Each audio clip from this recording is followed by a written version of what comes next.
It's been so long. I searched and waited for you endlessly. The world has changed so much, but only you can change its fate. Because you're the first guardian.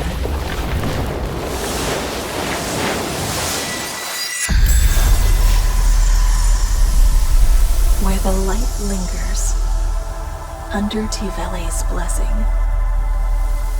I'll be waiting for you there.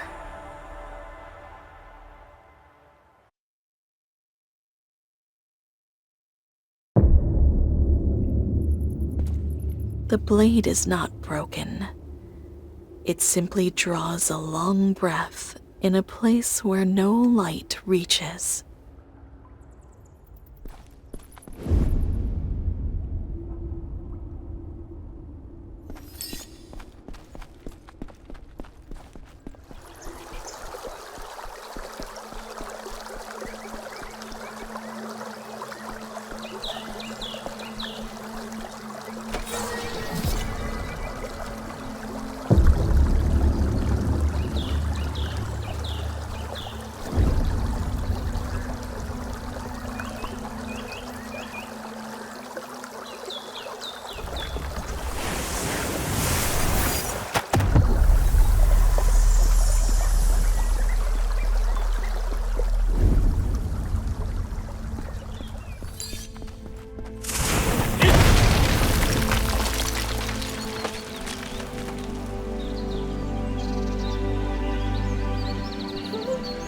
Who's there? Please, help me. Someone. My father, he held the door. And my brother, he smiled at me, even at the end. Thank you. I was so scared. Until now. The father held the door, and the little brother smiled at his sister until the very end. That day, the three of them stood together, and until the last breath, they were still a family. Dad, I'm heading to the village, taking little brother with me today. Left some dried fish behind the shed. Let's eat together for dinner.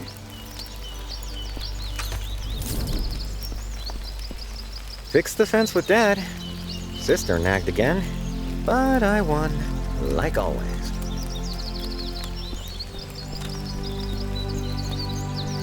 If we just stay inside, if we just hold the fence. I'm no trained soldier, but I have to protect my children with this sword.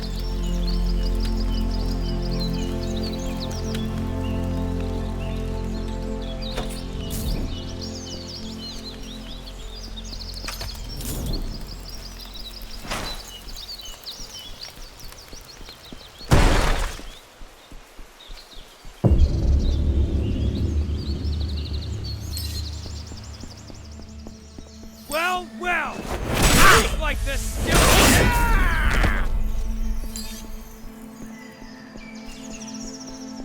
I'll give you credit for bravery.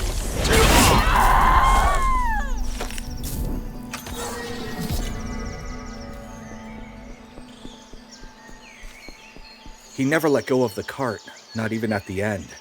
We tried to step in, but the path was too narrow, and his load far too heavy. I pushed my younger brother aside, and when I turned back, it was already too late.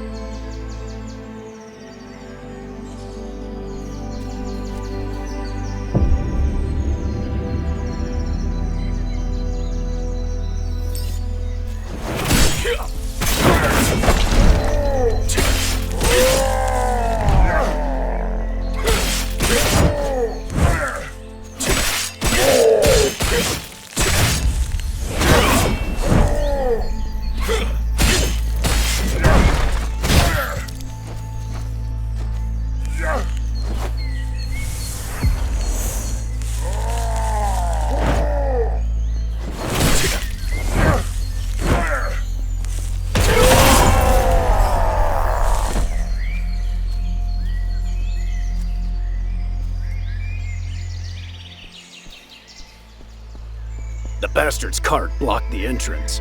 The only door we could have escaped through. He said he was here to sell goods. In the end, the door never opened.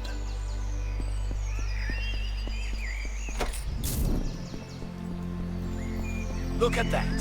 This, though, turned out to be his coffin. What's this? Around for scraps. You're left. The bones don't share.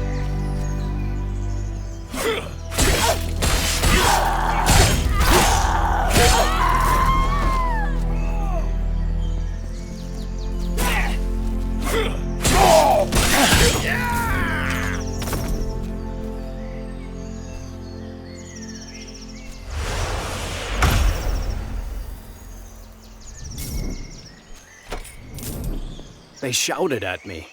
"Drop that stuff! This way, hurry!" But I held on to the cart. In the end, no one remained. And he never let go of the load. Its weight became a weapon, and the door never closed. What he clung to wasn't life, but value, and that value was paid for in countless lives.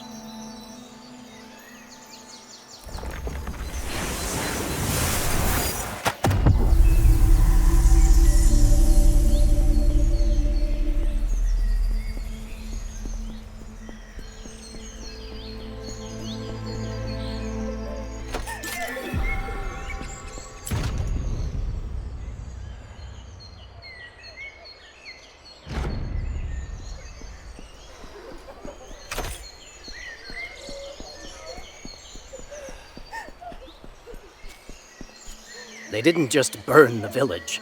They came from the outer farms, too. Razed everything. We barely got out alive. Over the hill near the old mines, I saw a blue light rising. The looters rushed toward it like it was treasure. Whatever they think it is, just don't go near it. That's where they went.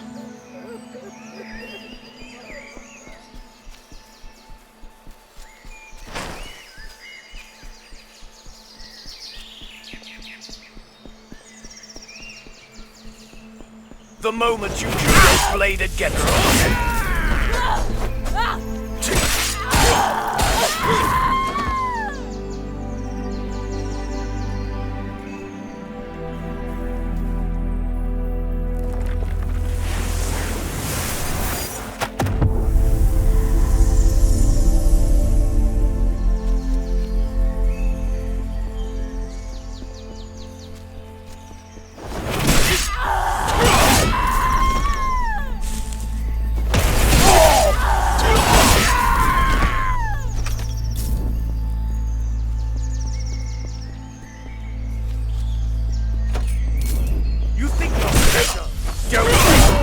In the end, not just blood and bone.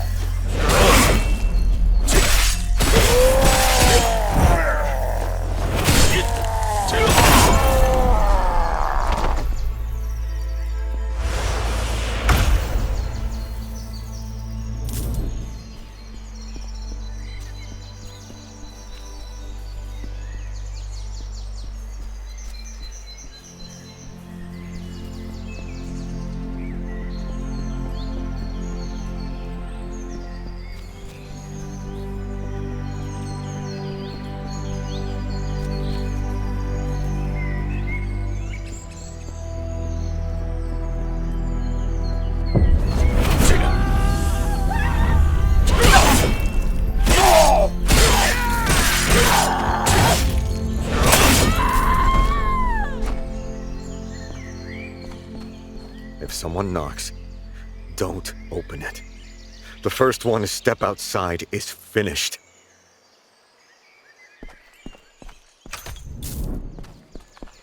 They said it from outside, that if one person came out, they would let the rest live.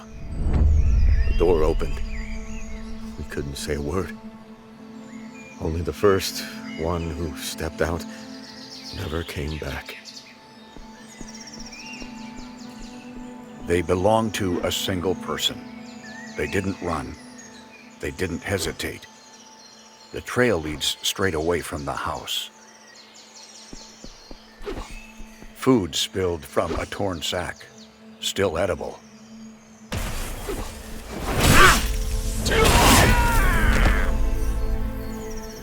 gear showing almost no signs of use. No blood, no dirt. There was no fight. This equipment was never needed until the end. No. Don't come any closer. Don't look at me like that. No. I didn't do anything. The door was already open. It doesn't matter whether it was my hand or not. They said if one person comes out, we'll spare the rest. I didn't believe them. I chose. If the door hadn't opened, everyone would have died anyway. Why should I have died? That wasn't wrong, was it? That day, only the one who opened the door first survived. And what followed passed by as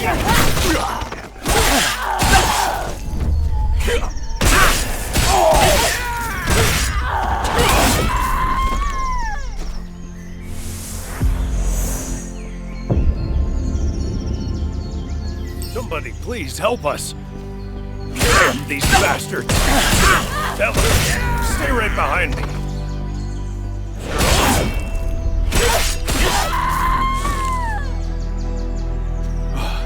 That was almost a disaster. Thank you so much for your help. My name is Malcolm. I'm a traveling merchant. And this is my daughter, Ellen. Say hello, Ellen.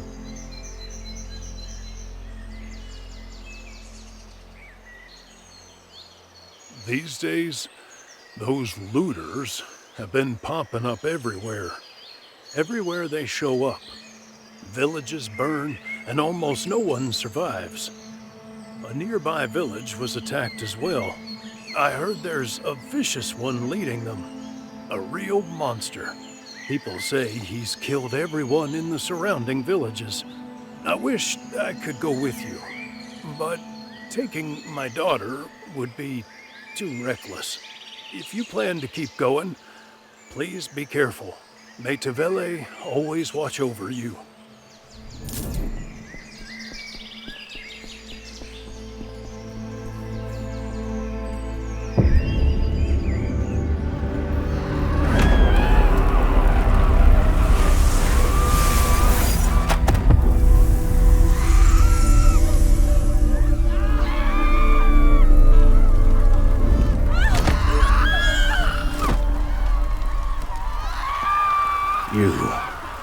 Are you a person or one of them? He swallowed this whole village and walked through the flames with a sword in both hands, laughing. We're finished. He went toward the church. Everyone ran there. Please, stop him.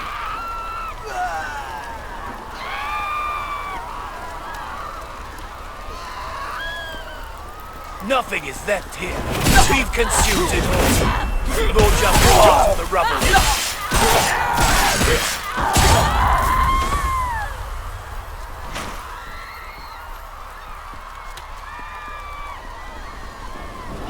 The ones you keep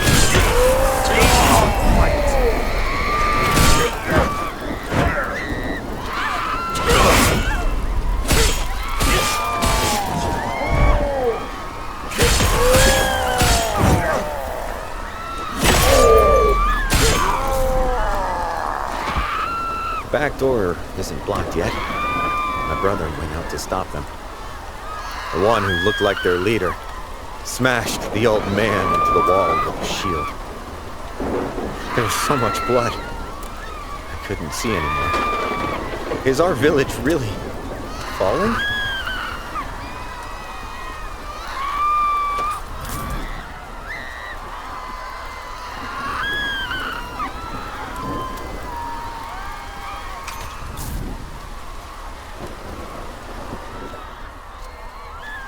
Their screams were the start of our feast.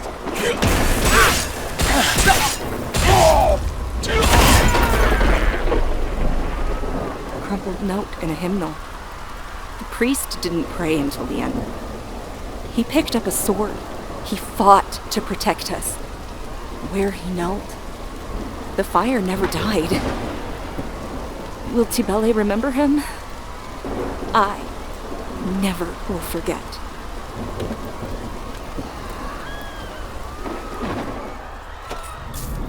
There's a rumor that some of the looters used to be from this village.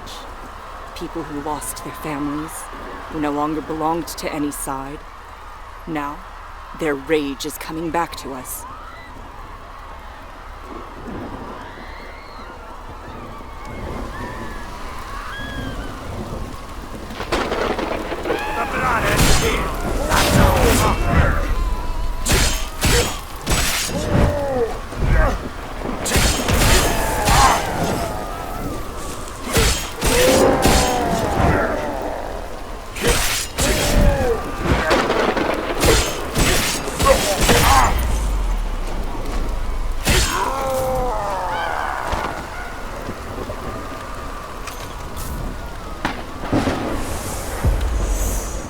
The priest sent us through the passage. The children and the sick went first. I stayed to cover them. If the Lord allows, perhaps I'll follow after.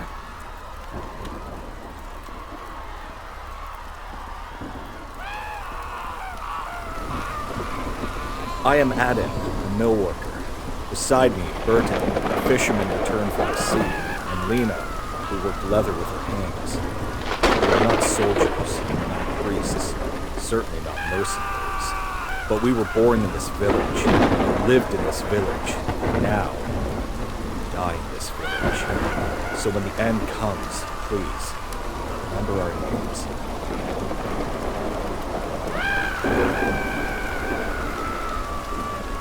If you pass through this warehouse toward the church, you'll find the children. You must not let them break through that door. The three of us are enough. Even if we protect just one more, that's enough. He laughed. The priest stood blocking the door. But that laughter, it was more terrifying than any words. I saw the priest's hands trembling. That was the last thing I saw.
I hid the gold ring and the charm under the blanket. If Auren comes back, please make sure she takes them. They're getting closer. The looters, they're coming. I sent the children to the church first. Now you must go too.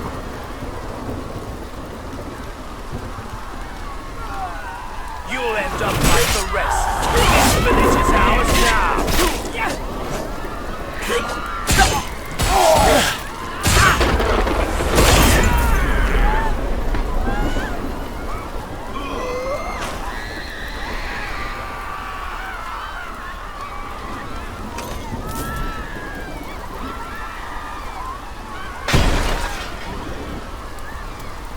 Another would-be hero.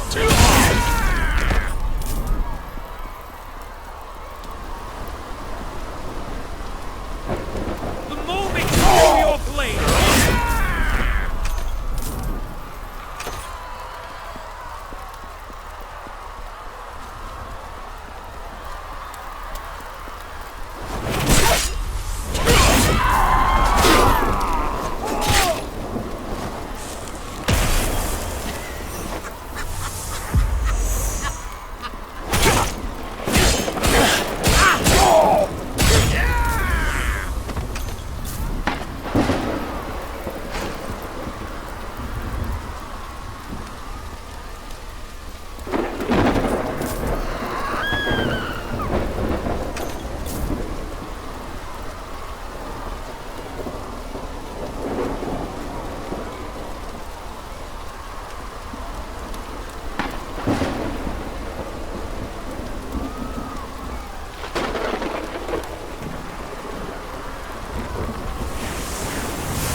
This village, I built it with the work of a lifetime.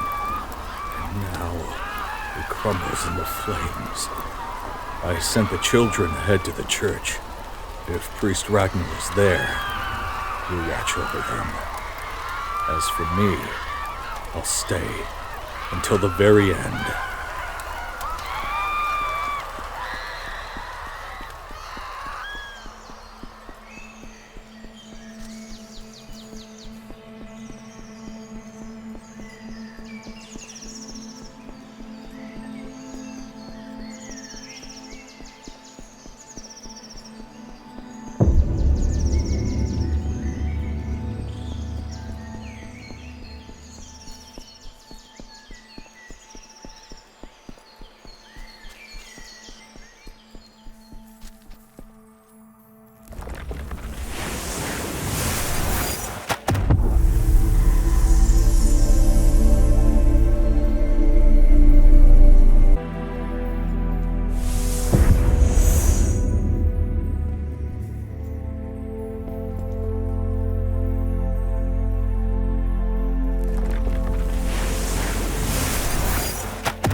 You heard the tales, right?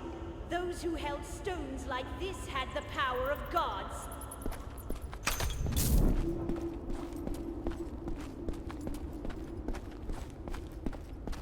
Those who challenge us all meet the same fate. Blood and scream.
their last breaths were a delight.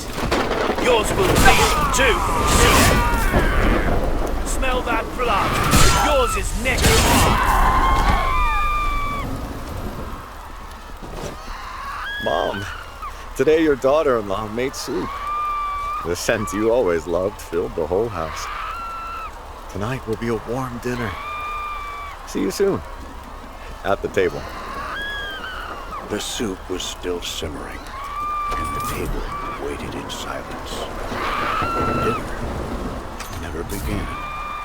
A single meal became someone's final promise.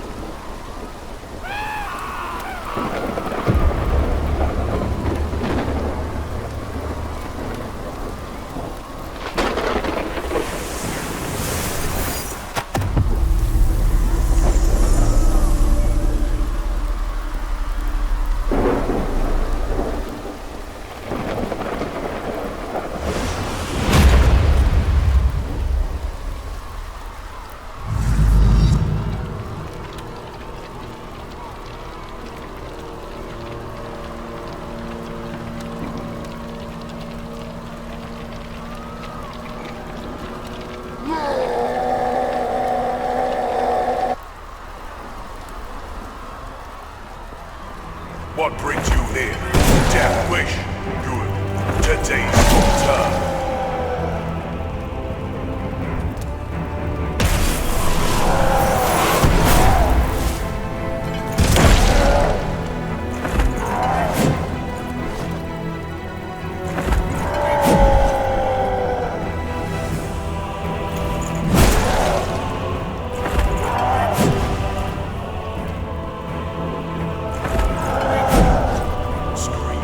I like the sound of tearing flesh better. Pray to.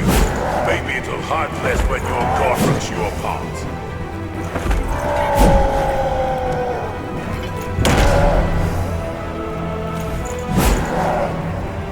Trying to protect someone.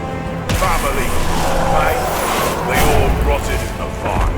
All that left are blade wounds. No more screams. No more crying.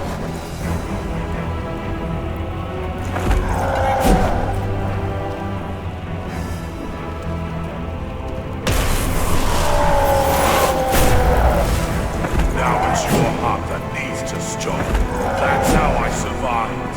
Break, tear, burn.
They didn't just burn.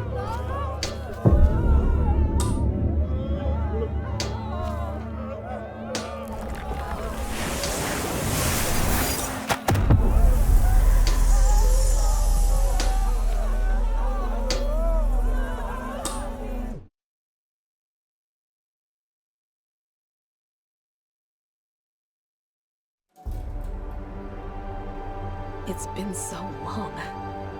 I never thought I'd see you awaken again. world is nothing like the one we knew. The great relic was shattered, and from its remains, the void was born. Its influence spread across the continent, twisting everything in its wake.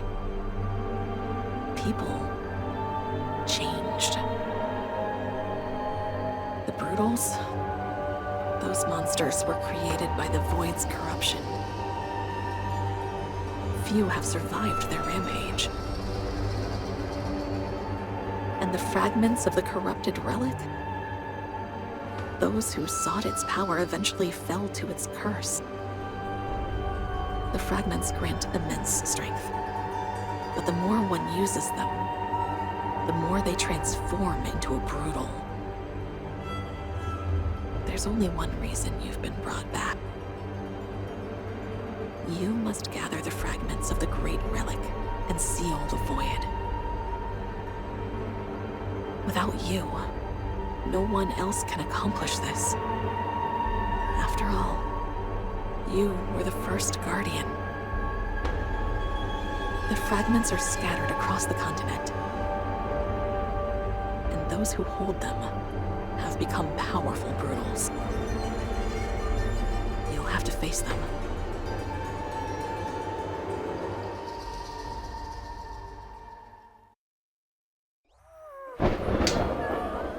Your journey begins now. Your first task is to find a fragment here, in the faded mistwood. I can sense the relic's power in this area. Be careful. And every time you return to the camp, I'll be here waiting for you. I hope one day you'll understand why I brought you back.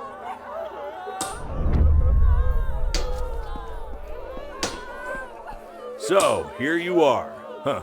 Bet you didn't expect me to come looking for you. The truth is, I'm here to repay a debt. These hands once forged weapons for my daughter. Now I'll temper them for you. No matter how heavy the burden of regret or sorrow, with enough strikes of the hammer, it'll eventually shape into something meaningful. I've made a decision. With these hands, I'll help others now. If I can save someone else, even if I couldn't save my daughter, that will be enough. From now on, I'll keep your weapon sharp, unbreakable, unstoppable. Every time I strike the hammer, I think of my daughter. It's why my hands have grown more precise.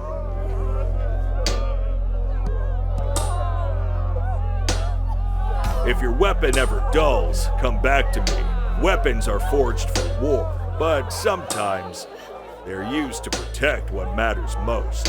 What crime did our village commit?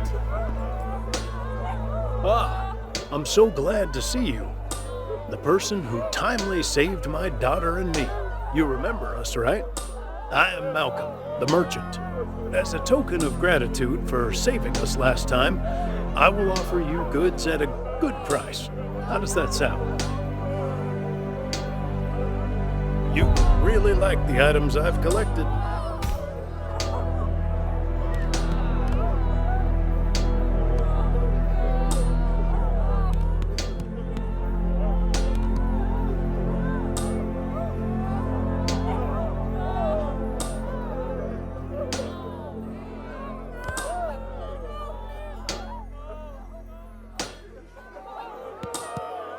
Please, you're always welcome. Thank you once again for saving us. They didn't. If only the...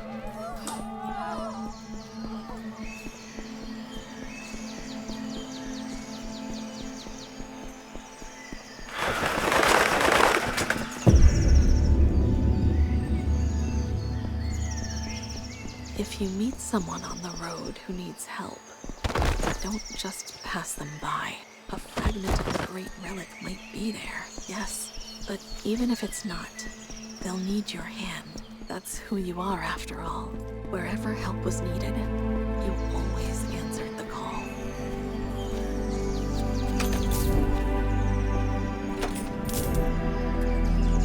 A man from a neighboring village claimed he had dropped his axe and received one of gold in return. The tale spread faster than wind through pine.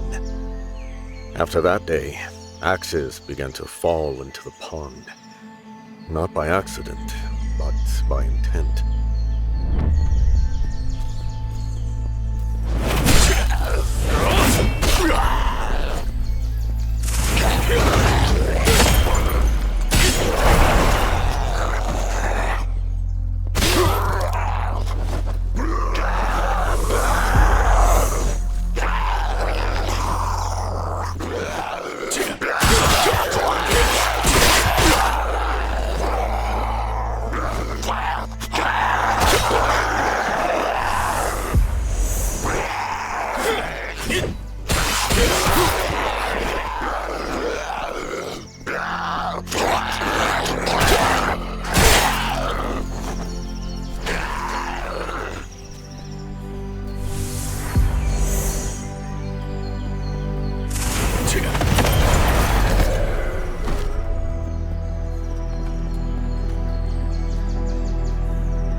I was a woodcutter.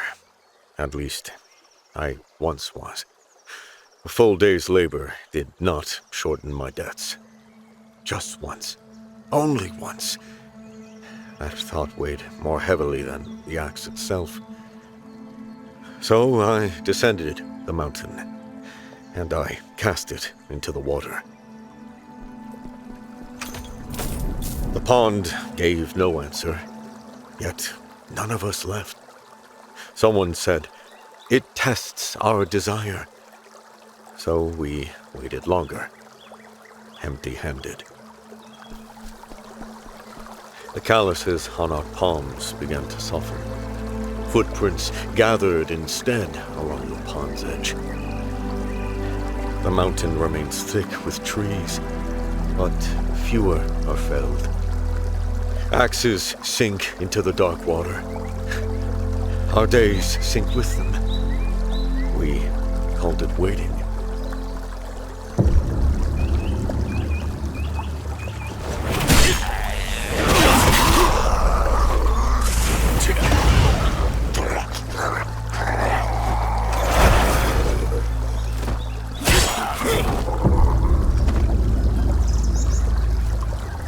Sometimes the water trembles. Someone will whisper, "I saw a glimmer tonight."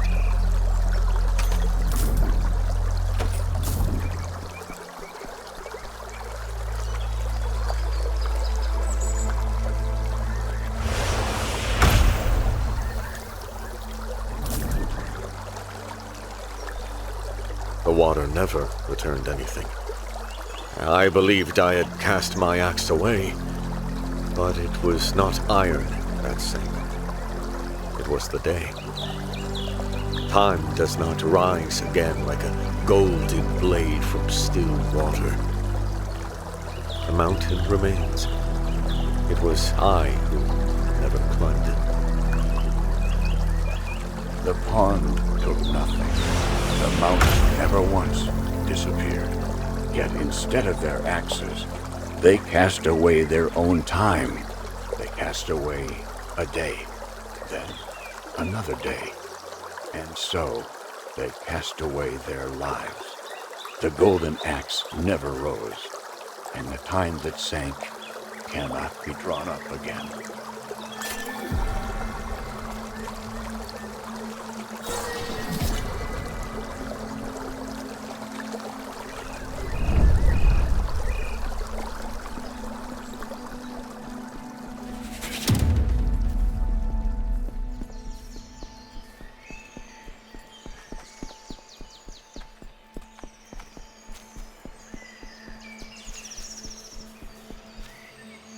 Have you by chance seen a young woman around here?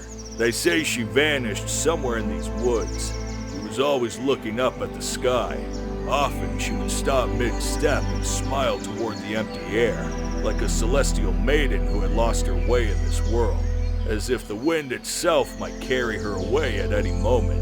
When she sang, the birds of the forest would join her song. If you see someone like that, please tell me.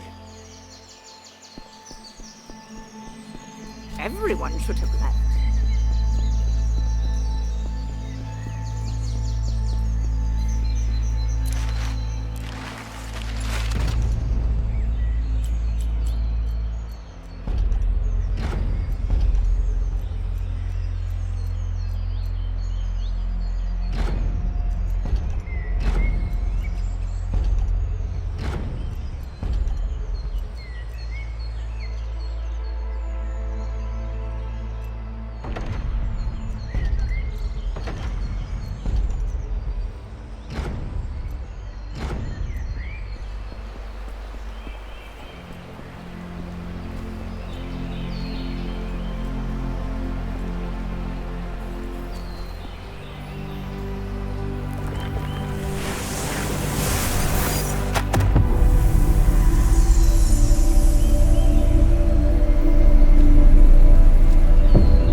Ah, welcome.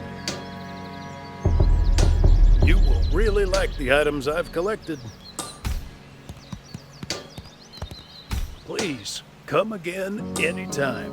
You're always welcome. Thank you once again for saving us.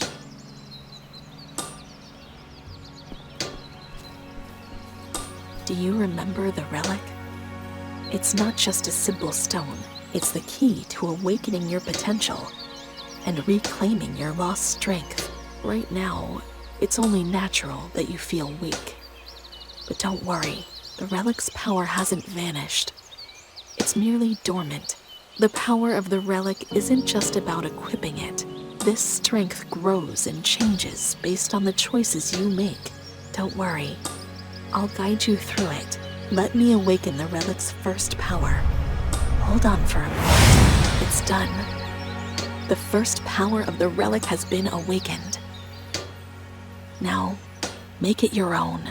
To unlock the relic's true potential, you'll need to awaken more of its latent abilities. For that, you'll need an item called the Relic Awakening Shard. Whenever you find one, bring it to me. I'll help you unlock even more.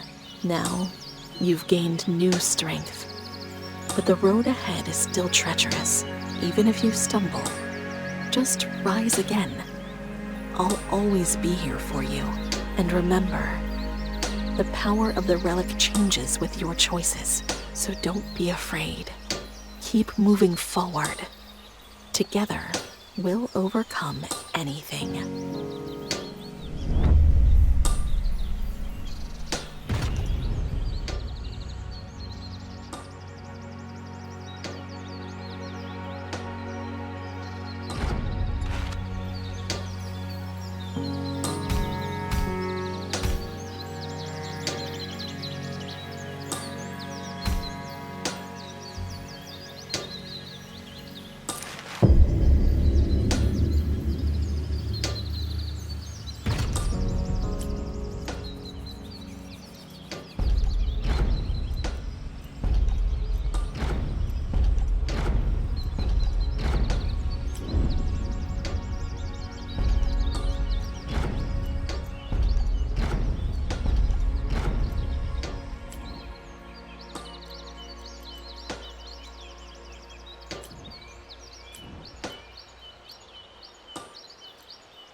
A worn basket rests at the entrance.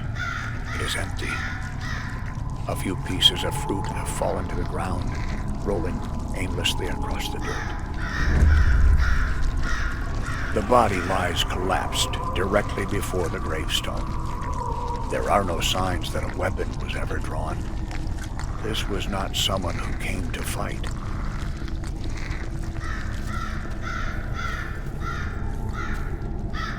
During the time you were gone, I wandered endlessly, letting the days slip past. I never reached anywhere at all. This place is just the same as before. Except that you are no longer here.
Ah, a new face. These days, it's not easy to come by good supplies. This place isn't peaceful, but you'll find things here that'll help you survive. Feel free to browse.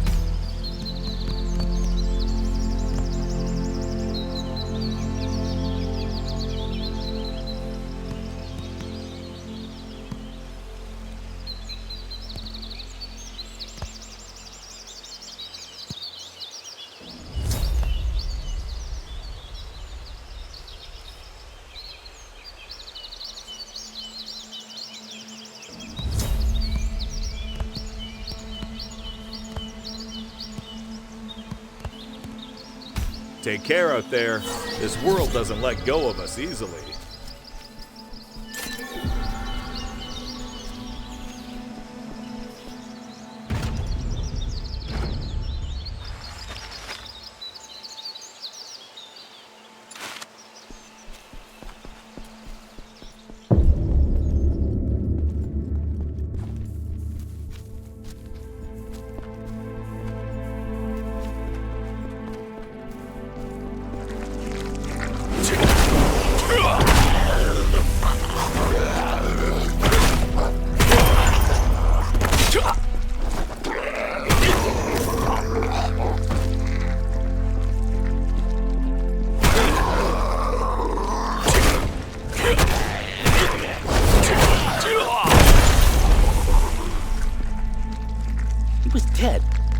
Someone said it wasn't really us, so we sealed the door again. Not long after, something else came out from inside. The first to die was one of us. When we went back the next day, there was no sound from inside.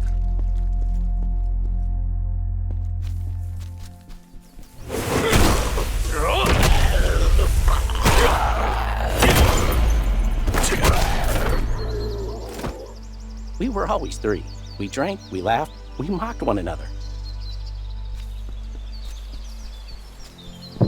Someone said, let's really scare him this time. We put him inside, closed the door, meant to laugh for a moment, then open it. When the door shut, curses followed. Soon the voice changed. Stop! He called our names.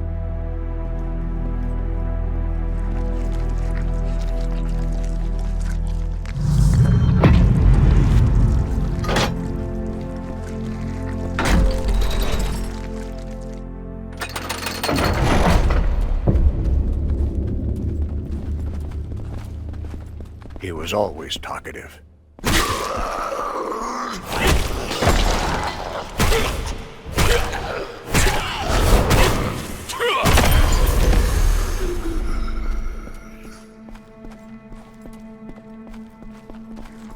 When the war came, he was the first to speak. If we...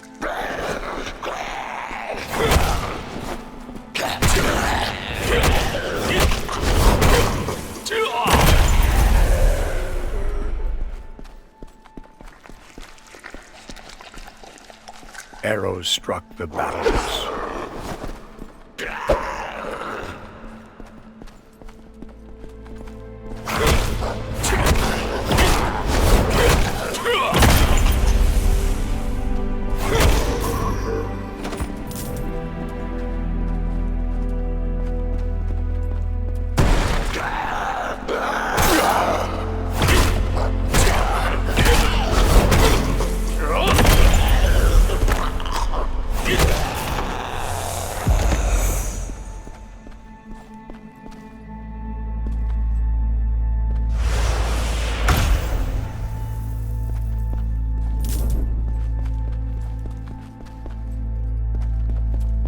When night fell, people whispered, "Erdian, you promised." He said nothing.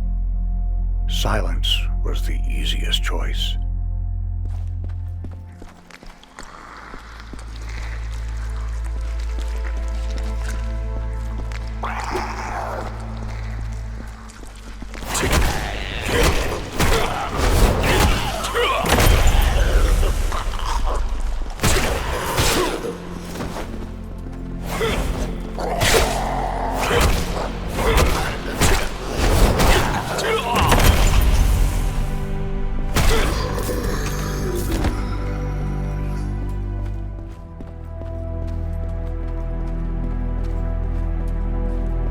He went down below the walls, telling no one, waking no one.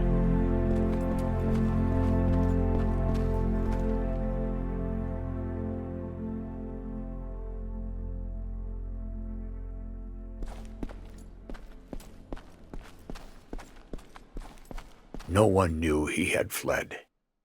The castle fell, and he never returned. Instead, something was left behind, in the depths below.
So, you've made it here.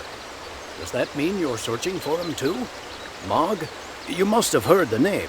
A legendary warrior who once fought alongside Igwis, the priest of Tebele Lenin, the Wandering Knight, and Cortus. Together, they saved countless lives from the Brutals. I fought alongside them once. They were strong, and more than that, they trusted one another. But everything changed in the faded Mistwood. We fought in the darkness, and then a Brutal appeared, wielding a massive spear. Amidst the chaos, we stood our ground until the bitter end. But Mog, he ran. He abandoned us. No one has seen him since that day.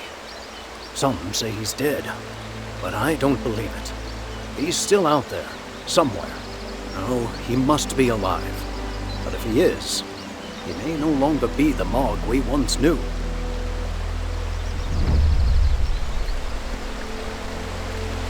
He was here, but he was no longer the Mog we once knew. He was searching for something.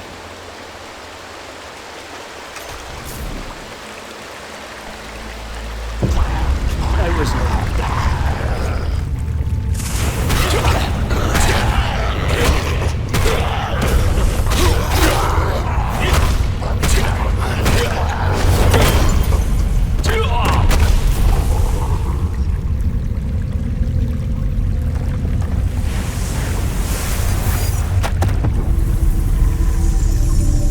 The moment I succumbed to fear, the darkness consumed us all. You must survive, Lord. It is the rule of the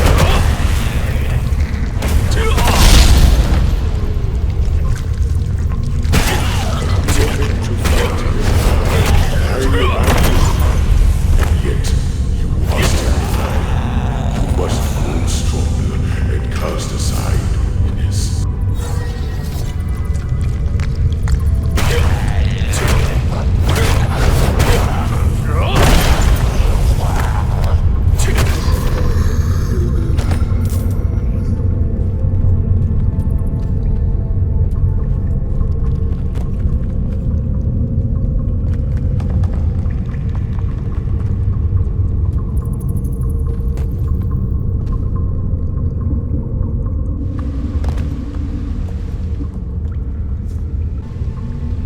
True strength is realized when we stand with our comrades. We must be able to protect each other.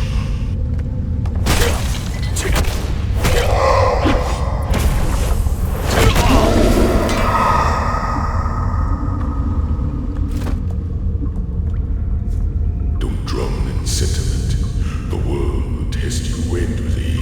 You must prove your true strength.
You're new around here, aren't you?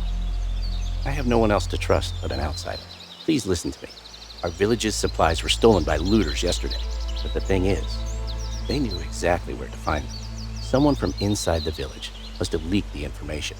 Please, don't tell anyone about this. If we want to survive, we need to find the traitor. I can't do it alone. Please, will you help me?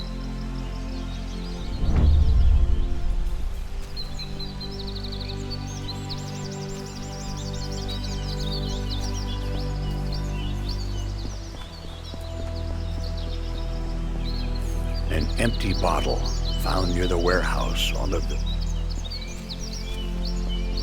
A short note is scrawled inside. The exchange happens at dusk.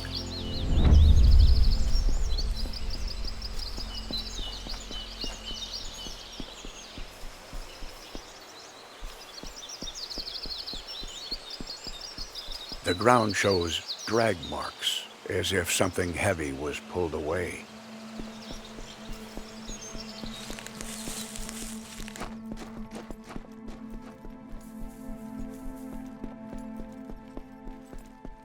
What? How did you... No! You wouldn't understand! You have no idea why I'm doing this! This village is doomed anyway! I wasn't trying to betray the village. No, I just wanted to save my family. The looters threatened to take my children if I didn't comply. They promised to spare them if I handed over the supplies. But now, it's all over. My choices, they saved no one in the end.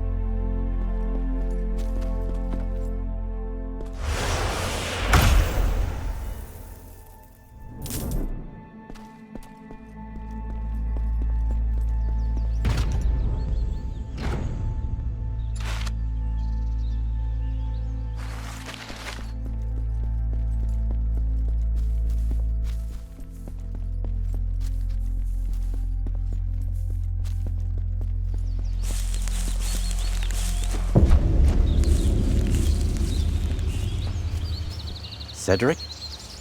He was the traitor? I can't believe it. He was always so concerned about his family. Cedric? He was always so concerned about his family. Hearing why he did it, I can't bring myself to blame him. But if we don't want this to happen again, we need to grow stronger. Together. Thank you for helping us uncover the truth.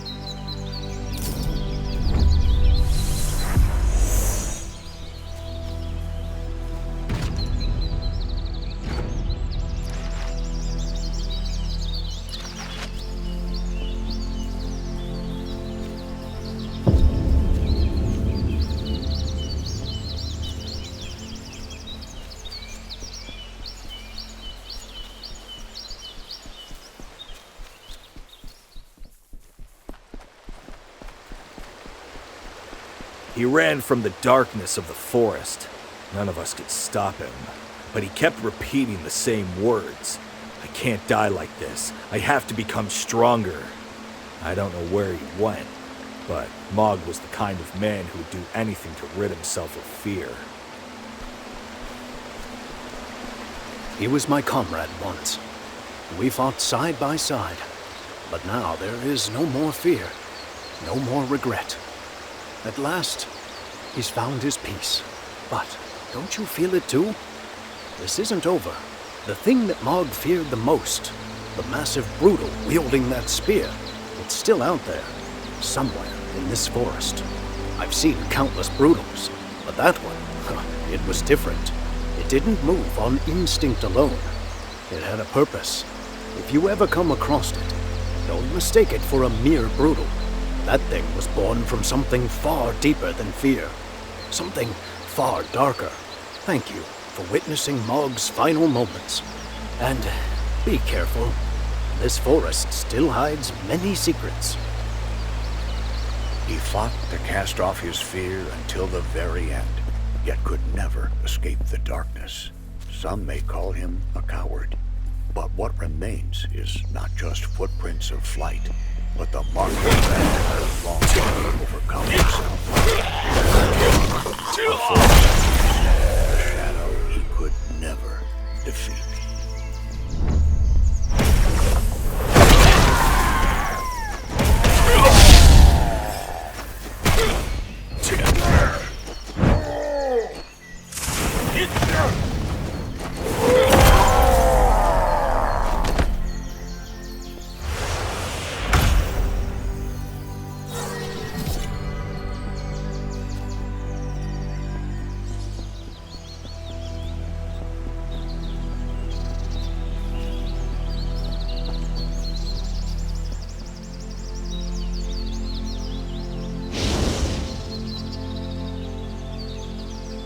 The crackling of burning logs. In this harsh world, it feels like the only peace we are allowed.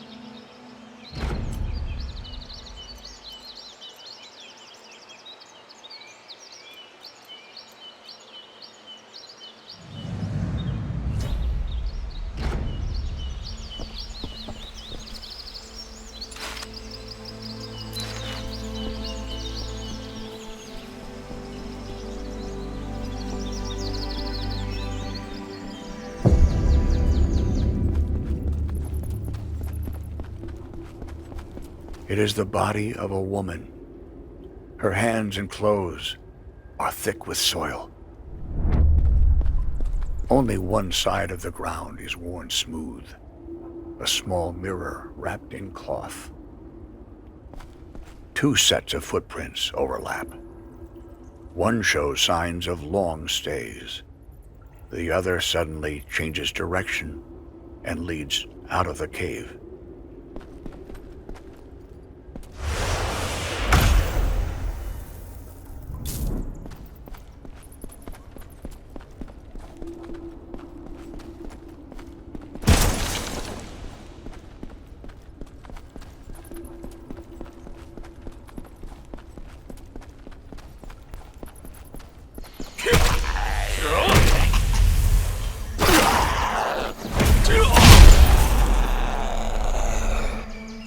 It is the body of a woman.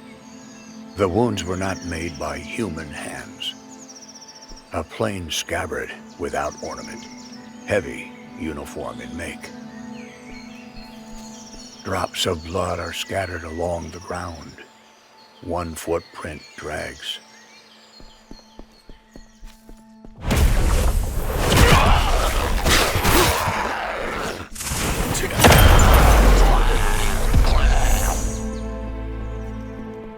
It is the body of a man. His body is torn apart.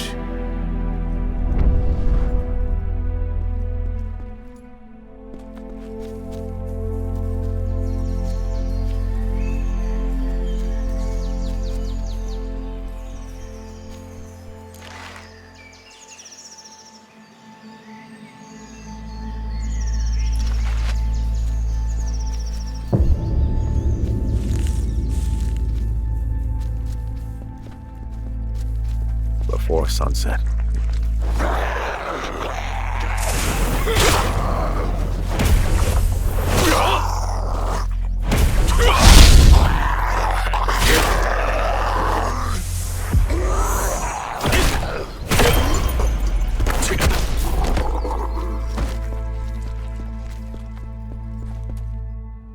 This place is fine. Warmer than outside, and quieter.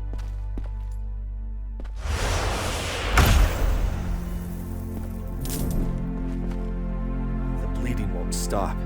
If I move, it makes noise.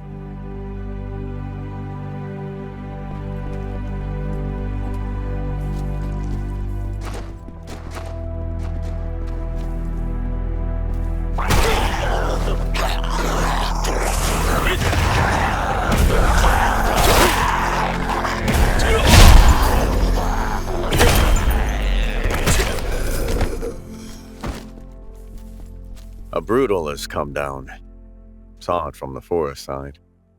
Do not ring the bell. Do not light any fires. Send the children first. The wounded as well.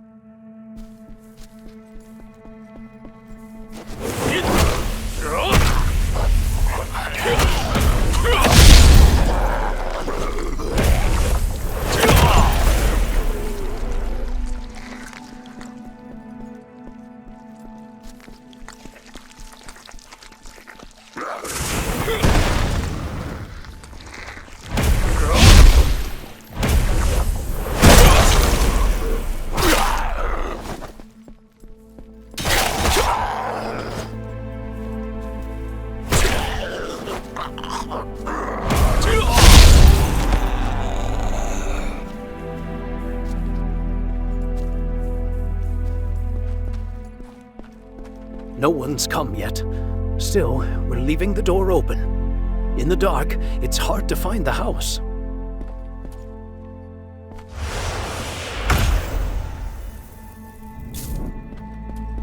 We're going to Eden's. If you come back to the house, close the door and stay inside. Once you cross this, there are people. We decided not to fight.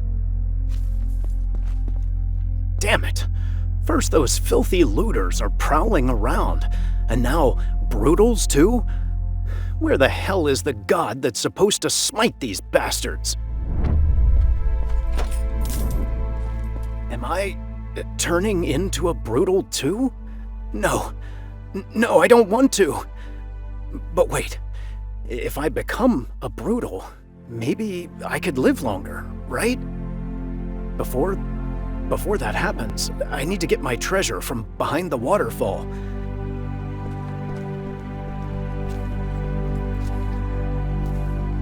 Someone had to stay.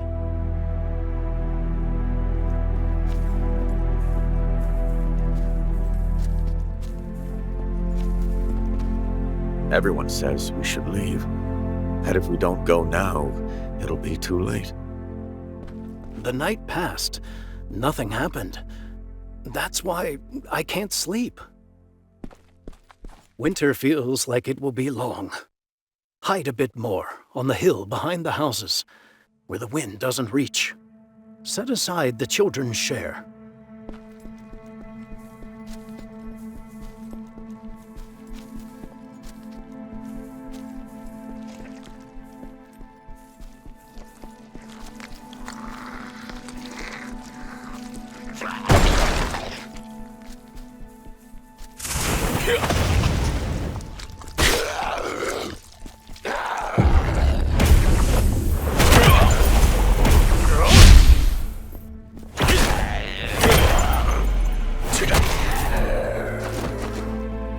Sent the children and the wounded.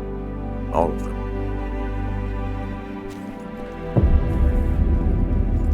There's noise in the forest.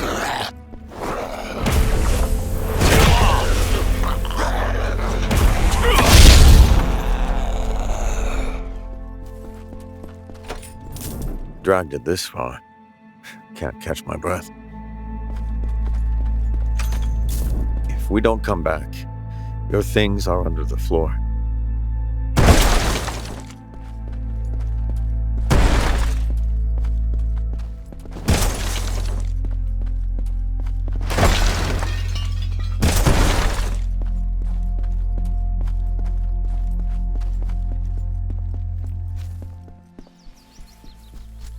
This is a place only you know.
stranger, huh? If you made it here alive, you must know how to use a blade. Name's Logan. I keep watch over this village. Brutals have been increasing around here. A few villagers vanished days ago. No blood, no bodies. Has to be looters. I tracked them to an abandoned garrison nearby. I can't leave this gate. Go rescue them. I marked the place on your map. Aren't the people who went to... Even if the brutal appears, No way.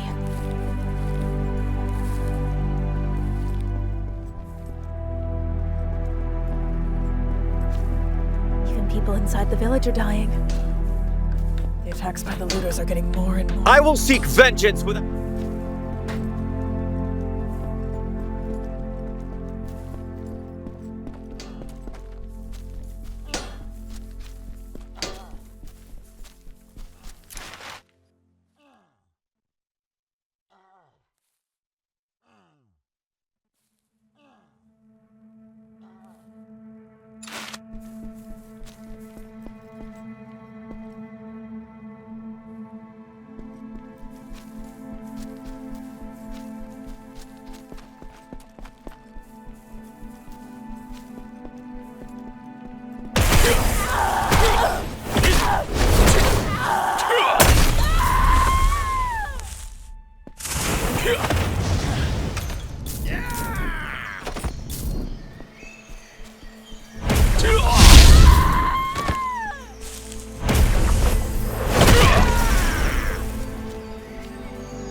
beginning of hungry days.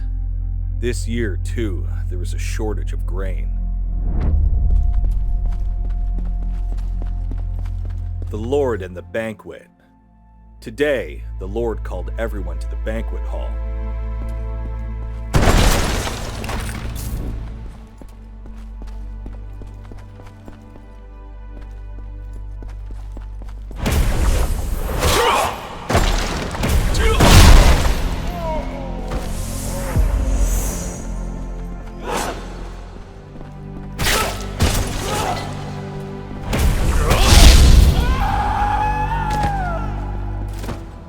Riot of despair. When night fell, the people could bear it no longer.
Beginning of destruction. People began to turn into brutals one by one.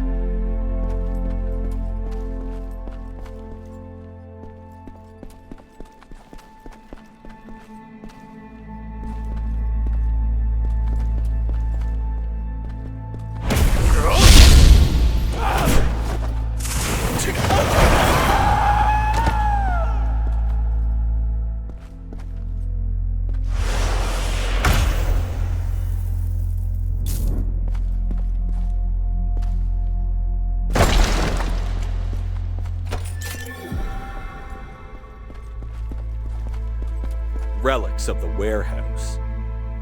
We broke down the door of the cellar.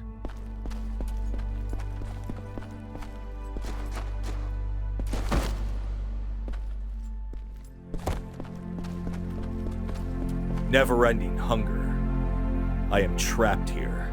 The smell of rotting blood and flesh fills the air. Soon, I too will turn into a cursed brute. I only hope that someone will find this place and understand why we have been condemned to this fate.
Do you think you can escape? This is our territory.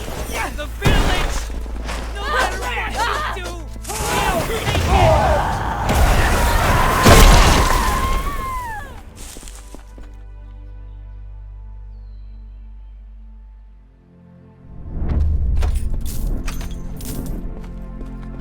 it! A sword lies shattered on the ground. Its blade appears to have been broken against something solid.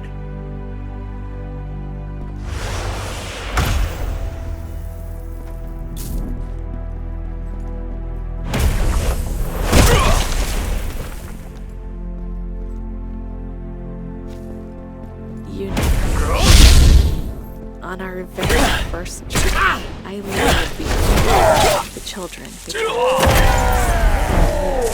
Walking ahead with such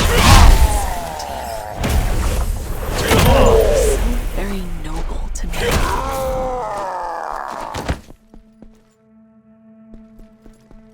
Footprints and bloodstains lead deeper into the forest. There are also signs that Elbin may have been dragged away.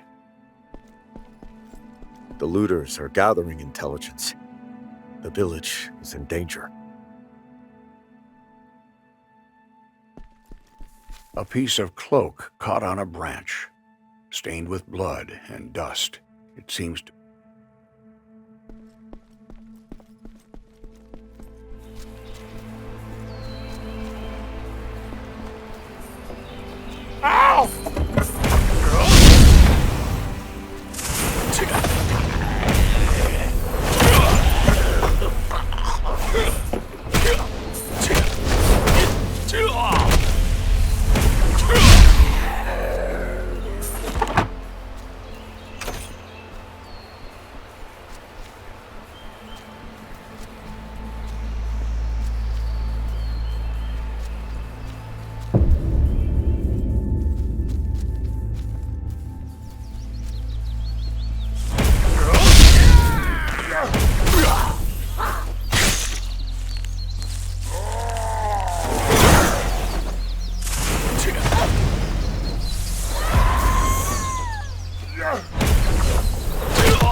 turned to ash, no longer speaks. Help! Somebody help me! Please. Anyone! Please! Damn looters.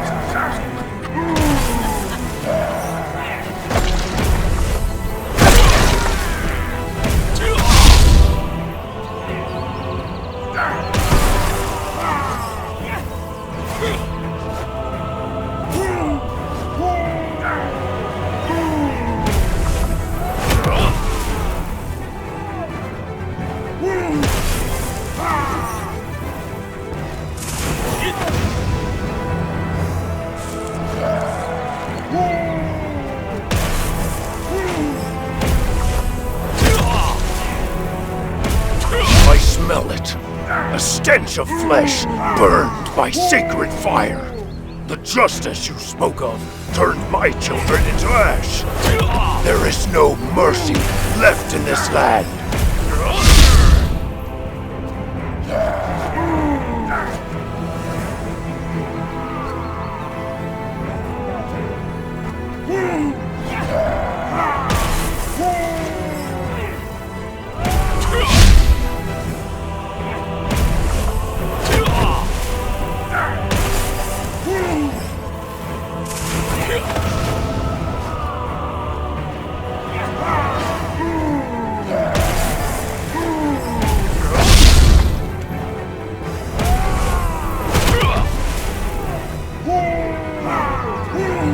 Everything must burn.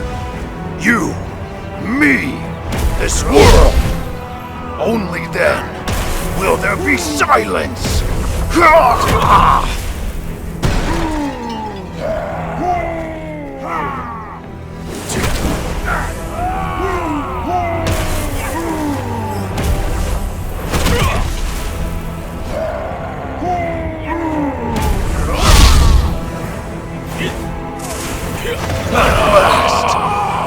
The flames fade. It is cold. Finally, there is silence.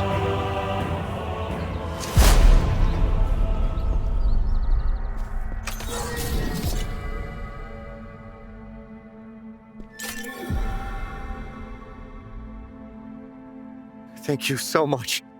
I'd like to offer you something in return, but I currently have nothing to give. If you visit my house later, I'll definitely repay you. Just come to the place I mark on the map. I need to go now, as my sick wife and child are waiting. I will never forget this kindness.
Fresh prey. I'll burn it up.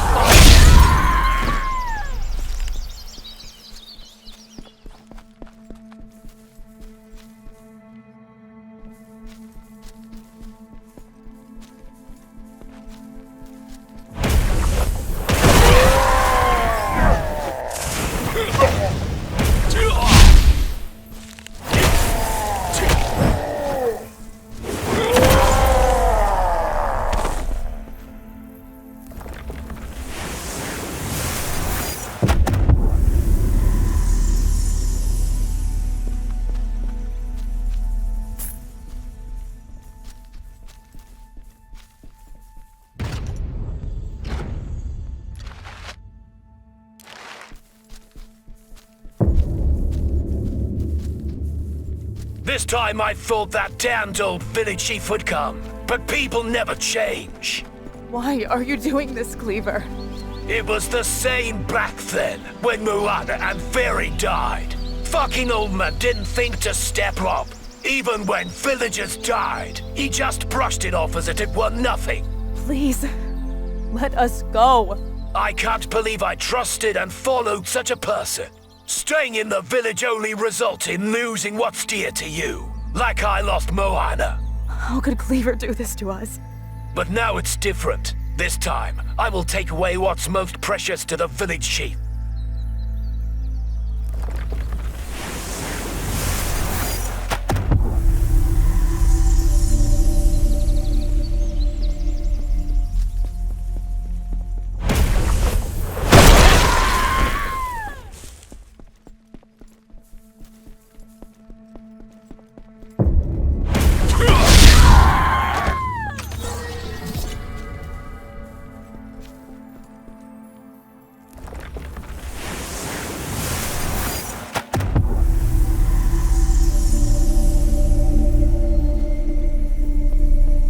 Are you sent by the village chief? Who are you to help that guy?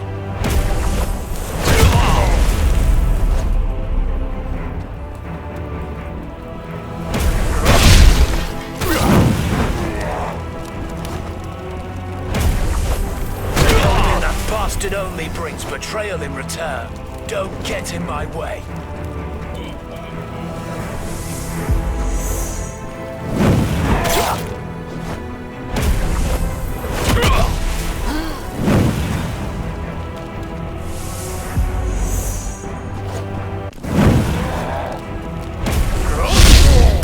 Die!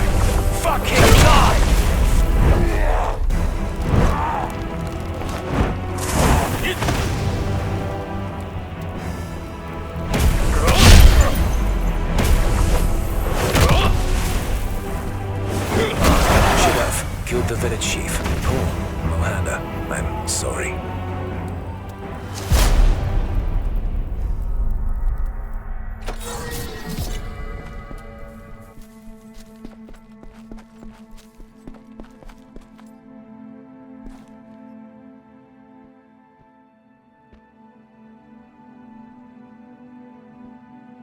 Thank you so much for saving us. The Cleaver I knew was a really good person. I wonder how he changed like that. Logan must be worried. I should quickly return to the village.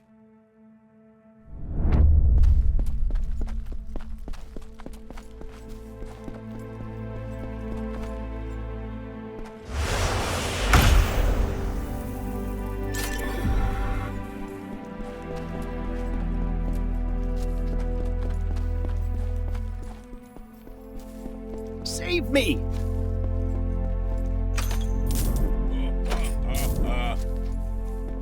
Oh, thanks to God! It's the first time I see someone walking around unharmed in this place. My name is Gavin. Could you possibly free me? Those cursed ones ran away when they saw you defeating the looters here. Why did you decide to help me?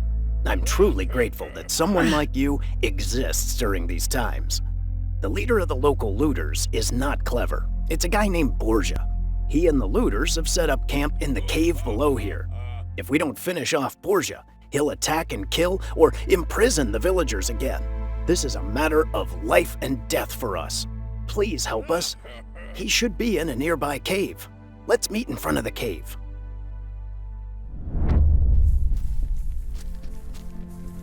You're picking a fight with us!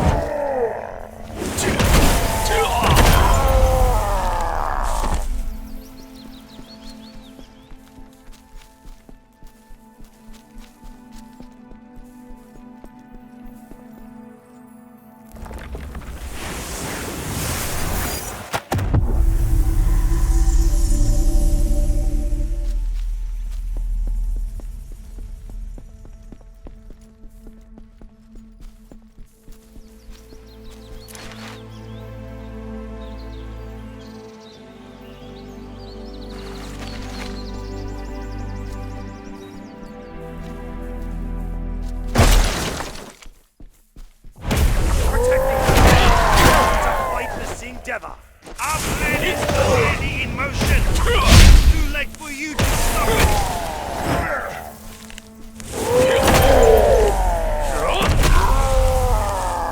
it. You stopped him. That's really fortunate. This, to Roderick. They already have inside information. The village must be protected.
another would-be hero. You should have turned back while you still have...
Elban. He fought for us until the very end. Without your help, his sacrifice would have gone unnoticed. He protected all of us. His courage will be remembered for generations. We'll use this information to strengthen the village's defenses. Thank you, truly, for uncovering all of this.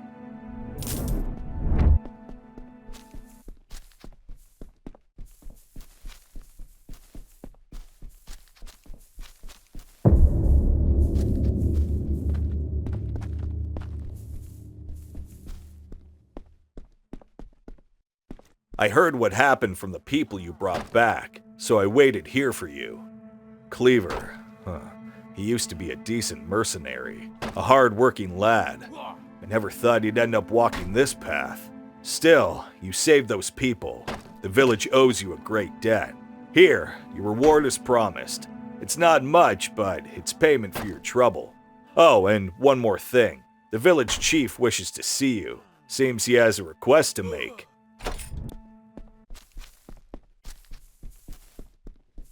Even if the... No way. Someone didn't... Ah, so you're the one who saved our people. You have my thanks. In times like these, a stranger arriving in our village, I doubt it's mere chance. Truth be told, there's something I wished to ask of you. Not far from here lies a large settlement called Eden's. When the looters grew bolder, our village guard went there and asked for aid. Among them was my son, Dix.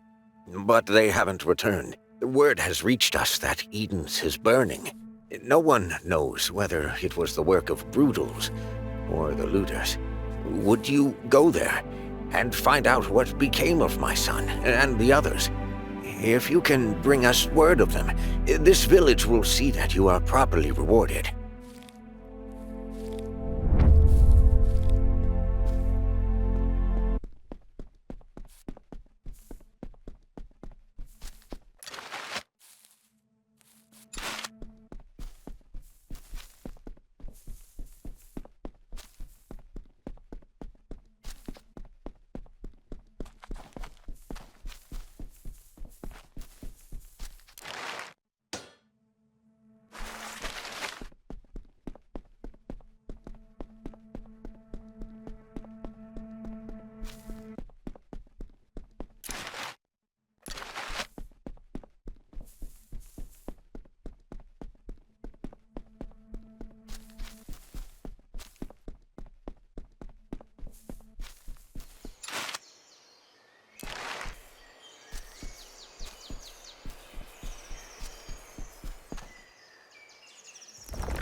A small bundle of food.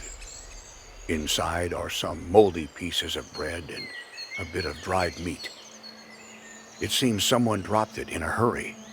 It rolled into the dirt and is partially buried. Small footprints are scattered messily nearby.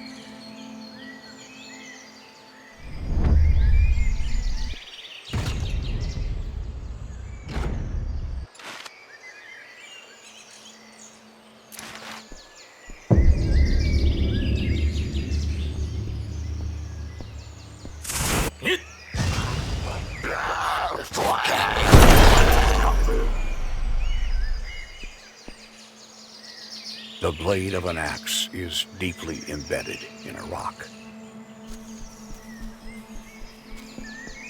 There are several corpses that appear to be refugees in the village.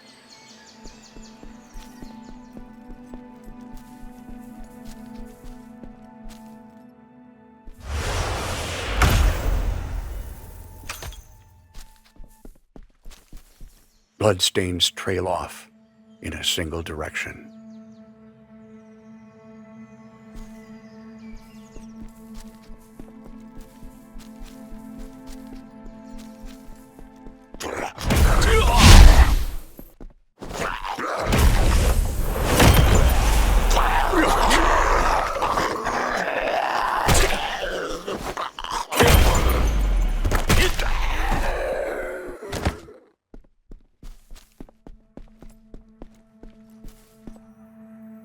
The blood trail continues in one direction.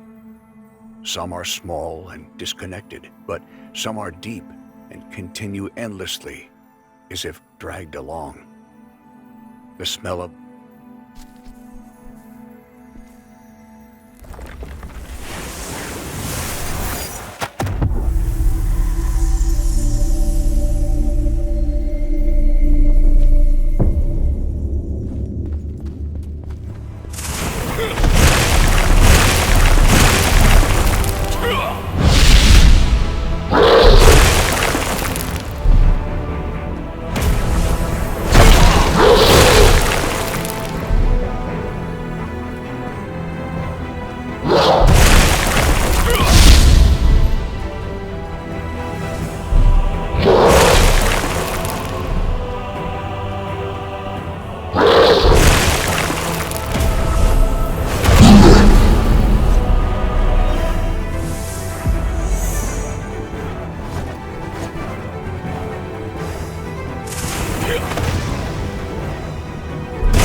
I'm going to die here.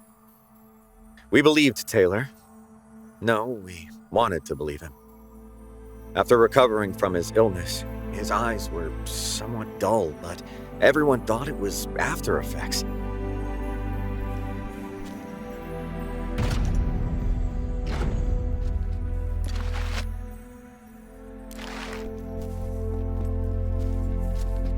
He wasn't the Taylor we knew. His hands were cracked like scales, and his skin had turned black like stone.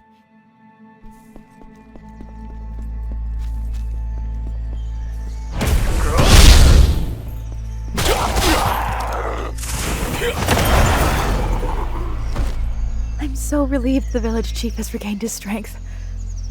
That day was really nerve-wracking.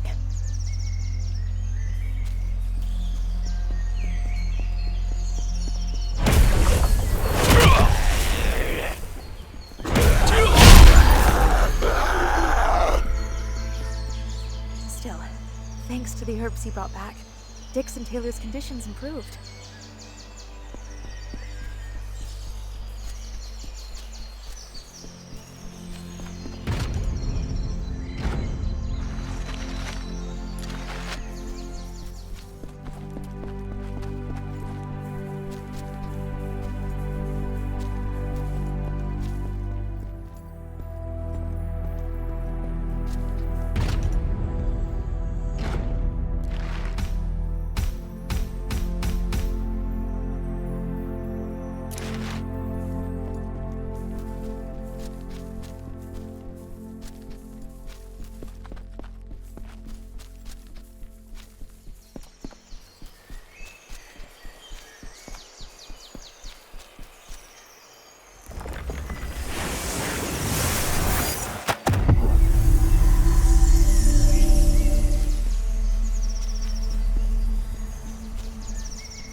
Traveler, may the light of Tabele rest upon you. Do you seek Tabele's blessing? A small offering is required.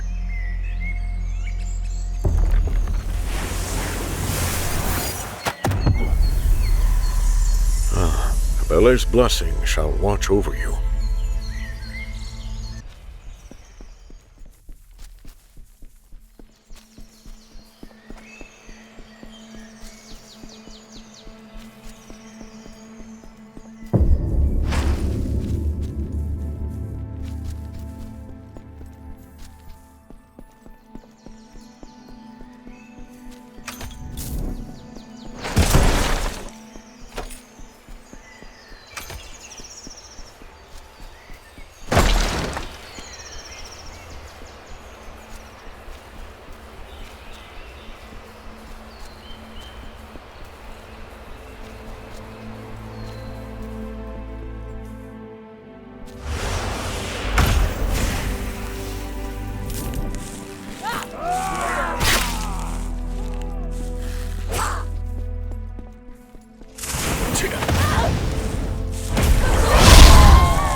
dust of this village settled deep within my lungs.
One of the heroes who held the line against the Brutals in the depth of the forest, Sir Cordus, came to our village. But nothing remained of the noble knight he once was. His body was torn with wounds, and dark corruption ran through his veins.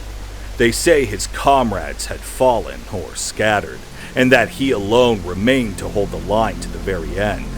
Out of compassion, the villagers took him in and brought him to the warmest and safest refuge in the village. None of us knew that this would mark the beginning of our end.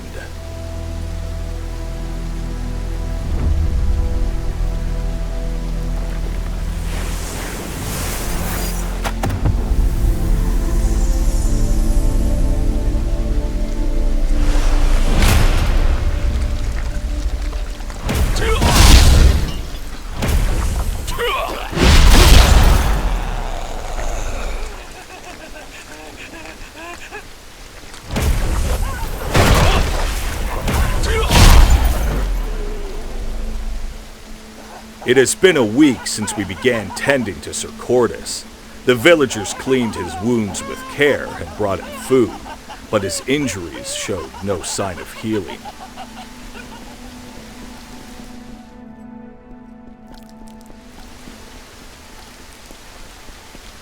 Last night, screams tore through the refuge. The priest and the women who had been tending to Sir Cordus were the first to fall.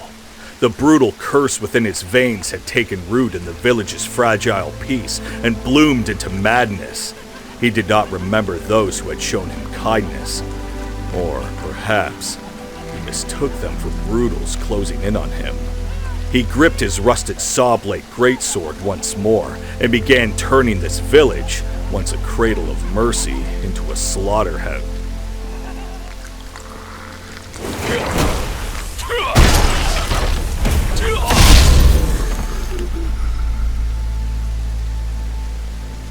When the heavy scrape of a saw blade drags across the ground, we must hold our breath. Cordus now stands at the heart of the ruined village. He no longer knows who he has slain. To him, any life that moves is an enemy upon the battlefield. He cuts them down without pause. The thick stench of blood filling the square tells only one truth. He is still fighting. He has shattered the very world he swore to protect with his own hands, and now wanders its grave as a lone warden.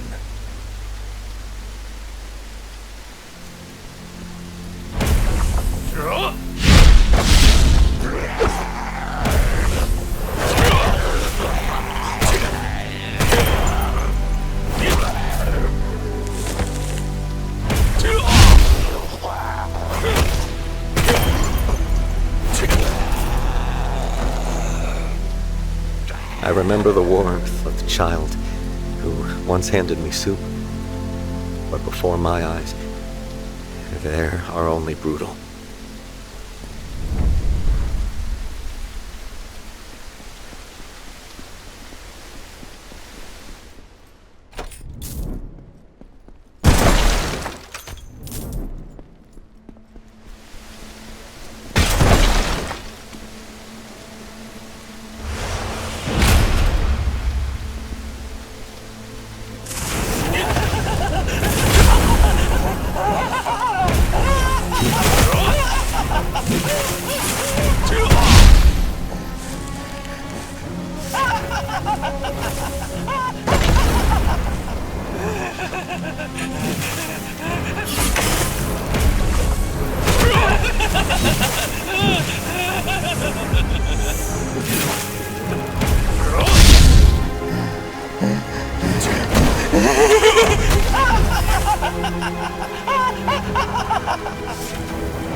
This is not merely a ruin.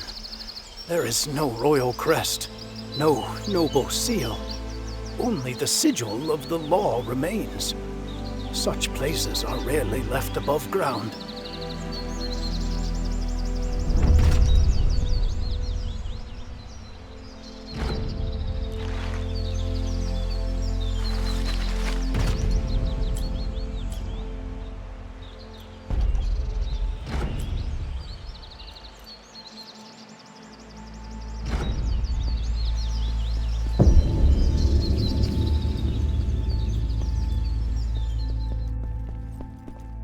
The door does not break. There is no lock, no mechanism. This is not a door meant to be opened. It is a door that judges.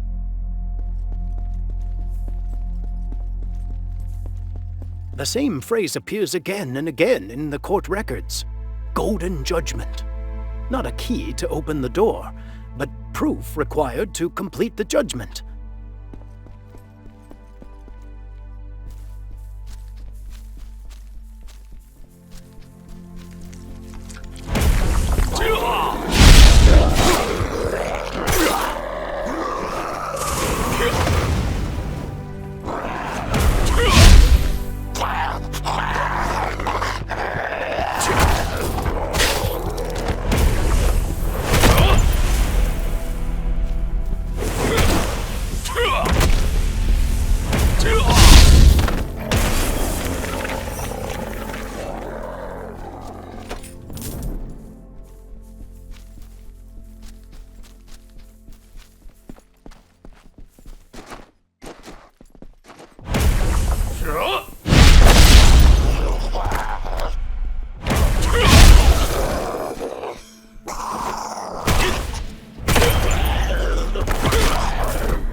I read the inscription on the wall.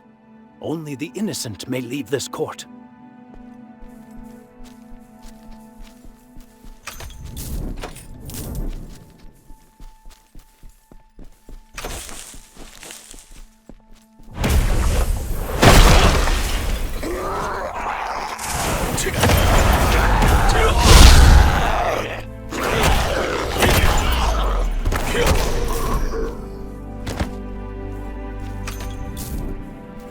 Found it. The medium of confession once offered to prove guilt. A fragment of an ancient stone tablet.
Bringing it back here is too dangerous, so I hid it, in the village where refugees gather, beneath the waterfall behind it, a place where no one ever lingers long.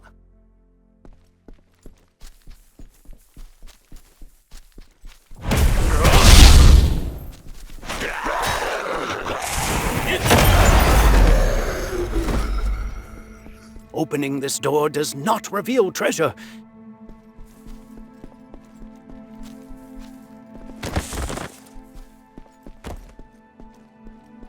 We held it in our hands, and still did not open the door.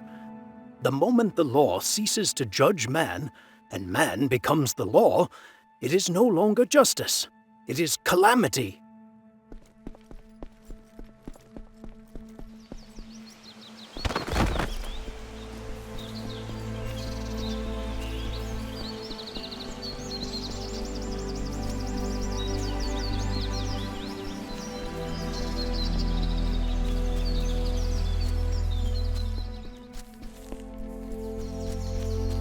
Do you remember the day we set out to find the great relic together? How the others mocked us for it. But you were always serious about it. Someday we'll find a true relic and build a kingdom, you'd say. And then you'd come back covered in mud, touching nothing but a piece of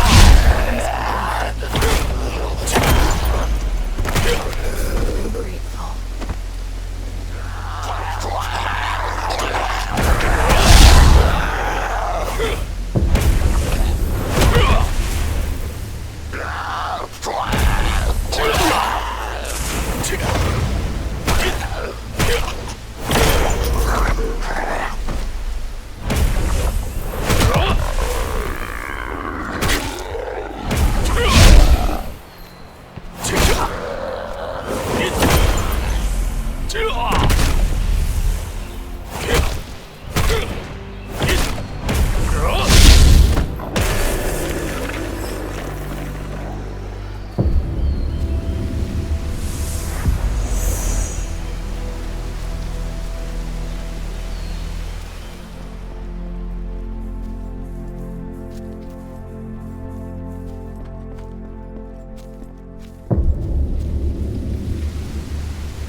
pay the same price they did your life.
Everyone you'll meet carries a story. Some have lost everything to the fires. Others who each day of tears, always consumed by the void. But you're a guardian. Listen to their stories. Help them find what they need. It's what you've always done.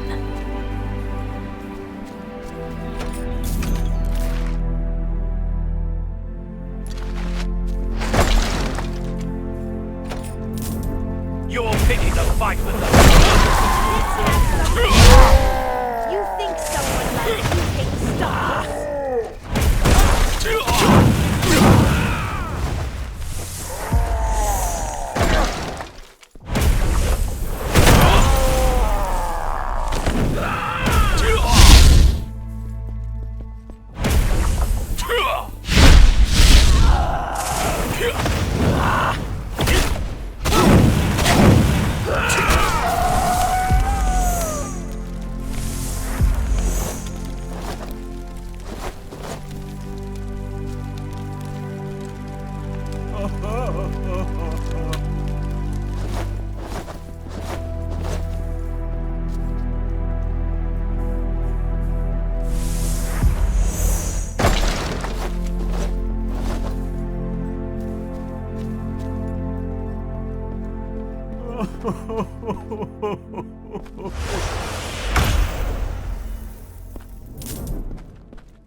I lived thanks to you.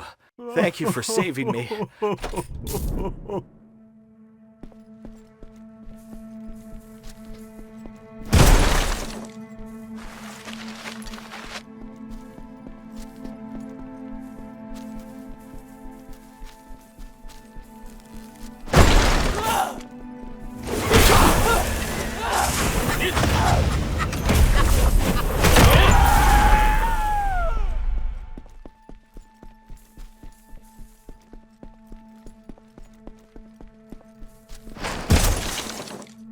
The house was old, but not in disarray.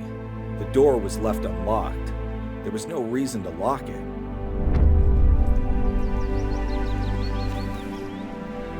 That day, I recorded a vow in another's place. The payment was small, but sufficient. In the evening, I lit the fire. We did not go hungry.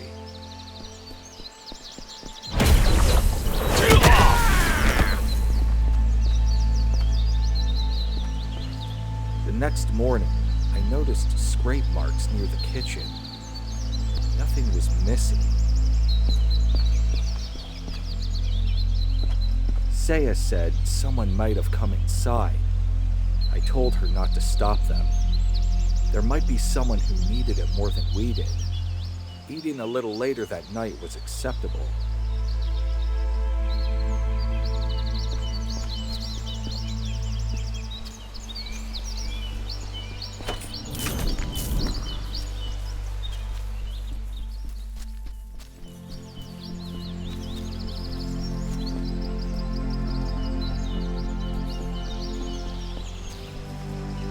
We meet again. This forest, it seems to draw people back to the same path. My daughter, she was the kind of soul who reached out her hand first, no matter what others said. How should I describe her? Perhaps like a maiden who only came down from the heavens for a short while. I always felt she would someday return to the sky she belonged to. After asking around in the nearby villages, I heard rumors that a young woman had been living deep in the woods, in a secluded woodcutter's home. I followed that trail, and it led me here.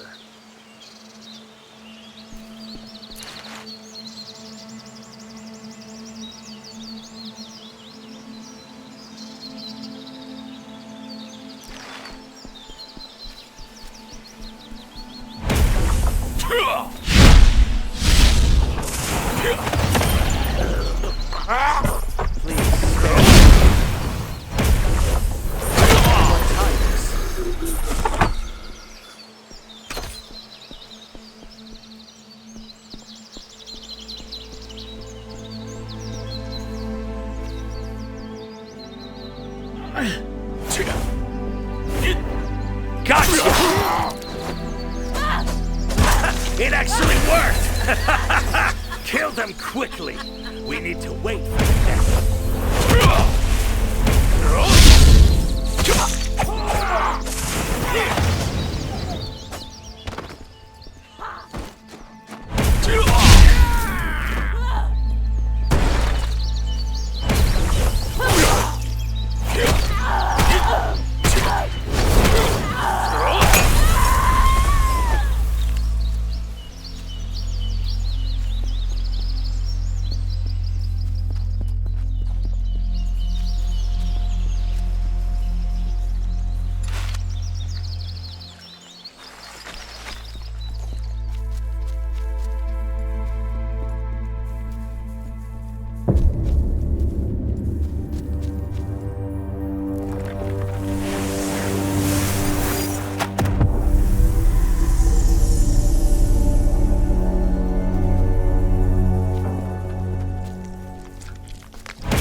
something she always carried close to her heart.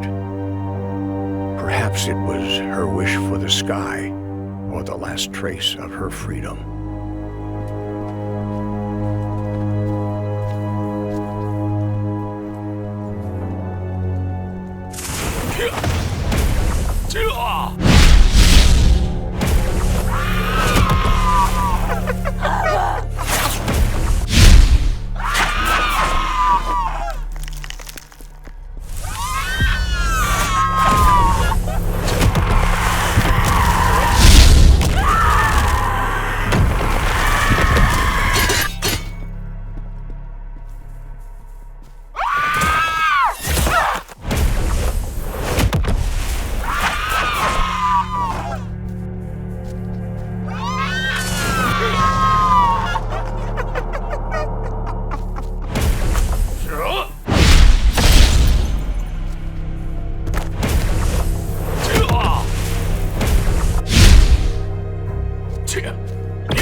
He took my wings. I lost my wings and was consumed by hatred. When I could no longer see the sky, I ceased to be myself. Love became a chain, and that chain turned me into a brutal.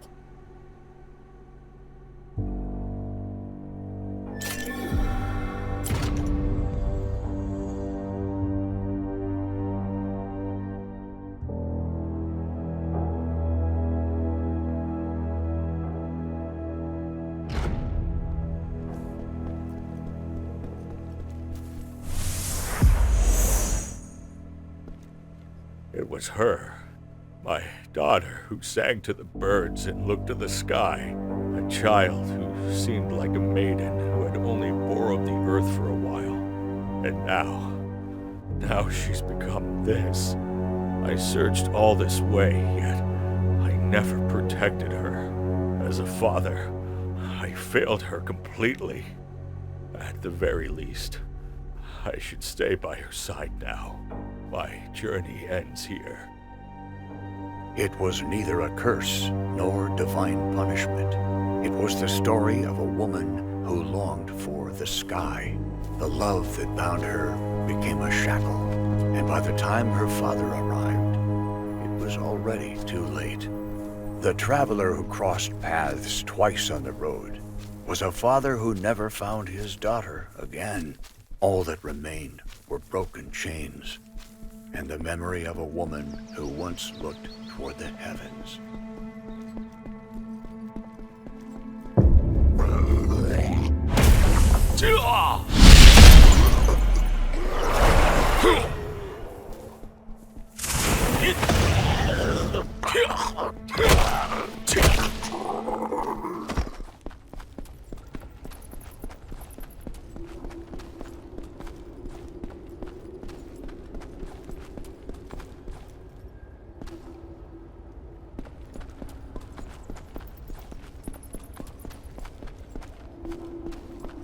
Breathing is getting harder.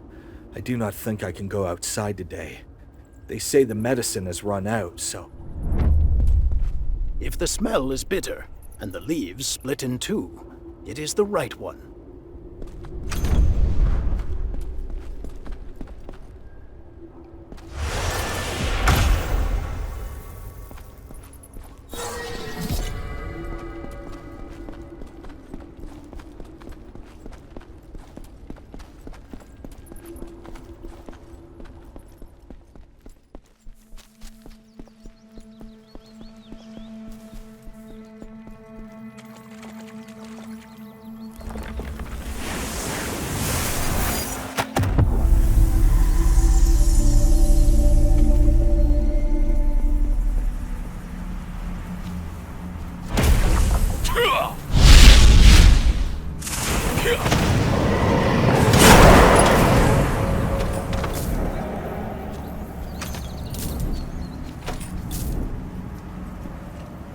She said it through tears, that I had done it. At first, I did not even understand what she was accusing me of.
I explained where I had been that day, who I was with.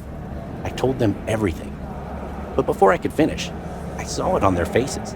They had already decided.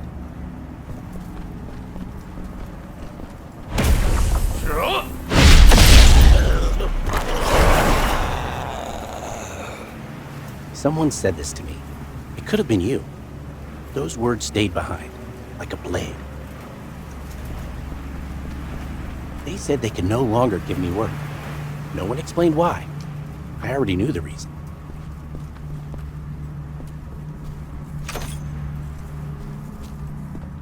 She walks around as if nothing ever happened. I cannot lift my head, because people have already chosen their answer.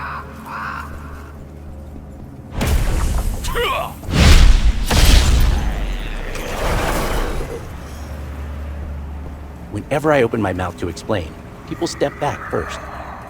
They pull the child away from me. Each time, my breath tightens.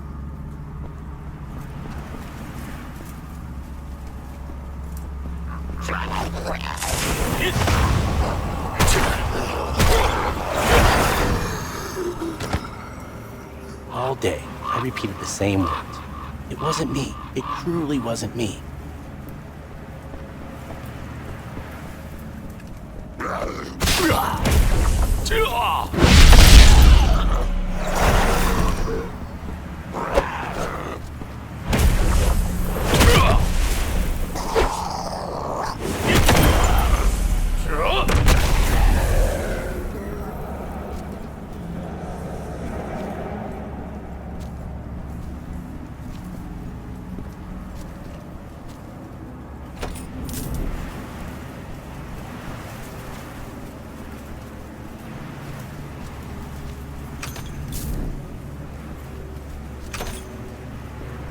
It wasn't me. No. Why? Why does no one listen?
Every time I strike the hammer, I think of my daughter. It's why my hands have grown more precise.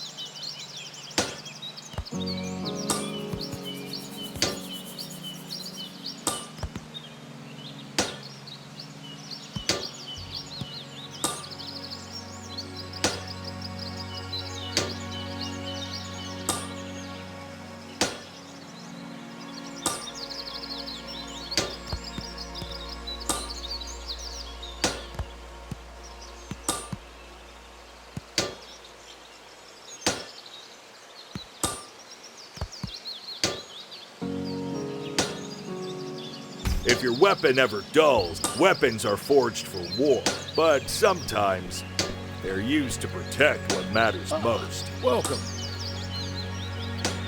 I heard the looters have intensified their attacks recently. In addition, the appearance of Brutals is worsening the situation. Fortunately, Priest Egwis of Tibele and his companions are roaming the forest, eliminating the Brutals. Priest Egwis, the Wandering Knight Lenin, Brutal Slayer Cordus, Eden's Guardian Druger, and Shadowblade Maul. You don't know them, do you? They're all famous, not only for their skills, but also for their heroic actions in helping and protecting people in these troubled times. People praise them for that. But in my opinion, you seem even more remarkable than they are. Just my intuition, though. Ah, welcome. You will.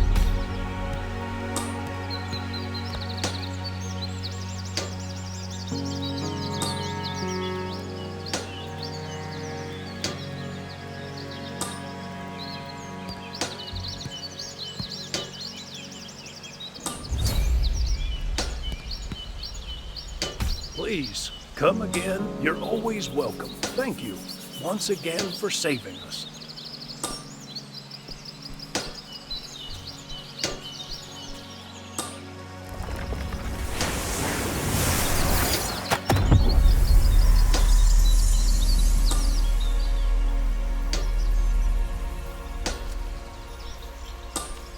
You've found a shard of Esser. This isn't just an ordinary shard. It radiates a warm, living energy. If I enhance this, your breath of Esser will become far more powerful. It will be a great aid in the battles that lie ahead. Trust me. Leave it to me. Let me awaken the Relic's first power. Hold on for a minute. It's done. Your breath of Esser is much stronger now. Its power to protect you has grown significantly. But no matter how strong your power becomes, avoid reckless fights. You are someone I and this world cannot afford to lose. You'll come across more Shard of Esser in your journey. If you find any, bring them to me.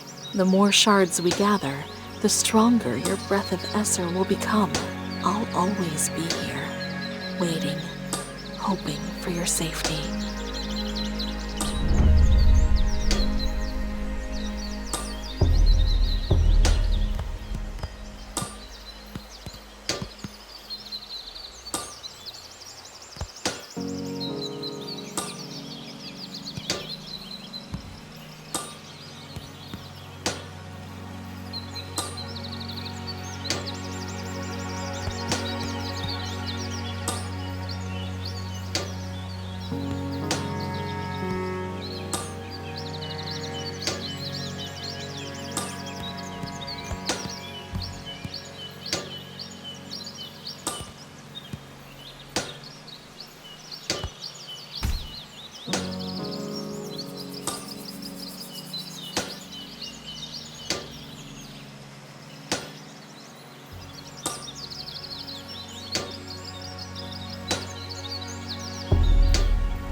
No.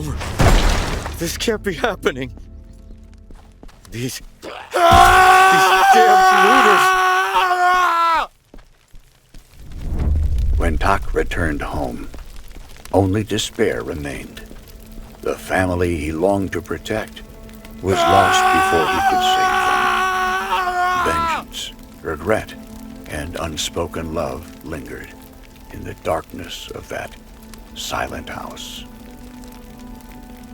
Mom is really sick, and it's worrying me. Dad went out to get some herbs, but he hasn't come back yet.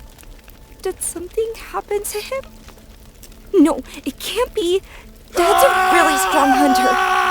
He once told me he even hunted an animal called a bear, which is way bigger than a brutal.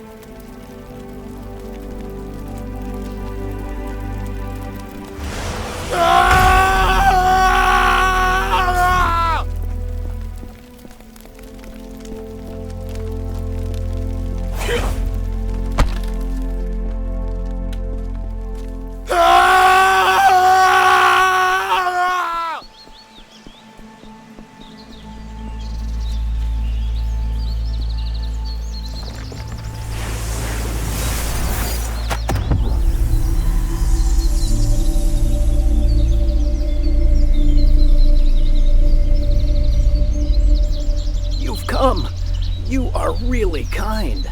It would have been too much for me alone. But with you, I think we can finally put an end to them. Let's go.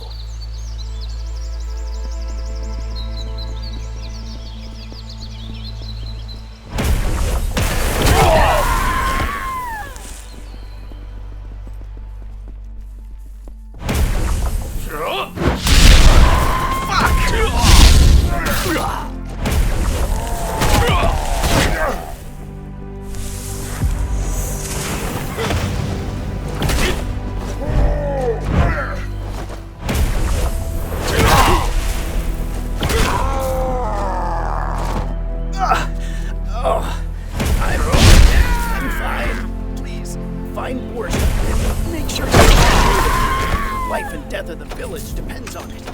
I'll follow soon.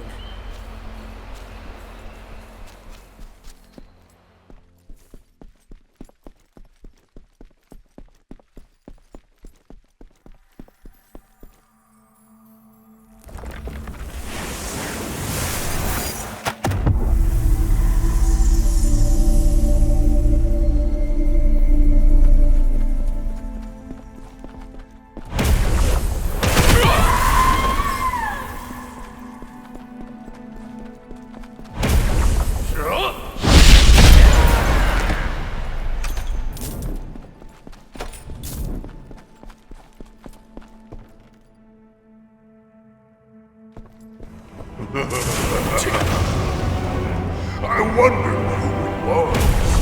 It's fucking you! That bastard! I won't let you die fucking easily. I'll tear your flesh to shreds and feed it to Brutal. And I'll crunch your bones myself. Fuck! Garvin!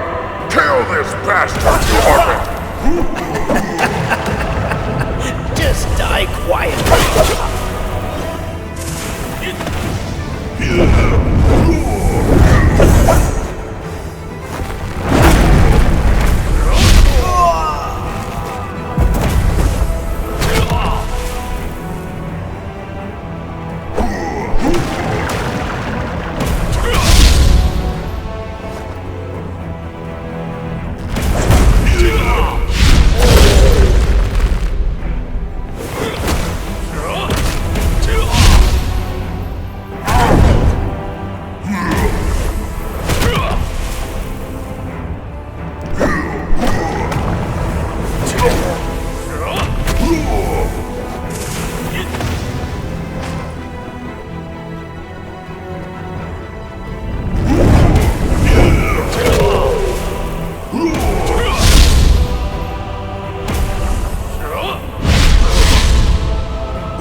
Fresh break. You'll do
your own grave!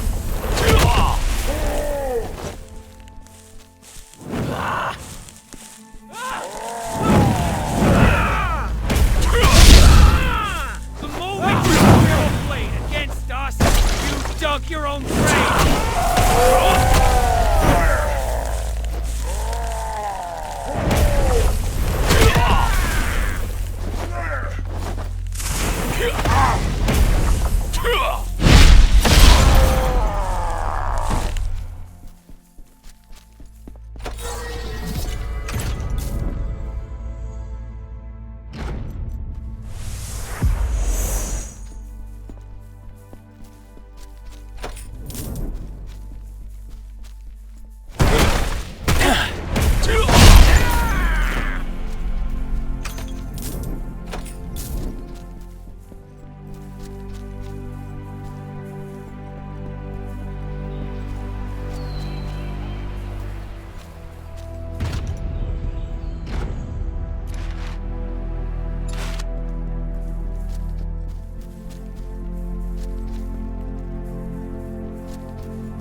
Do you remember? The villagers laughed, calling it a child's foolish dream, when you stayed beside me so I wouldn't cry. I miss that version of you. The one who believed with me.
I came upon the source that had swallowed the Mistwood in death.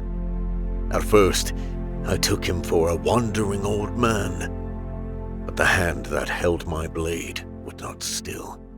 Something within me screamed, "That is no man."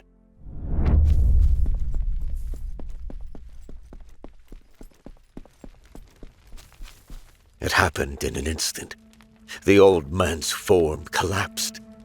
In its place stood a towering creature, a massive spear gripped in its hands. From the darkness, brutals with faces twisted like beasts crawled forth.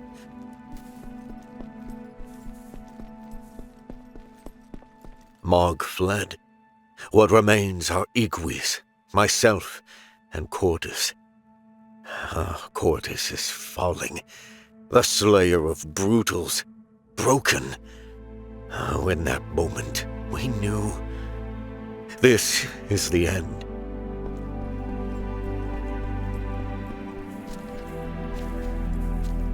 Our formation has collapsed. Igwis's scream was swallowed by the mist. The spear launched in my chest is devouring me from within.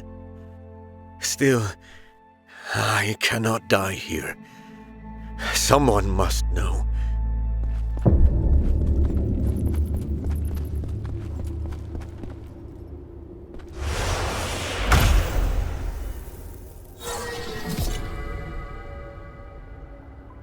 I can no longer move.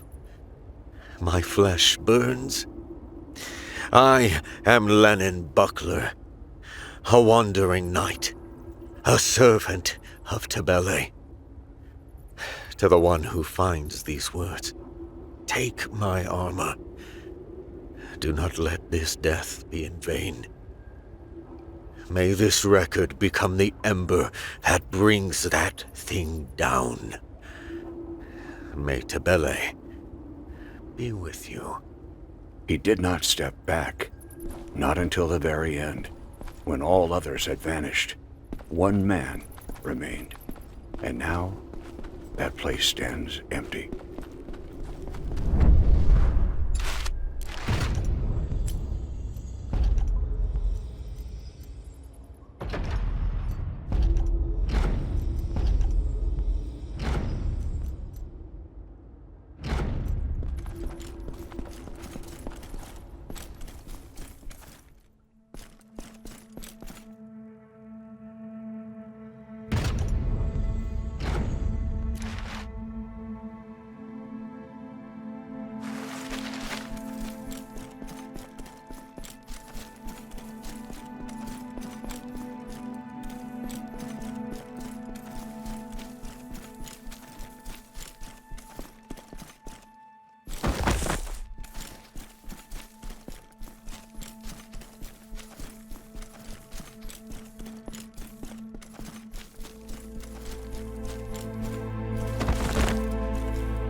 In my childhood, my father was a giant who ruled the flame.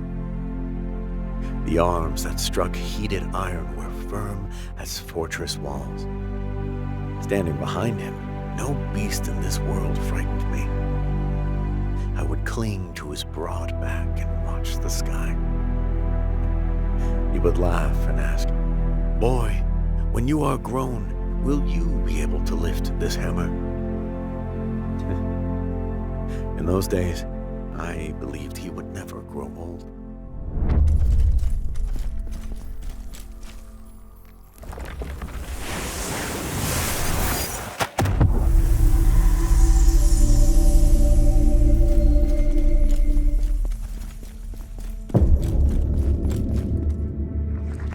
When I returned from a long campaign, he still stood before the forge.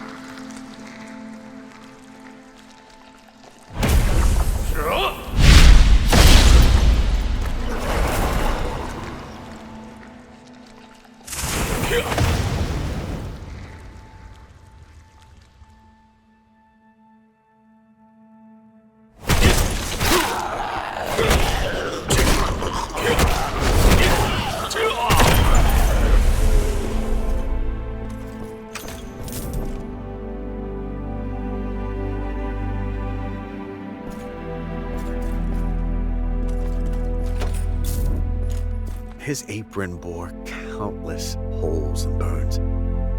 They were not marks of time alone. They were the places where flame had struck, while he forged the armor I now wore. I had believed him strong by nature. I had never considered that he might feel pain. He had been burning his own years to light the road before me.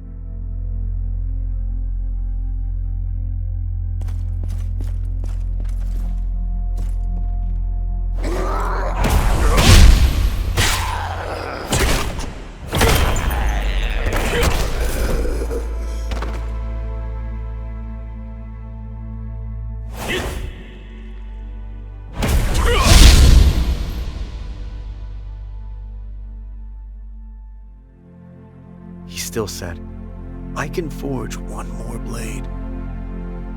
Yet the hand that held the hammer paused for a breath. Without speaking, I placed my hand over his. That hand, once vast and unyielding, now fit within my grasp. The hammer was heavy, but I could lift it. Father, I will bear the hammer now. He passed the apron to me. For a moment, he stood holding the hammer, then let it fall from his grip. The dusk painted his back in red. "You have grown broad of shoulder." At those words, he stepped back, and I stepped forward.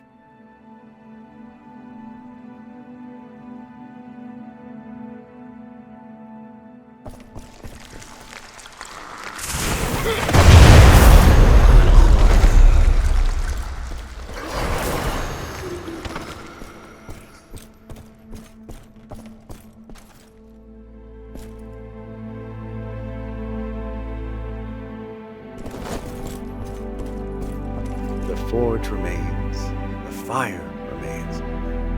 Only the one who holds the hammer has changed. My father did not grow smaller. He lowered himself so that I might stand. Today, I stand in that place. To a child, a father is the first giant he ever knows. One day, he learns the giant has grown lower. That lowering is not weakness. It is a passing of place, a quiet step aside so that a son may stand. A giant does not diminish. He merely changes where he stands.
Every time I strike, it's what...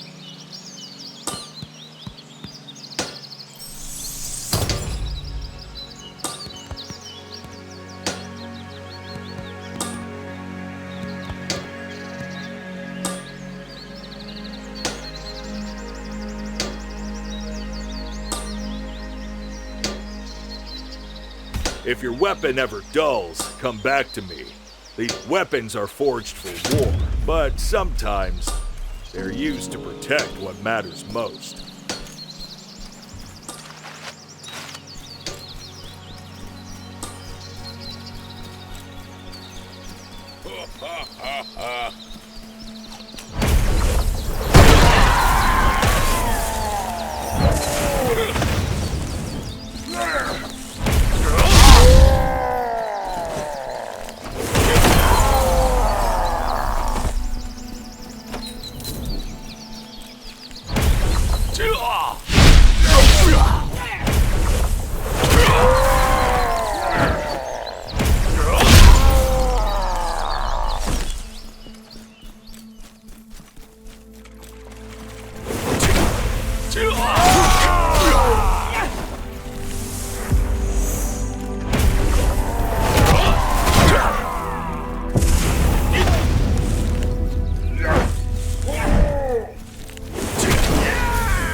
Now is not the time to fight. Stay hidden.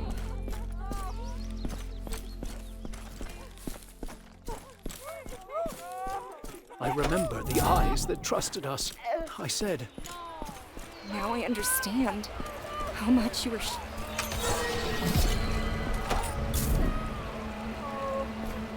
I watched the cathedral roof collapse. Traveler, may the light of Tevele rest upon you. Do you seek Tevele's blessing? A small offering is required.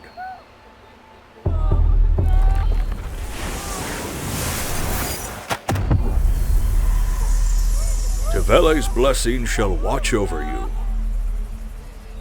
Now I understand how much you were shaking inside...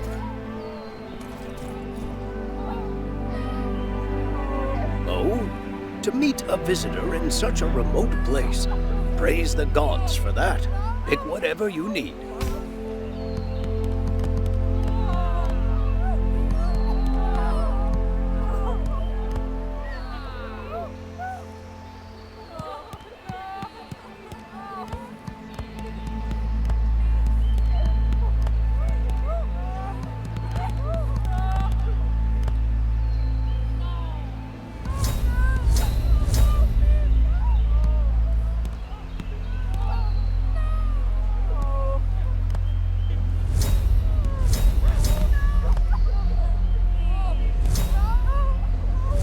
Surviving out here isn't easy. I hope my goods help you.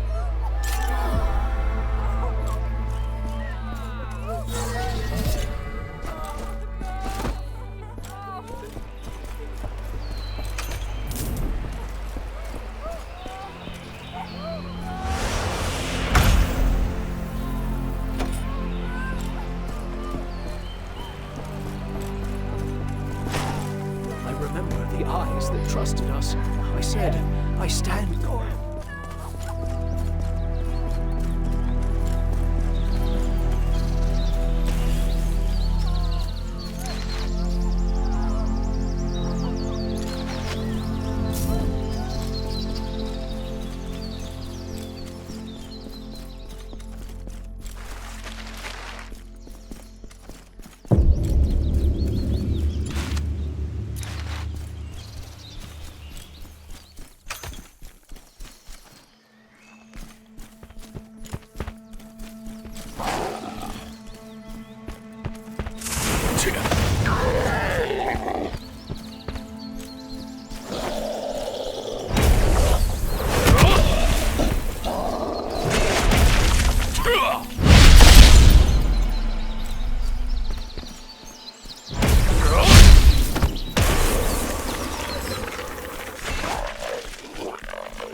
Where the light did not reach, we lit our own fires. But the fire did not warm us, and in the end, this sanctuary turned to ashes.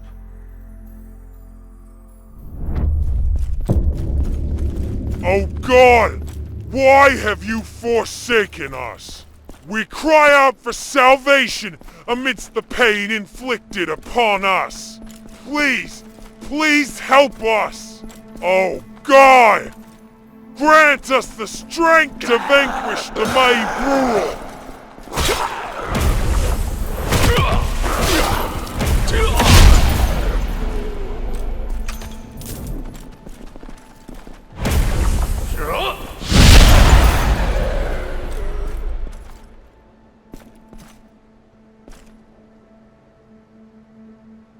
Egoise, don't listen to that voice. It's not light. We have lost God, but that doesn't mean we should believe in anything else.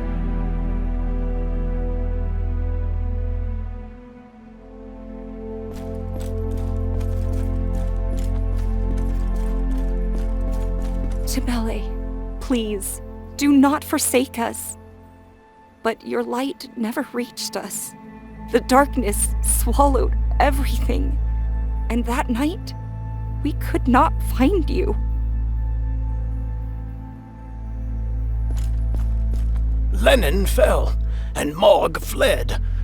There was no more light in Cortus's eyes. I remained. I had to. Do justice.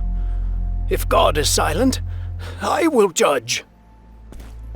No one could reach God, but I called his name until the end.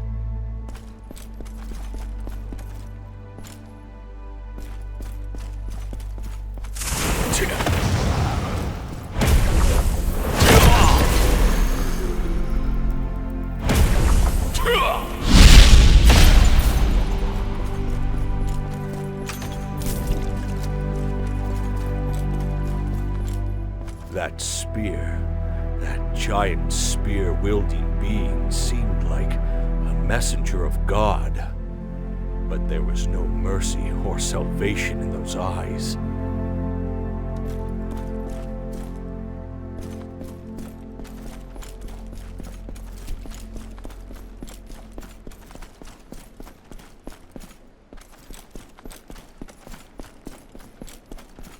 In the past, beneath this sanctuary, there were those who sought to hide forbidden powers.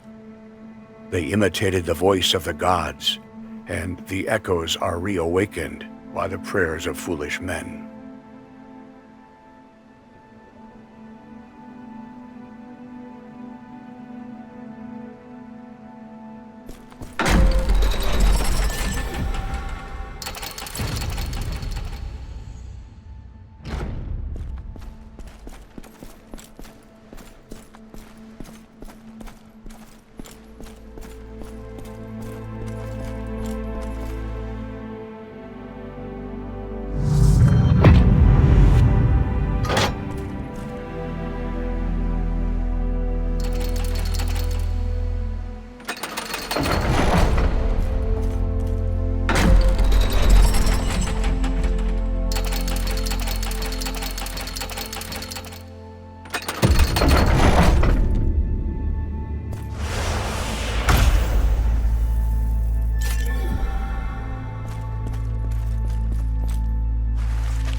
A silent moment spent watching the fire.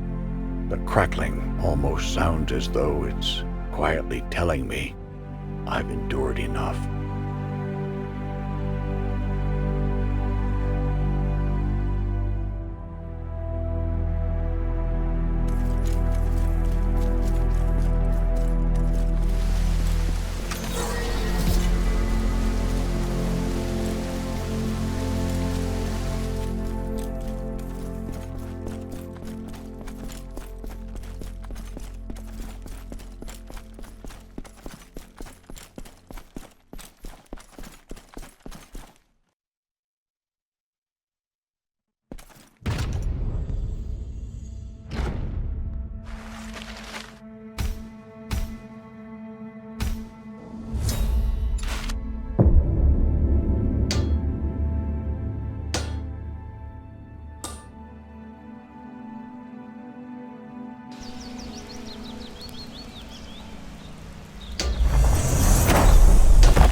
Traveler, do you seek a small...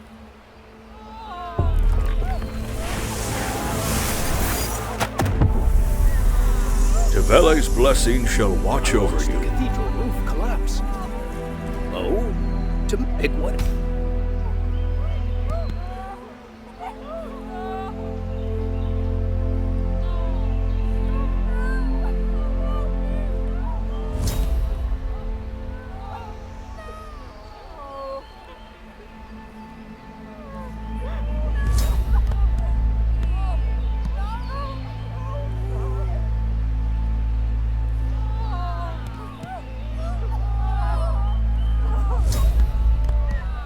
Surviving out here isn't easy.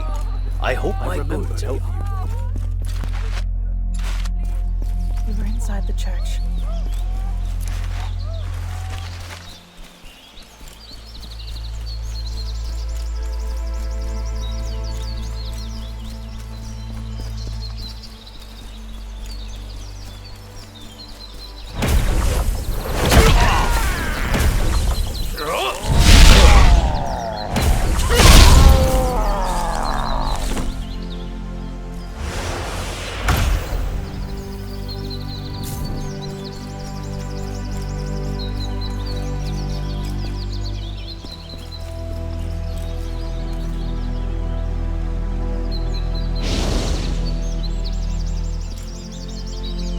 A memory of a fire someone once lit for me long ago. Back then, the world was not this cold.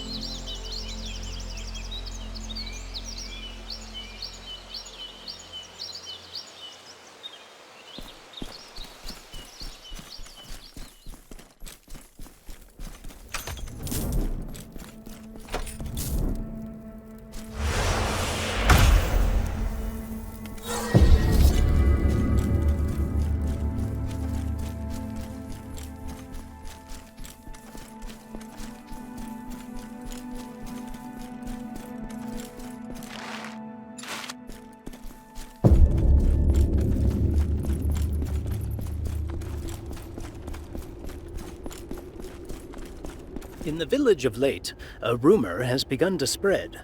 Deep within the forest cave, a Brutal has appeared.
This place is not a brutal's den. The walls are gouged by massive claws that have split the stone itself. Across the ground lie fragments of black leather. Each piece bears stitches made by human hands. Brutals do not wear such things. Then who was it that fought here?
Deeper within the cave, the marks of battle grow clearer. Broken arrows, a blade hardened with dried blood, and countless shreds of torn black leather. The one who fought here was a single man, and those he faced were many brutals.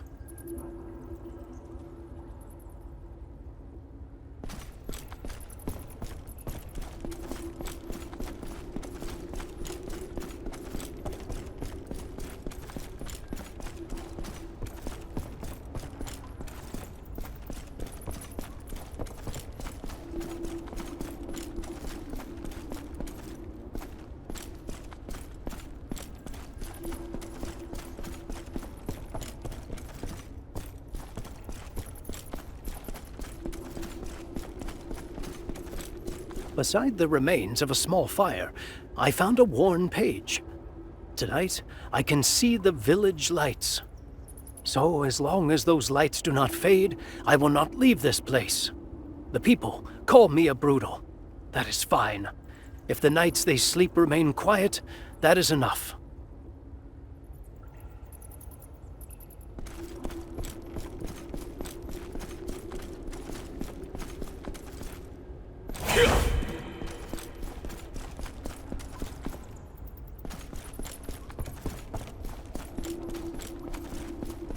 At the end of the cave, I found him. Before the corpse of a massive brutal sat a man in a black coat, leaning against the stone wall. He was already dead. Yet behind him, the passage that leads towards the village had been sealed shut. Even at the end, he had not abandoned that place.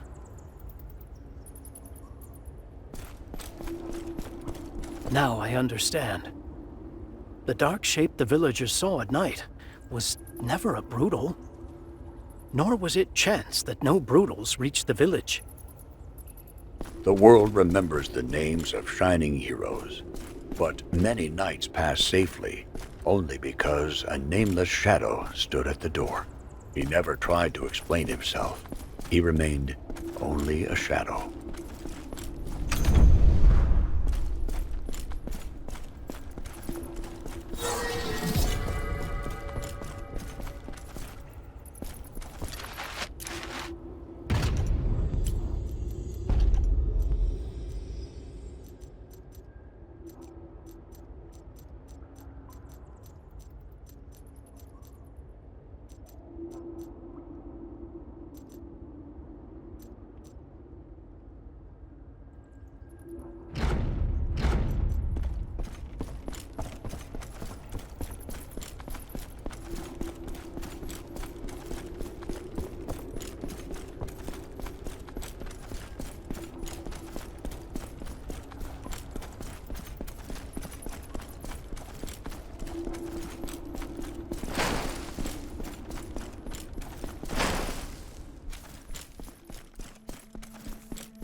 Do you remember the day you sought out that tiny farming village no one cared for?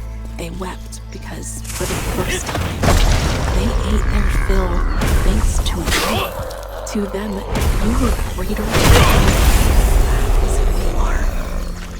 Never forget it.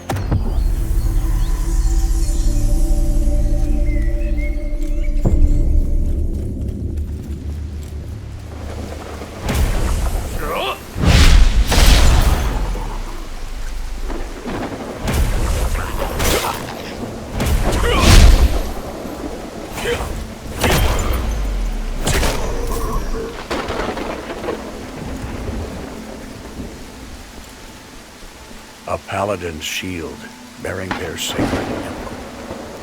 It is utterly destroyed by some immense force.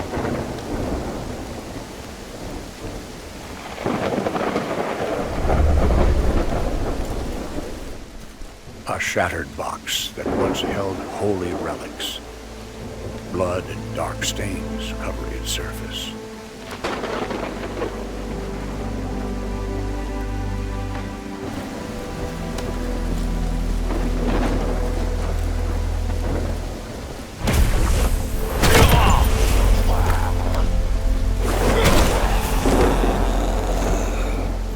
Paladin's sword, broken in two. The blade is stained with dark, dried blood.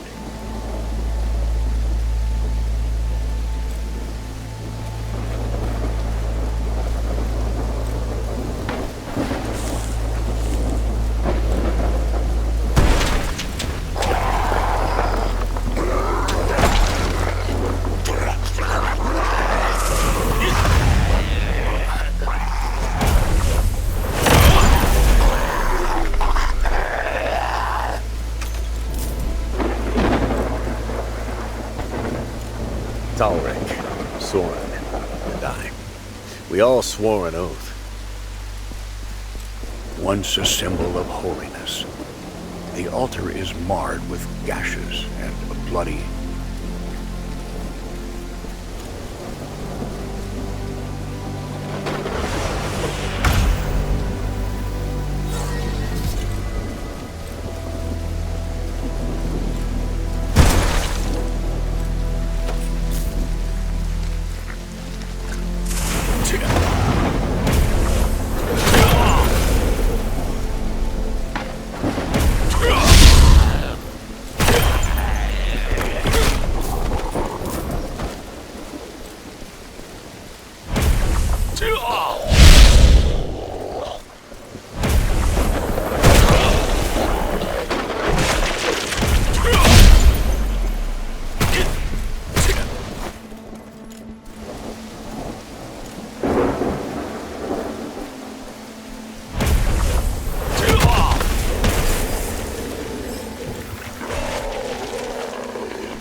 The floor is deeply gouged by a massive spear. A mural depicts the paladin's desperate battle against the brutal.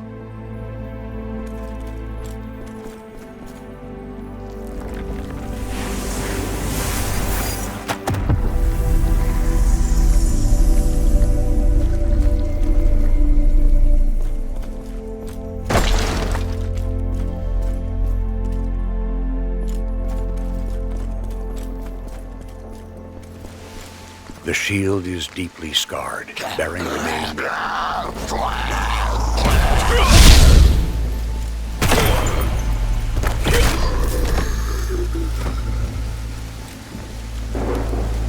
Arden is here. Buddy.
I failed. I was no protector. I lost them all. Now...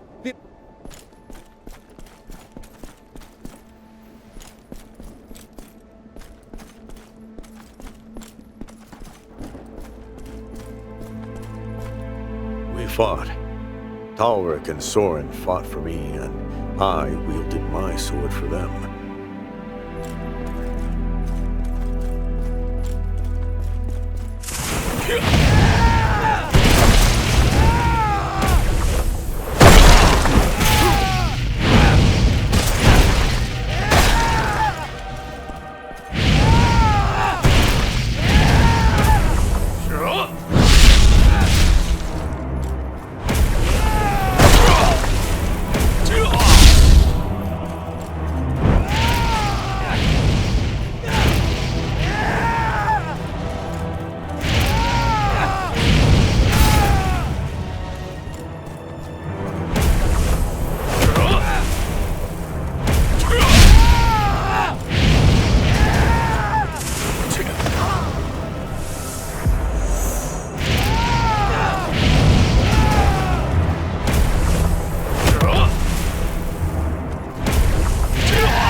In the end, Arden could not uphold his oath. His sword, shield, and silence remain in the ruins of the church. No one heard his plea for forgiveness. His pain echoes in the darkness. Yet one day, someone may remember his story, and over his forgotten name, a distant hymn may rise again.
did such a thing happen?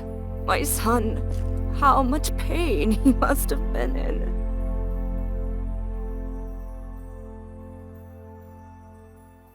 My son, Feller, keeps appearing in my dreams. In the dreams, he cries out in agony. Seeing him cry in pain like that breaks my heart. It's just a dream, but it felt so real. He always took great care of me, never once complaining despite my old age and weakness. But then, one day, a brutal suddenly appeared, bringing disaster to the village. People died, and the village could never return to how it once was. After killing the villagers, the brutal casually retreated into a cave. But since my son went to the cave to gather herbs, there's been no word from him. He must be in the cave, but I can't confirm whether he's alive or dead. I just hope he's still alive. Looking at your physique and equipment, you seem like a mercenary. So I was wondering, could you possibly help? If you can confirm whether my son is alive, I will offer a suitable reward. He should be easy to find. He's wearing a yellow leather bracelet with a flower decoration I made for him when he was young. Please, I'm begging for your help.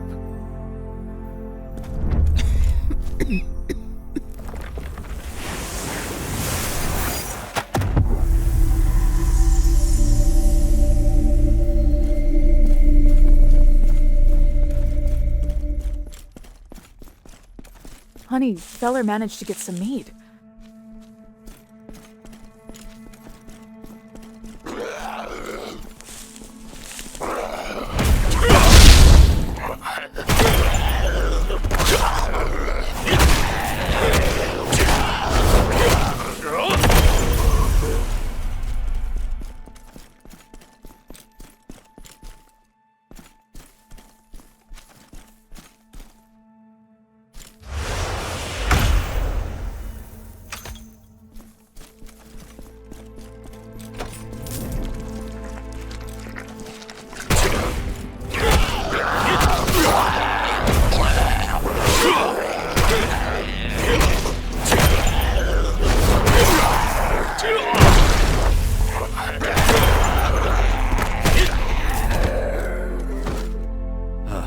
Today was just...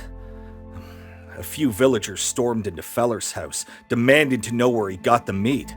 Feller wasn't home, only his wife and elderly mother were there, but some of the greedier ones kept pushing. Even though his wife and mother insisted they didn't know.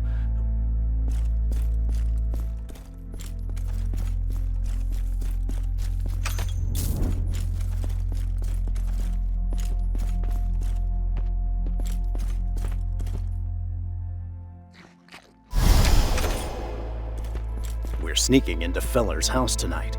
There's definitely some hidden meat.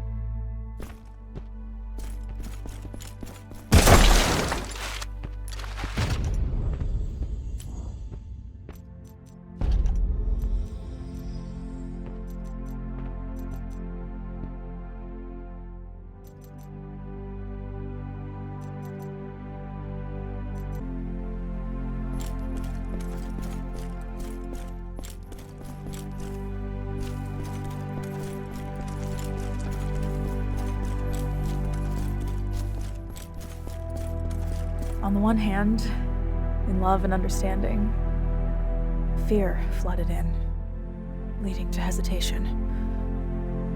You've always been a warm person who devoted himself to your family. You used to bring her whatever she wanted.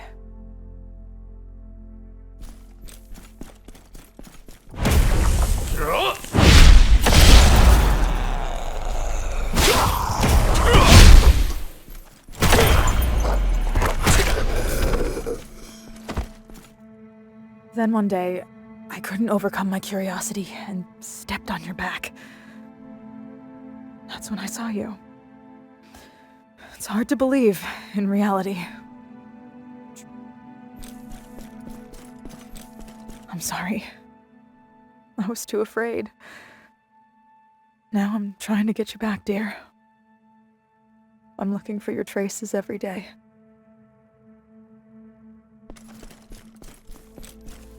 Tabele, please. grant me your forgiveness. Blinded by momentary greed, we committed a grievous sin we should never have done. Tonight, I broke into Feller's house with Marisa, Eli, and a few others. Feller's elderly mother caught us sneaking in. Panicked and terrified, we killed...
First day, Mother wished to have meat once more.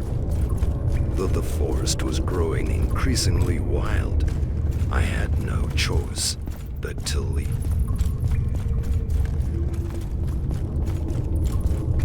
On the second day, I met that cursed old man. He said his medicine. At first, I believed everything would be fine. On the third day, I caught a deer. My newfound strength. The laughter of my mother and wife made me forget the unease of the forest, if only for a moment. On the fourth day, my happiness was short-lived. The villagers raided our home and took the meat. My mother and wife. On the fifth day, the house was stained with blood. I avenged them. One by one, my hands would not stop.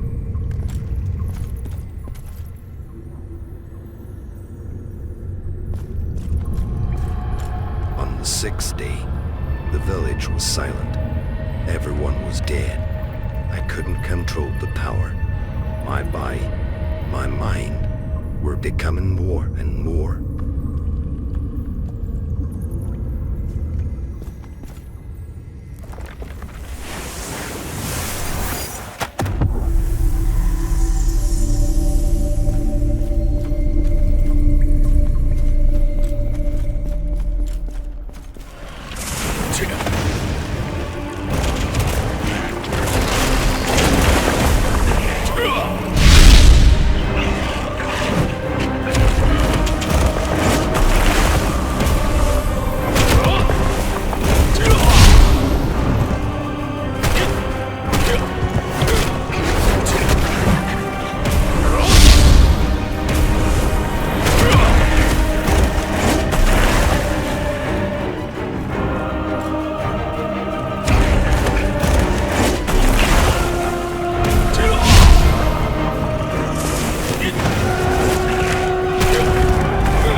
There's nothing left in the place where the elderly woman was. There, I can feel the calm peace and the appreciation of the elderly woman. Feller's love became a curse in the end, leaving only sorrow for those left behind. Her longing quietly lingers in the silent forest. They believed they no longer had to die.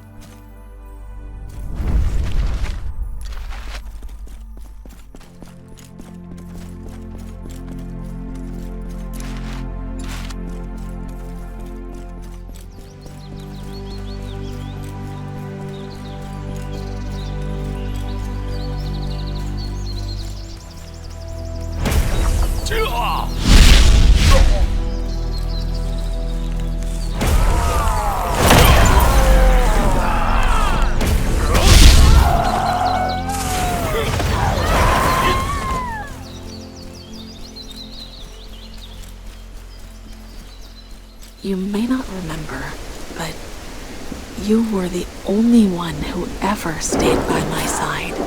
All those dreams we had when we were young, I wouldn't have chased them without you. Even after you were gone, you were still my hope. I know your memories are gone. That's okay. I'll help you piece them together, story by story.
Touches my frozen fingertips.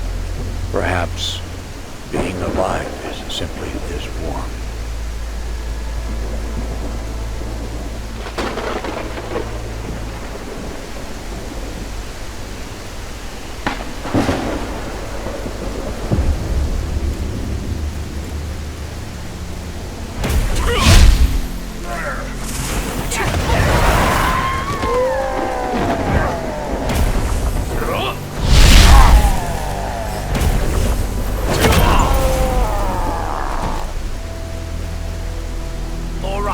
Let's have some fun.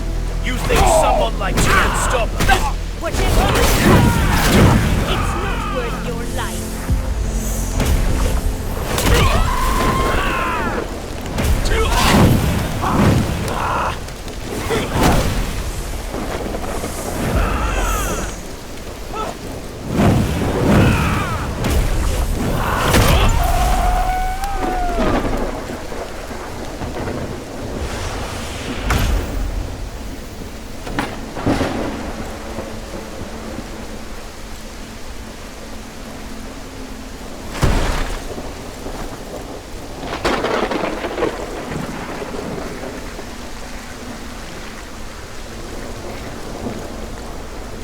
Cat, you just stand before me with that newly sword or toy like dagger.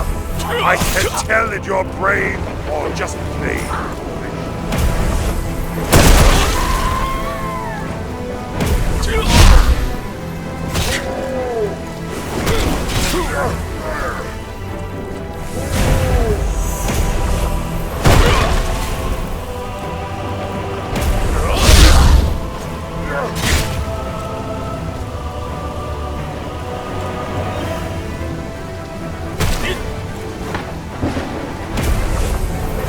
I've seen countless weaklings like you every day, but none of them have ever lasted to the end before me. When I crush you, My name will echo as a symbol of even greater fear.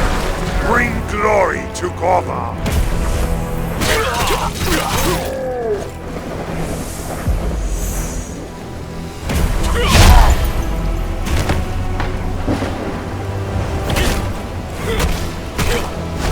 Damn it! I didn't expect you to be this persistent, but I am Kova. I'll trample you into the ground until the very end. When my blood stains this land, you'll find no freedom from this war either.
All right, let's have some.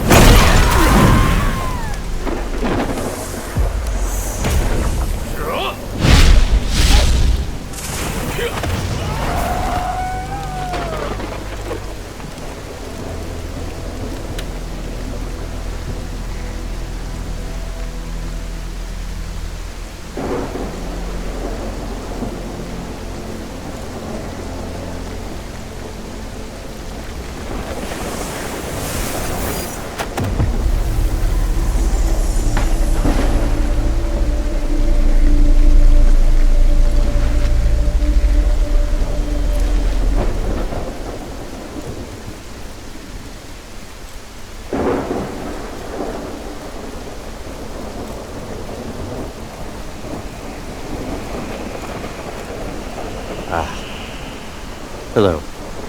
My name is Ivan. I came all the way here from the distant Hillsbrad to gather herbs.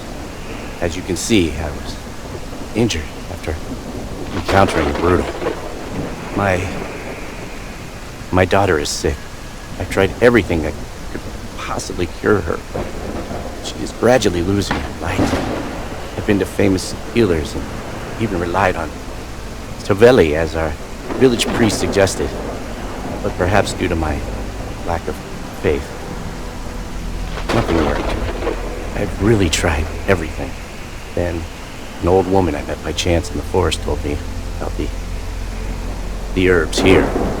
I knew it was dangerous, but I had to come. It's my last hope. Please, could you possibly get the herbs for me?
village sits at the center of a trade route. Merchants stop there for a day's rest.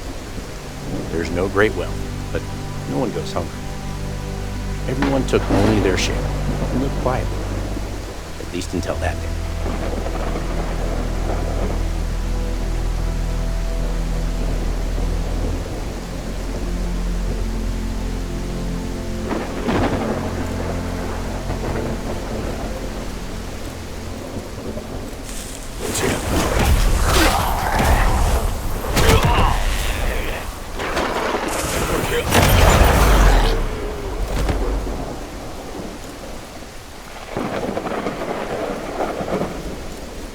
The ground collapsed in the center of the village.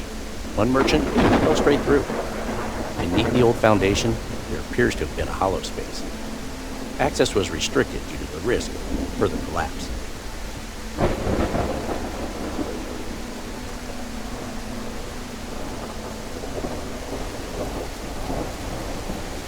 We fought over the coins, stepped over the dead. Then, from below, we heard a beast-like howl. It was a sound of rage. That's when we realized we had woken something.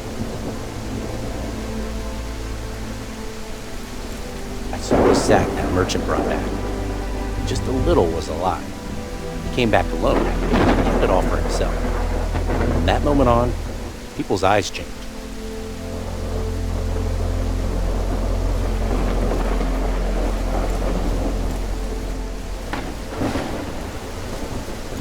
People called the merchant to the inn. How much he took, what was down below. They pressed him for answers. He tried to laugh it off. That was when it stopped being about money. It became about trust. Someone shoved him. The merchant fell and struck his head. He stopped breathing. We looked at one another, and no one stopped.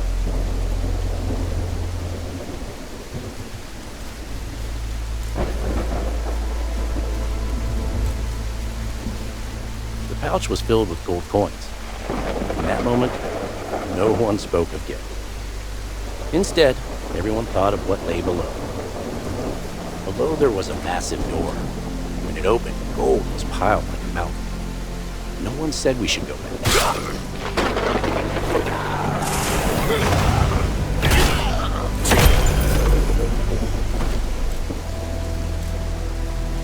We fought over the coins, stepped over the dead. Then, from below, we heard a beast-like howl. It was a sound of rage. That's when we realized we had woken something.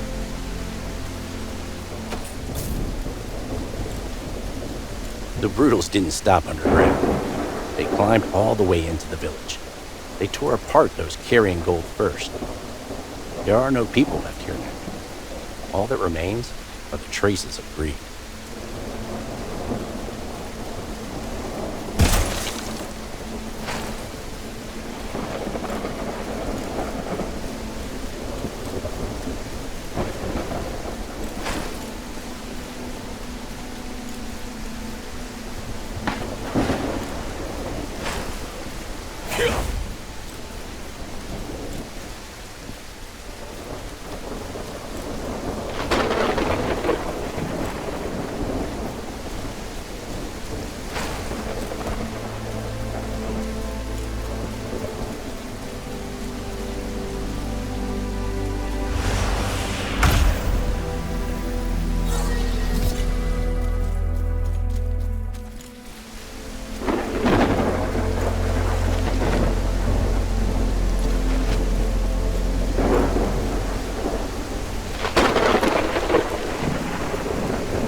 mountain gave us life. Forget not its blessing.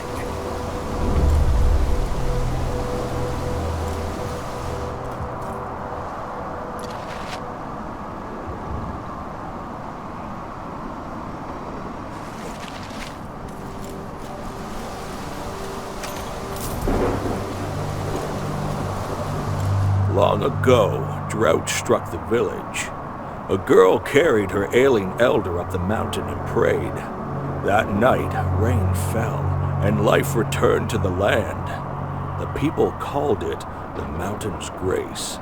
From that day on, each year they brought the old to the mountain in return.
Do not forget the mountain's grace. The soil's bounty flows from its breath. In due time, return what was given.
On the first day we climbed the mountain, we were grateful. Clinging to that memory, we offered endless sacrifices. But now I know, the mountain never asked for anything. It was not grace we sought, but our own desire. It was neither the mountain's wrath nor the curse. The resentment of the Forsaken and the greed of humankind intertwined, giving birth to a brutal, born, twisted hearts. What began as gratitude turned to desire, and that desire shaped its own calamity. In a very old chronicle there remains the tale of a knight. People once called him the Dawn Knight. He served a kingdom long since forgotten. In battle, he was always the first to advance, and the last to remain. Legend says he stood alone against an ancient presence. And at the end of the record, one name still lingers, faded by time. Altares.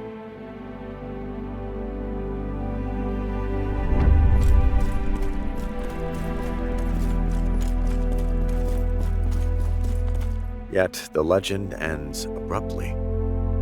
After a certain point, the knight's name no longer appears in any record. It is as though someone deliberately erased him. So I began to search for the knight's trace.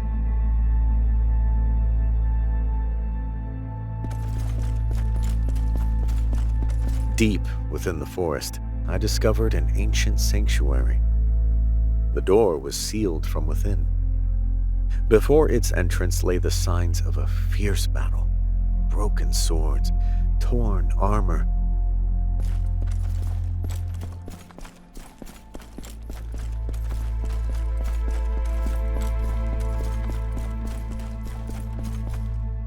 Inside the sanctuary, a suit of armor remained. An old knight's armor. But upon the breastplate is a peculiar mark. The blade did not strike from the front, but from behind.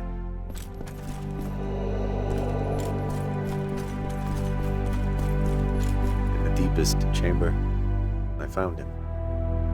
A knight standing with his back against the wall. The armor had long since hardened with dried blood. Yet even in death, he had not fallen to his knees. I believe I have found the Dawn Knight.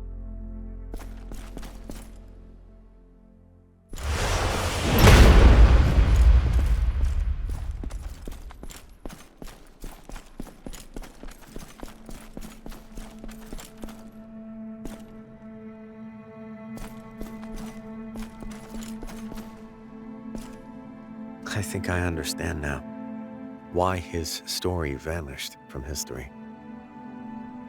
But I doubt anyone would believe the truth. So I leave this record here until the day someone else discovers this armor. Some legends protect the world and are forgotten for it. Yet truth does not vanish entirely. It remains, quietly waiting until someone finds it again.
Every time I strike, it's why...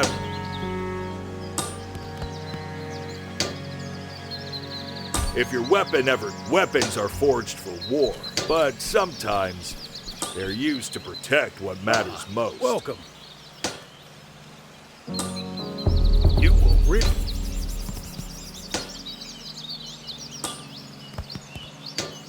Please, you're always... Thank you once again for saving us.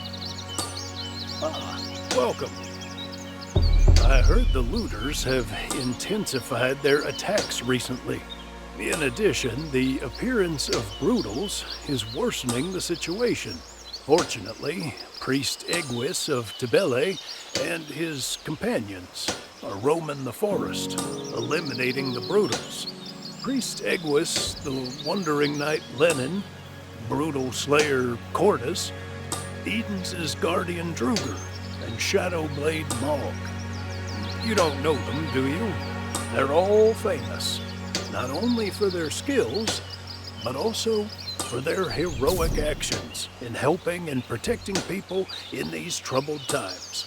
People praise them for that. But in my opinion, you seem even more remarkable than they are. Just my intuition, though, are roaming the forest, eliminating the Brutals. Priest Egwis, the Wandering Knight Lenin, Brutal Slayer Cordus, Eden's guardian Druger, and Shadowblade Mog. You don't know them, do you? They're all famous. Not for their people, but just my intuition, though.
When Dix, the village chief's son, stepped forward and declared he would go to Eden's, we believed him a hero. But before even the first night had passed, one of our men vanished. No trace, no cry. Too quiet. Far too quiet for the work of looters. Dix only muttered that the man must have fled in fear, his gaze fixed upon the fire. For a moment, the flames reflected in his eyes burned a deeper red than they should have. It left a chill crawling beneath my skin.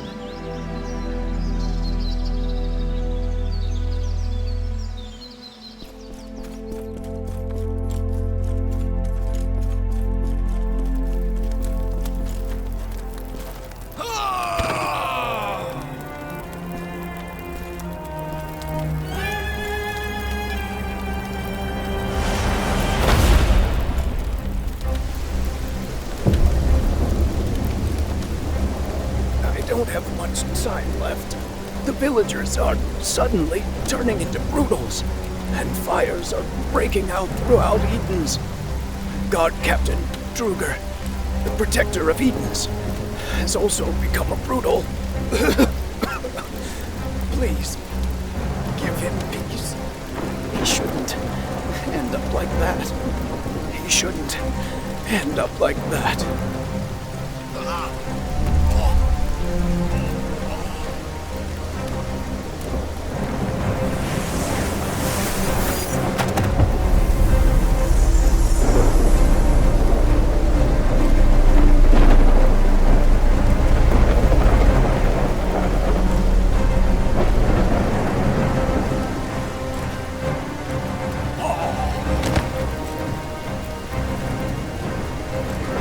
A fever of unknown origin has spread through the village. Even the captain of the guard has taken to his bed. Then, this morning, a strange old man appeared and began handing out a peculiar medicine, a grayish liquid. Those who drank it saw their fevers vanish and their smiles return. The villagers praised him, calling him a messenger sent by Relic. But why does the medicine carry such a faint, unsettling scent of blood?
A fever of unknown origin has spread through the village. Even the captain of the guard has taken to his bed. Then, this morning, a strange old man appeared and began handing out a peculiar medicine, a grayish liquid. Those who drank it saw their fevers vanish and their smiles return. The villagers praised him, calling him a messenger sent by Vele. But why does the medicine carry such a faint, unsettling scent of blood?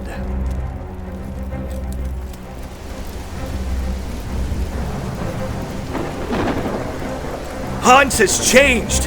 He was drinking with us moments ago, then suddenly collapsed, screaming. His skin split open, and from within, other limbs began to grow. No, it's not just Hans. Those who took the medicine are fusing together, becoming a single mass of flesh.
Get away from me! Wait, what? You're human? Dear gods, you're alive! I'm sorry, I thought you were another brutal. I don't know how all of this started. One by one, people began collapsing, then turning into brutals. The numbers grew so quickly that our village was overrun in no time. The village guards tried to fight back, but when that monstrous, massive brutal appeared, it was all over. Father Daniel led some of the survivors out of the village, but I stayed behind. I had to find my wife. The last time I saw her, she said she was heading for the back gate. That creature blocked the way. If only someone could defeat it.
can no longer remember their faces. These arms, these countless arms clinging to me. Whose are they? The more I try to tear them away, the deeper they burrow into my flesh. It burns. My whole body feels as though it's being consumed by fire. Ah, merciful gods, grant me death instead.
Foreman, now gone. There are no signs of a brutal attack. And yet, those who lay beside us at night are gone by dawn.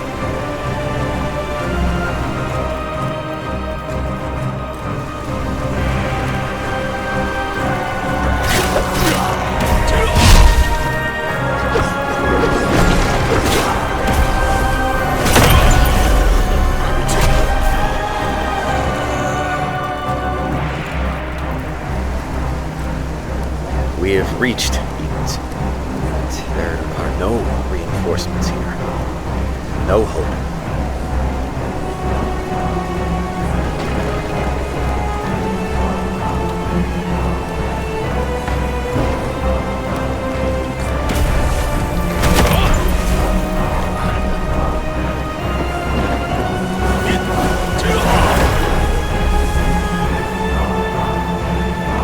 Dix tore apart the man behind him in an instant. That thing was no longer the chief's son or his name. I remembered Logan's words, "Brutals fear the flame." So I drove my torch into its arm. The stench of burning flesh filled the air as it let out a dying shriek.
You really killed that Brutal?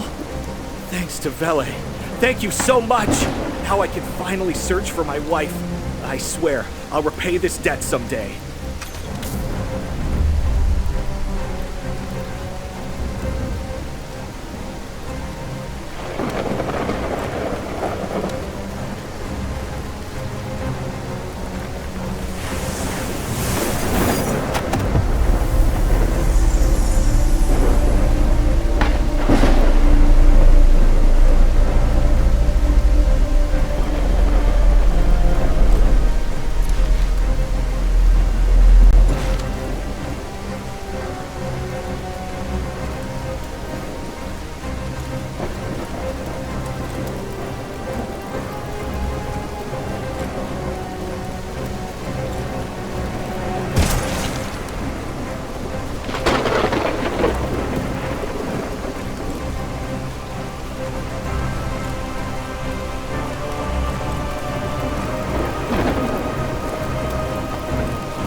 Someone will remember him and refuse to let him be forgotten.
happening? Please wake up.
Come on, cry for help!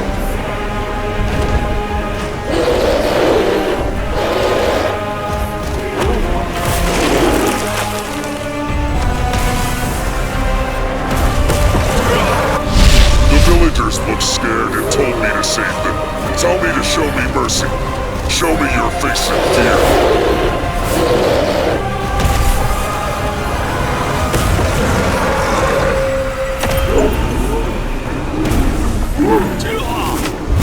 Oh man, it was thrilling to kill that girl.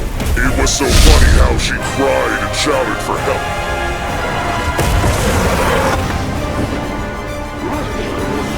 Oh, you won't die nicely.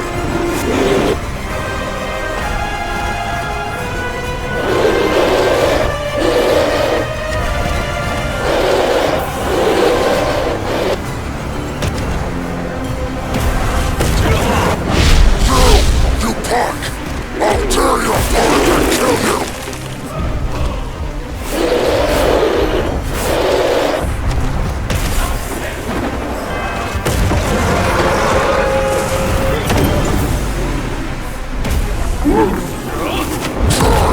Die! Bloody hell! Oh, why aren't you dying?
Stop those guys! Protect the villagers!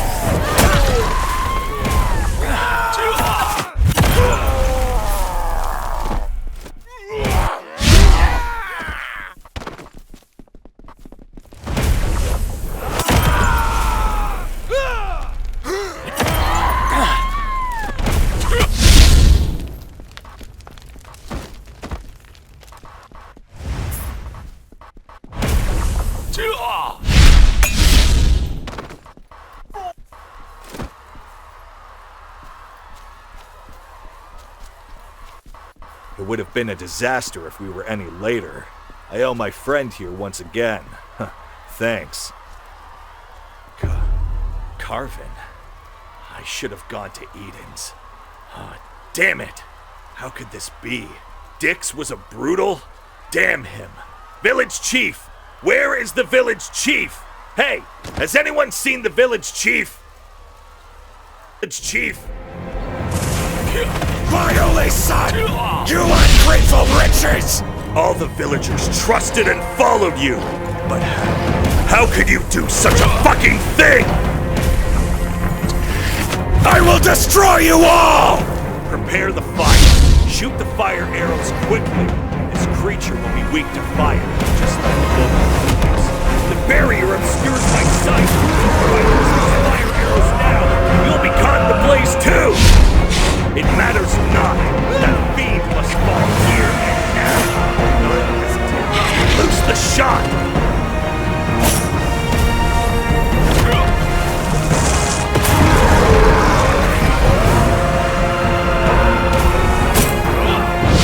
My son!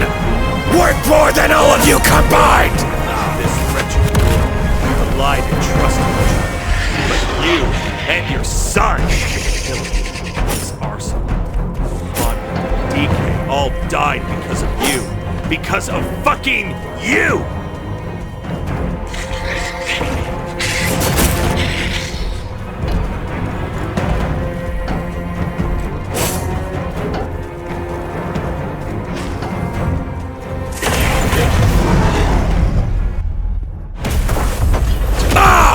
I'll tear you to pieces!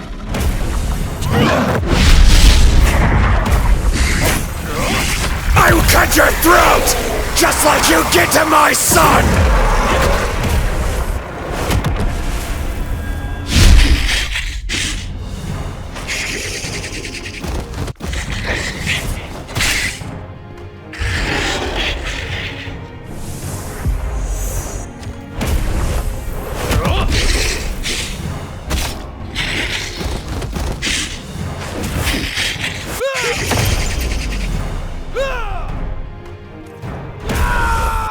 I just wanted to survive this destruction with my son!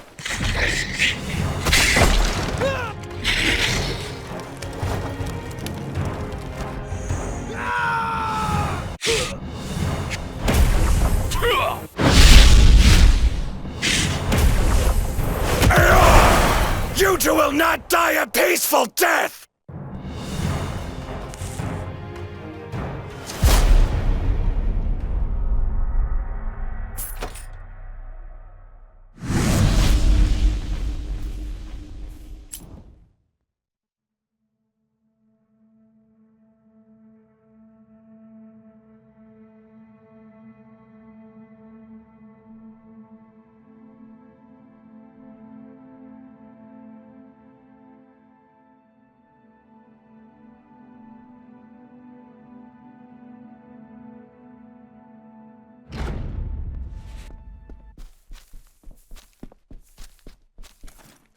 Damn this cursed world. The village chief we trusted turned out to be a brutal. These days, I don't even know who we can trust anymore. Still, thanks to you, the village survived. Without you, the villagers would have been devoured without ever knowing why. We lost many, but we survived. That means we keep going. Here, your reward as promised. And anything left in the chief's house is yours to take. You might even find a clue about what happened here. You saved this village. You have my thanks. Truly, thank you, my friend. I never thought the Brutals could twist a man this far.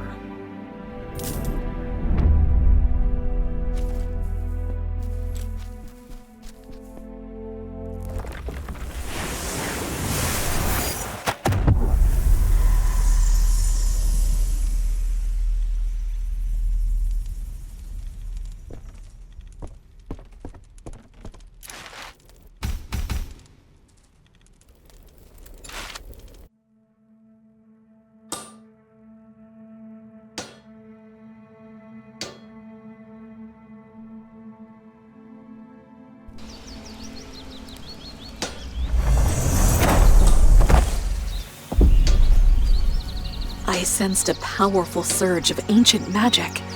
Are you all right? I was worried whether you'd be able to handle it.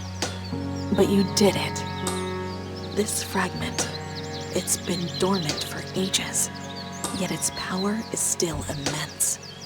And I can feel it. Another force connected to the great relic flowing from Hillsbrad. There may be something even more important there. But I've heard troubling rumors about Hillsbrad. You'll need to prepare yourself well before heading there. The people here at camp might know more about Hillsbrad. I suggest speaking with them before you go. They have traveled far and wide, gathering valuable knowledge.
Wait, please!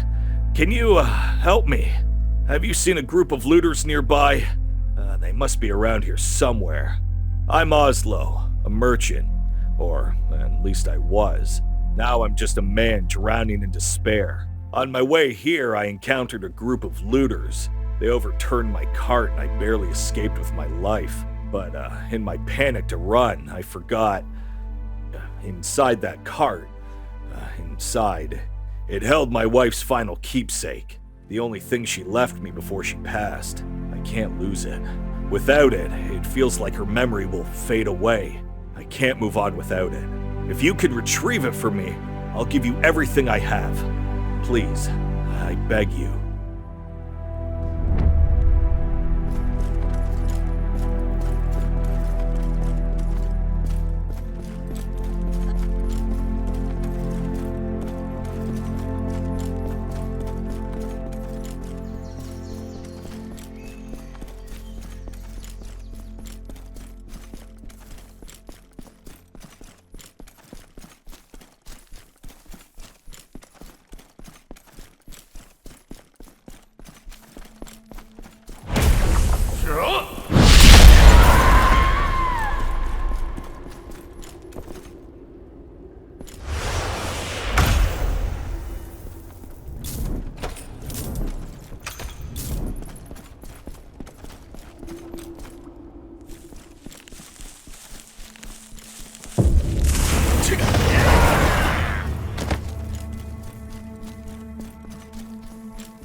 Well, what do we have here?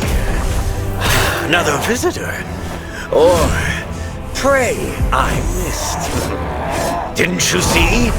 I've already dealt with everything around here.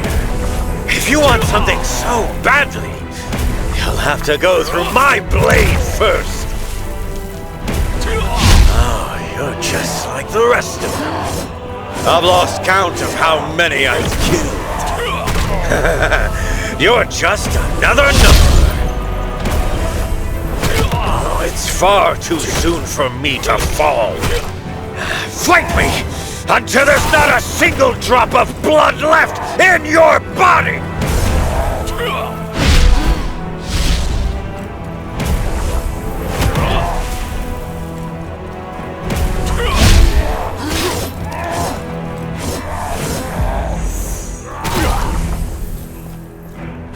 Damn it!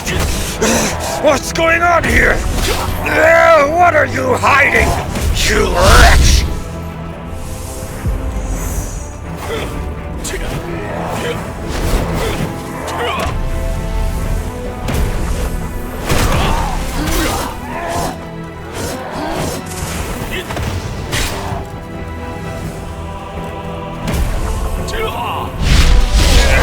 Your victory is temporary.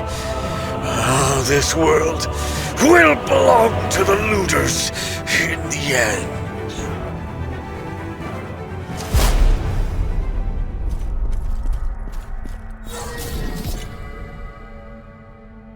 His expression is one of pain, yet there is a faint trace of relief. His hand reaches out toward the empty air, as if trying to grasp something. It seems he never let go of his love for his wife, even in his final moments.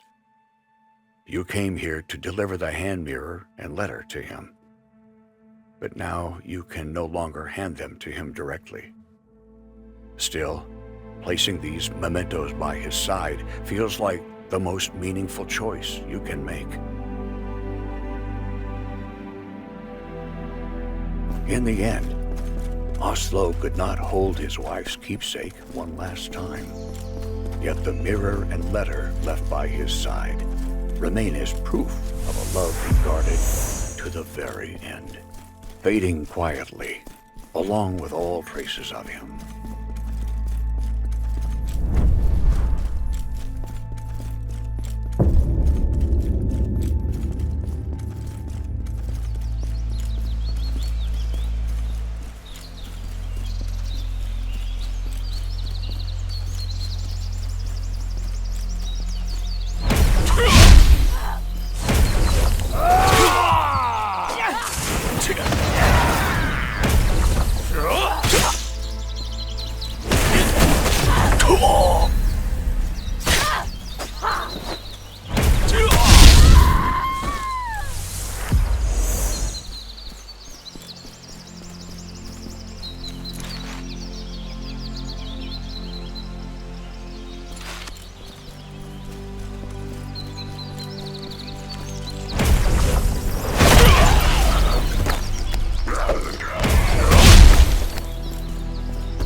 The grave has collapsed, not from above, but from beneath.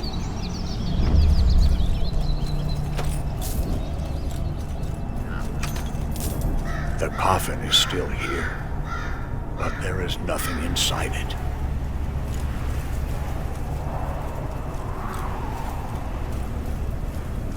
The cord of an old ornament lies inside the coffin.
At first, I took only small things, and I thought no one would ever know. The dead do not speak. But for the past few nights, the soil has been moving. Sounds come from the places I dug. I should have buried it again. All of it. But now, there are too many.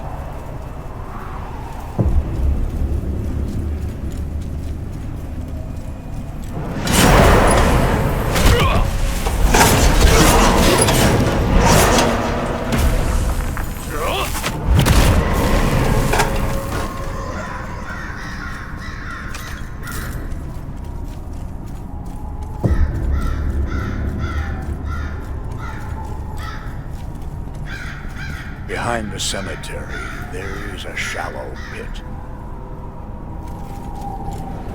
It is the body of the gravekeeper. The flesh is torn apart beyond recognition. A shard of metal is clutched in his hand.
Hillsbrad. That land has never been an easy one. Once, it stood proud after driving back a brutal invasion. But now, I hear it's more chaotic than ever. Have you heard the story of a woman called Lena? They say she endured a cruel life in her childhood, but fate has a strange way of turning. The Lord's Son saw her once and fell for her at first sight. In the end, he searched all across Hillsbrad and found her. And they were married. Sounds like something out of a fairy tale, doesn't it? But now the castle itself is said to be sealed by a powerful magical barrier. Still, one thing is certain. Lena is no fragile woman. That's why the people still believe in her. As for me, there's only one thing I can do. So, it is finished. Every time I strike, it's why my...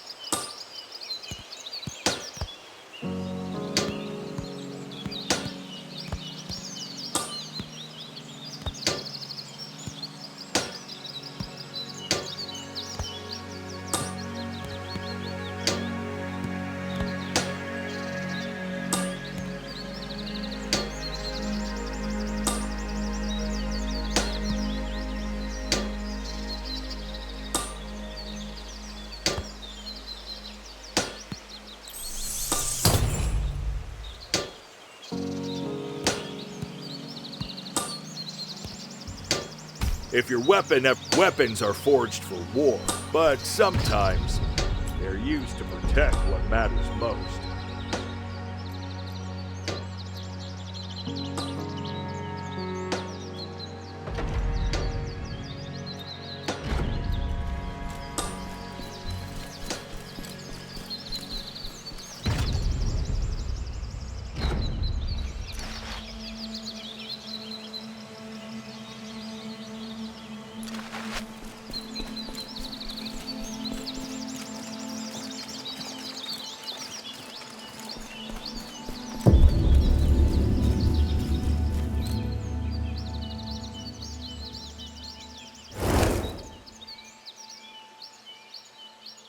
Soon, it will be time to put out the fire and move on, like waking from a warm dream.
Brutals are not mere beasts. They were people.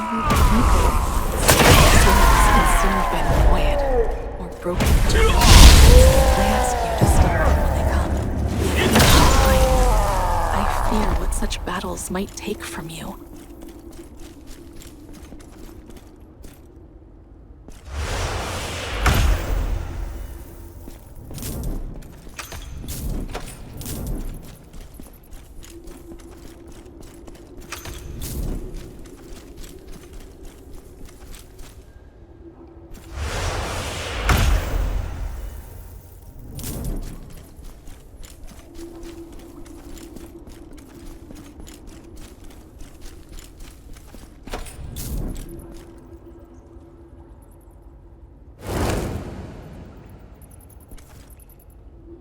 Beside the ashes are faint traces of someone who once sat here. Only that gentle warmth remains behind.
Always be waiting for you.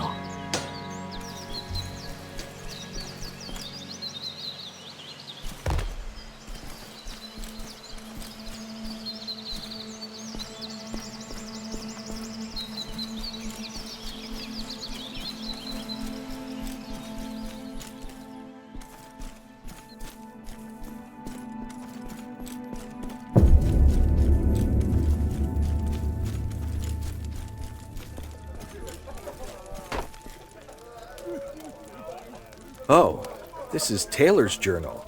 I can't believe Taylor was a brutal. He nearly died from his illness, but the village chief personally nursed him back to health. After that, he slowly regained his old energy, and everyone was happy for him. But was that actually the start of something worse? According to the journal, it seems Taylor continued to suffer even after his recovery.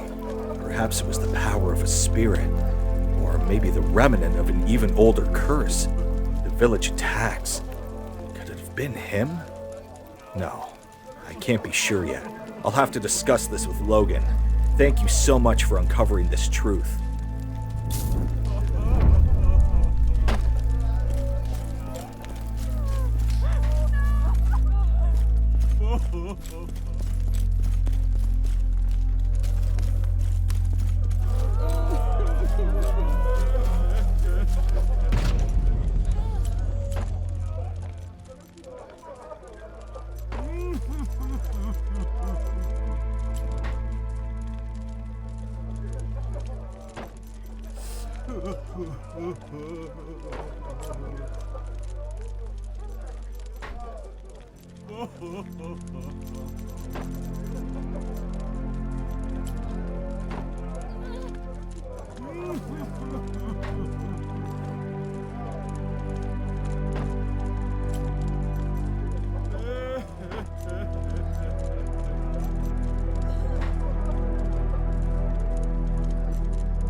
What crime? My home was still in...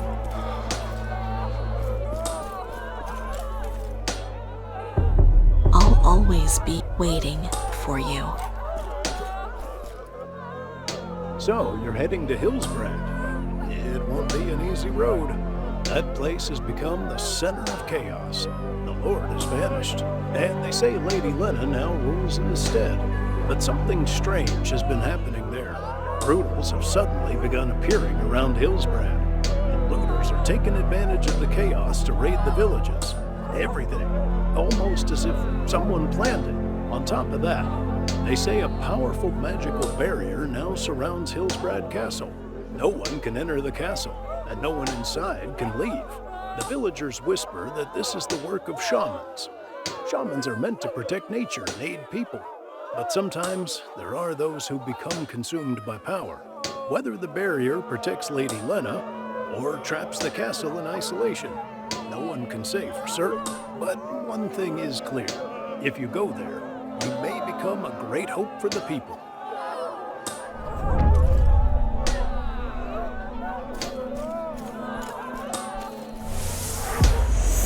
So, you've heard everything about Hillsbrad. It's not just a dangerous place. It's where even greater shards of destiny await you. I know this journey is yours to bear alone, but all I ever wish for is your safety. When you awoke, it felt like I had found a light I had lost long ago.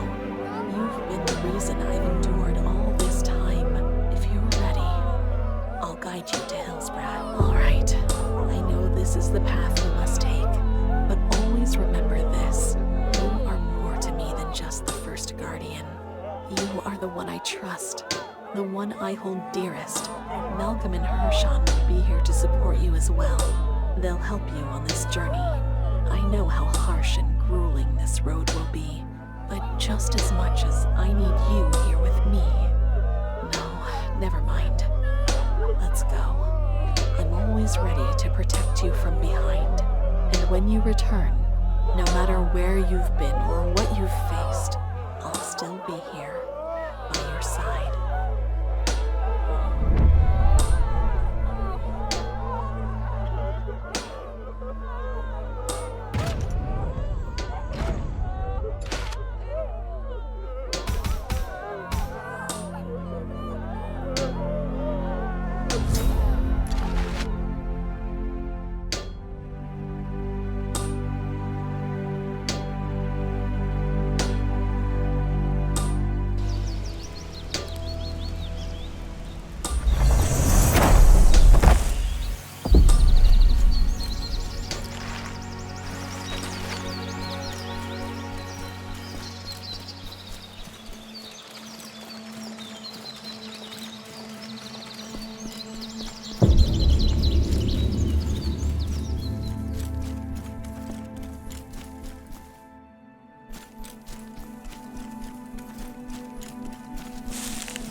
you've kept me alive. Colin of Hillsbrad, Knight. These foes are no mere looters. Their movements were too precise, too deliberate. To speak plain, my men and I would not have held for long.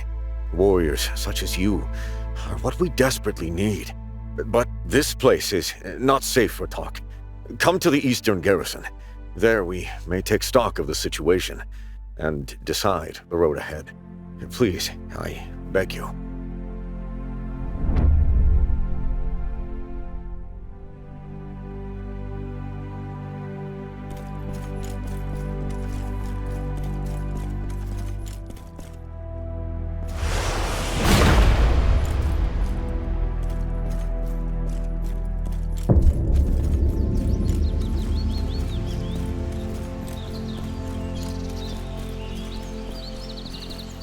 Brutals don't just cause pain to those who fall in battle. The ones left behind, they're the reason we fight to survive. The children you meet at the camp, the merchants on the road. Helping them isn't just about the act itself. It's about keeping hope alive.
The road must be cold. I baked this, on the chance someone might pass by.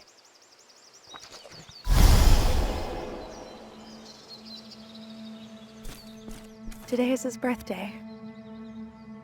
Had war not come, he would wake to the scent of bread, smiling as always. I have not... This is his share, for whenever he returns. If the fire dies, the world grows colder with it. So I keep it burning. Will you visit again? I'll bake more warm bread for you.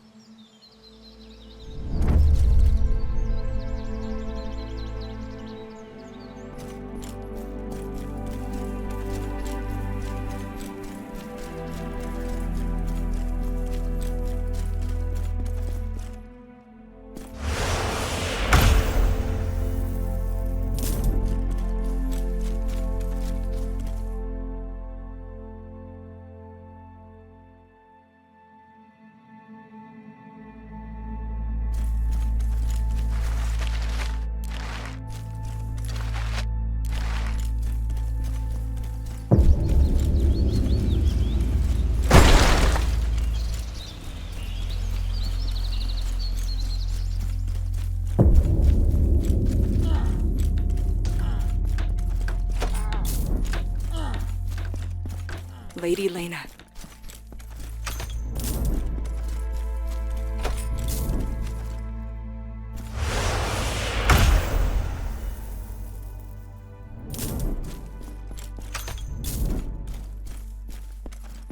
Ah, a new face. Take a look around if you need anything. These days, it's not easy to come by good supplies, so grab what you need while you can. This place isn't peaceful, but you'll find things here that'll help you survive. Feel free to browse.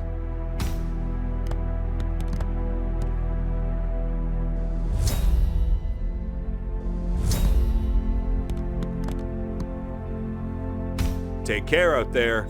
This world doesn't let go of us easily.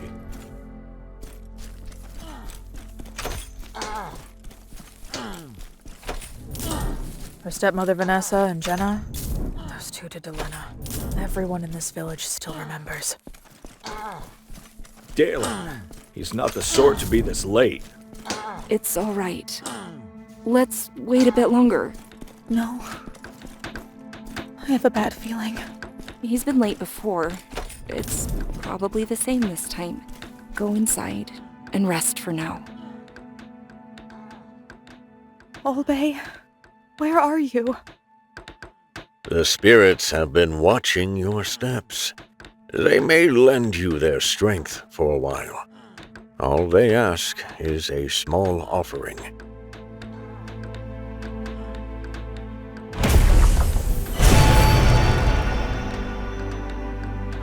There. The spirits will walk beside you. For a time.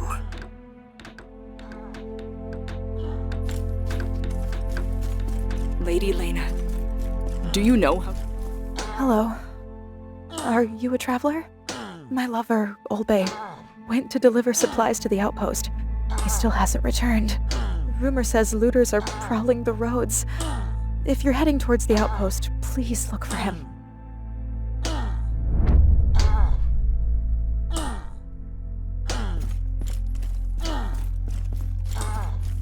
These days, people in the village keep disappearing. At first, I thought it was the work of looters, but something feels strange. The last traces of the missing people were found near a small lake. A few brave mercenaries went to investigate it. Even they didn't come back. If we continue to lose supplies like this, the looters will threaten our people even more. Please help me. I really don't see any hope now.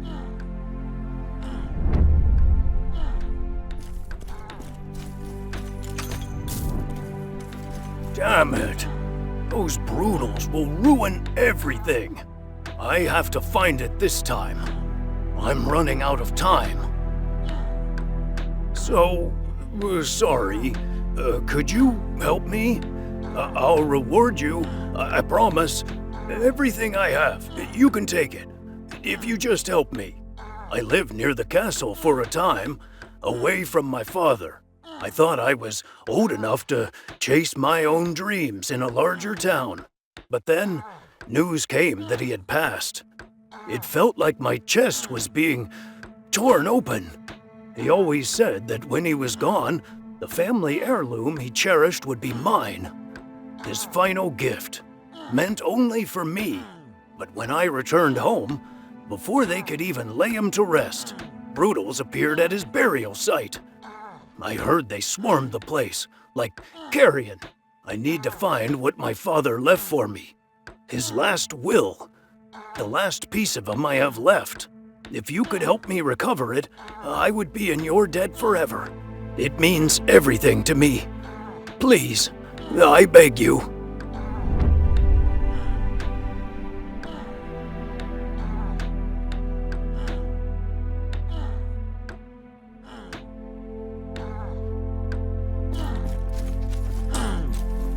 You. Yes, you.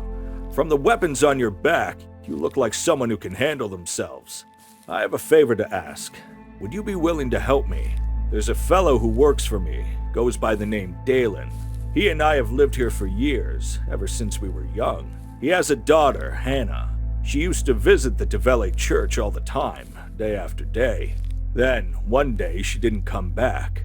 No word for days, so Dalen went to the church himself. After that, there's been no sign of him. There's so much to do, and without him, I'm at my wit's end. Could you look into Dalen's whereabouts for me? You'll know him by the hammer he always carries. Can't miss him.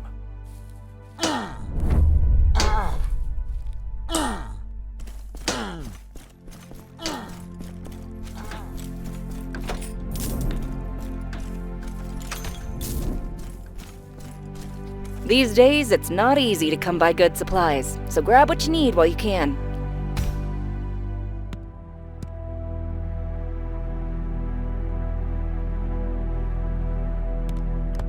Take care out there. This world doesn't let go of us easily.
the age of 35, I was always alone. Meals and words. That day, I sat along the field's ridge and spoke to myself.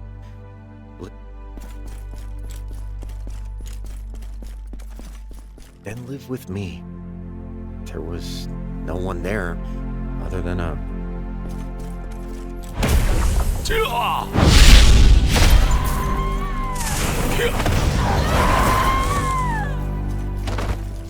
Fearing it might be crushed, I carried the snail home and placed it in a jar.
The next day, I returned to find the table set. The day after, it was the same.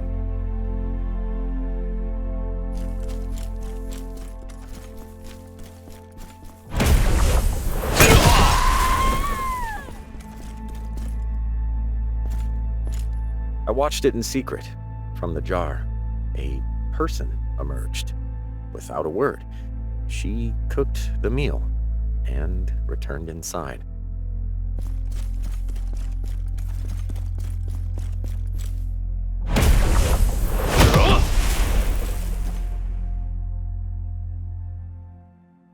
She did not call herself human. She said she was a spirit of the sea, punished and bound to this form.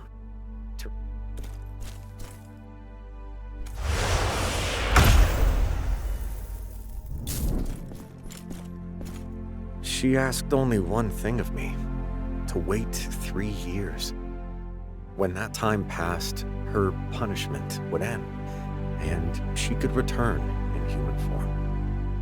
Until then, we could stay close, but not together.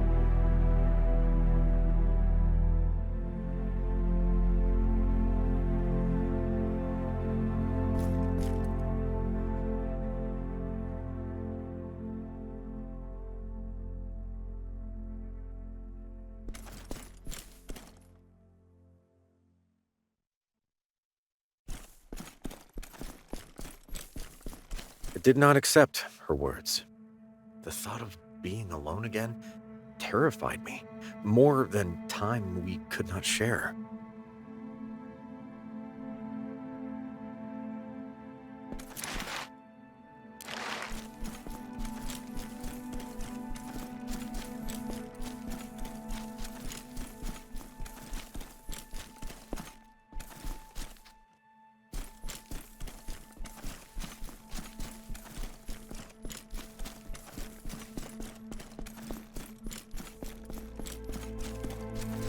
We lived together. The house was small, and the days were quiet.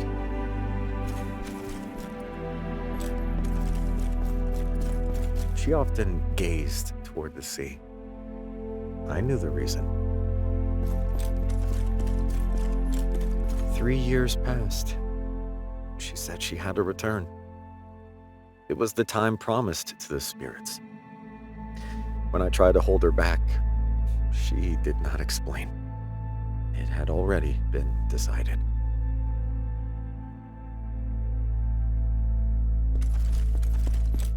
She left, and the house was once again empty.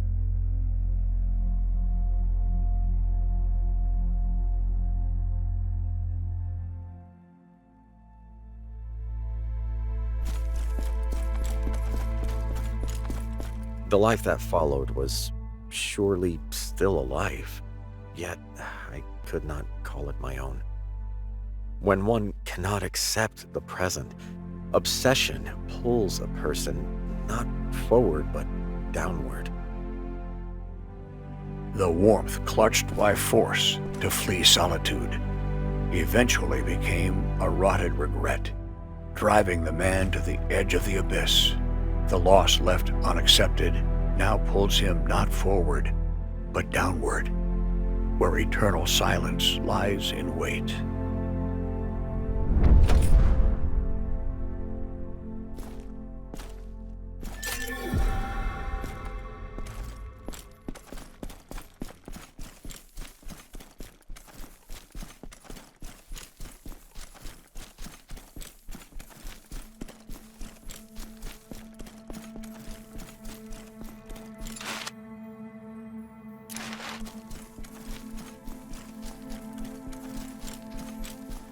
The raiders didn't begin as thieves.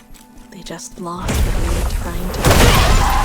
And then they lost the place they could return to. Only after that did their hands turn dirty. People fear an empty home more than empty hands.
Olbay? Ah, that young man. He left with soldiers a few days ago, but he hasn't come back. Looters have been targeting supply routes lately. Can you check on him?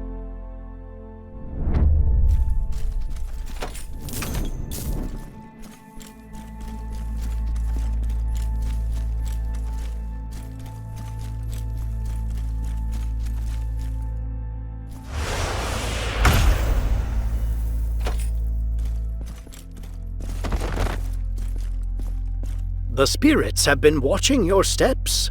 They may lend you their strength for a while. All they ask is a small offering.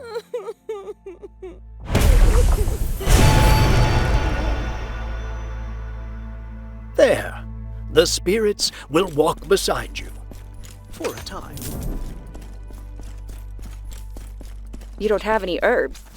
You have to find some somehow. Either steal it from the looters or dig it up.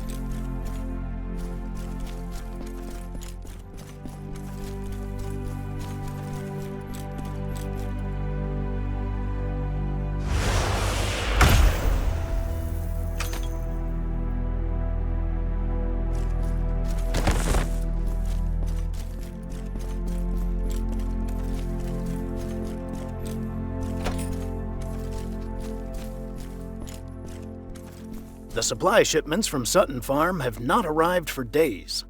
We dispatched soldiers, but none have returned. At first, we thought it the work of looters, but I fear something far greater has happened. Our forces are few. We cannot investigate ourselves. Please, will you uncover what has befallen the farm?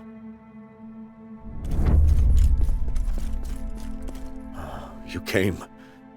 Once more, you have my thanks. Without you, we would have fallen at the very gate. Yet a graver truth weighs upon us. These looters do not act of their own will. They march beneath another's command. The burning of villages, the taking of captives, all of it part of a larger design. With the strength we hold, we cannot hope to stand against it. So once more, I must ask this of you. Return to the village. If there is any who can uncover the truths we have overlooked, it is you.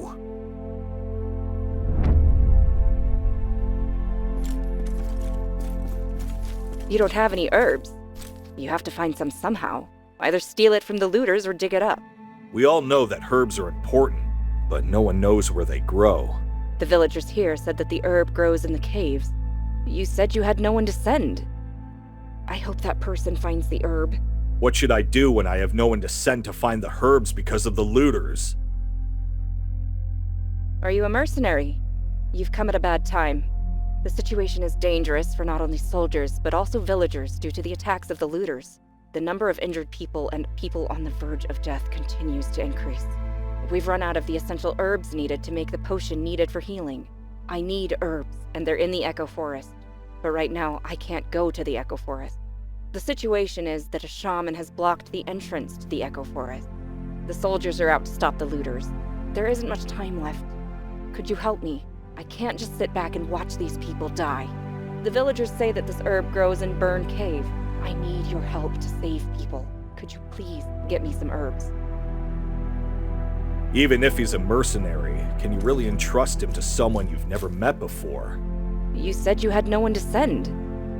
I hope that person finds the herb. I'll tell the soldiers to look for it again. Yes, please do so, just in case. You don't have any herbs. You have to find...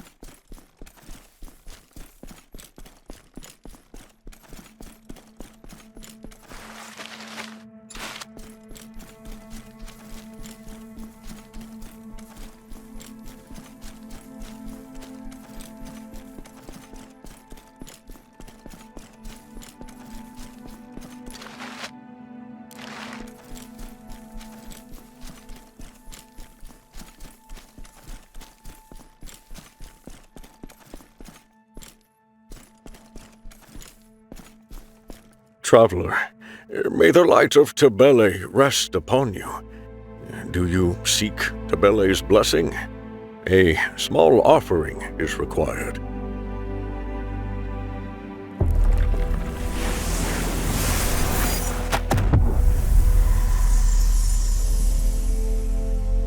Tabele's blessing shall watch over you.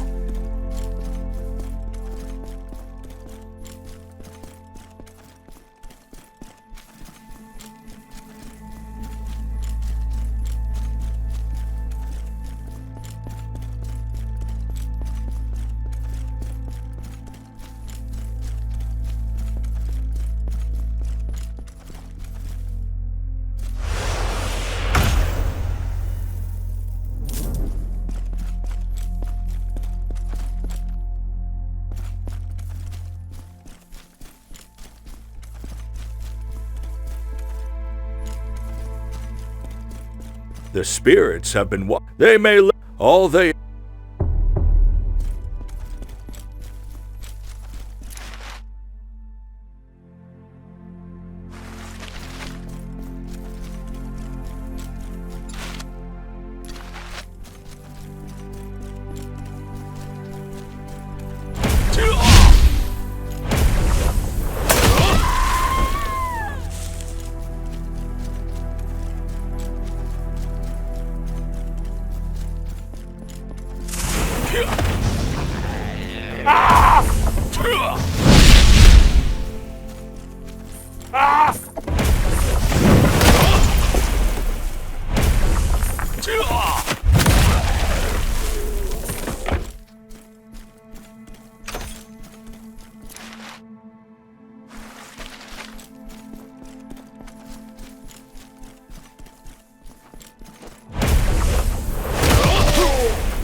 cannot return. This lantern will guard our home.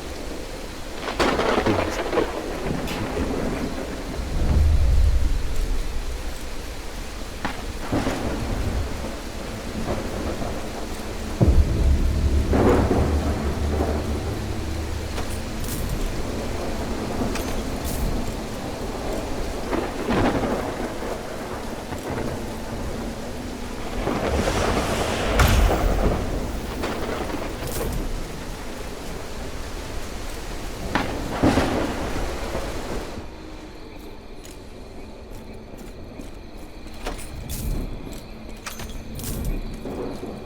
signs of a struggle.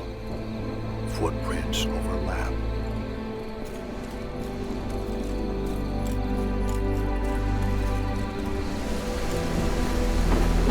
A woman's skirt stained with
Those bastards.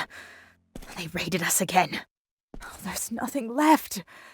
What are we supposed to do now? The looters struck again. 4th time this week. And this time, they took our food. Those supplies were meant for the outpost and nearby towns. Please, retrieve what they stole. I'll repay you, I swear.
Smell that blood!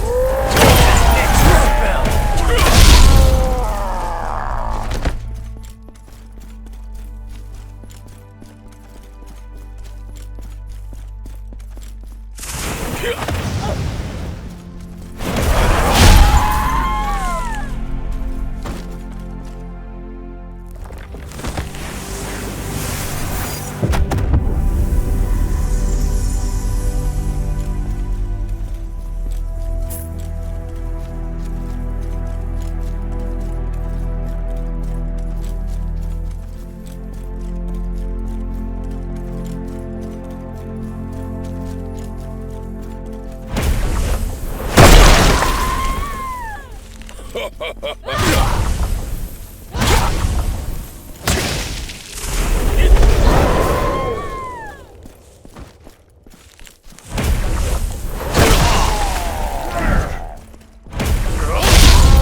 I lived thanks to you.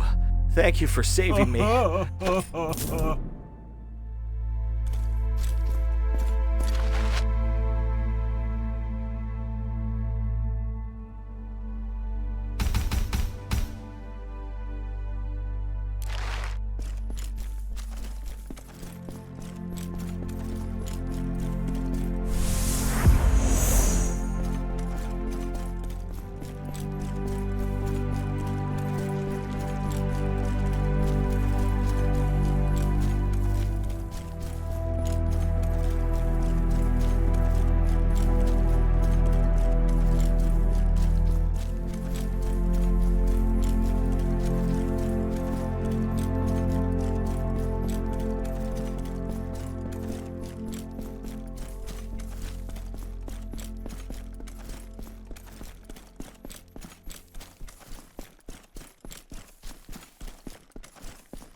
Ah, welcome.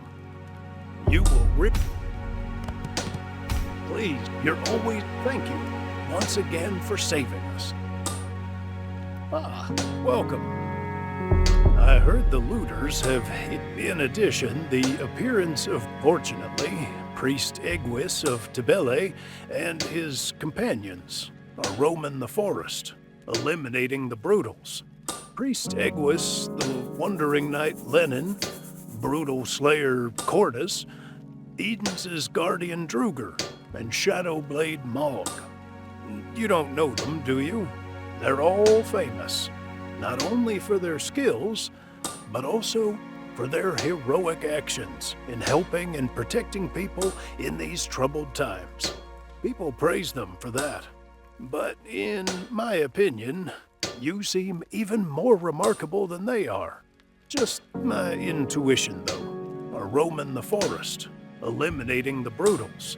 Priest Egwis, the Wandering Knight Lenin, Brutal Slayer Cordus, Eden's Guardian Druger, and Shadowblade Mog. You don't know them, do you? They're all famous for their heroic act. People praise them, but it's just my intuition, though.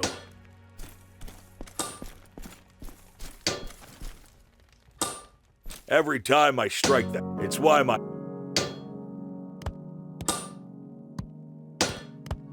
If your weapons are forged for war, but sometimes they're used to protect what matters most.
The king's night shall soon arrive. The words are carved deep into the wood. So, Sutton Farm is finished. Burn it up. This is only the beginning. Yes, the Looter King's night. Even those priestly Tavele fools tremble at the mere mention of his name. If he leads the assault, the fall of all Hilton will be but a matter of time.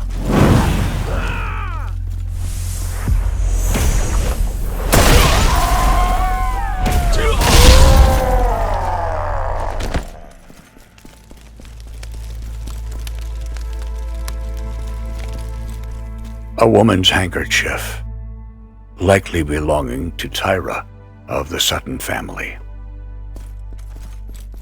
A crude symbol of a crimson blade, the mark of the Hillsbrad Raiders.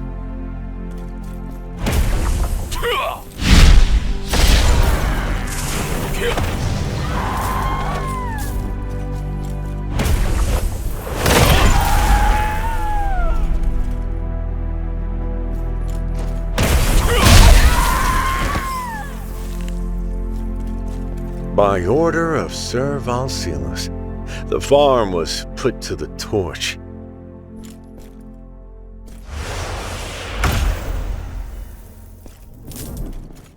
The barn is charred, yet the inner granary was carefully cleared. Someone deliberately carried the supplies away. By the will of Sir Valsilas, the farms of Hillsbrad have been set ablaze.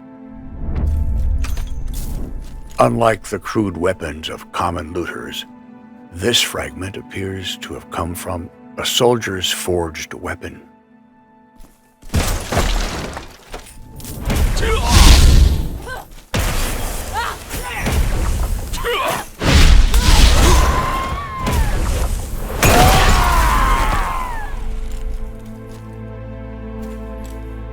Grain lies spilled across the road.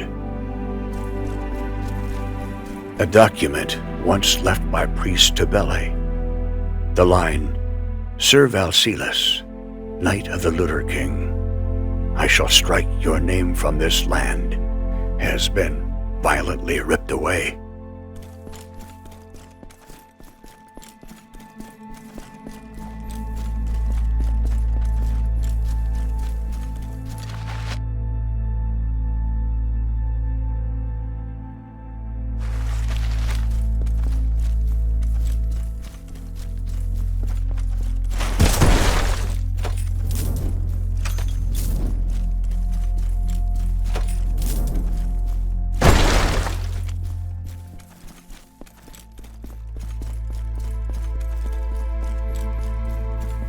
Making it here. Our bravery won't be taken from us.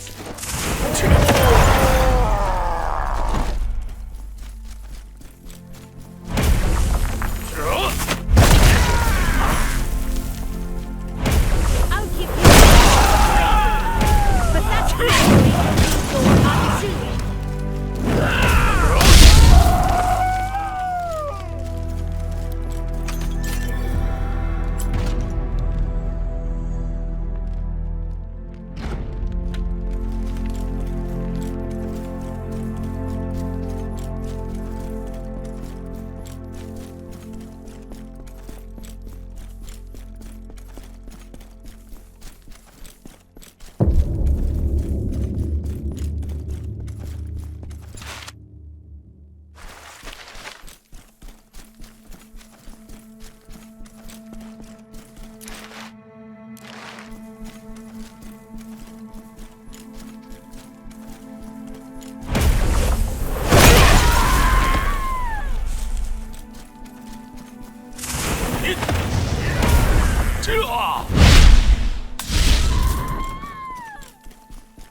In the end, you'll just blah that bomb.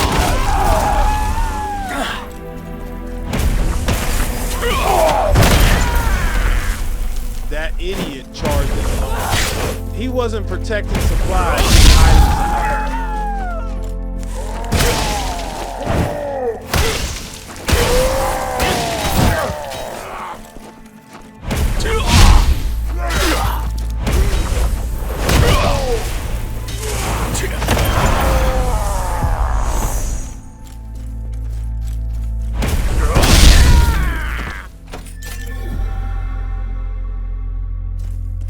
This wasn't just a supply run. I wanted to keep my promise to Sarah and to the starving children. I broke regulation, but I couldn't ignore those hungry eyes in Drybrook. Sarah, I'm sorry I lied. I only wanted to protect the future that we dreamed of. Sarah, this time, I will finally keep my promise. A cart shattered by arrows and blood.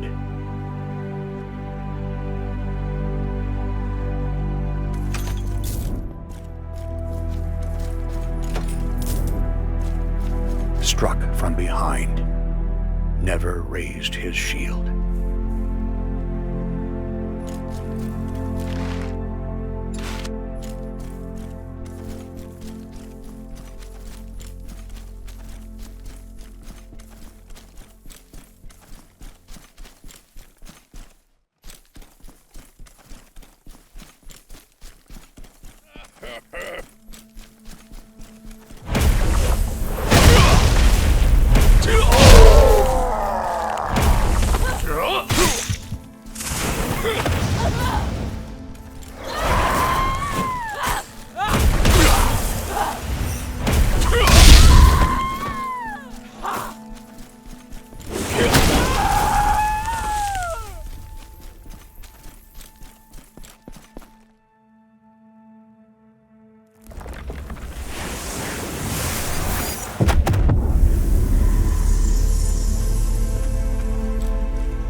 Hope isn't a bright word. It's the quiet strength that says, this isn't the end. That's why hope always speaks softly. So softly, you have to lower your head just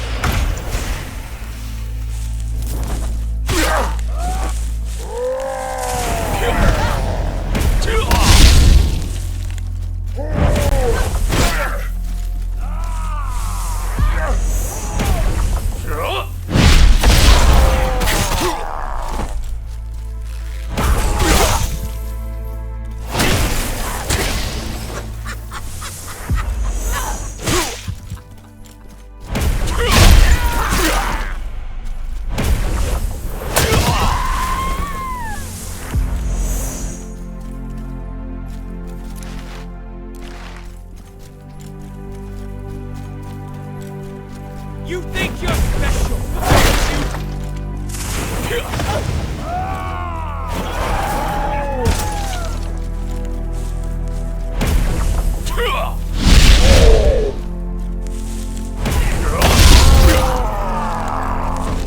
You think you're special, don't you?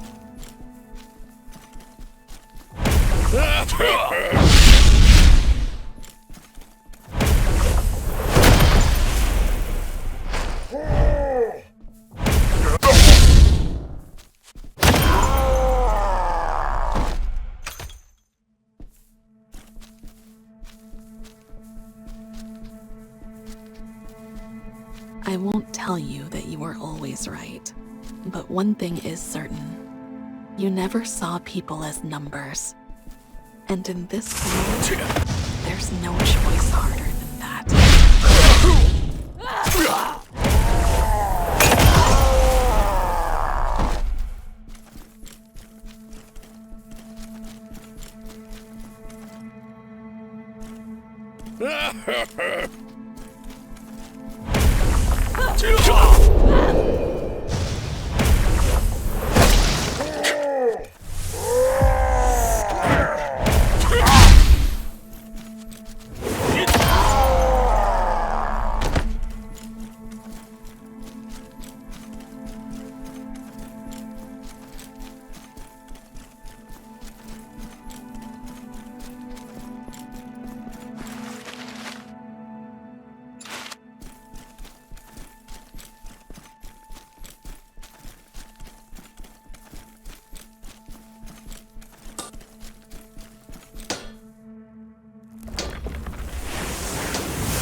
flame purges all, and you are no exception!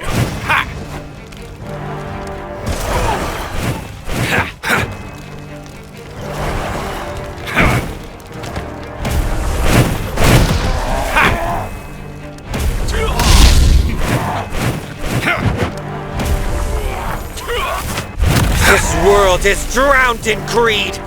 I shall burn it all away! You cannot fathom me! My fire will never be quenched!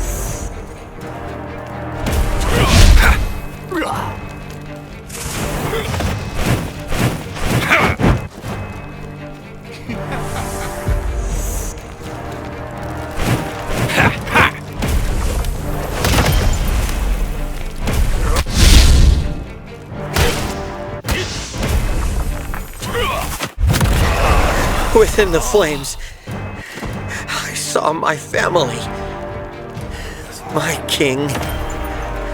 Remember my fire.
Wouldn't it be wiser to set the whole storehouse ablaze? And if the Brutal burst forth from the flames, what then? We could ignite it from afar, then flee before it notices. Even so, once the Brutal begins its charge, we're as good as dead. A Brutal has shown itself upon the farm. For now, we've locked the beast inside the storehouse. Yet I know not how long these doors shall hold. Should it break free, we would face a most dreadful fate. By your bearing, you seem a seasoned sellsword. Our coffers are meager, yet if you rid us of that foul creature, you shall have your reward. Here, take this key. Weapon looks a bit nicer than I expected. I hope you pull your weight inside this storehouse.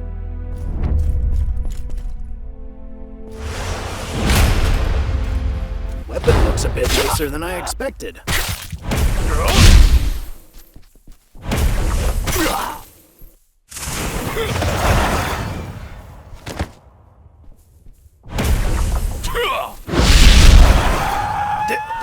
Did it die? But if we keep slaughtering soldiers and townsfolk like this... We have no choice if we're to keep our children alive. We have no choice. For our sake.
The flame says nothing.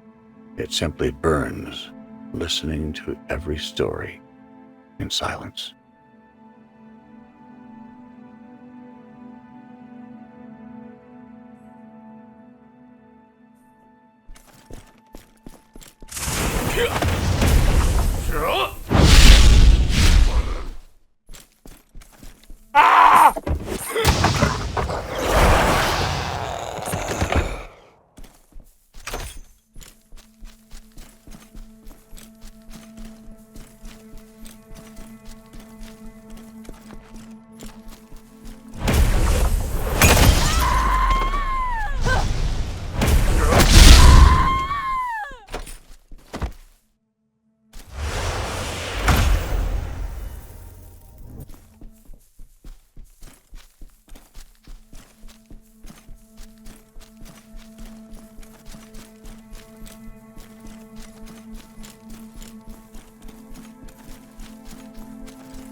Every time I strike that, it's why...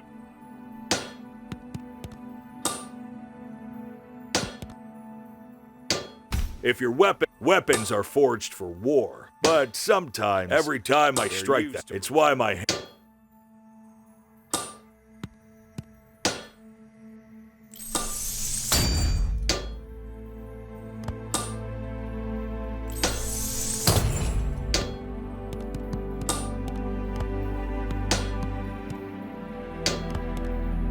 If your weapons are forged for war, but sometimes they're used to protect what matters most.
Blood-soaked grains scatter across the ground. Heavy cart tracks drag into the woods.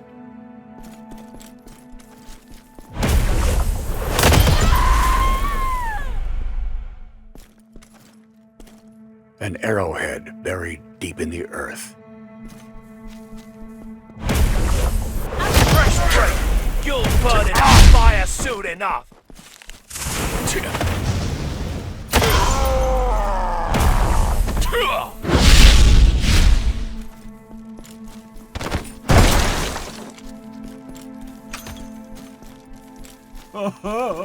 A scrap of Hillsbrad's banner. I lived thanks to you. Thank you for saving me.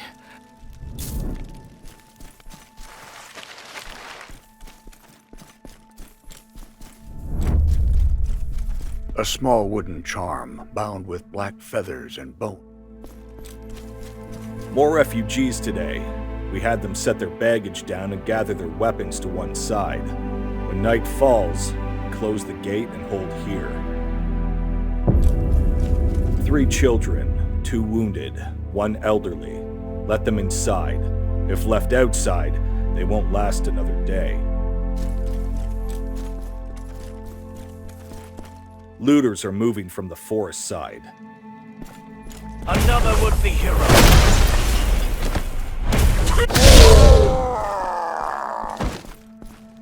The first wave pulled back. We're low on arrows, and they took losses as well. At this pace, we can hold until morning.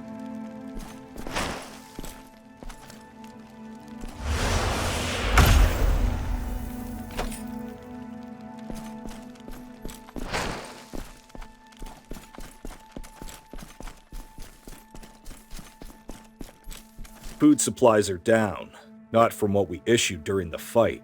Something went missing from inside. This time it's enough. Told them to wait outside. The next share will need to be bigger. The gate was closed. What opened came after.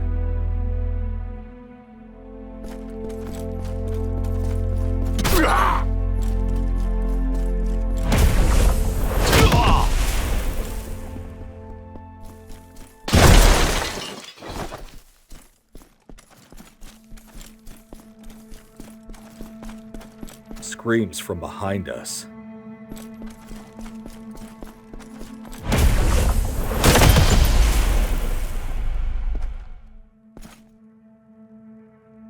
We got a signal from inside. One fire, brief.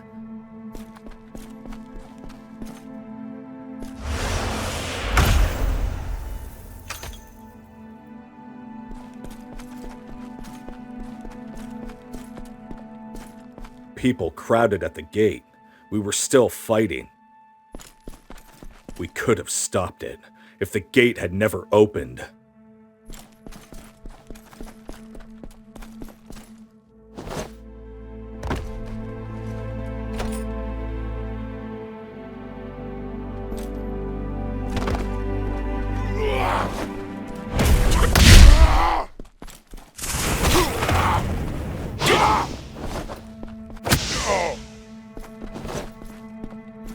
There was somewhere to go, a night they could go. After everyone left, only silence remained there.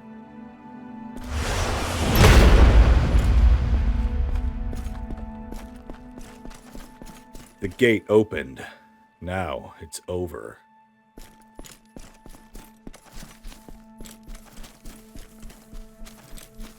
Beyond that mountain, they say there's a walled town. Full of... Mother, this time is different.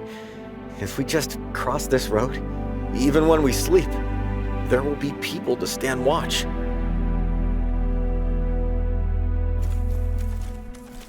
Sacks ready? Once this spreads, the whole village will crawl.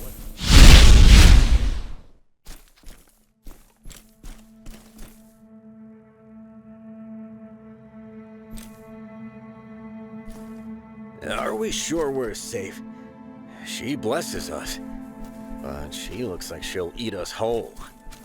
That's power. Sacks ready? Once this spreads, the whole village will crawl.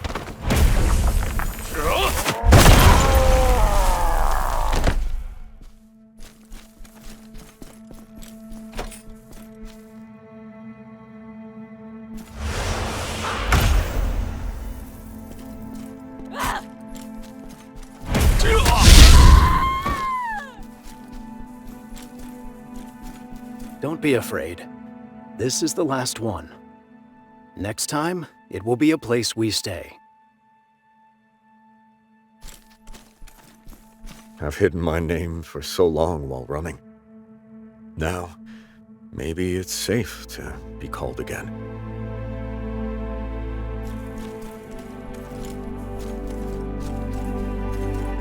Deep grooves scraped through the soil. Something heavy was dragged away, grain spilled along the path.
Even if he's a mercenary, can you really entrust him to someone you've never met before? You said you had no one to send. I hope that person finds the herb. I'll tell the soldiers to look for it again. Yes, please do so, just in case. So that's why he never returned. He broke the rules. Yes, but his heart was in the right place. The people still suffer from hunger and looters alike. Very well. I'll send the soldiers there. We won't let his sacrifice be in vain.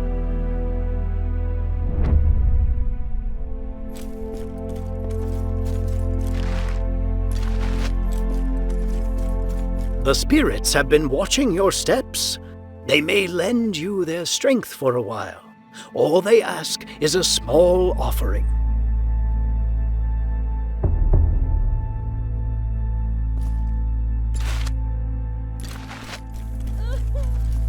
Have you seen the records? The silver mine has already fallen into the hands of the looters. I would have preferred it had everything ended in flames. This is no simple raid. Someone on the inside was clearing the way for them. No wonder they were able to move so quickly and with such precision. I struggle to contain my anger, but time is not on our side. If we fail to reclaim the mine, Hillsbrad will fall. We can hesitate no longer. First, we head to the mine. There, we must uncover the root of this conspiracy.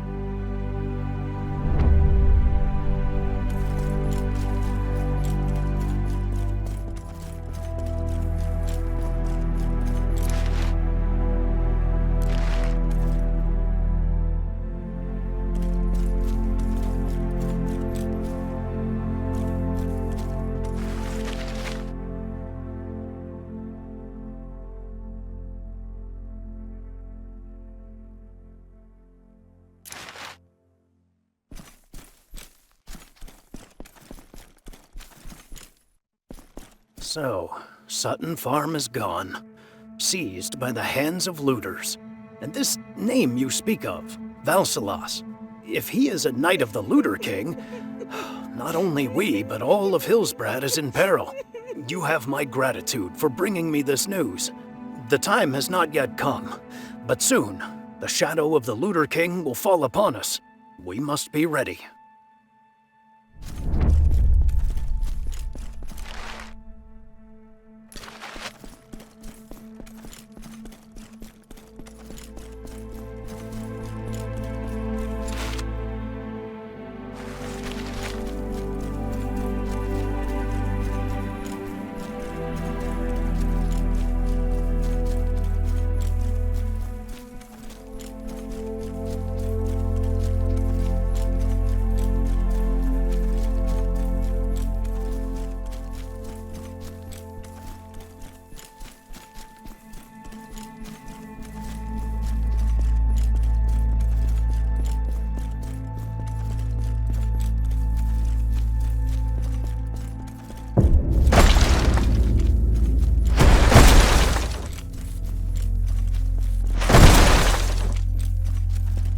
Thank you. Truly. But this grain... Something's wrong. It smells foul, and touching it burns the skin. I can't handle this. Please show it to Aileen, the shaman at the outpost. She'll know what to do.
This is no ordinary grain.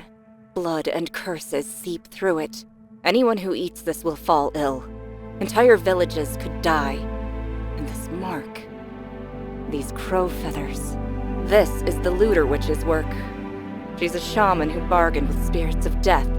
For years she has spread curses across the land, gathering looters beneath her wings. This time she only tainted grain. But if Marisa moves openly, this land won't stand for long. Now that she's shown her hand, one day we'll have to face her. Even if he's a mercenary, can you really entrust him to someone you've never met before? You said you had no one to send. I hope that person finds the herb. I'll tell the soldiers to look for it again. Yes, please do so, just in case.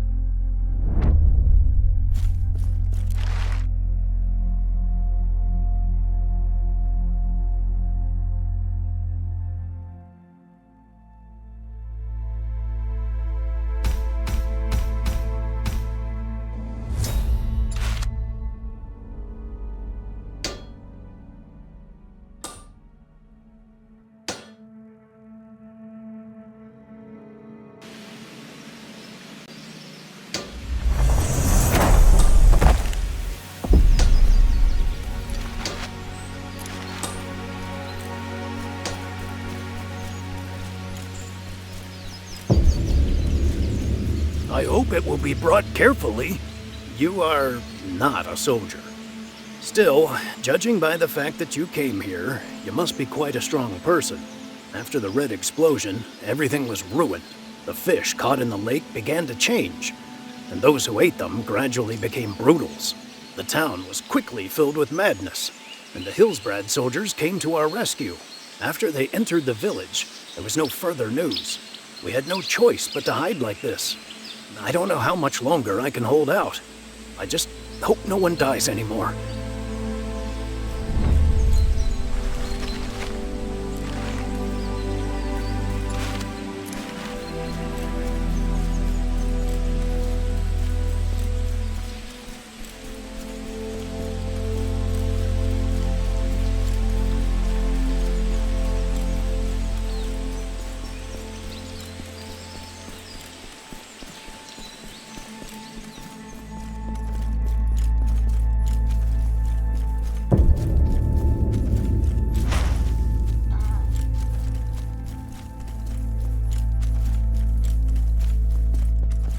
These days, it's not easy to come by good supplies, so grab what you need while you can. Take care out there. This world doesn't let go of us easily. Bay, you did it for the children. You couldn't keep your promise to come back. But you kept a greater one. I won't resent you anymore. I'll carry on your wishes.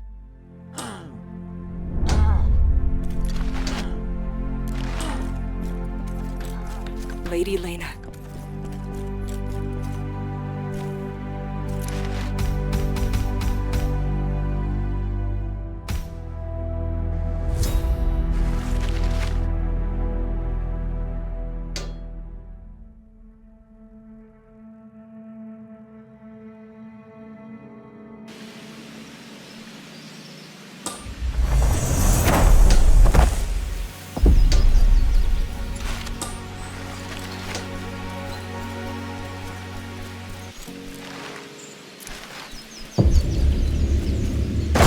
that will be brought carefully.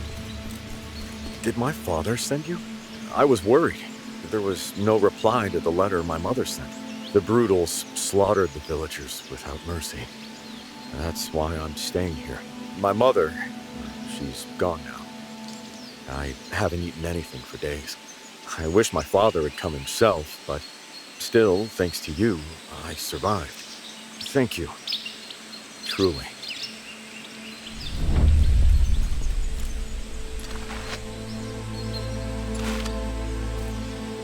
Thank you for coming.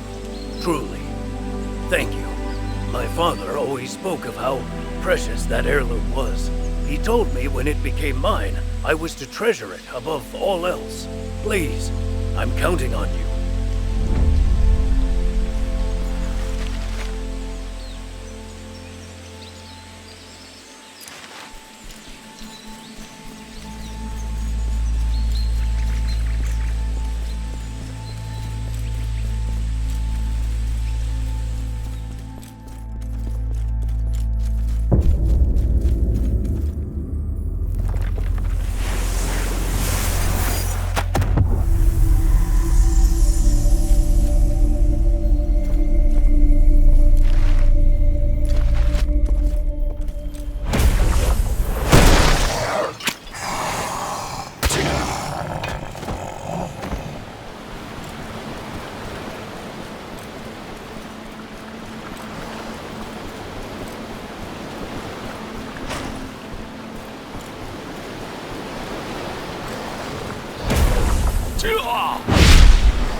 You finally opened it?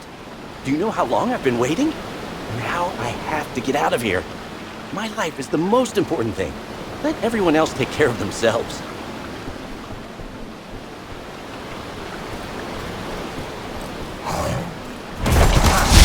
No! Get out of here!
survive here? Gus has become a brutal and is devouring the town. When I opened the box, a red light burst out and everything changed. And Gus was no longer human. He became a brutal, killed us, and began destroying the village.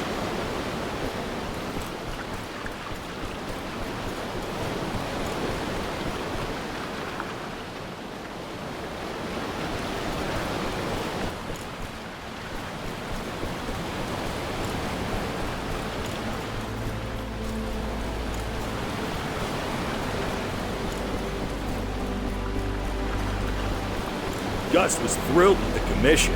The box was delivered to him personally by a servant of Lady Lena, Lord of Hillsbrad. There was a warning not to open, but there was no way Gus would heed such a warning, was there?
Thank you so much for saving my life.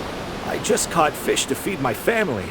Who knew those fish would do this to us? There may be other survivors. Please, save them too.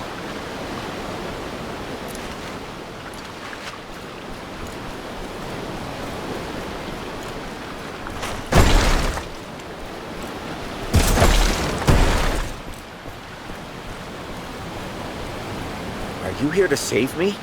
We went into the village and tried to rescue the people, but everything was just too horrible. People started eating fish and suddenly started turning into brutals. And at that moment, a brutal emerged from the middle of the lake and began to trample the village. That was Gus, I think. Gus, the smuggler. He was cursed and turned into a brutal. There's a smuggler's hideout on the outskirts of town. You might find some clues there. Be sure to check it out.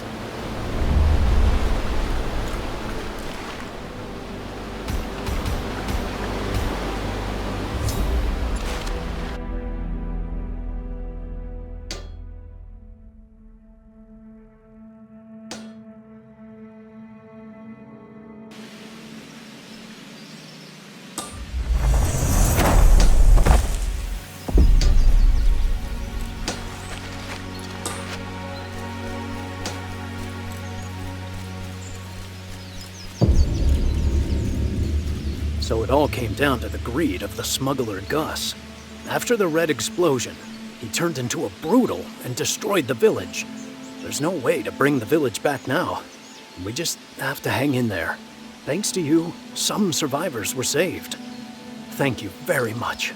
But that box came from the servant of Lady Lena, Lord of Hillsbrad. It's hard to understand, but there are rumors that strange things are happening all over Hillsbrad related to Lena. After she married the Lord, everything began to change. How this is connected to her will one day be revealed. You're back! Thank you. Truly. It's finally back in my hands. I'll cherish. Wait, what is this? This is just a rock. This isn't a real gem. Of course. Our family would never. What luck. What inheritance. Damn it. Damn it. Damn it all. Now how am I supposed to pay off my debts?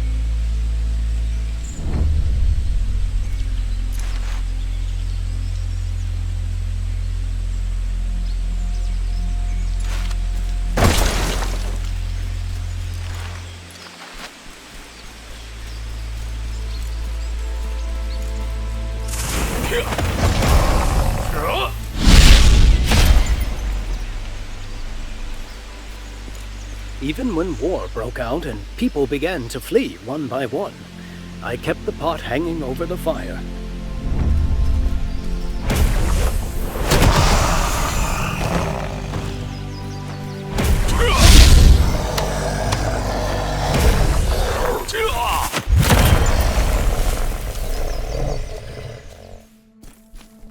The supplies ran out long ago.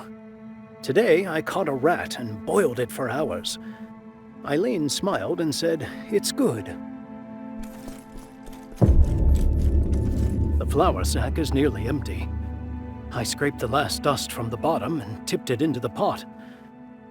There is nothing left now. Still, it is enough.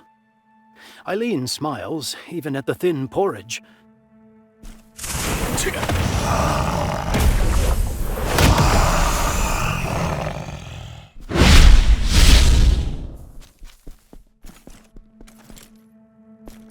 Eileen, the porridge may be a little burned.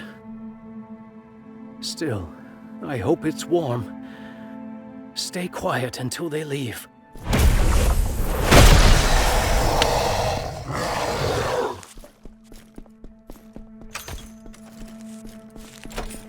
Mister, the porridge was still warm. You looked like you were sleeping, so I didn't wake you.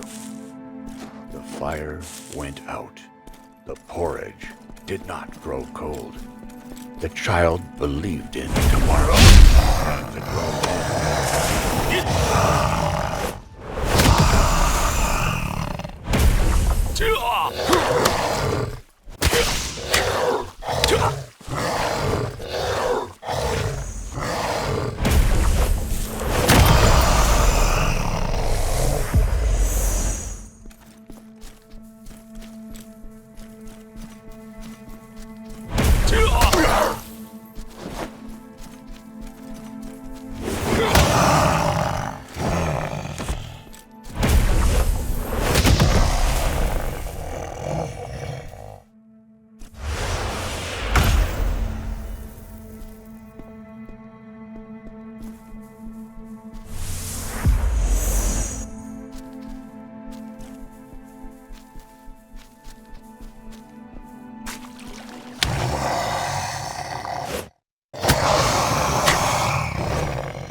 Welcome.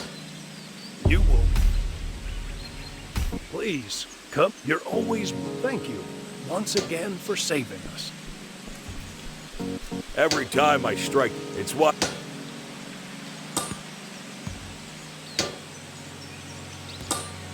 If your weapons are forged for war, but sometimes...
Traveler, may the light of Tabele rest upon you. Do you seek Tabele's blessing?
I remember Lena.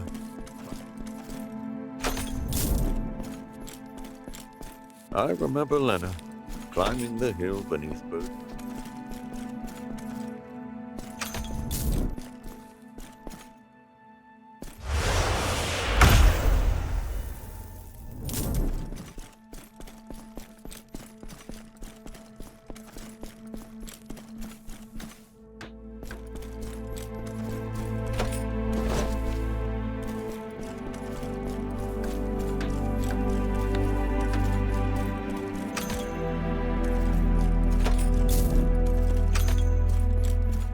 A brutal rose from our well.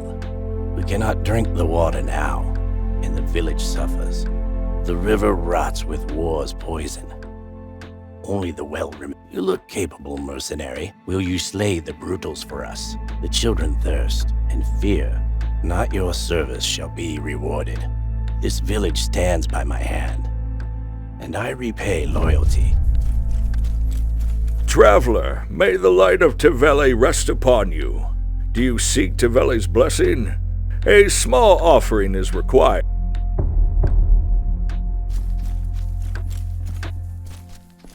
When she swallowed her tears at the water.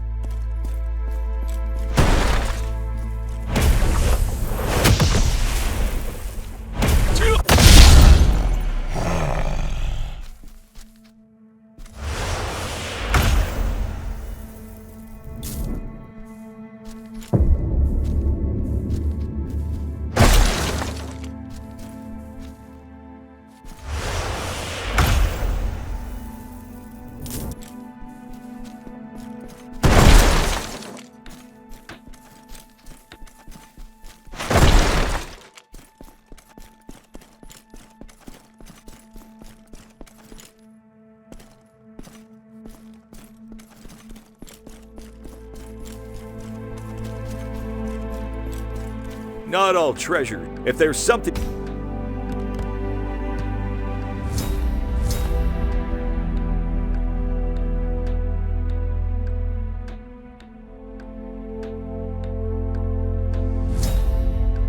If you ever need help, come back anytime.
I remember Leonard.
The others from the village have already left for the castle and armor. Some say they earned their names on distant battlefields. Others returned with sacks of gold. I still walk this moss-covered forest, gathering firewood and worn, broken boots. People call me slow. They say I'm a fool. But this morning, I caught the scent of a nameless flower blooming along the forest path. For me, that alone was enough to brighten the day.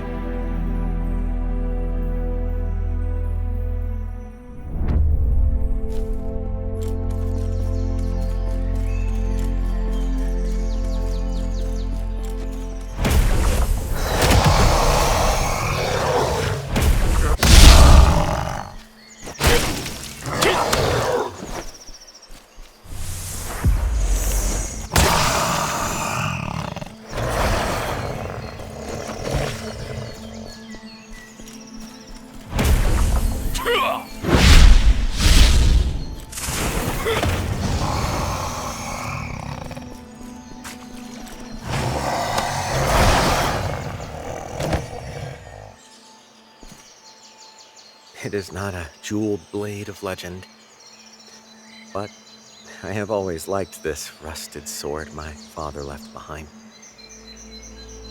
They say men spend their lives chasing finer weapons. At first, I felt ashamed of this old blade. But over time,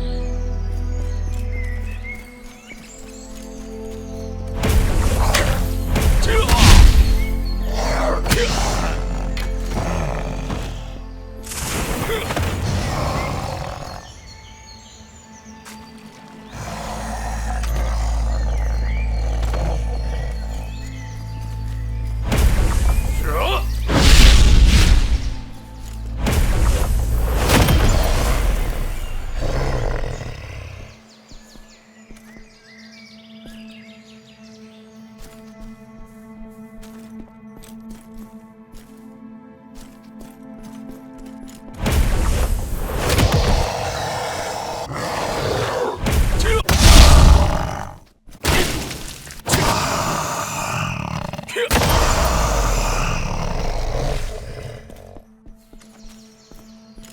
traveler once lost his way in the forest and asked me, "Why do you stare at the stones beneath your feet instead of the road ahead?"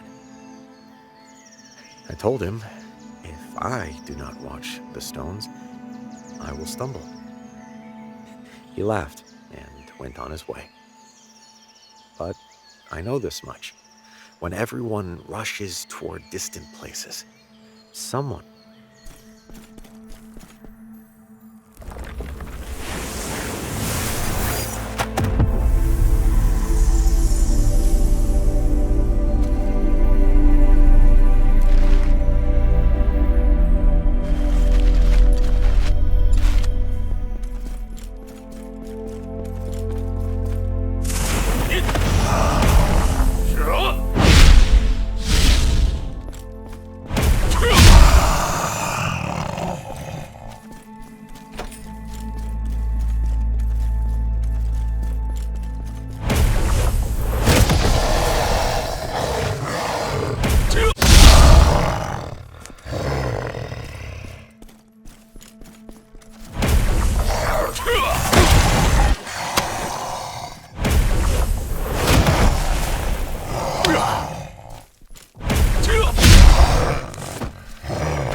Today again, I climbed the mountain later than the others. By the time I arrived, they had already gone home. But because of that, I saw the last light of dusk. The forest burned red beneath the sunset. I caught no game that day. Instead,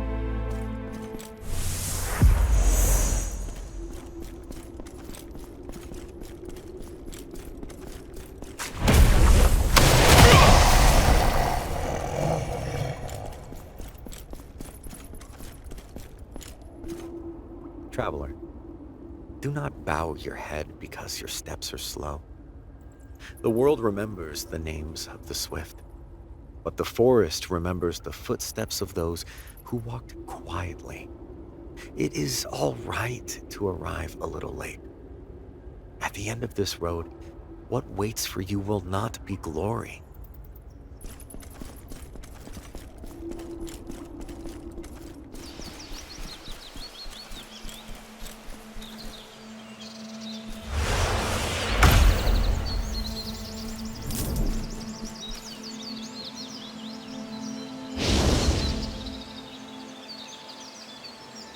The logs are nearly burned away. Things that vanish always burn brightest at the end.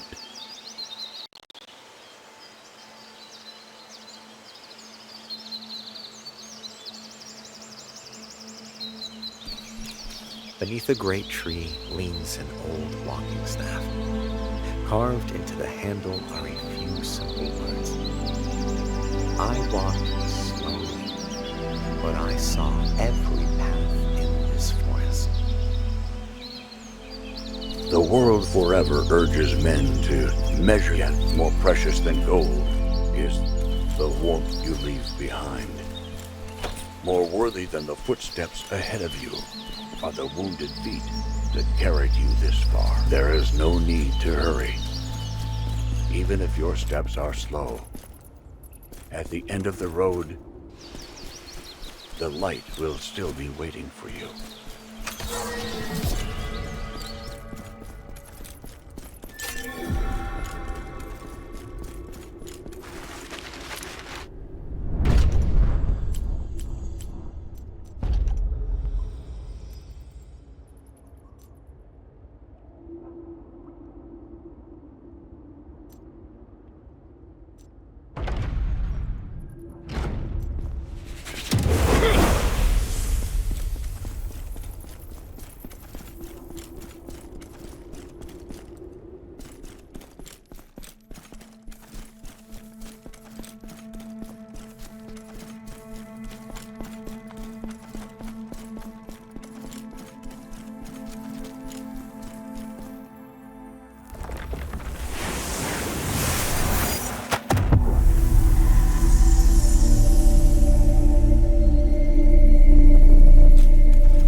An old soldier's pendant.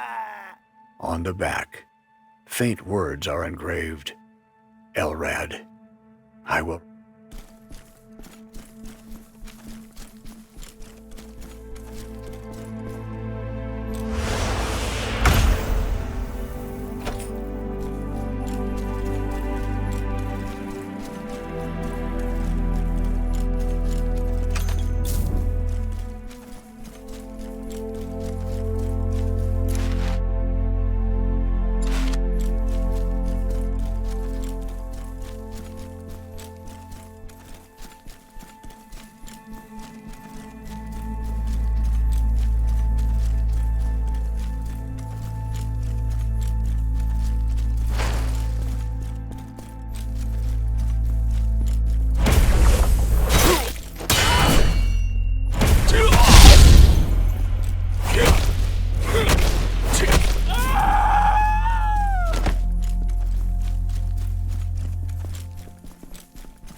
The Lord has already abandoned the castle.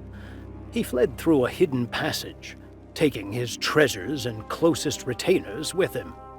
The nobles followed soon after. All that remains within these walls are the people who had nowhere to run. Then a young knight stepped forward. I will...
It has been 3 days. Beyond the gate, the clash of iron and the howls of the Brutals never cease. Someone suggested opening the gate. Then a hoarse voice came from the other side. "Do not open it! As long as I stand here, this gate will not open!"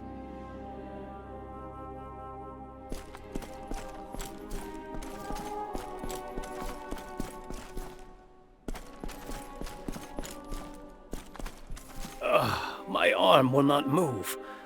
A Brutal's bite shattered my shoulder. But if I fall, this gate will open. Mother once told me, become the shield that guards the lowest place. So,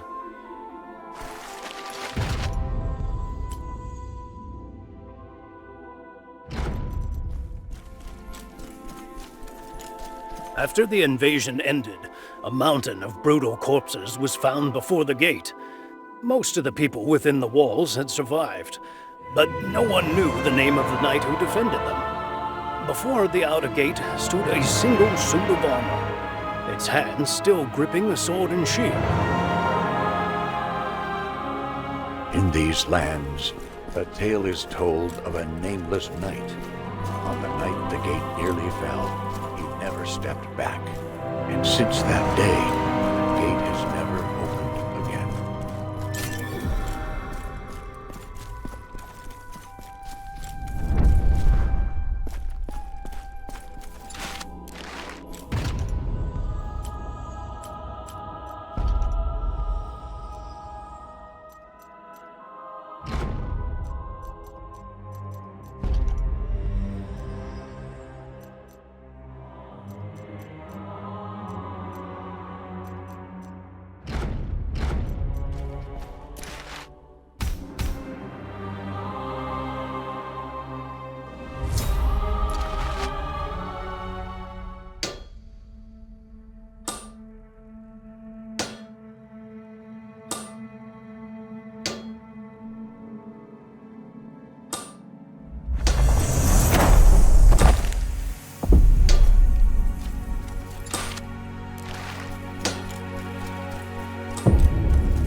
Fine embroidery and a faint perfume. Blood stains the edge.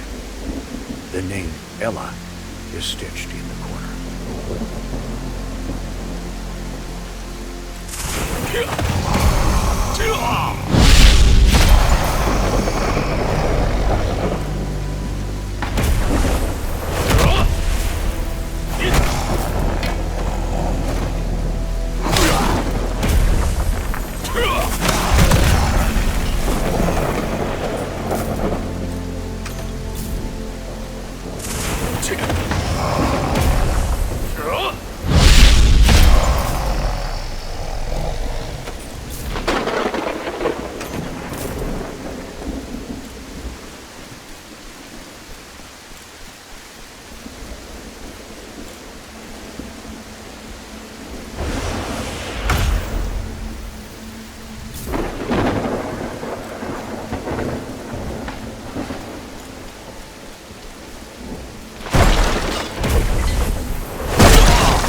spills out, and among it, a woman's hair ornament. The villain.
Garen, I will not stay silent. The children starve, yet you feed Ella. If this continues, I will tell everyone. Chains fixed to the inner wall of the well. Scratches gouge the stone.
tried to stop him.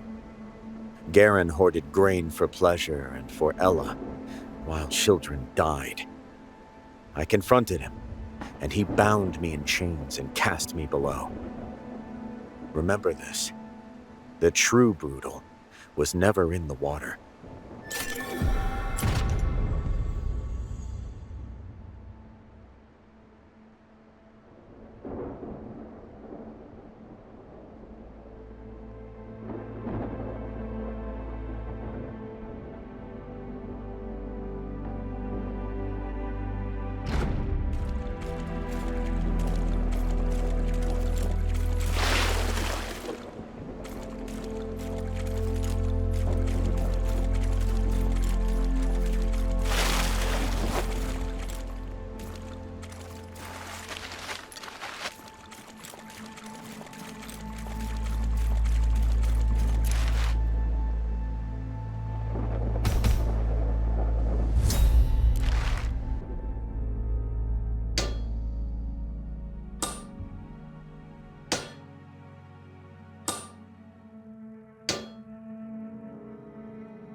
I remember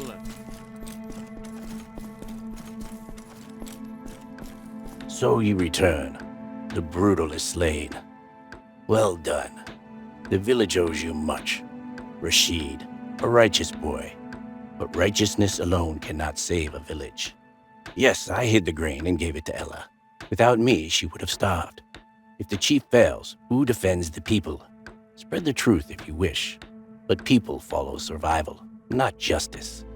You slew the Brutals. The well is ours again, and the village remains in my hands.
traces of a fight are visible. We went there to investigate. That guy was no longer human. He attacked us mercilessly. I barely escaped. But the rest, that's the house you see over there. Please, there has to be someone alive.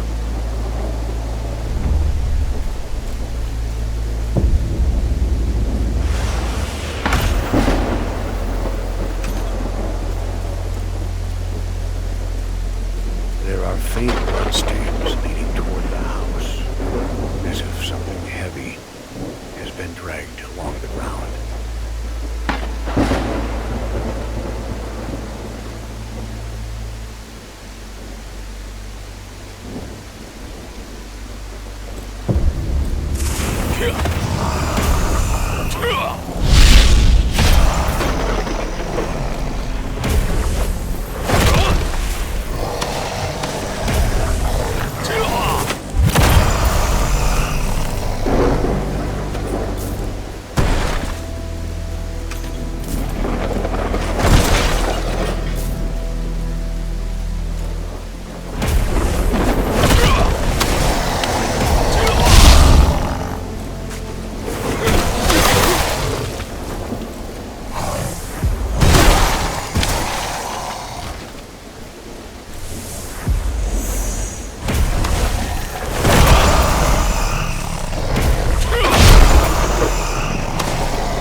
The footsteps suddenly stop. It's as if something has dragged me here.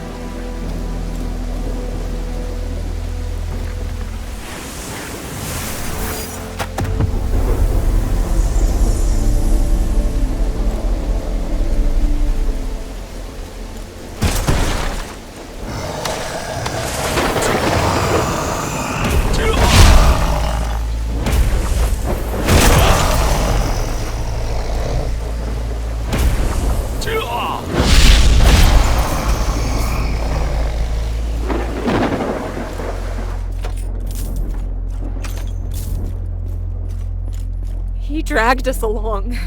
At first, he seemed just like an ordinary person, but he was a brutal. His skin was rotting, his eyes were filled with madness. The slaughterhouse was hell. It's somewhere near this house. That horrible place. That little girl has become the Lord's wife. Isn't the world a funny place? A child who couldn't even breathe, beaten by her stepmother and younger brother, is now the ruler of that massive castle. Fortunately, Iris and I know her past well. We can uncover it and subdue her. I visited the castle today and saw her. She looks quite imposing sitting there. We demanded money. Of course, she refused at first, but when we pressed a little harder, she finally sent the money through her servant. This is just the beginning. We'll demand more from now on. Only then can we escape this miserable life.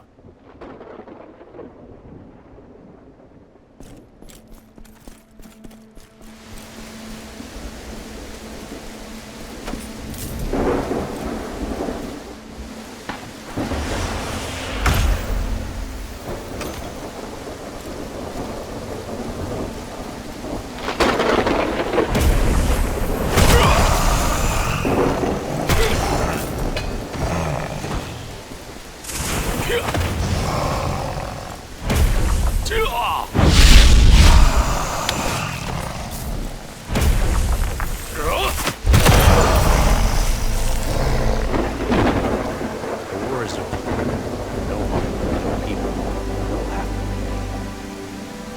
that's left in my hands is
A servant named Salona came to deliver the money. But what we found wasn't money. A beautiful vial she treasured caught my eye. It was gleaming gold, and its surface was engraved with a strange symbol.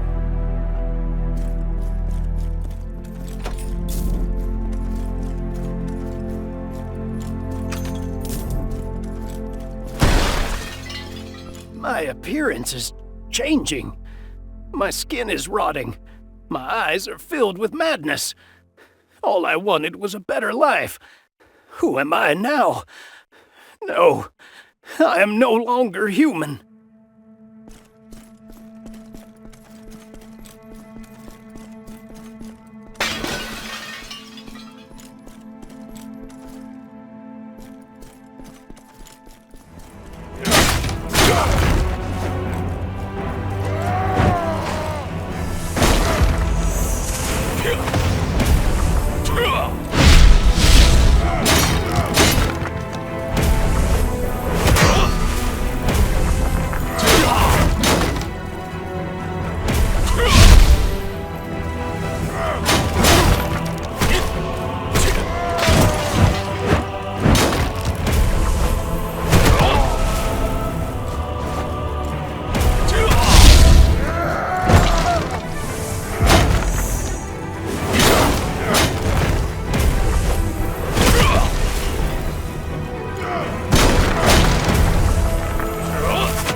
Every time I strike them, it's why my...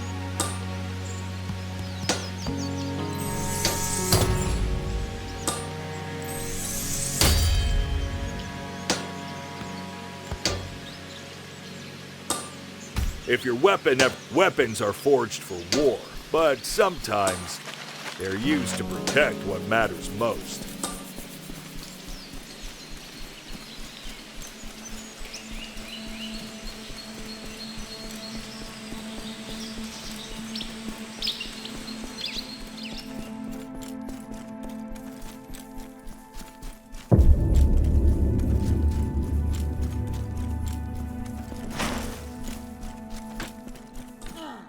In the end, they received the fate they earned. From times long past, they harried Lena, now ascended to Lady Lena, and still they failed to see reason. How Brunok earned the name Brutal, I cannot say, but a cruel man met his downfall at last. And as for the supply issue, it was no trifling matter. I am sincerely grateful for your aid in resolving it.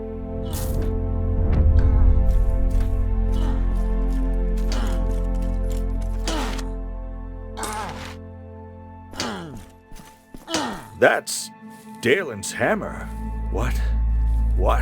Brutal suddenly appears in the church. Poor fellow Dalen.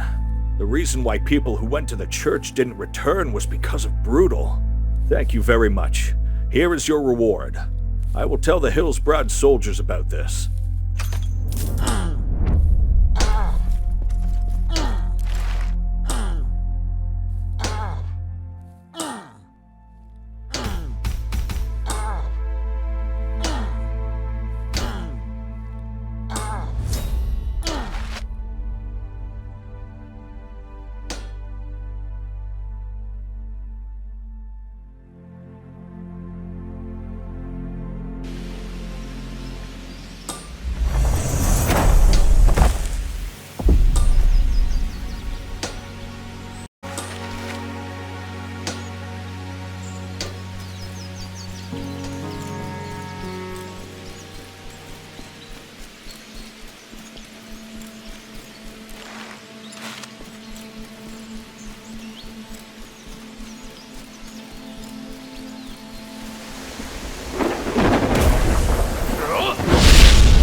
To meet a visitor in such a remote place.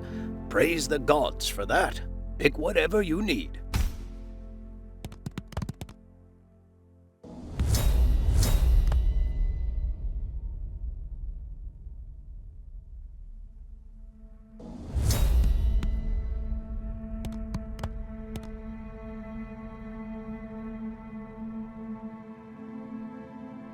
Surviving out here isn't easy. I hope my goods help you. You're a traveler, aren't you? Wondering why this village feels so uneasy? For days now, Brutals have been appearing near the great tree behind the village. Some who went to gather herbs there haven't returned. There are many strange tales in this place. They say a woman who vanished before her wedding has come back as a Brutal. Hard to believe, I know. But these days, I'm not sure what to believe anymore.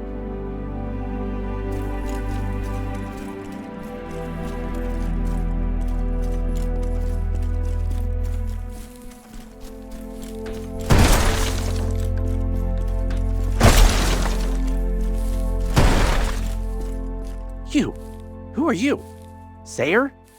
You came to speak of her? No matter how much she despised me, running away the day before our wedding, without a word, that was a wound. A humiliation. Please, don't mention her again.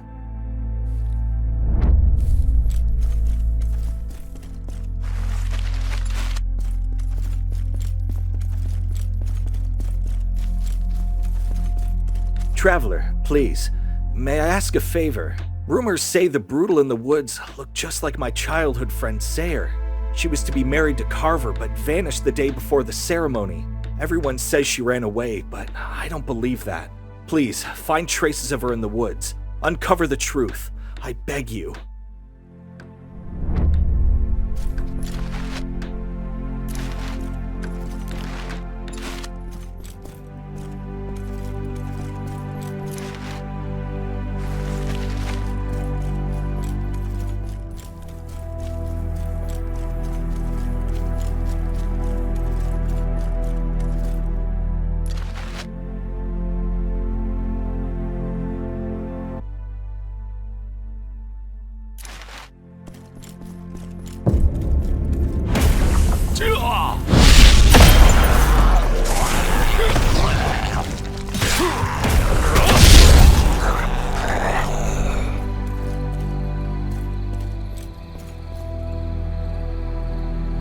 A torn piece of red cloth hangs from a branch near a large tree.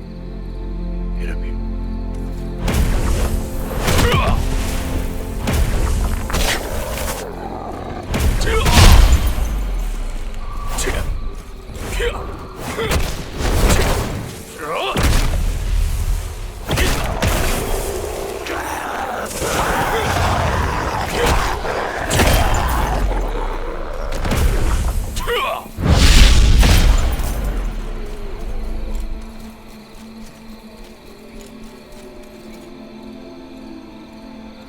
A few days ago, a stranger named Salona arrived in the village. She was mysterious and beautiful. Everyone was drawn to her, especially.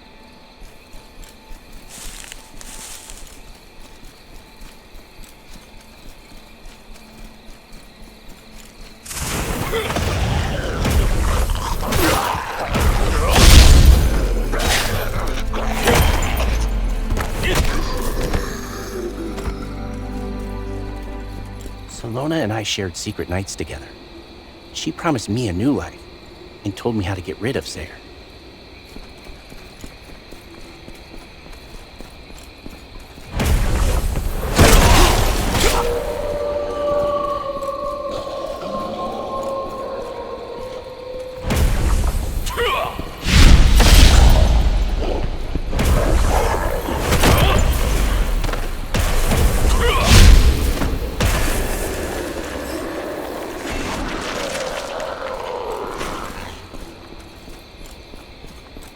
Salona.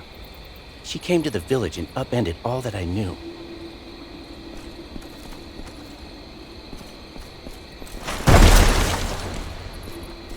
A small glass bottle drained dry. Only a few drops remain.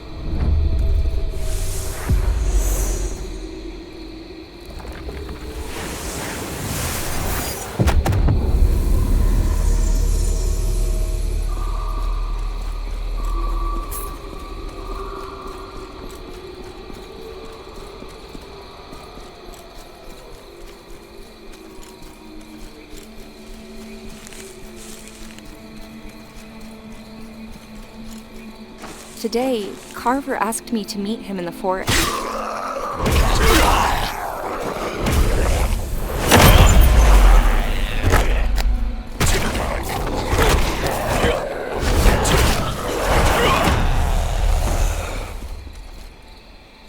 metal bracelet lies half buried in...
Gave Sayre the potion in the woods.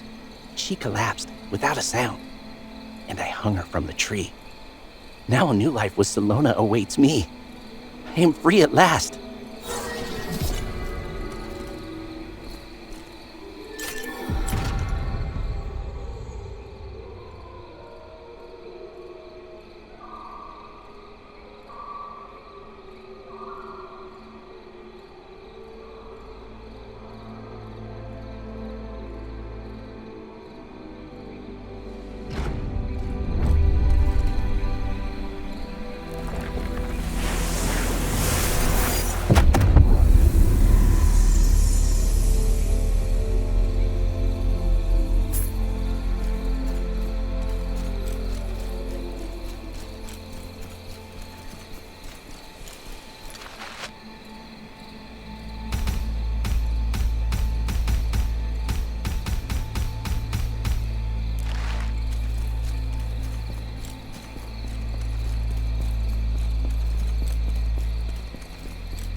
This This necklace, it was Sayre's.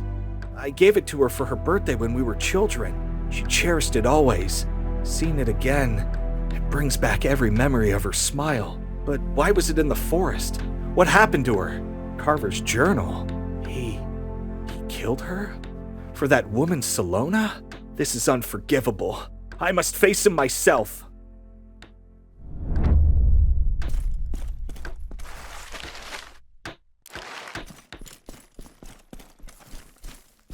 Oh? To meet pick whatever. Surviving out here isn't easy. I hope my goods help you. I used to see Carver and Salona sneaking off together. Something felt... It breaks my heart to think of Sayre. I never believed she truly ran away. Salona's disappearance. I used to see Carver and Salona sneaking off together. Something felt wrong about it. Sayre couldn't have been blind to that.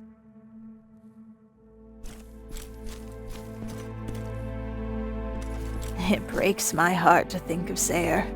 I never believed she truly ran away. There must have been something more.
Salona's disappearance is strange.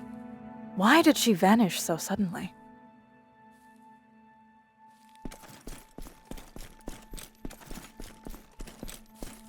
Vanessa and Jenna fled before they... So, Carver is dead. To think Sayre suffered such a cruel fate. Now I finally understand the pain and loneliness she must have felt. If not for you, I would have lived believing she simply chose to leave.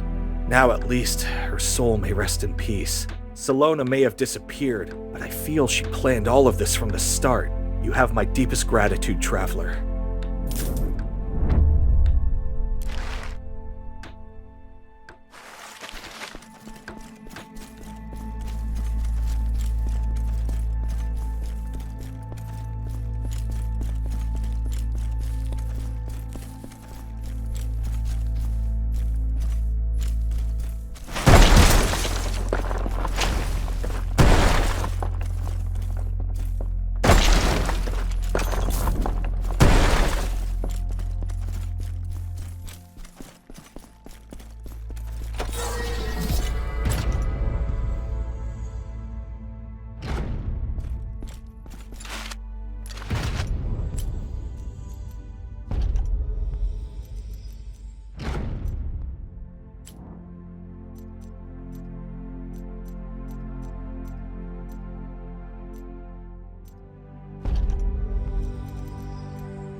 Welcome.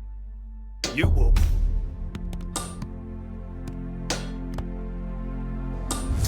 Please, you're always... Thank you, once again, for saving us.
Brothers and sisters, it is time to plunder again! They will turn our blood into a festival. My family, my friends, all slaughtered here. Please, please spare us!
children I raised fallen, then it is time for the mentor to step forward.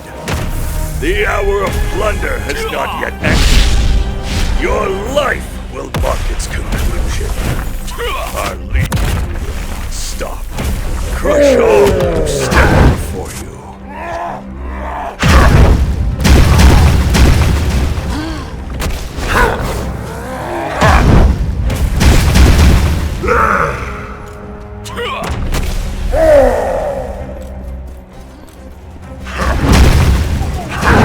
Do you know why we claim this land? Because only the strong deserve to write its history. Kneel. Even the ground beneath your feet already belongs to us.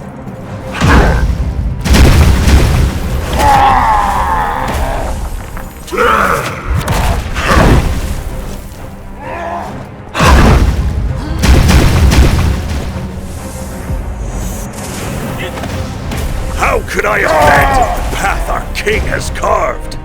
I have devoted my life to spreading his will and removing those who stand in its way. My final lesson, I shall carve it into your bones. Our legion will stop. Crush all who stand.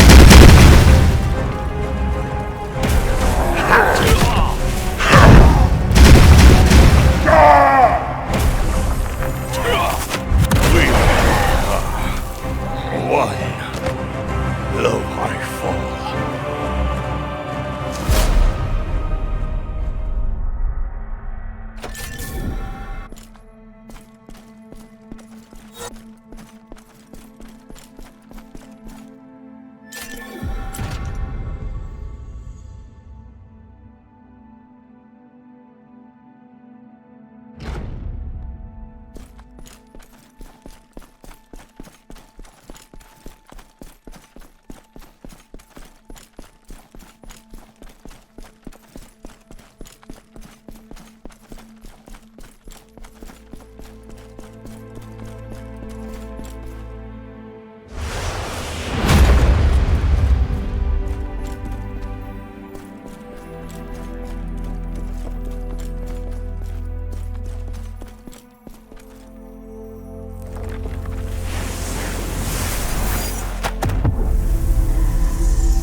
This mine belongs to the Looter King. You have no right to defile it.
Looters have kept our villagers in forced labor for far too long.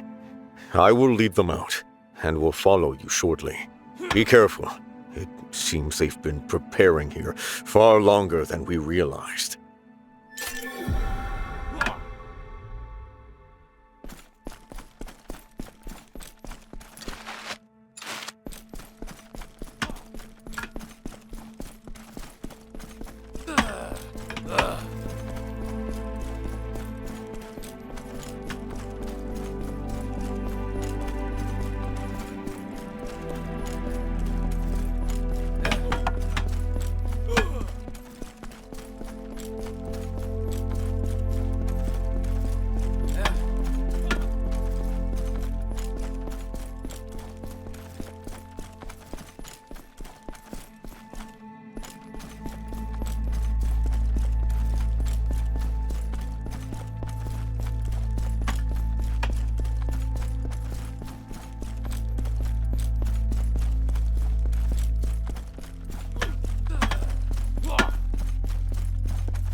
The scent of Tibella burned the ash. Only the cries of crows are permitted in this place now.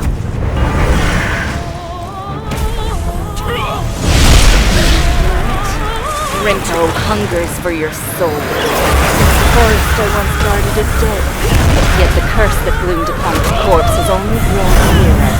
Oh, Earth, fill forth the wailing of the rotten. The vengeance of Karto's promise stands before my eyes. Even if I must offer my reason as a sacrifice, I will drown your shining sanctuary in darkness! Rinto, become one with me and sever the breath of these hypocrites!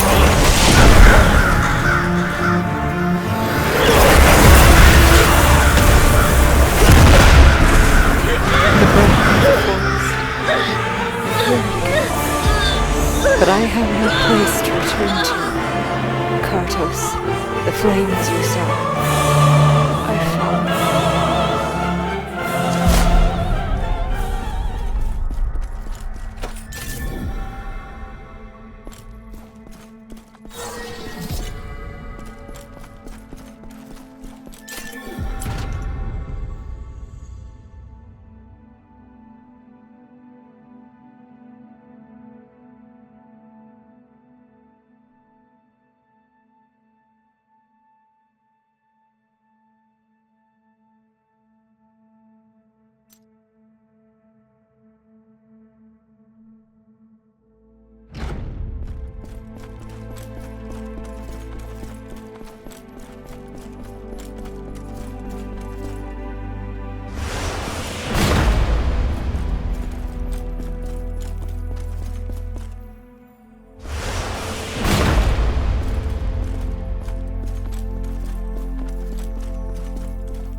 You are no soldier, yet I'm grateful you came. They're all dead. The one called Valsilas ended it all. He is brutal. His gaze once belonged to a knight who fought for justice, but now it is filled with endless hatred. Go forward. You'll find him there.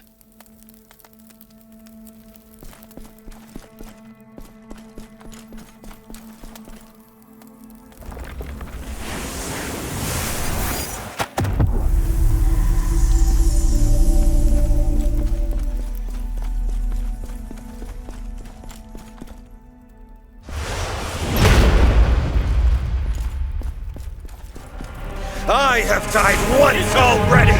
My name, my honor, buried in ash! The blade I wield is not justice, but the only truth granted by my king, Kartos!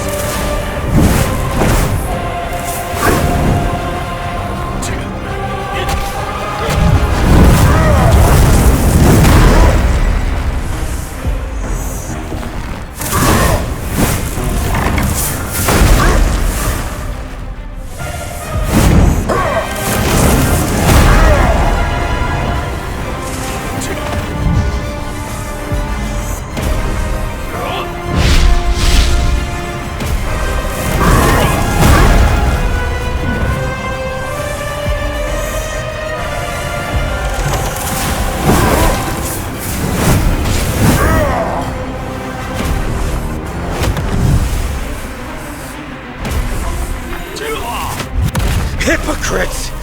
Have you seen what your so-called order has done to this world? Do not call us evil for taking! We merely tear down the rotting towers you built and call it balance!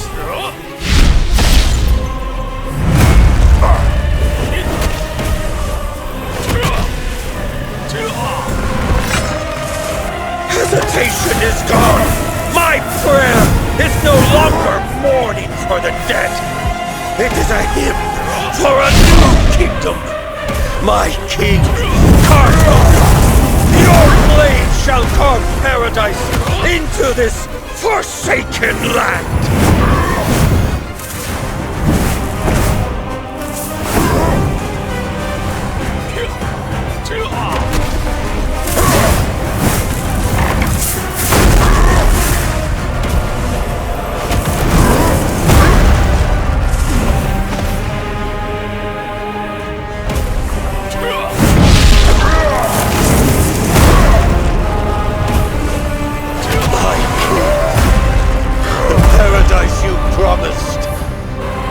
I go without seeing it.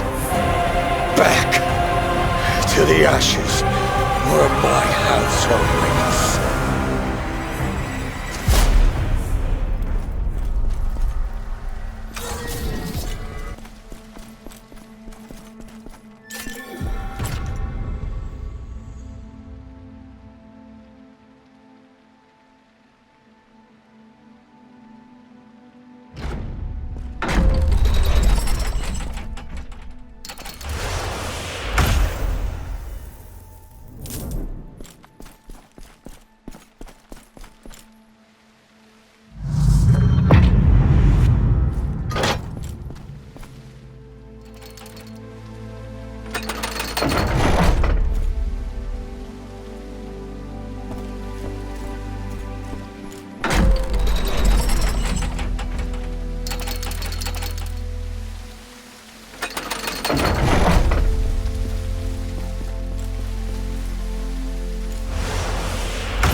Every time I strike, it's why my...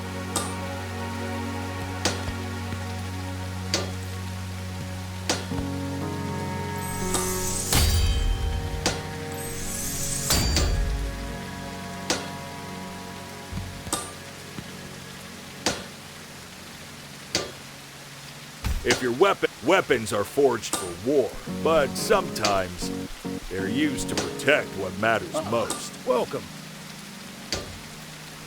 You will really... Please, you're always... Thank you once again for saving us. Welcome. I heard in addition, fortunately, Priest Egwis of Tibele and his companions are roaming the forest, eliminating the Brutals. Priest Egwis, the Wandering Knight Lenin, Brutal Slayer Cordus, Eden's guardian Druger, and Shadowblade Mog. They're all for their people, but use just a Roman priest. You don't, they're all for their hero people, but it's just my intuition, though.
Lady Lena betrayed us? I cannot believe it. We fought for her, yet she abandoned us and extended her hand to the enemy. I wondered why the soldiers we sent to Hillsbrad Castle had not returned. This betrayal will not go unpunished. But you revealed the truth and saved us. I am truly grateful.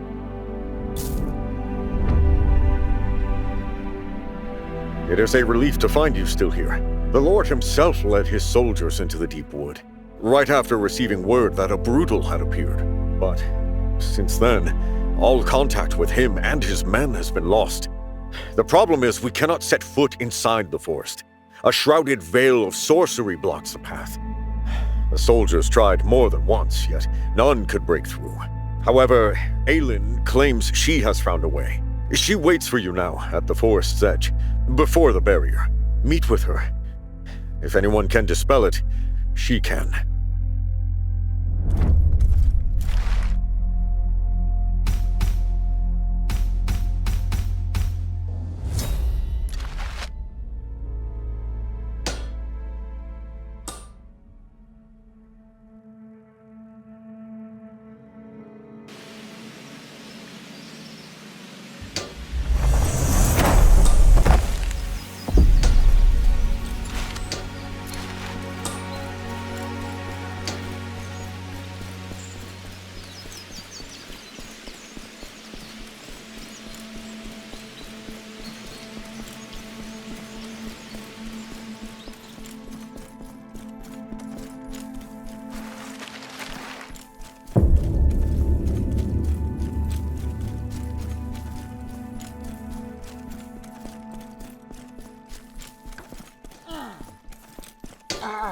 That's Dalen's hammer.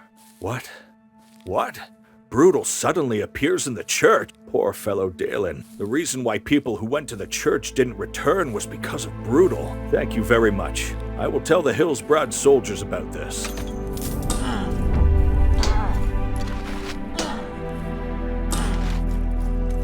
Molby didn't leave only sorrow behind. His death saved the people of Drybrook. I want to thank you. Truly.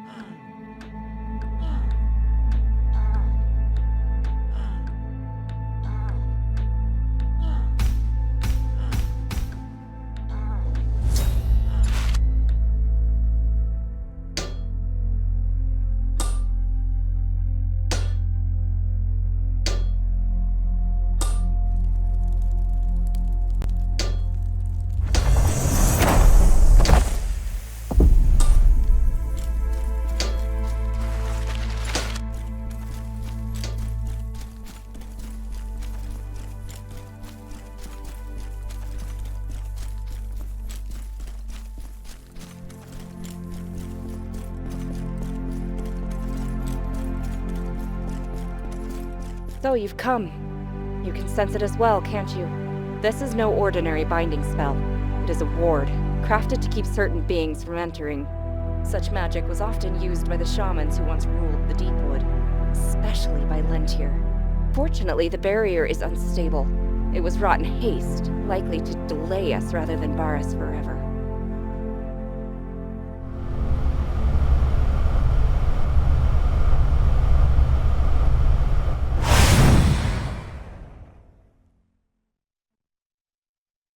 The way is open, but tread carefully. The forest's essence feels restless, unpredictable. What awaits us within may be beyond anything we expect. We must make for the Deepwood encampment at once. I shall head there as well and see what has become of them. Join me as swiftly as you can.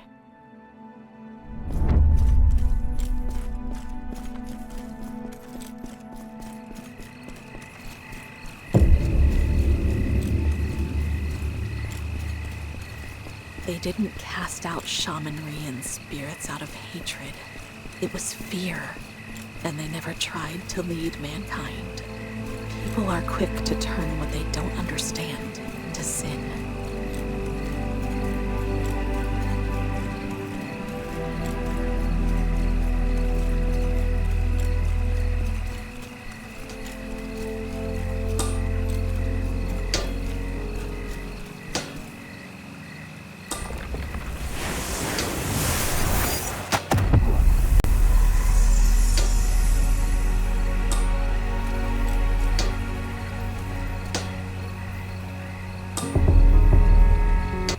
always be waiting for you.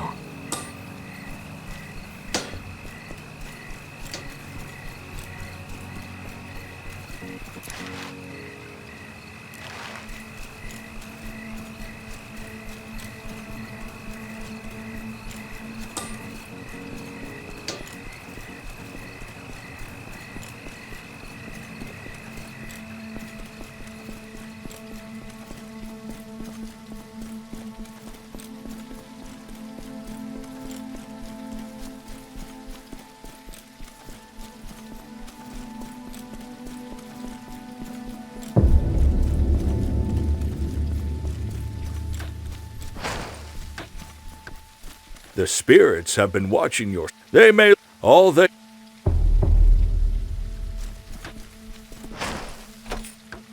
Can Brutals multiply this quick?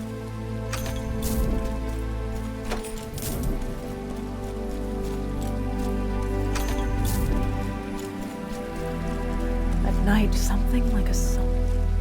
At night, something like a song.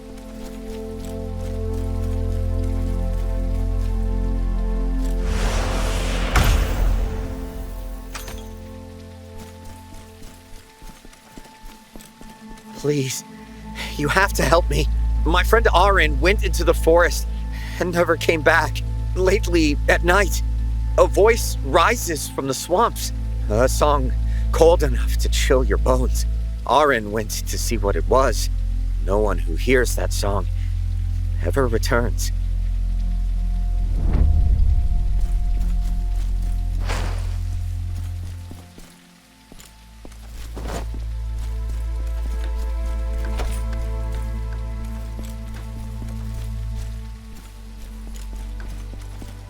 Oh, to pick whatever.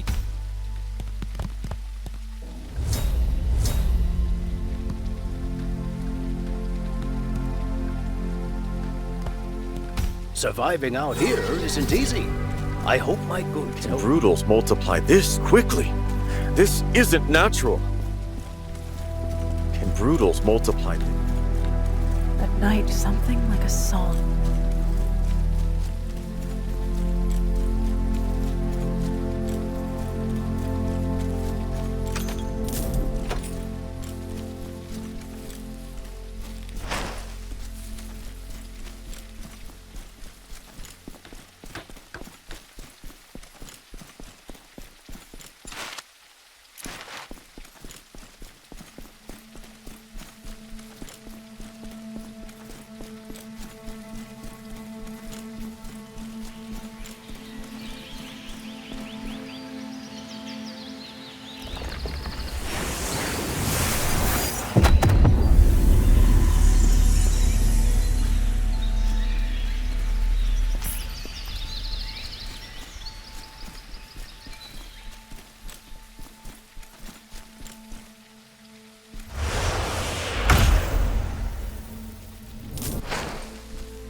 Broodals multiply this quickly. This isn't natural.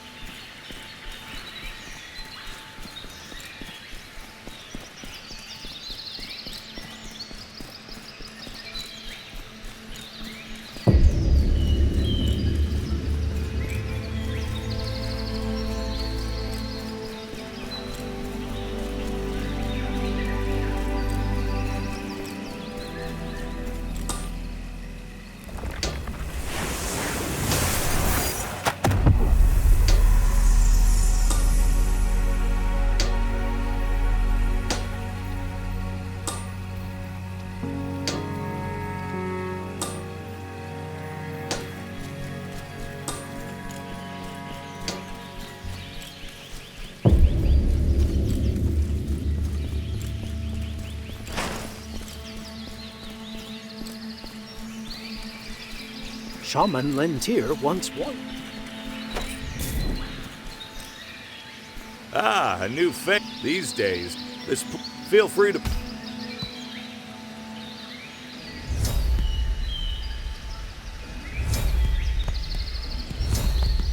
Take care out there.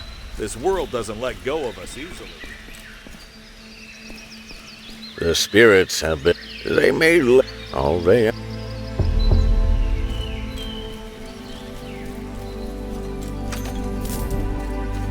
They say someone opened.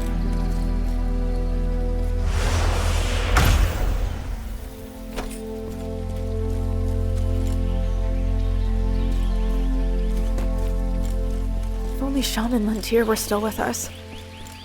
You are fortunate indeed to have made it this far. The forest is overrun with Broodals now. We marched with the Lord himself after reports of Broodals sighted in the deep wood. But when the creature struck without warning, the Lord vanished amidst the chaos. Our soldiers pressed deeper into the forest to search for him, yet not a single one has returned. In our desperation, we sought out Shaman Lentir, once called the Guardian of the Deep Wood, but she too has disappeared. Will you seek her out? If anyone knows the truth of this darkness, it will be her. The Guardian's presence has vanished.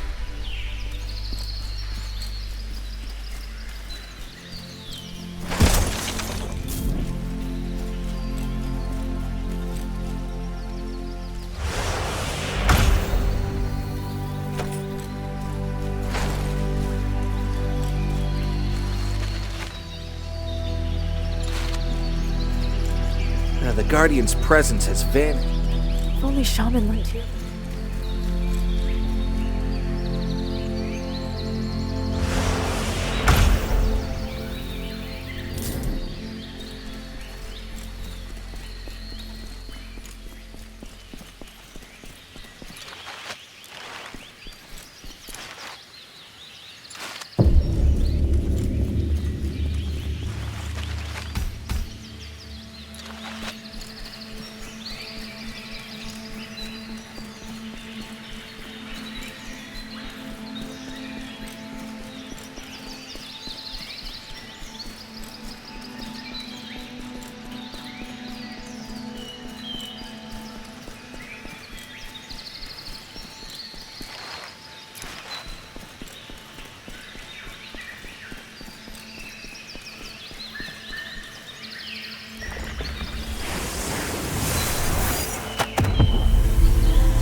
again today.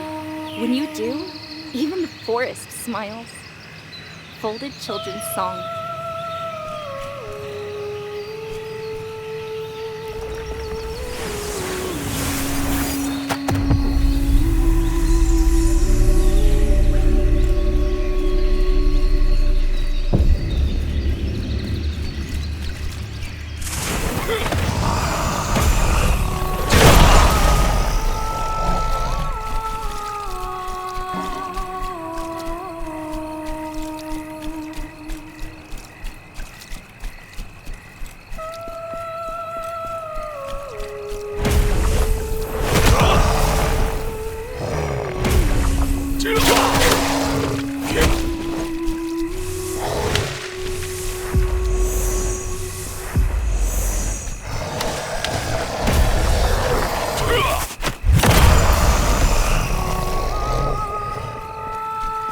When Sonia passed by, the children fell silent. The adults whispered, "Don't go near her. It's ill luck."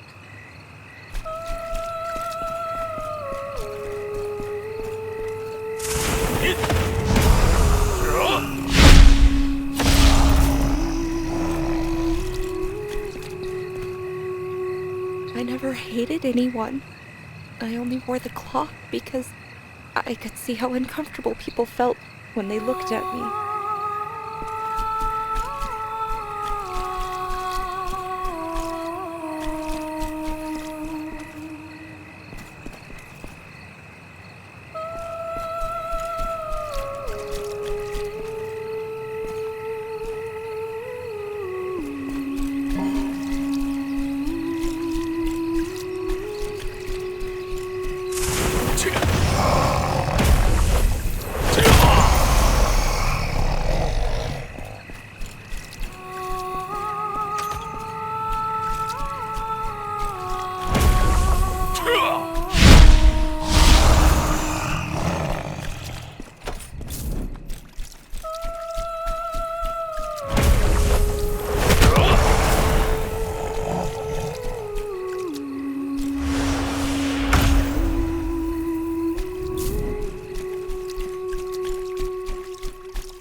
My song was only a breath to help me endure.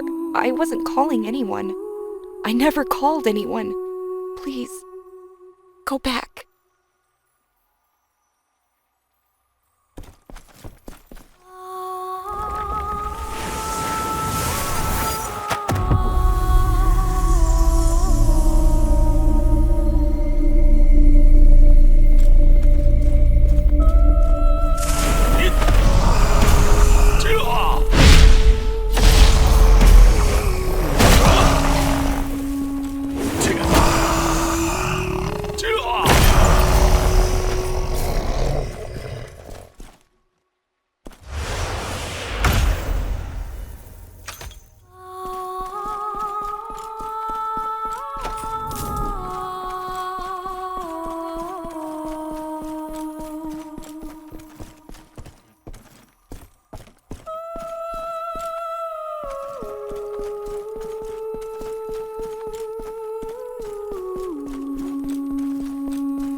a thin scrap of cloth, worn from being tied and untied countless times.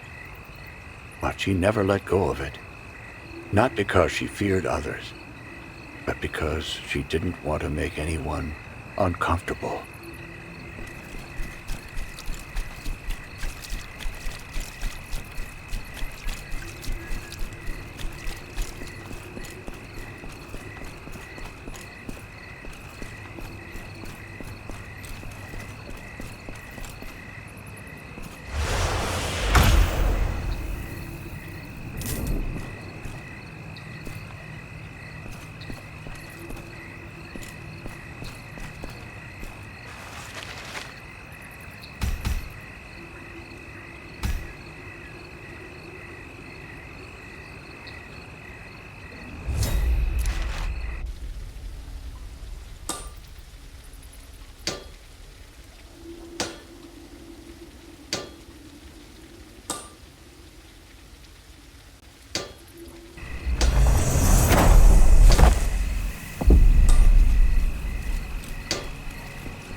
At night, something went... This?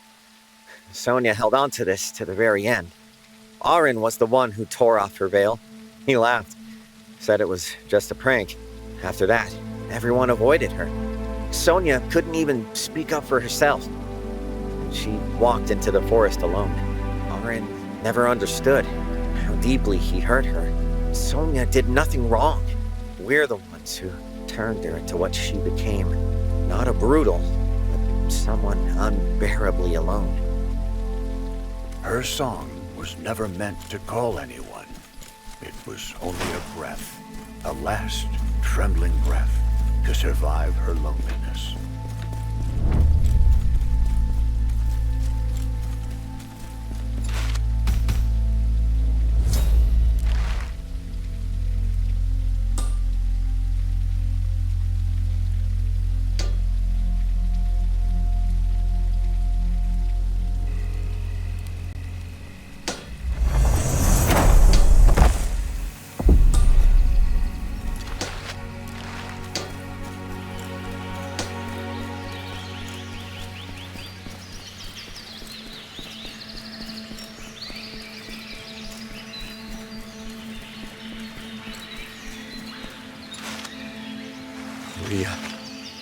At dawn today, I tied the rope to the rafters again, but the rotted beam gave way.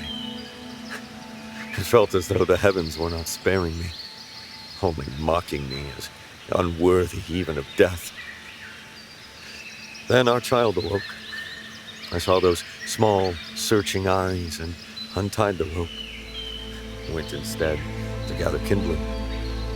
But breathing in this house without you feels like torment. Yet the sound of our child's breath forces life back into me.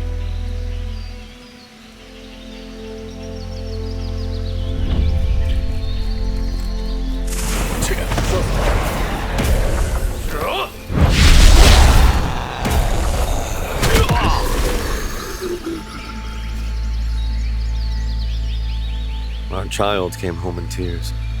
They called her motherless.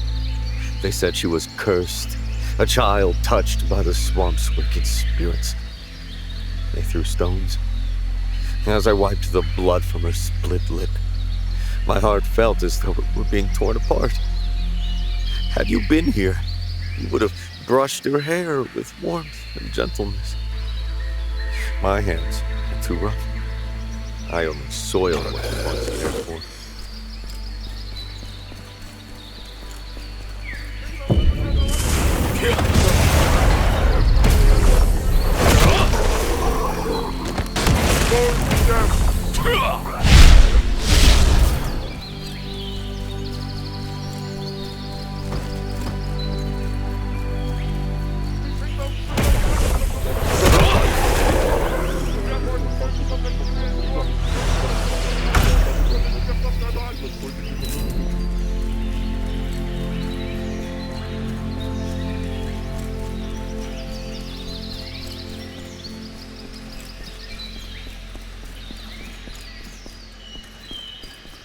child smiled as she finished the thin maize porridge I scraped together. That smile pierced my chest like a blade. I told her I was not hungry and drowned my own hunger with swamp water. The thought of death comes like waves, day after day. Yet when she clutches my sleeve as she sleeps, I find myself preparing for tomorrow once more. I pulled this sealing stone from the cliff where we were swallowed by the mire. The villagers avoid me as though curses cling to my skin. They avert their eyes as if I were filth. Now this stone serves only to prop the collapsing corner of our home. If this sealing stone truly holds the power to open forbidden paths, could it not at least mend the bruises within our child's heart? Step.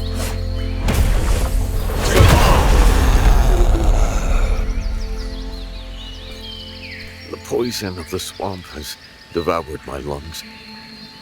If I fall, our child will be truly alone. Oh, Rhea, I long to join you, but I must delay it a little longer. With what strength remains, I will take our child and leave this mire behind, to a place without scorn, without this suffocating grief. Even if my life ends upon the road, I only wish to leave her somewhere where she... Rhea, we leave this swamp where you now sleep. The days of using this stone, your last trace to hold together our collapsing home, end here. Our child weeps, saying she wishes to see the world beyond the marsh, through eyes that mirror yours. The ground she stands upon must be wider, warmer, and kinder than this cold stone. So I leave this sealing stone here, along with my guilt. If one day she remembers this swamp and smiles, perhaps then I may forgive myself a little.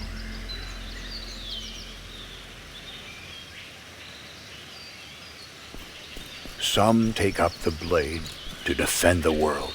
Others endure the world, so that a single life may endure beyond them. Even in despair, he never released his child's tomorrow. And so, there are loves that do not break. Such love quietly becomes the road another walks.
die when the fight is over.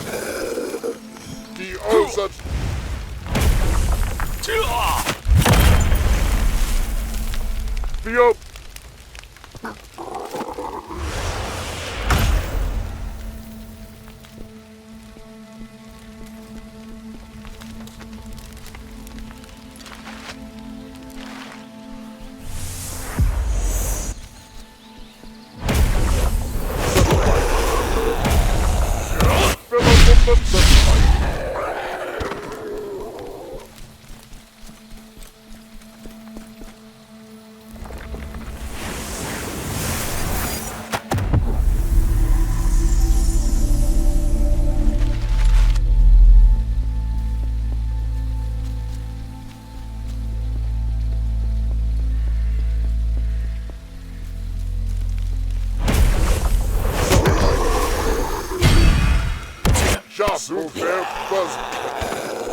Spirits have existed humans.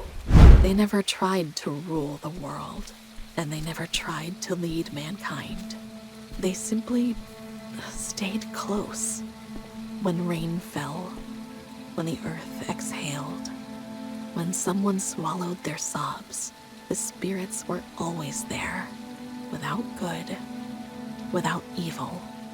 That's why people didn't call them gods. They called them companions. Our village was truly a paradise. Each year's harvest was bountiful, and the neighbors formed a warm, supportive community. But as darkness slowly approached, unease began to grip us. The shadow drew nearer, and with news of surrounding villages falling one by one, fear spread. Then a passing shaman told us that in a week, our village would be engulfed by the darkness. The villagers pleaded with him, and he promised to protect us. He created a powerful ward using a relic imbued with spirit energy, and once more, hope blossomed in our hearts.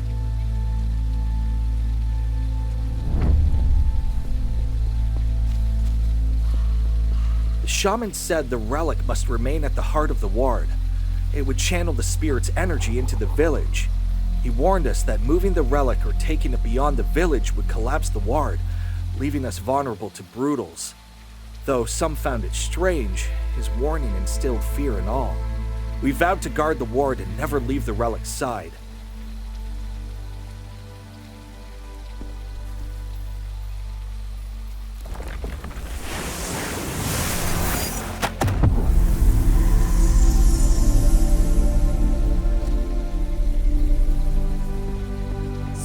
Events began a few days ago. Each dawn brought an ominous presence, and the wind grew sharper. Though we believed the ward would keep us safe, a creeping sense of dread took hold. Many villagers reported seeing lucres lurking near the relic.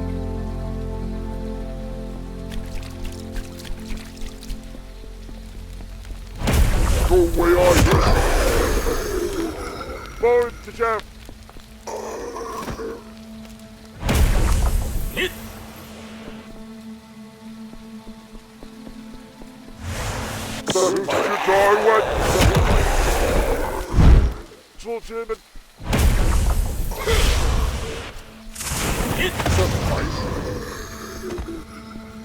On the night the sorcerer spoke of, a villager ran to my home, screaming. The relic had vanished. By the time we rushed to the village center, the ward's power was already fading. Darkness surged, and fear gripped us all. I left a relic capable of protecting the village. Yet a moment of greed destroyed everything. Through the ward, the relic could spread the spirit's power across the village. But once someone took it, the ward fell. The desires hidden deep within people's hearts caused this trap. I witnessed a strange ritual within the forest. Black flames surged upward. The day shamanry became taboo, people felt relief. They could finally look away from what they couldn't see. They could put down responsibilities they couldn't explain. Even within the Order of Tivele, opinions were divided. Some said this is protection. This is a choice made to keep people safe. And they weren't entirely wrong. But after that day, people forgot how to listen, not only to the spirits, but to one another. On the festival night, I saw Lady Lentir perform a ritual of black flame. It was unlike anything she'd ever done before. An omen, heavy and ill. Since the night of the festival, the forest has been utterly changed. Lady Lentir tried to save the townsfolk, but I do not know what truly happened that night. What force lies behind all this? And in case I should return to the encampment, it will be the safest place now. Heavens above. I'm alive. And you are? No, never mind. I nearly perished to the Brutals. They came without warning, all at once. I heard something happened on the day of the festival, and ever since, these creatures have plagued the woods.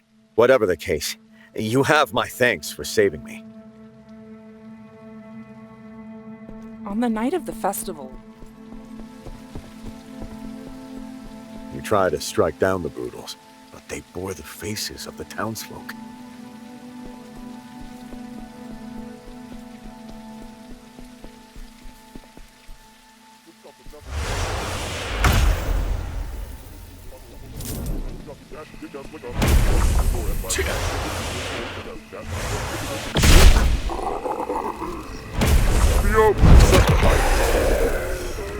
Gospel bear must kill.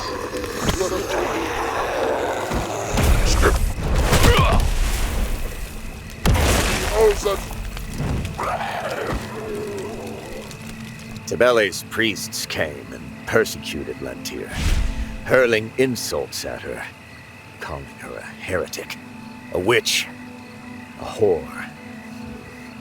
Words too vile to even speak. Those damn Tivele priests. It was Lentir who protected us to the very end.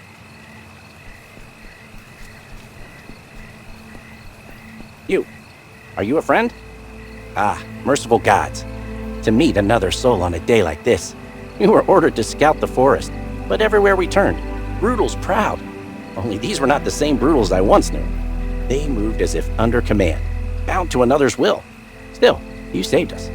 For that, I am grateful. I must return and make my report at once. Thank you, truly.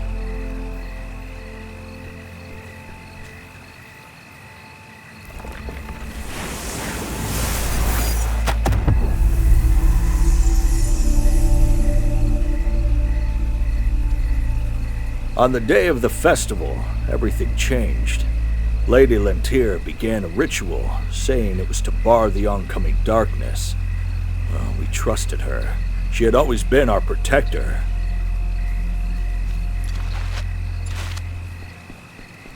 I cannot leave this forest. Karnok's shadow still reaches for me. Yet here...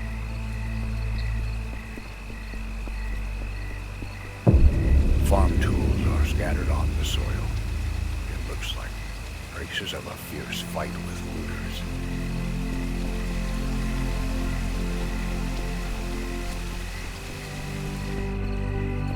The forest stirs with unease, as though some power beyond its bounds seeks to break through.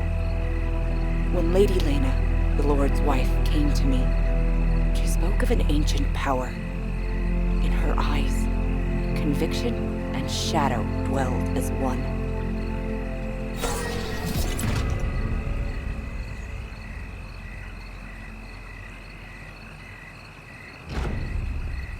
Someone sought me out. He called himself Karnok. He spoke of an ancient presence. I have lived to guard this forest and protect its people. I gave all that I am to keep the Brutals from setting foot here. Yet of late, the encroaching darkness grows ever stronger.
When I learned the Lord had been taken, Karnak's corruption had already claimed the forest.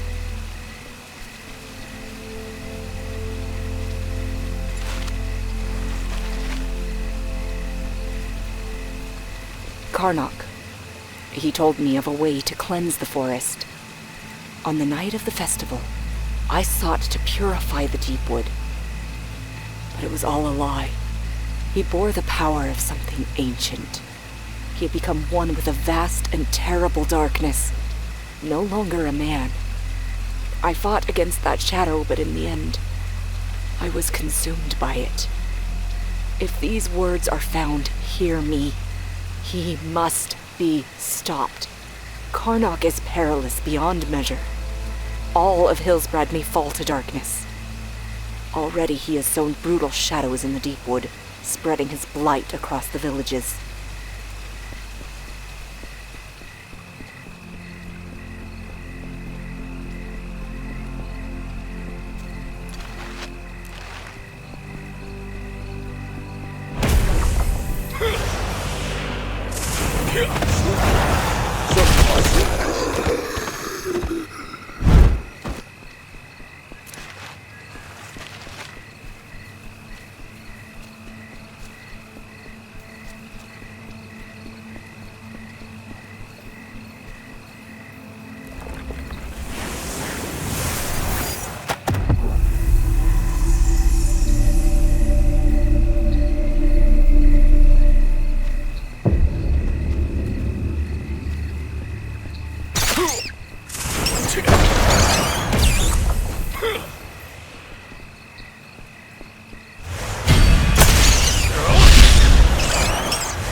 My sickly son rose as if by a miracle. Every night he sits in the corner, clipping his nails. Today I found a hideous brutal in the forest that wore my son's face. The brutal clutched my hem with nailless hands. I woke to my wife's scream. The child held her hand, pulling her nails and feeding them into his mouth. I ran back to the forest. The brutal I had stoned was already cold. From within its rags, I found the broken wooden sword my son cherished. Only then did I realize the boy's soul, cast out as the brutal stole his flesh.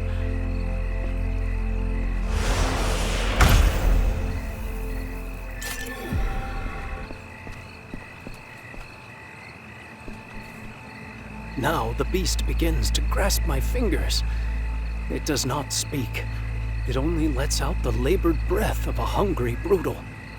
I weep silently, seeing my despair reflected in its eyes. The father stoned the son, who begged for life, while the mother embraced the very monster, devouring the child. As the shell of the family tore away, only the scraping of bone remained, and the son's true soul became cold forest earth, clutching a broken sword.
The father stoned the son, who begged for life, while the mother embraced the very monster devouring her child.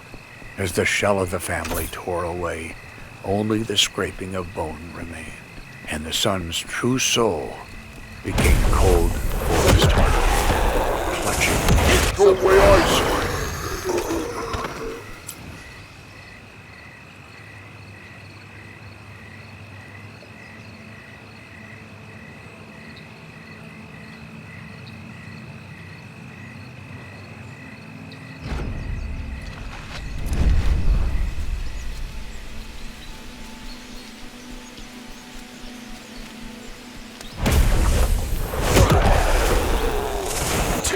I went.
Gospel bear buzz.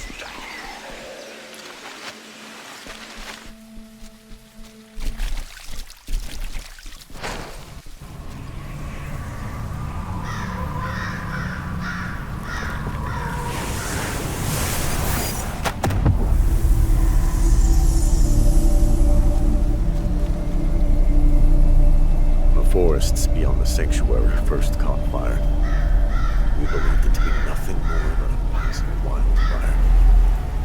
But what emerged from the smoke was a monstrous giant.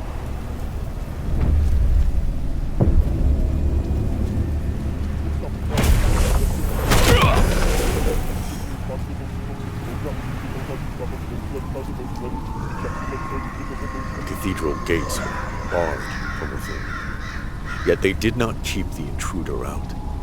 They trapped us inside. The brutal did not shatter the cathedral walls. It simply stood before the gates, the only path of escape.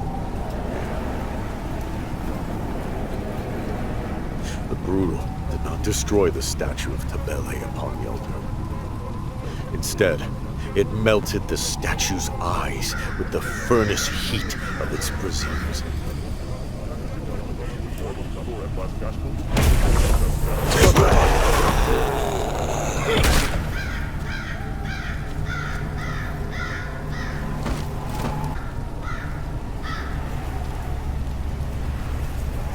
Bodies of the extermination force lay piled before the cathedral gates.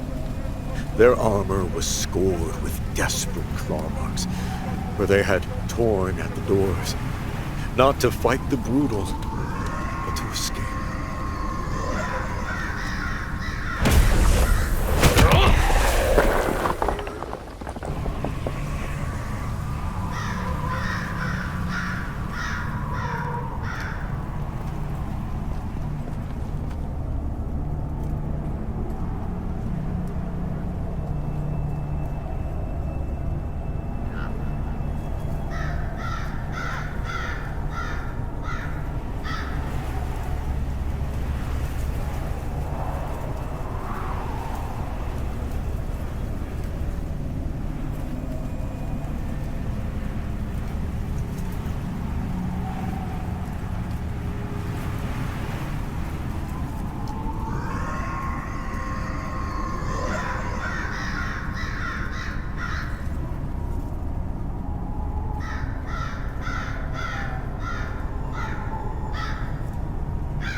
Nothing remained within the sanctuary now but the crackle of burning stone.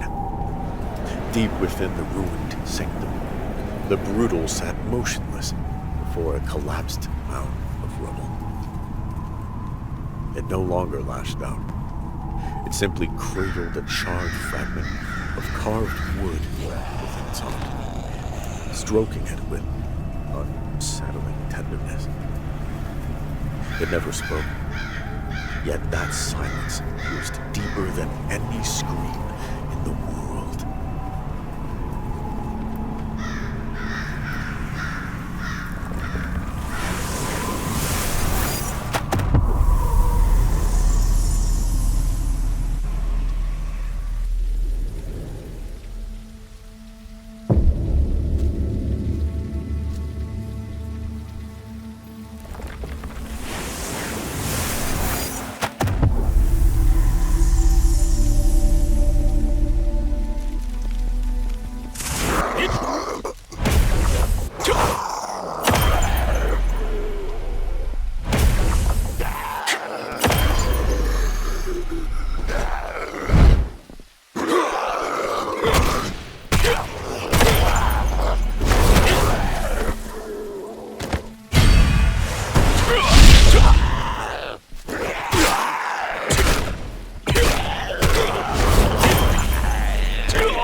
The fire consumed the village, and the fire consumed the sanctuary.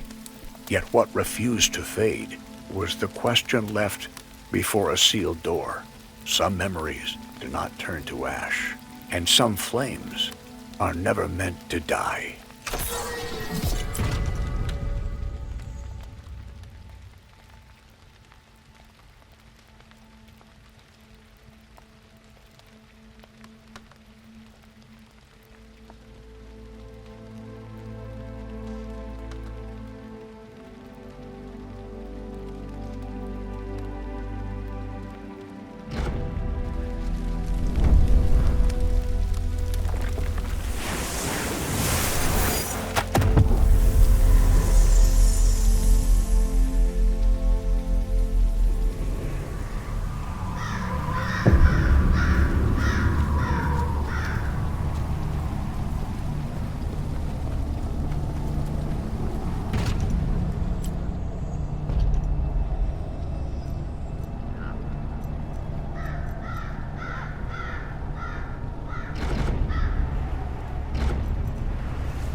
I found my husband. The gate the Guardian once sealed.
You are not one of the soldiers, are you?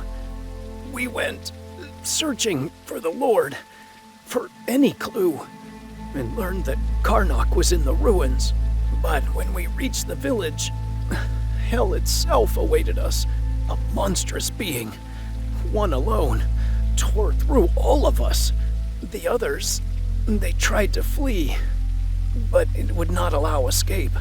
Please, stop it. You must go to the ruins. Save the Lord.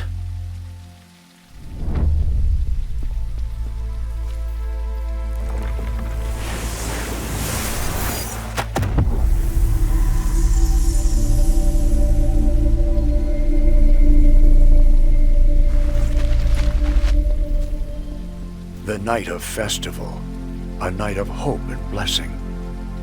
Soon shall begin the sacred rite, to bring forth the light that shines upon our village. Yet the banner is torn and soaked through with blood.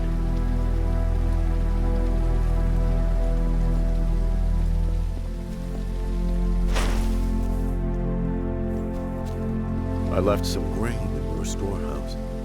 You must eat as well, brother. We've always cared for one another, and this time let me be the one to help.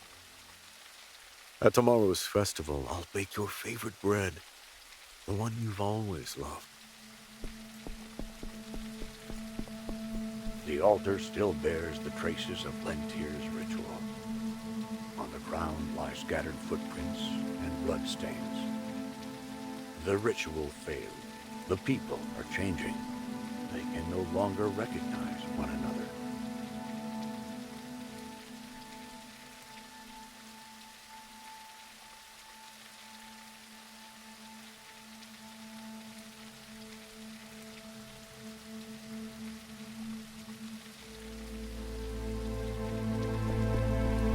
I left some grain in your storehouse. You must eat as well, brother. We've always cared for one another, and this time let me be the one to help. At tomorrow's festival, I'll bake your favorite bread, the one you've always loved. We endured hardship together before, and we always will. The festival night became a nightmare. As Lady Lentier's rite began, the air itself seemed to shift. One by one, the people twisted, screaming in agony. Some turned into Broodals. Others collapsed into madness.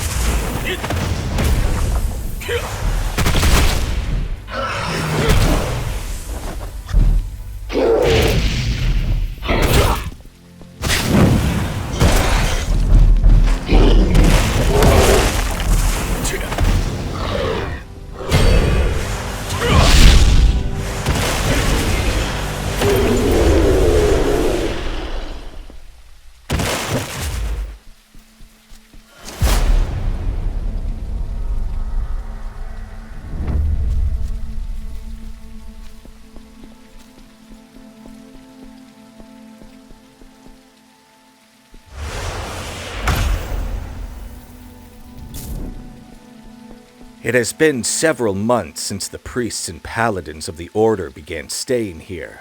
They drove out Brutal, and the village finally breathed a sigh of relief. Even the Lord seemed to be opening his heart to their devotion, but not everyone was pleased.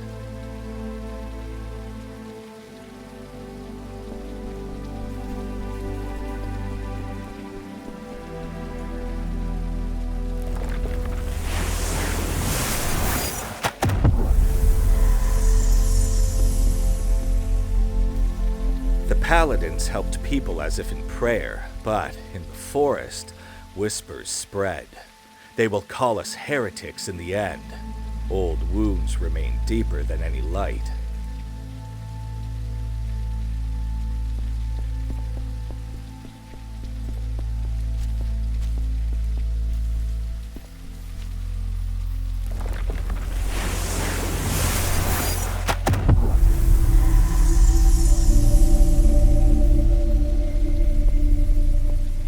At dawn, the body of a shaman was found at the forest edge. Burned so badly, the shape could not be recognized.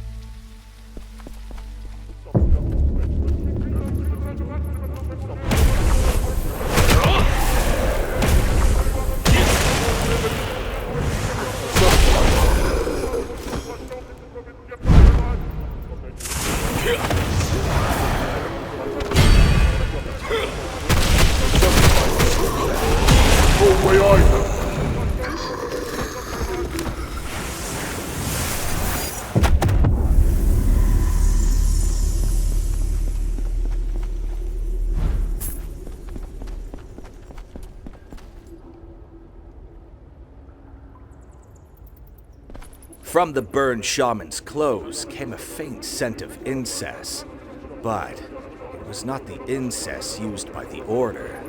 This scent, why is it familiar? It was the scent from Lady Lena.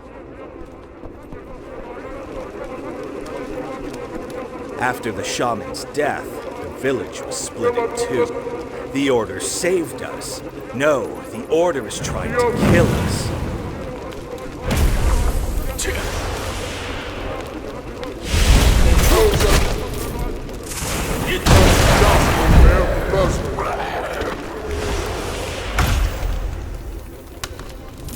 A strange shaman began wandering the forest. His name was Karnak. He whispered, "The Order will kill you. Has the Lord not already sided with them?"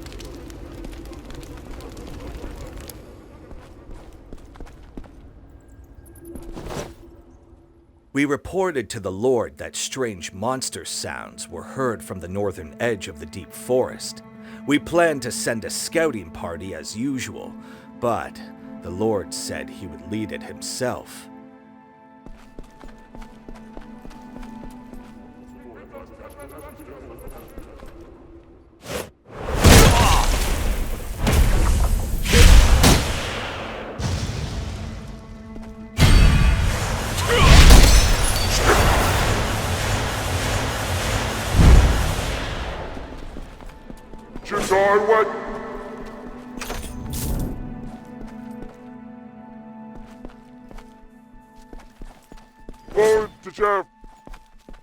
I checked the chains that bound the Lord. They were carved as if scraped by claws. At first I thought it was a sign of his resistance, but the shape of the marks was strange. They were carved at regular intervals, as if saying, "Hold me." The Lord was stronger than anyone, even when the nation trembled, even when criticism swelled. He never faltered. But whenever he faced Lady Reyna, his eyes grew unbearably gentle. That look frightened me. Such feelings always become wounds someday.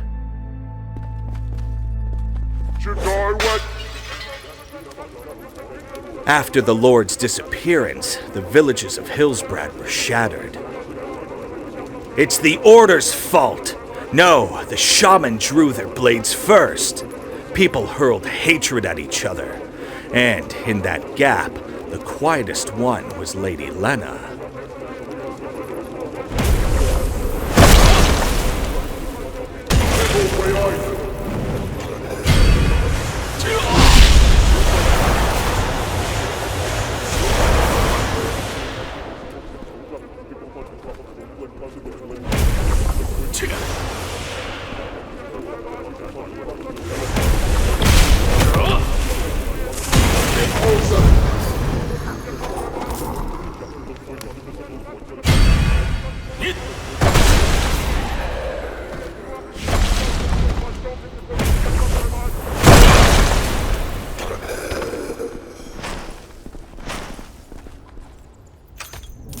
We received the order and headed for the ruins.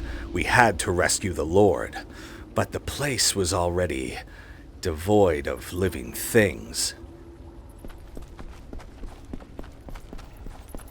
This is the armor of the Lord of Hillsbrad.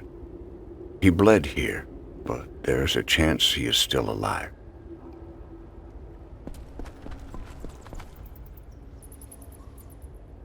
We tried to protect the Lord until the end, but he was dragged away, bound in chains. Even then, he calmly told us it's all right, as if trying to reassure us. His footprints were human, but the cries echoing deeper inside were not human.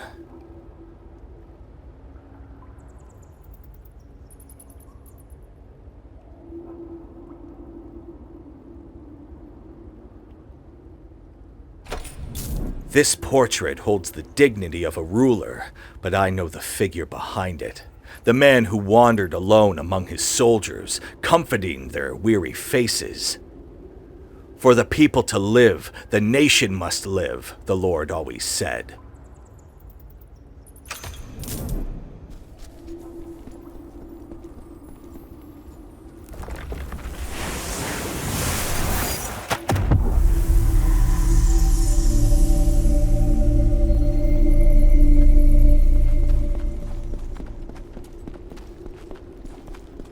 deep claw marks running along the wall toward a single direction. All the traces point the same way, as if longing to go to her. Even his last memories were reaching out for Lena.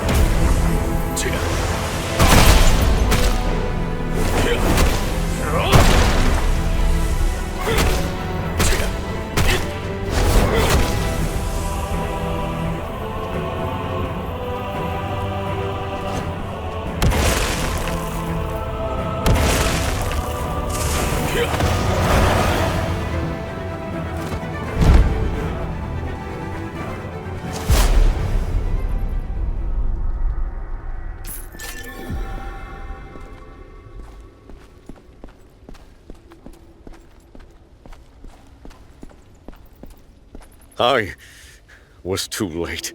This forest remained quiet because you protected it. But now, no one is left. Karnak. I will end him myself. My lord, please, rest in peace.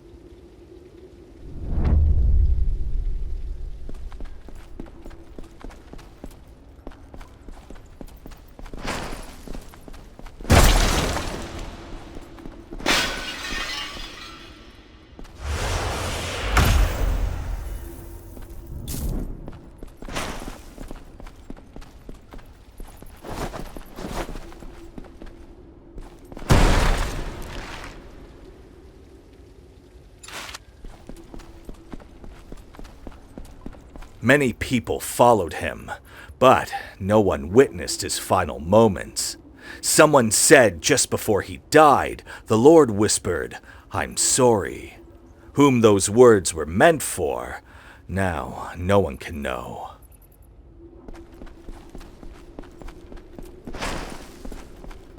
That night, the forest changed. Rentir performed a ritual to protect the deep woods, but she did not know that her hands were opening a door toward an ancient being. That day, black flames rose, and beneath those flames, people screamed as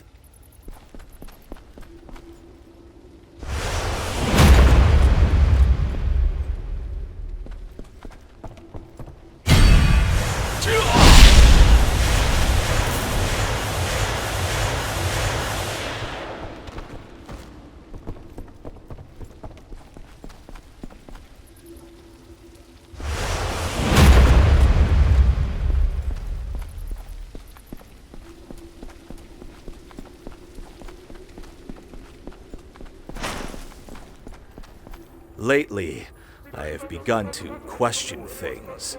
Lena, what is she truly? There is a power within her that we cannot comprehend.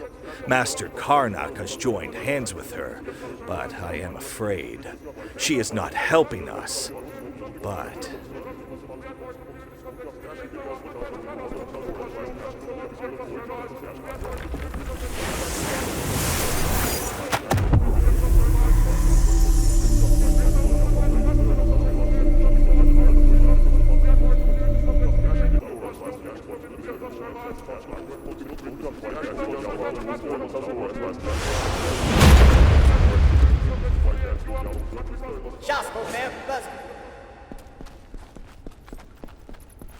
The world that cast us aside, I'll burn it all to ash. To Vele, the Lord, the village, I'll leave nothing behind. This forest, this land, has been screaming for ages. I heard those screams, and I set them ablaze. Try to stop me, and you'll vanish in the flames like all the rest. Do not turn back. There is no road left to return to. I burned them all. Do not turn east, my fall. The darkness will not fade. You will all realize this soon enough.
it's over, but this stench of blood, it won't fade. Karnak was only a blade. The one who held the hilt was someone else. The one who sent our lord into these woods. Who turned the shamans against one another. Who tore the village in two. It was Lena. In silence, she bent the hearts of the people. Even our lord could not bring himself to doubt her. The only thing you struck down was the blade itself. Go to Hillsbrad Castle. Whatever monster she has become, you must bring her end. I will remain here for a while. Too much has fallen apart.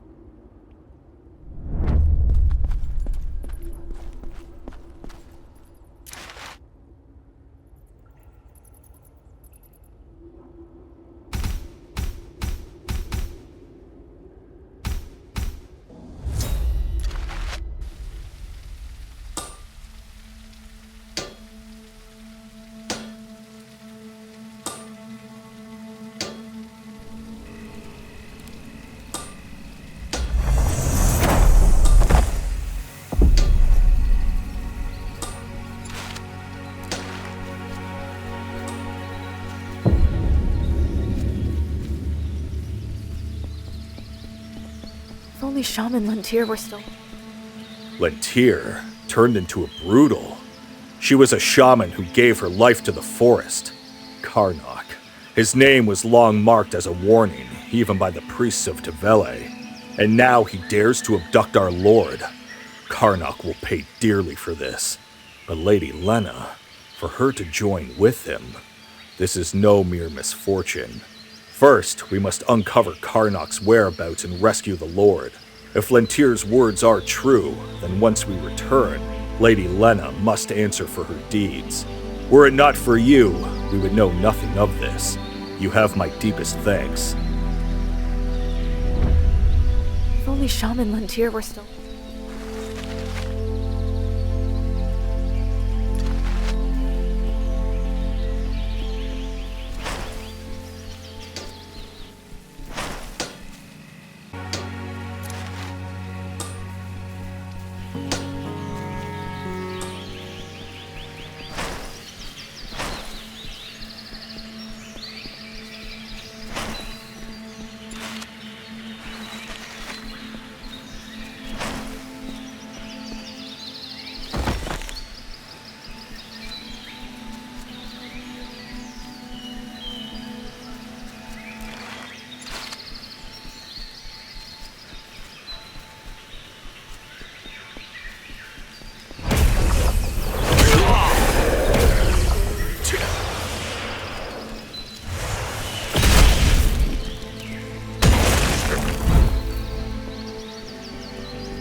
Dearest Nakra, how precious our days in Kalmora were. I have come to realize it once again. When this war ends, I longed to return there, to spend the rest of our days in peace and happiness. But now, I fear I will not endure for long. Do not wait for me. Live your life as you must.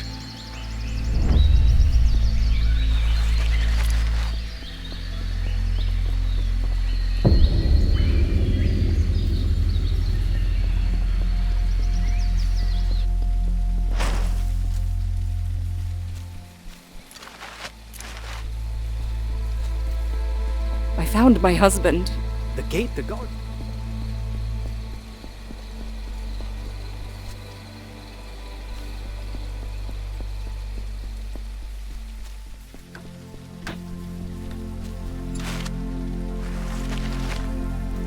Nakra was a truly beautiful and gentle soul, yet the war devoured her. They whispered that she went mad after losing her husband, but I believe she was simply far too sorrowful.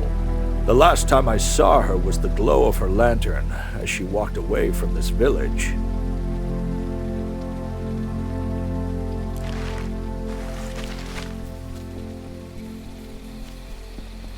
I found my husband. The gate the Guardian once... Even after losing her husband, she never let go of hope. But that very hope became her undoing. The day she sought the shaman's aid, she ceased to be as we knew her.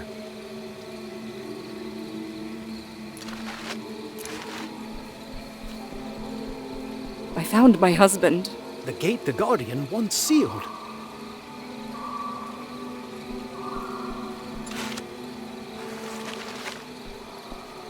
Nakra's house? It's strange. At night, a pale light seeps through the windows, and eerie sounds drift out. Nobody dares go near that place anymore.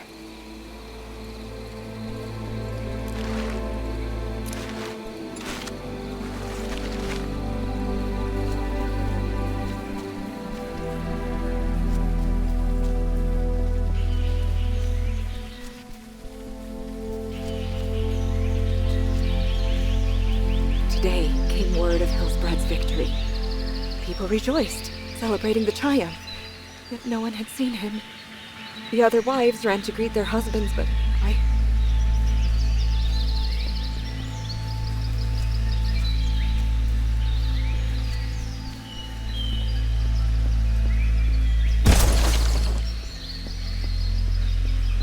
Scratched into the surface with fingernails are the words. I can no longer wait. The war has stripped me of everything. But this will...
Lantern of Souls grants the power to fulfill one's deepest wish.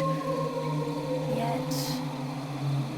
He told me not to wait for it, but I could not hear his words. Had I not chosen this path, he might have rested in peace. And now, because of you, I can see him again. Thank you.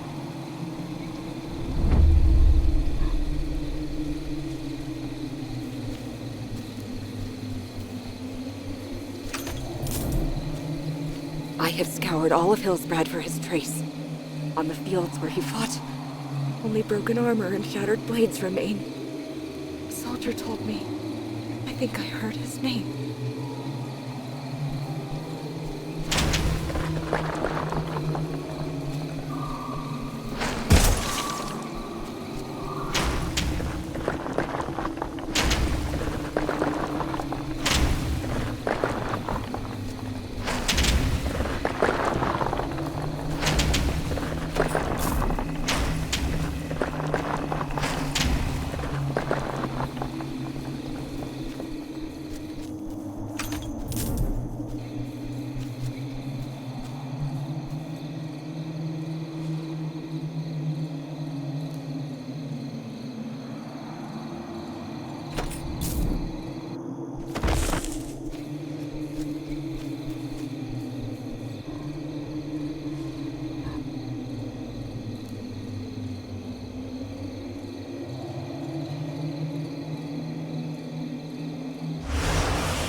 sign of him. They say I'm mad. They warn me, do not seek the dead. But I can feel him. His presence calls to me.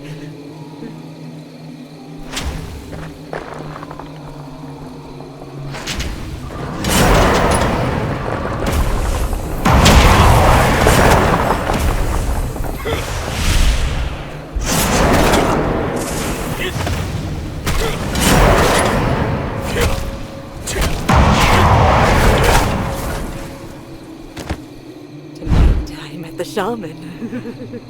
He looked into my eyes and said, "You have not lost hope."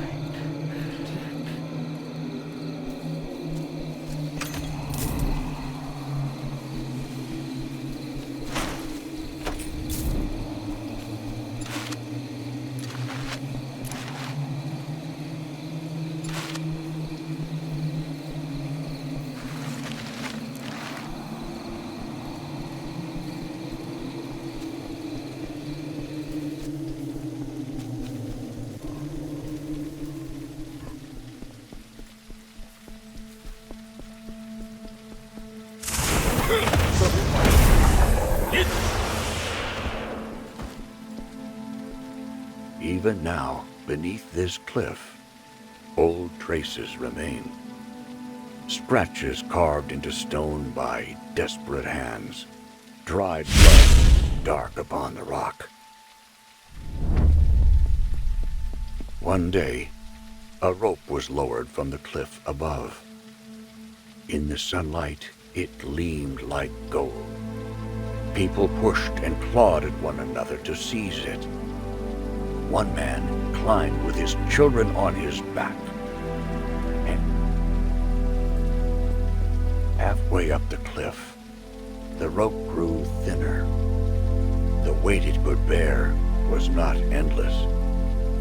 "Father, I'm scared." The child's voice trembled behind him.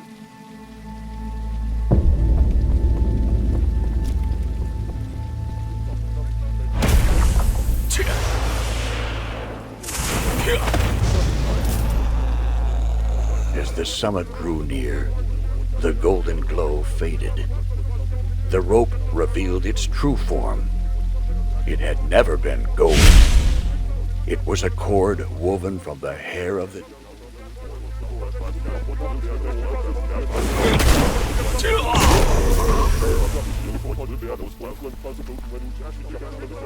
Then, the rope snapped.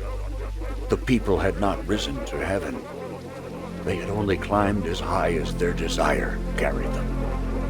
And so, they fell just as far. Even now.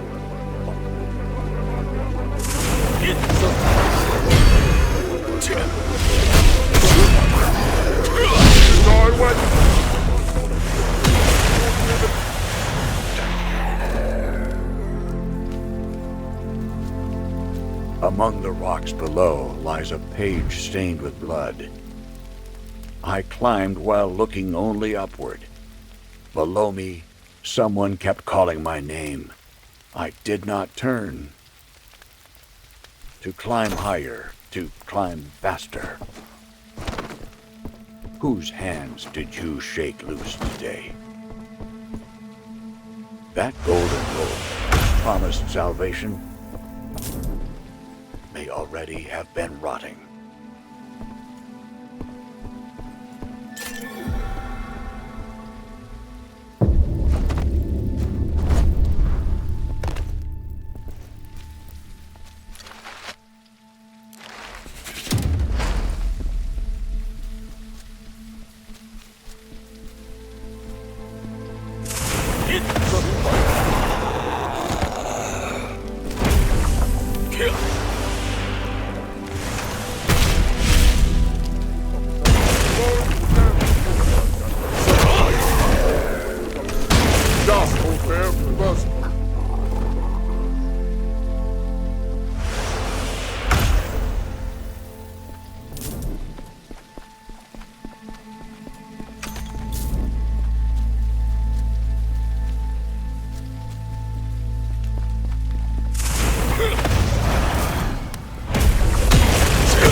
far.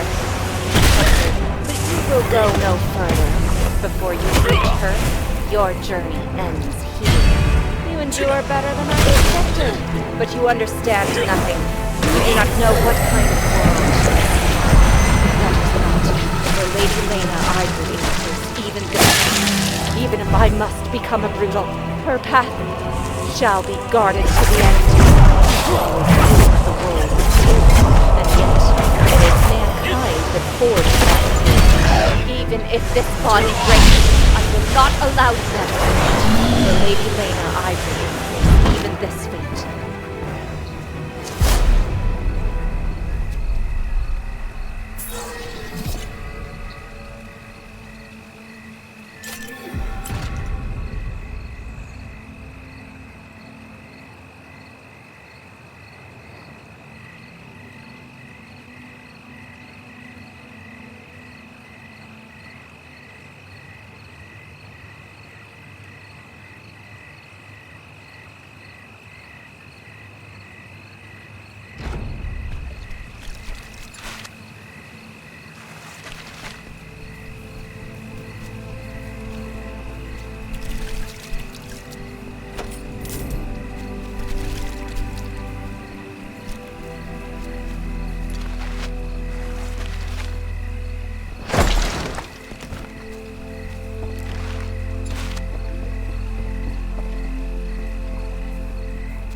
The most dangerous thing in this world isn't the brutals.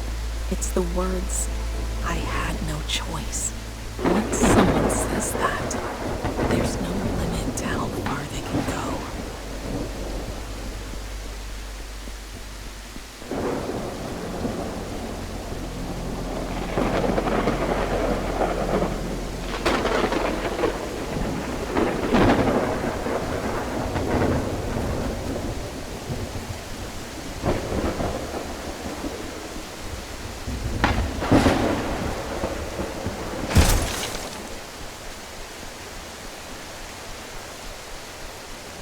I'm truly glad you came.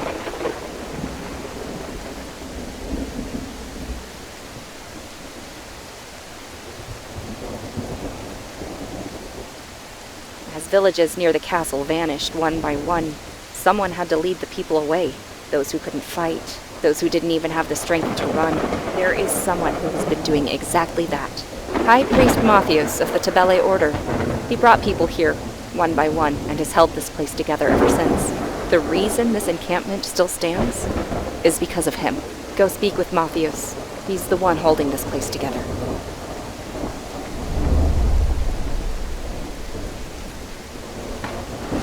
Ah, you've arrived. There is no time for long words. The castle has fallen, but the people are still here. Shaman, soldier, priest. The reason we stand here today is the same, to carry the living into tomorrow. The Brutals will return, soon, very close. Tell Aileen this, preparations are complete, and may the light of Tabele be with us in the battle to come.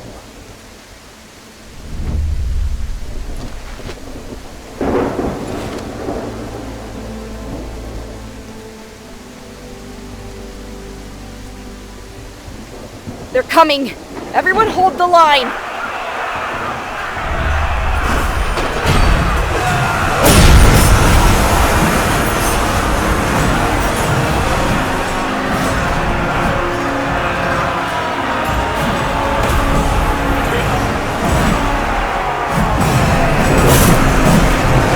They're being drawn here. Continue.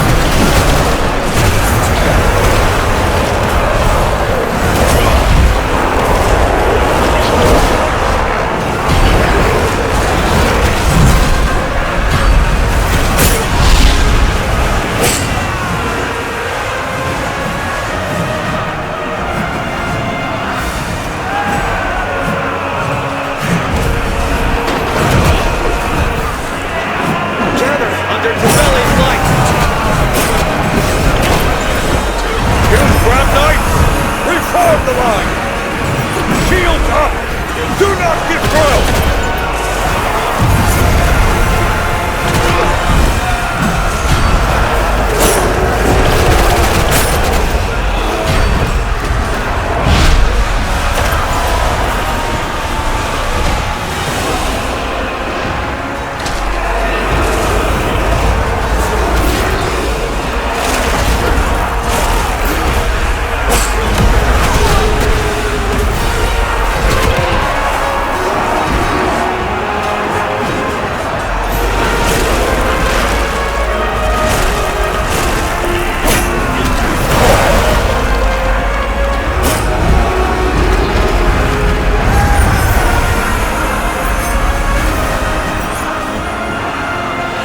Matthias, please!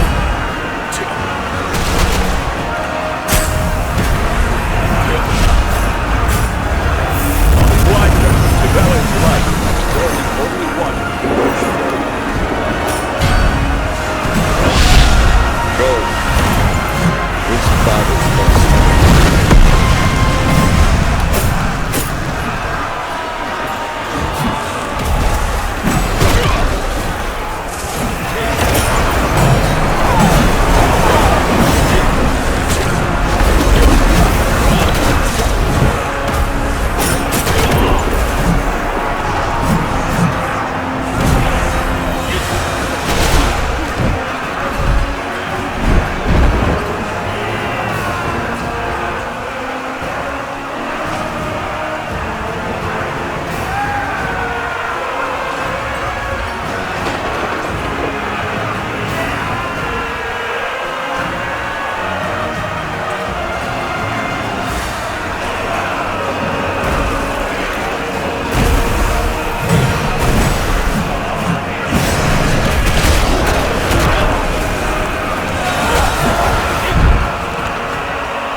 It's over. The flow of brutals has been cut off. We held this ground today. The soldiers, the civilians, they're alive. Hillsbrad can still fight, and we did not retreat. You endured to the very end. Move the wounded first. Hands matter more than words right now. The light of Tevele stood with the people today. That is enough. Thank goodness. They're not coming anymore. This battle is over. The encampment can finally breathe. People wounded and the refugees will all gather here now. Take a moment to rest. We'll meet again in the encampment. There's still much to set in order.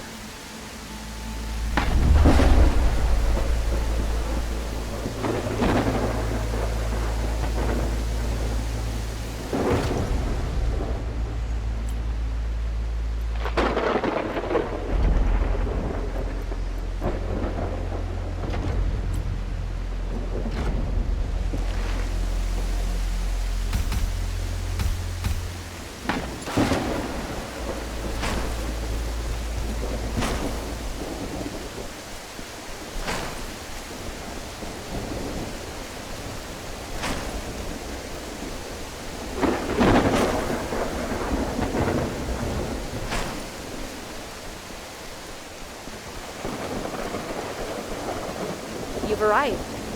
The roads leading to the castle are completely sealed. Lena placed a barrier herself. Neither sorcery nor force could break through it. Are you a mercenary? You've come at a bad time. The Crimson Sigil Lena entrusted to something long ago.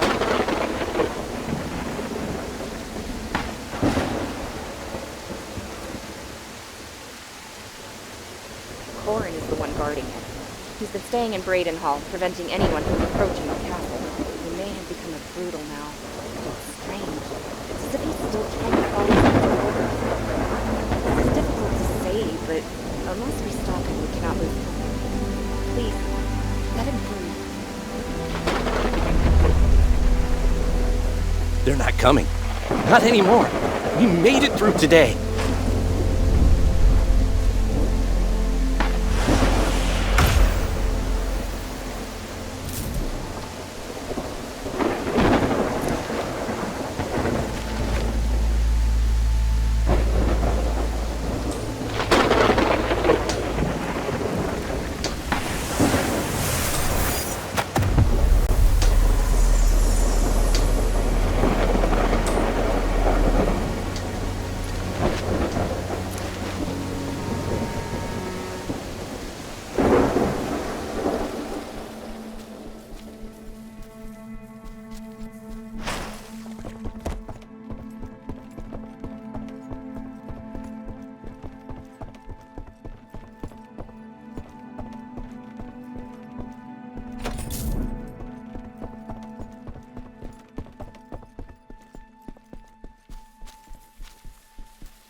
A broken blade is buried deep within the ashes.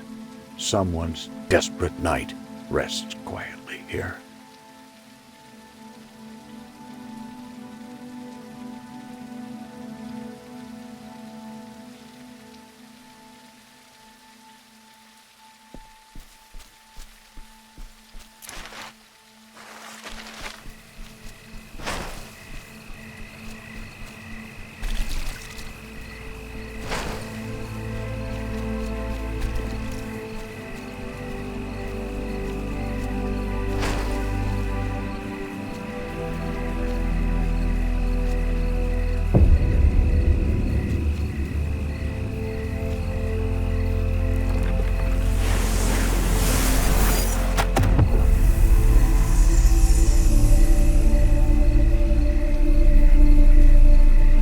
That box. It was the only thing my father left me. The box I used to mock because it only had a dumb rock inside. Yesterday I got drunk and bet it in a game. I thought if I won just once, everything would finally work out. But someone took it from the underground gambling den. That grim place. I went back there today, but there wasn't anyone left. Please, just find that box for me. It's my fault, all of this.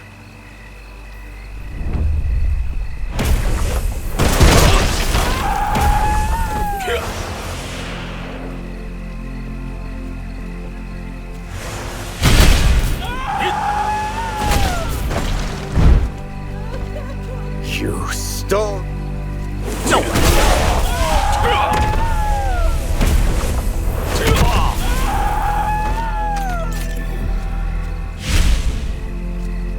Gold? Dust has settled thick over the old work clothes.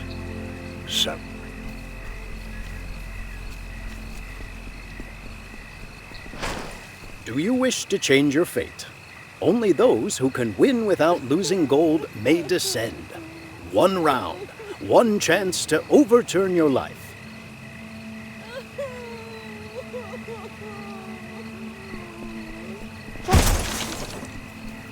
A portrait of Lady Lena, a woman who rose from poverty to become the Lord's wife. Lena, she escaped poverty. My hands won't stop. Home?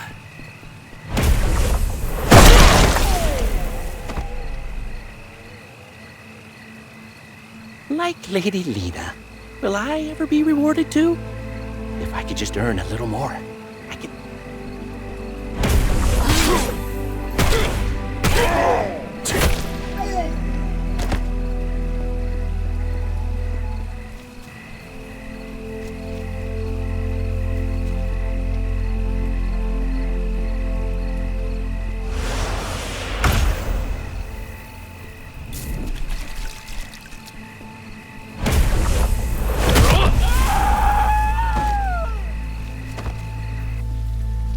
This was my win! I was the last one standing! Liar! You stole it! It was my turn! My round! Take it. No one ever truly wins down here.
when he won just a few coins.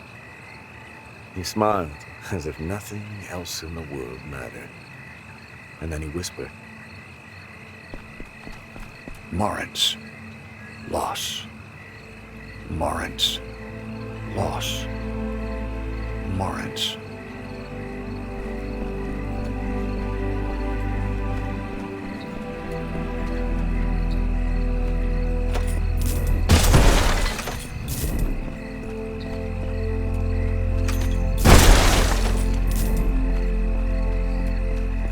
Lady Lena, she changed her life. So why can't I? Just a little more. Just a little more. Next to each name remains only the word win. But the wager is always empty.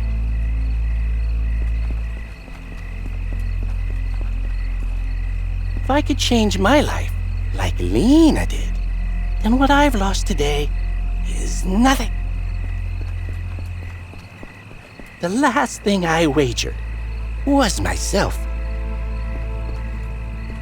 Lena, I saw it too. She rose from the lowest depths to become the master of the castle. Then, why not me? The hand that will lift me out of this pit is already in my grasp.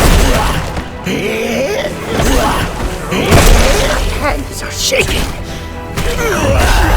It's not over yet. My fortune is still here. Still waiting inside this power.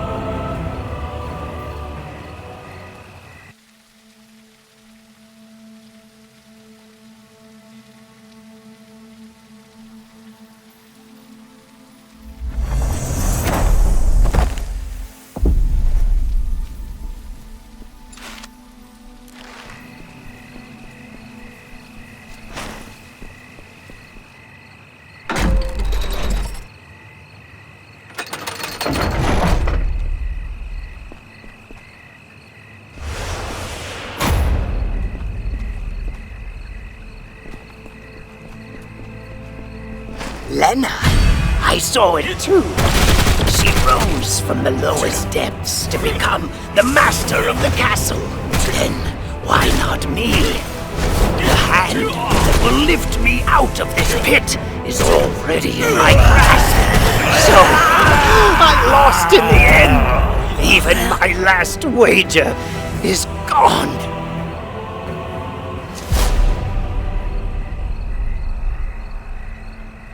What remained was neither gold nor victory.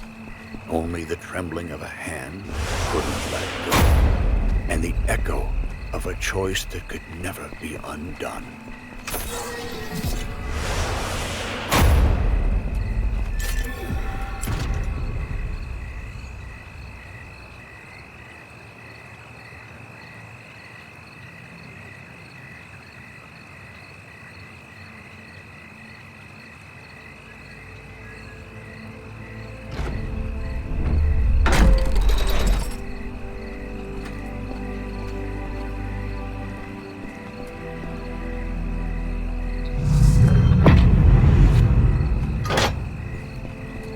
A single line remains, author unknown. People realize they've crossed the line. Someone left one last note. Madness begins the moment you no longer recognize it as madness. A single carved line. Just one more. Those words devoured everything.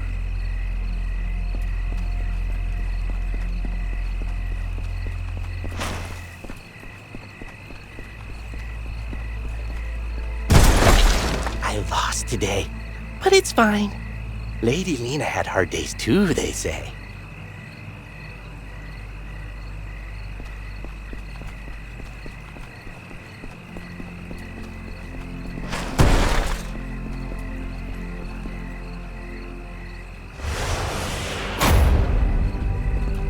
An old woman came down today. "Have you seen Morin's?" she asked. The dealer gave no answer.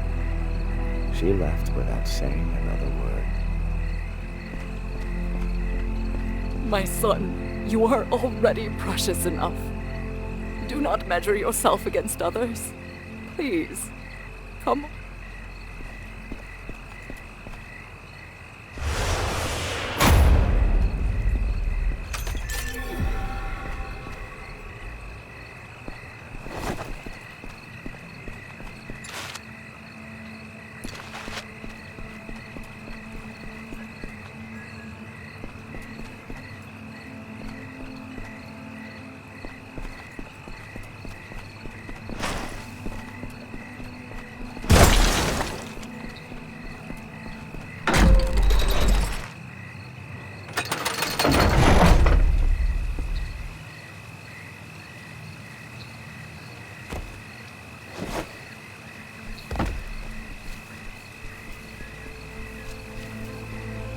Traveler, may the light of... Do you seek a...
So you found it.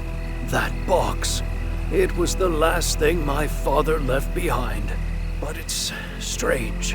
Now that I see it again, I realize it wasn't memories I was holding on to, but regret. Marintz and me as well. We both believed things would change if we just got lucky once. He never managed to escape, and I barely made it out. So please take it. It no longer belongs to me. Thank you. Truly. Thanks to you, I think I can finally stop here.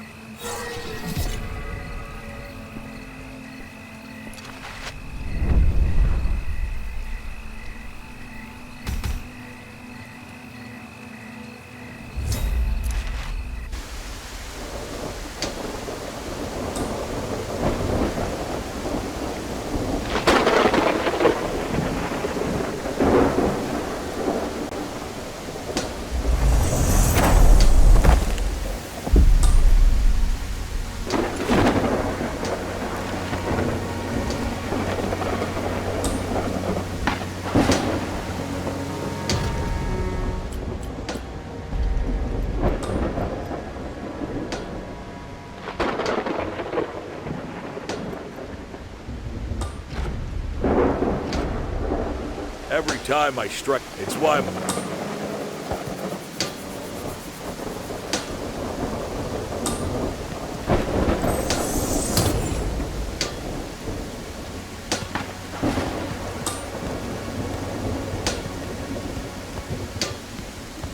if your weapons are forged for war, but sometimes they're used to protect what matters most.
ledger contains Corin's name, written far more often than any others.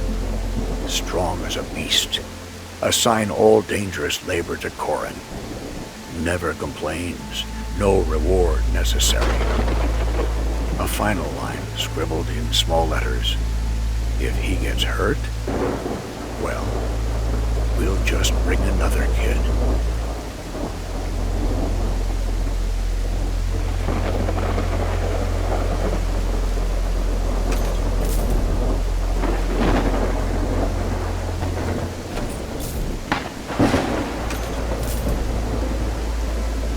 Two cracked wooden toys lie on the ground. Beside them is a scrawl in childish handwriting. You be Corin. We'll be the people running away. Corin's a monster who can't even talk.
Handkerchief torn by the wind and faded by sunlight. A small embroidered message remains. Corin, thank you for your hard work today.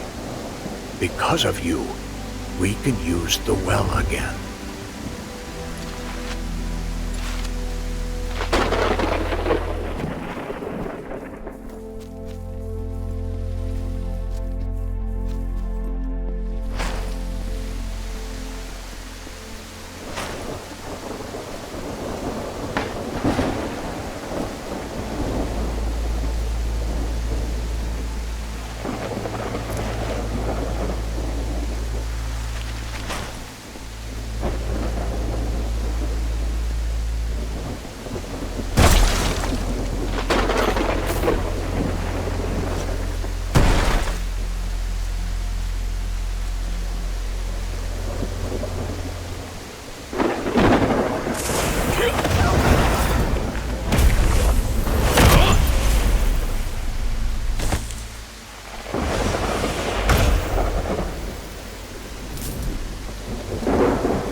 so.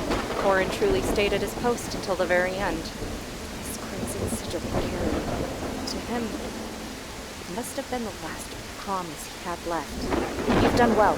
With this seal, we can break the barrier.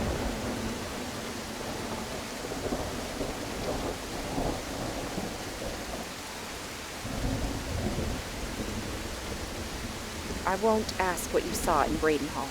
I only hope that he was not alone.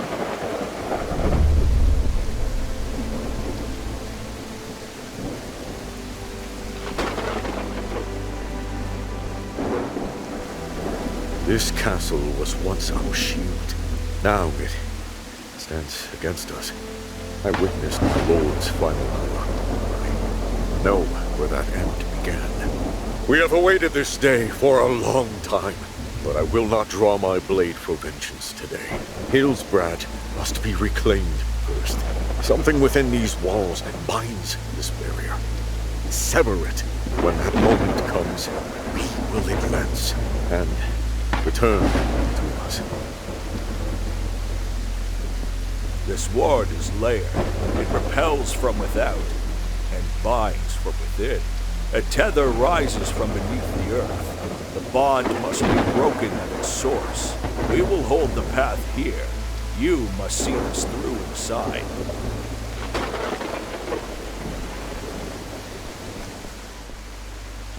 Corin's sigil is reacting. The authority at the gate still answers to it. You alone can pass. We cannot follow you. There's something below anchoring this barrier. Destroy it and the gate will open. And beyond that, there will be no turning back. You will face Lena.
Most people didn't seek the relic because they wanted to become strong.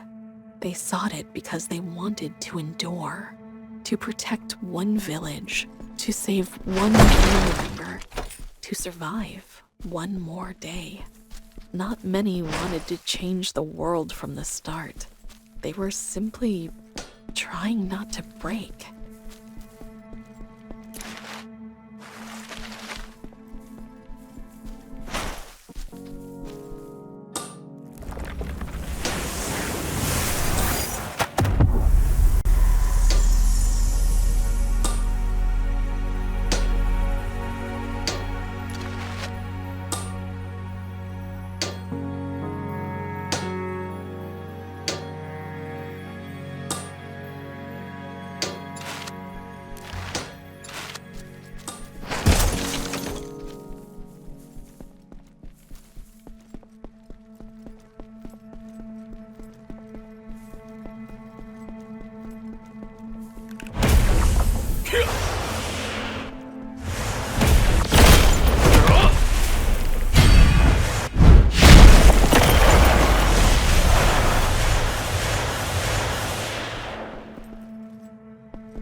The ground by the well collapsed, revealing stone steps leading into the deep.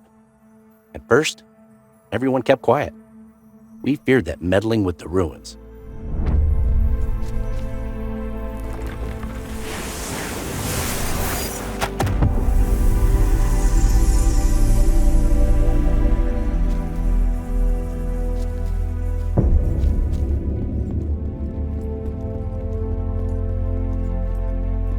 Then came the mercenaries.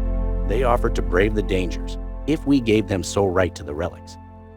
In exchange, they'd leave 1/10 of the spoils.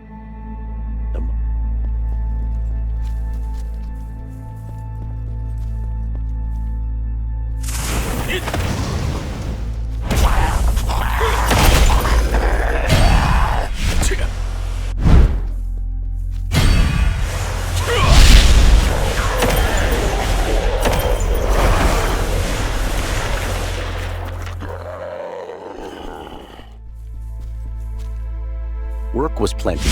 We carried torches and hauled crates. The coin flowed in faster and heavier than anything we'd ever earned tilling the earth. Rumors spread like wildfire. They said a few days' work could feed a family for a season. Outsiders swarmed in. Our dying village suddenly teemed with life.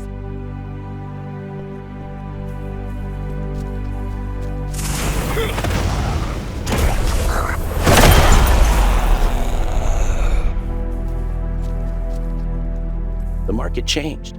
Credit was a thing of the past. People bought luxuries they once never dared to touch. We thought this feast would never end.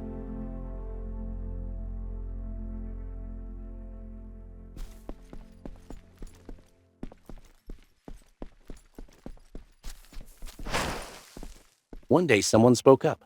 They said our share was a pittance compared to what the mercenaries kept. Having learned the true value of the relics, the villagers' eyes began to shift.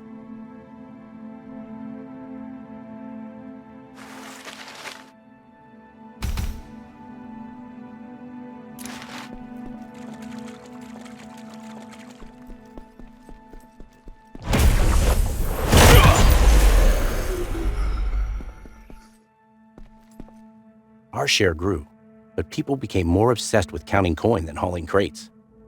They still take too much. The sentiment spread like poison.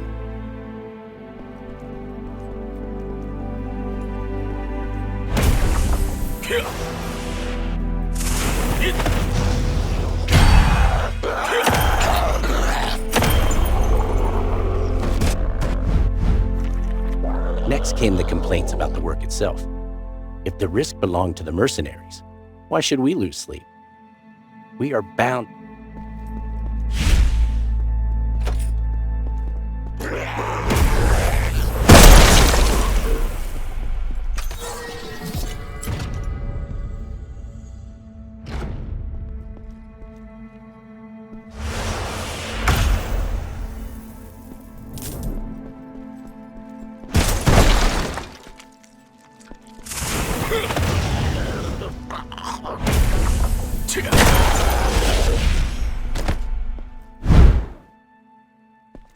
The outsiders became an eyesore.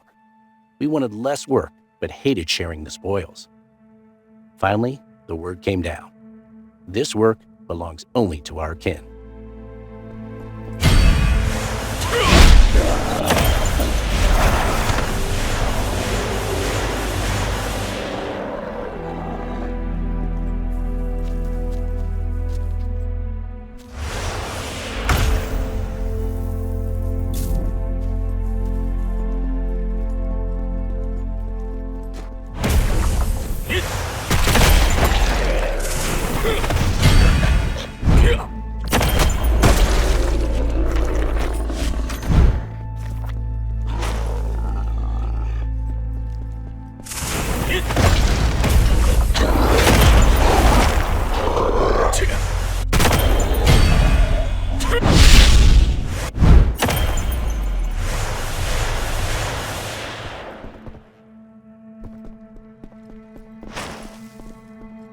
The outsiders were driven away.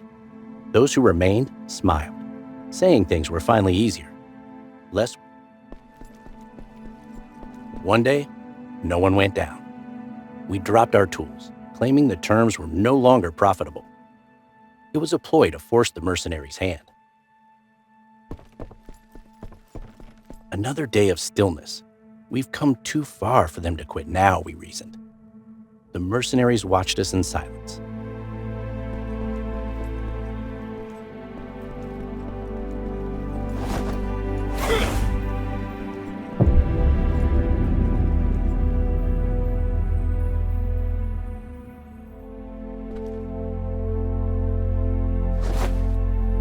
In the end, every conversation bled into shares. A twisted logic took hold, since we were so deeply involved.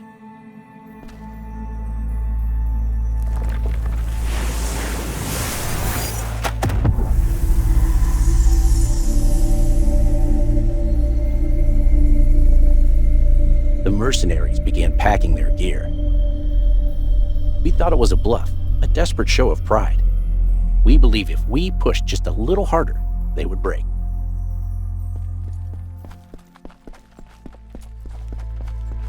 By morning, the tents were empty. Some raged, but more hid smiles, thinking the ruins and all their secrets were finally...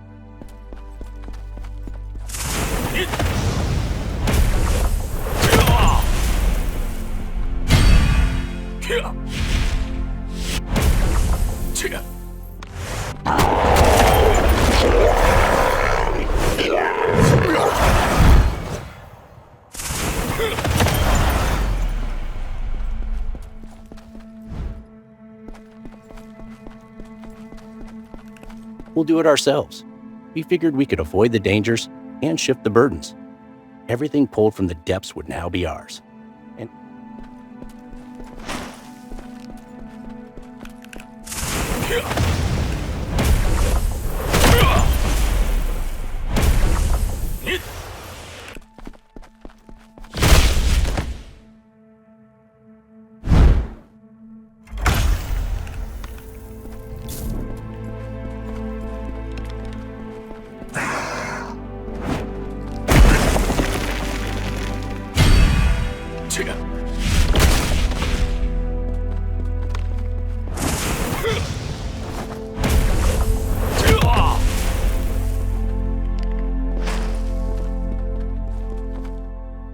the first few ventures were a success. We held the spoils in our hands. No one saw a reason to stop.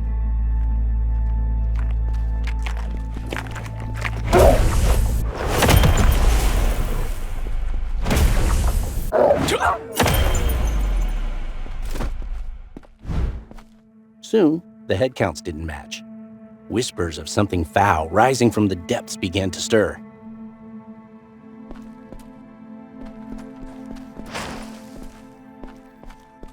Looking back, we didn't enter the ruins to earn more.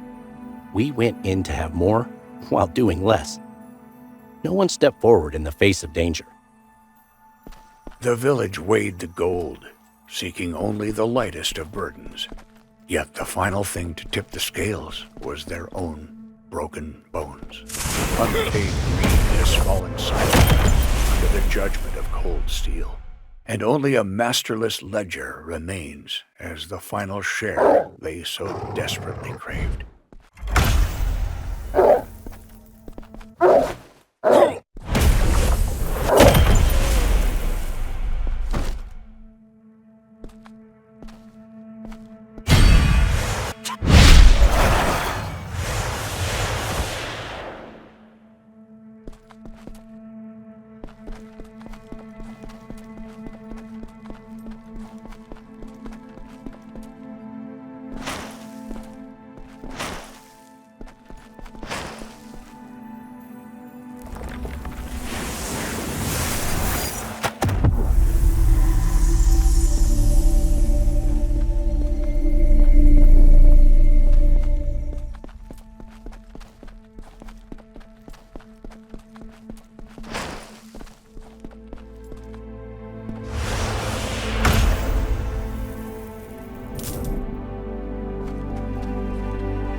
family, I found steady work.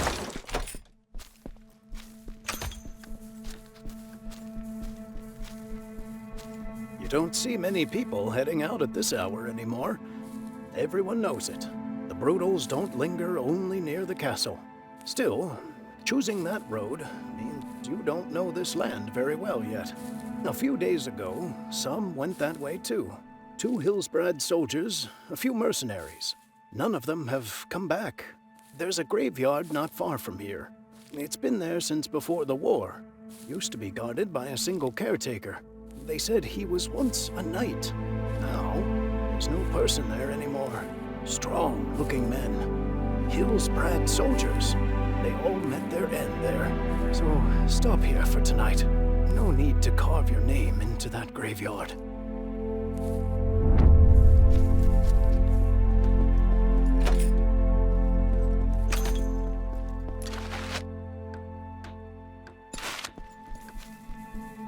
Cross the southern ridge, where the stone splits twice. The sound of water fades. Descend from there. The entrance will reveal itself. No one will need this again. That cave.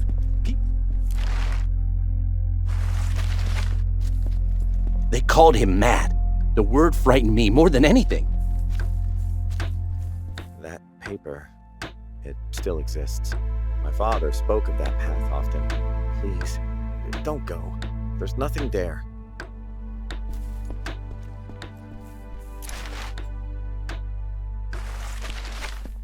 At first, everyone left.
In times of constant war, bodies arrived by the day.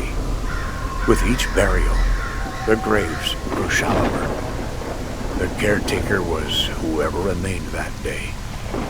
Many bodies bore no names. Still, graves were made, in the hope that someone might remember them.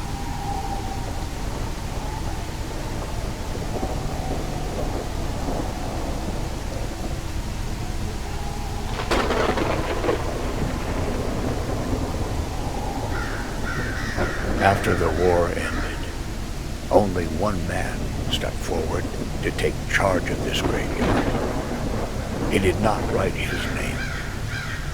There were rumors he had been a knight, but he never confirmed them.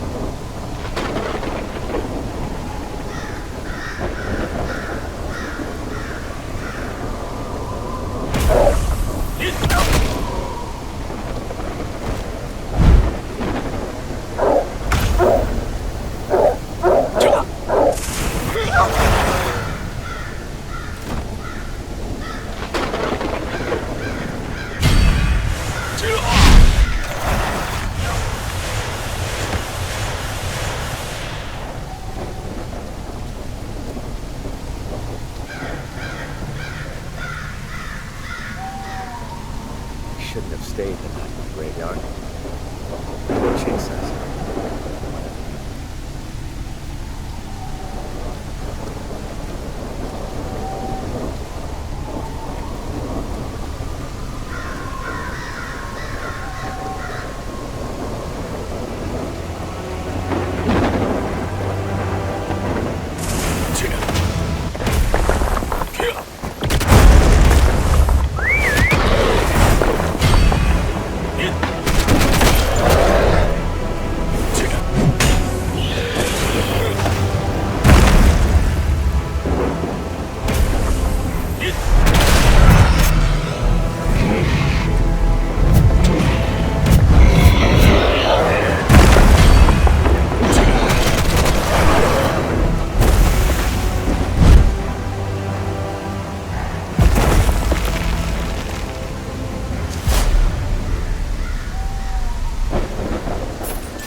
There is no name, no record.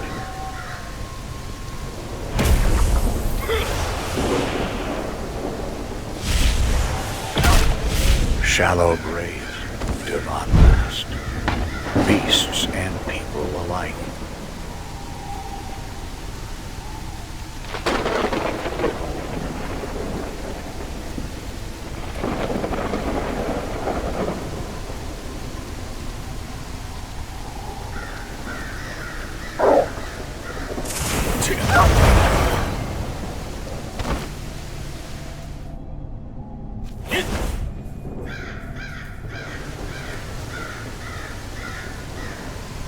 No contract. Just a place to visit. That grave is why?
They say He even had maps. He bought more rope. That cave. I see. So that's why he stayed at the graveyard. Not because he had nowhere else to guard. Not because he had nowhere else to hide. He wasn't there because he was no longer human.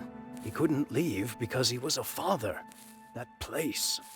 It was the last place where his son still existed in this world. There's a sealed door inside the graveyard, leading downward. This fragment opens it. Torban entrusted it to me. Go down there. You'll find a single chest. He buried it himself. He never used what's inside. Not even once. He saved it to give to his son. Thank you. That man endured for a long time. He can finally rest now. At least the part of him that was still a father. You brought that to an end.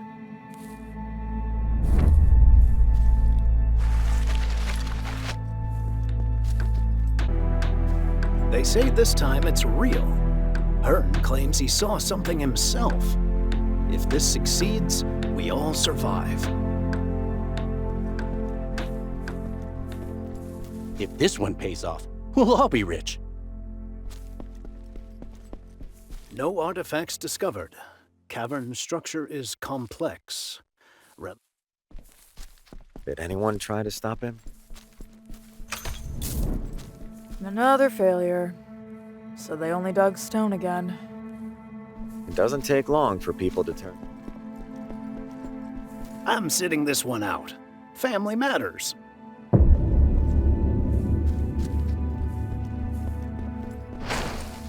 Gold in the cavern, they said. Did he find anything besides rock this time?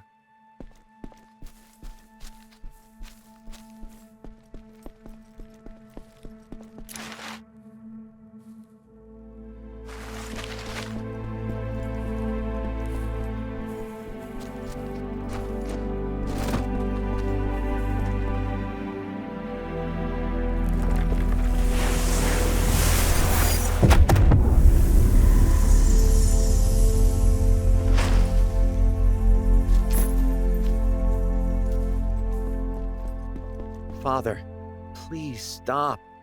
People are laughing at you. Why do you still cling to this?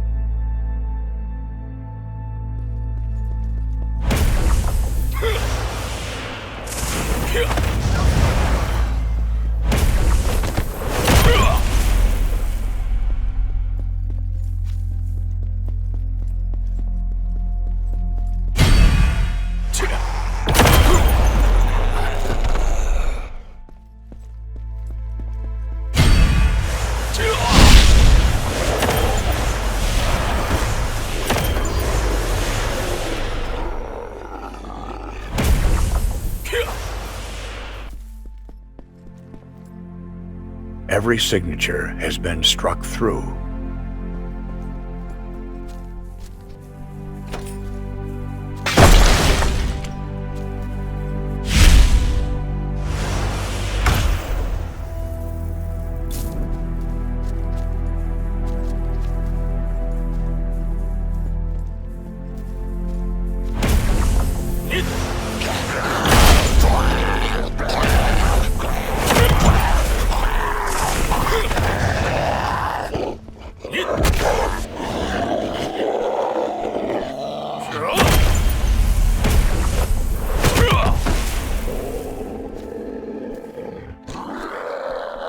Rations minimum. One torch will suffice.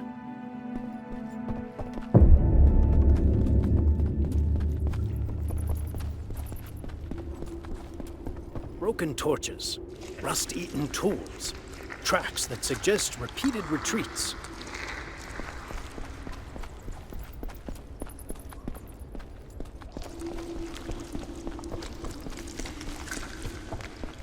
Metal torn apart, not cut, crushed. This was not done by human hands.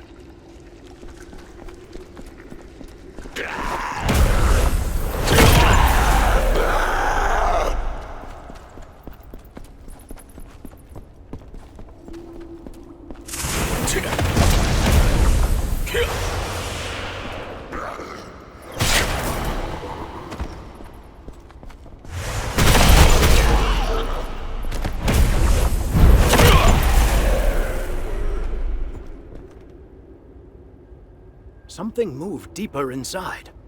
Slow.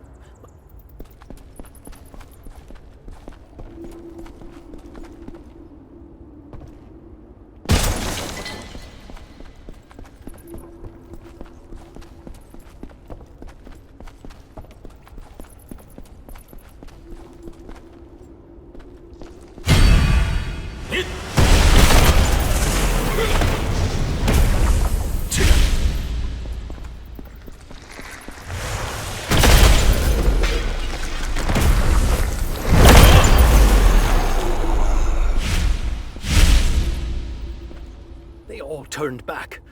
Now I remain alone.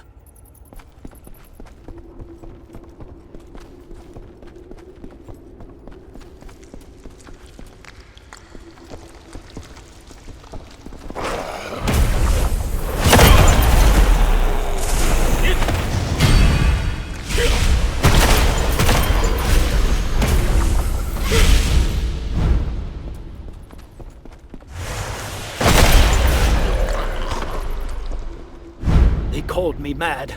My son turned away from me.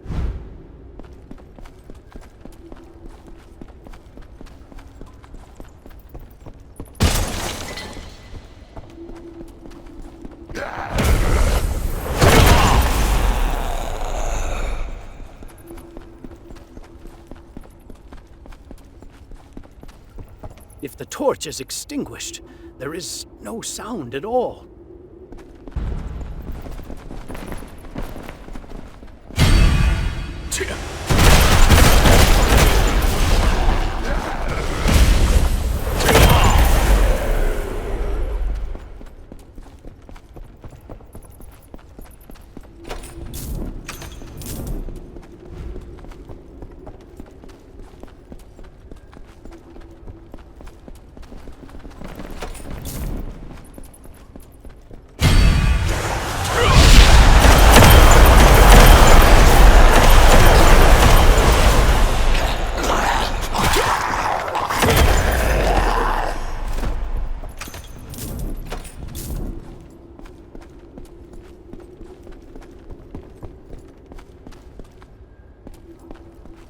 It is here. The calculations were not wrong. Even if no one looks, it exists right here. The body lies alone. One hand reaches toward the structure. No signs of defense. He reached it without surrender.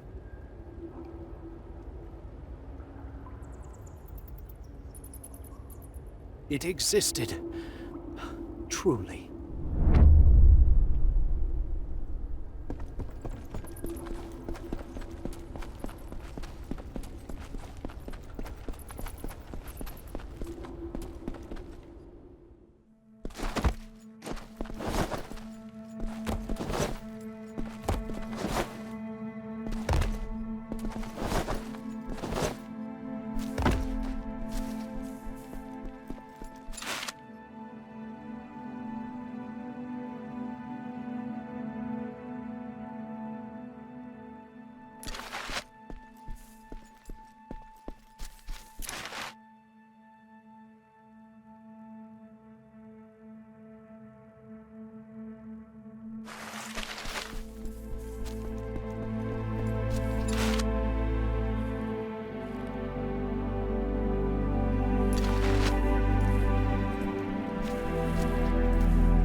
My wife can barely see now.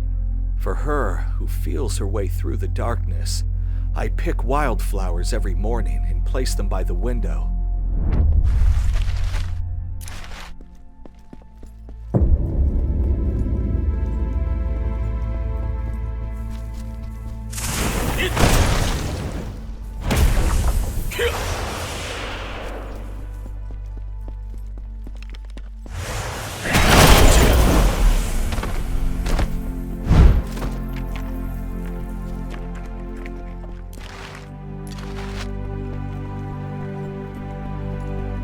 The day our father died, the fertile fields of the village all fell to the elder son.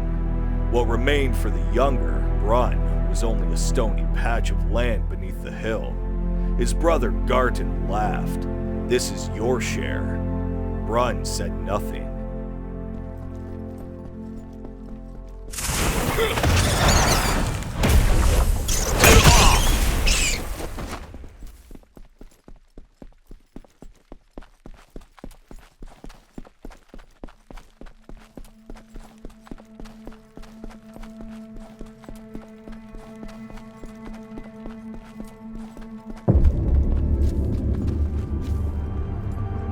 That year, a terrible drought struck the village. Garton's wide fields split open in the heat. Yet small shoots appeared in Brun's rocky soil. A secret lay beneath the ground. The tunnels dug by rats uncovered a hidden stream. Brun did not drive the rats away. He let the water flow through the soil, and with the coarse grain that grew there, he made porridge for the starving children of the village. From a distance, Garton watched, his own granary slowly emptying, while life rose from his brother's field. And in that moment, the ember of envy began to burn in his heart.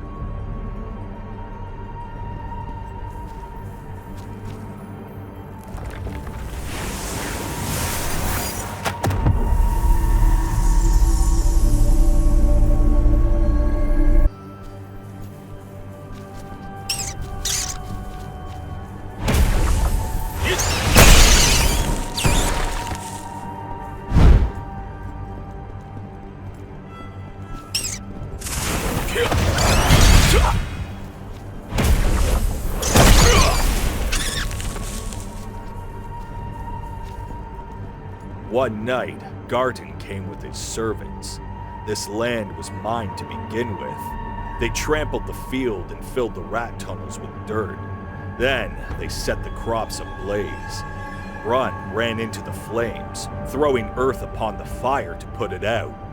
Even as his nails tore away and blood ran down his hands, he did not stop. But Garton raised his club, a fool to give his life for a field.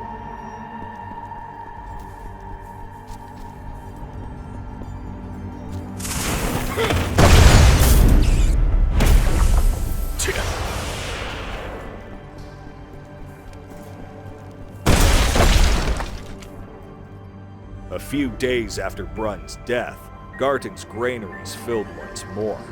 Golden grain replaced the rotting harvest. Garton believed the heavens had blessed it. But when night fell, rats with red eyes began to crawl from beneath the granary floor. Their fur was scorched, and the scent of burned soil followed their footsteps. Garton crushed them beneath his boots, yet the more he killed, the more emerged.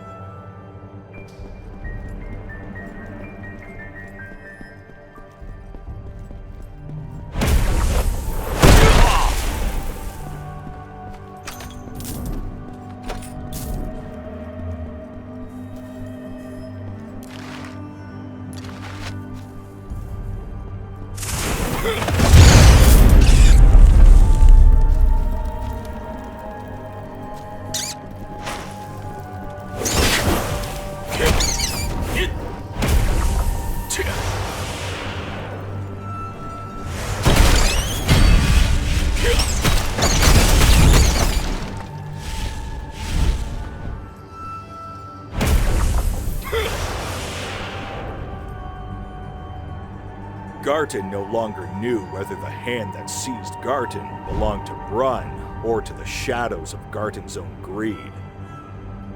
Whenever Garton tried to swallow grain, his mouth fills with soil.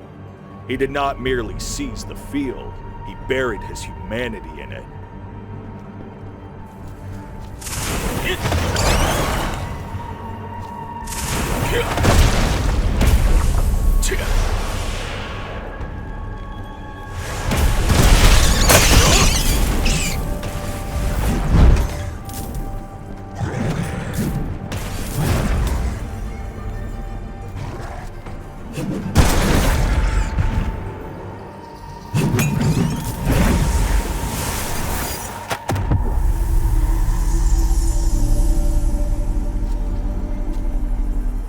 Watch your step!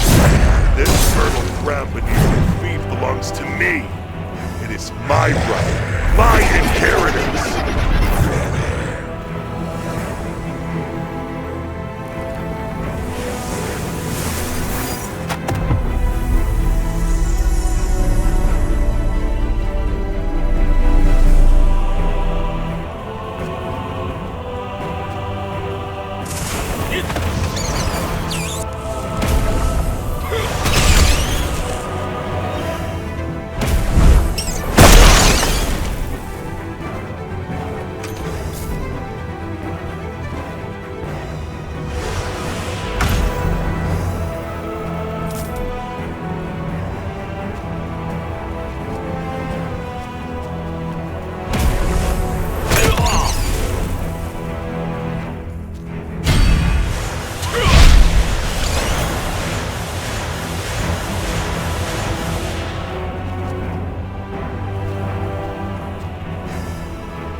Watch your step!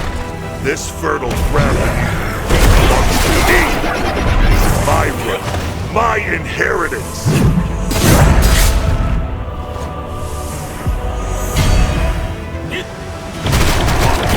Why does it still smell like burning?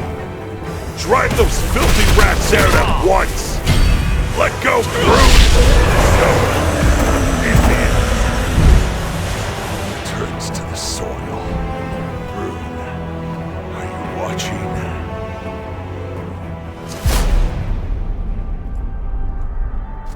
The brothers inherited the same land. One tried to stand above it. The other tried to take root within it. Fire consumed one man's field. Greed consumed the other. And even now, in these scorched plains, a hungry harvest continues to grow in silence.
When the fire dies, the darkness will return.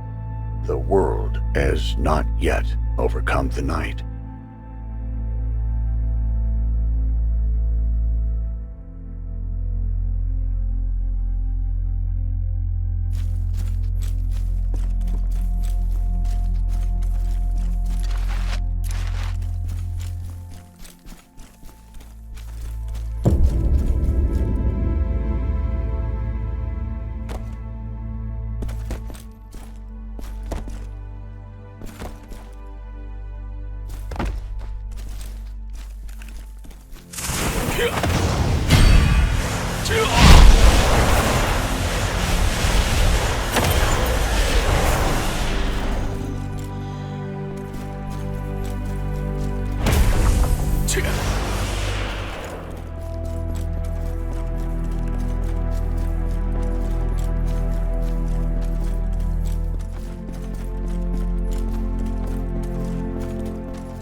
Without you, there would have been no kingdom. That much cannot be denied. But you always chose the most dangerous place first. I called it courage, and convinced myself that it was necessary. So, I didn't stop you. I still regret that. You were always fighting for me, and I I was afraid you would drift too far away, so I said nothing.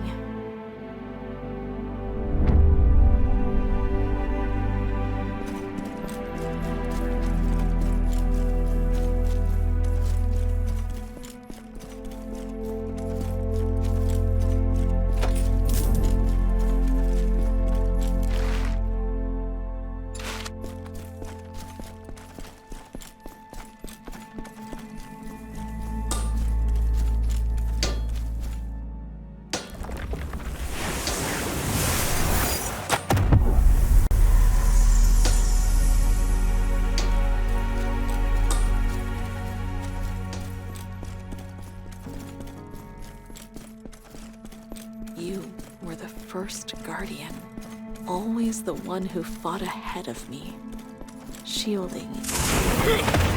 Only after you were gone did I understand. I know. But accepting your choice has never been easy.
Once this is over, we should grab a drink. That's what everyone talks about. Inside?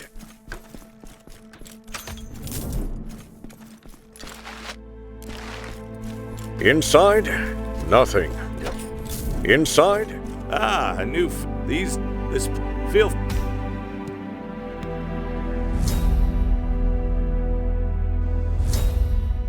Take care out there. This world doesn't let go of us easily. This time really feels different.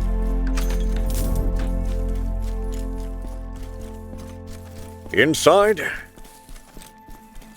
If you die inside.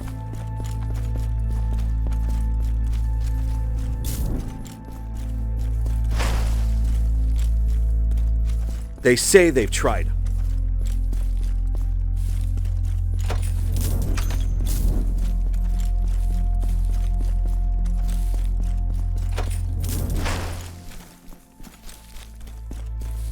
They say they've tried hard, but... Mention a relic survey. Sweat doesn't pay back. These days, all they talk about it.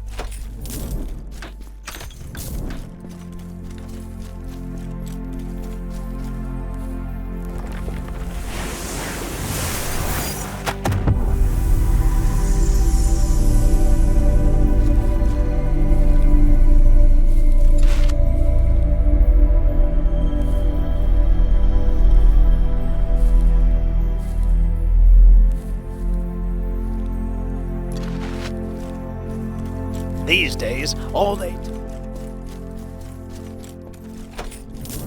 They don't look for jobs. They say they've tried hard, but... Relic Route Survey Unit. Resurvey of confirmed relic pathways. Verification of safe zones. Experience not required. Short-term deployment available. No prior incidents reported.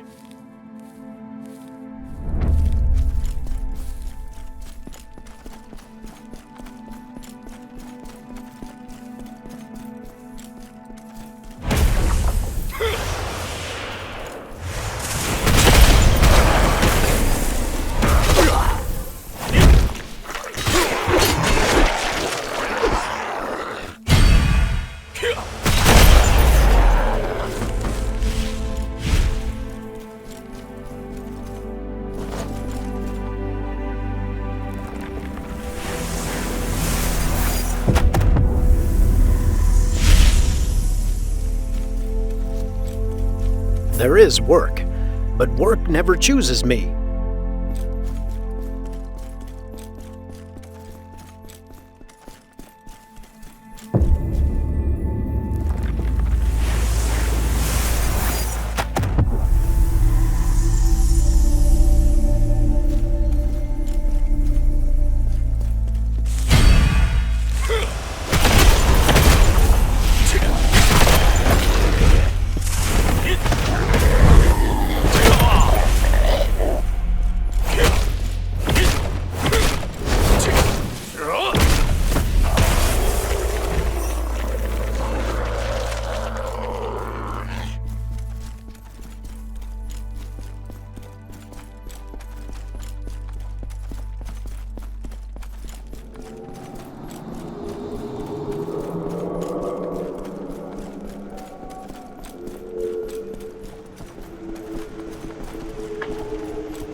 I've already tried enduring. Now it's time to end things quickly.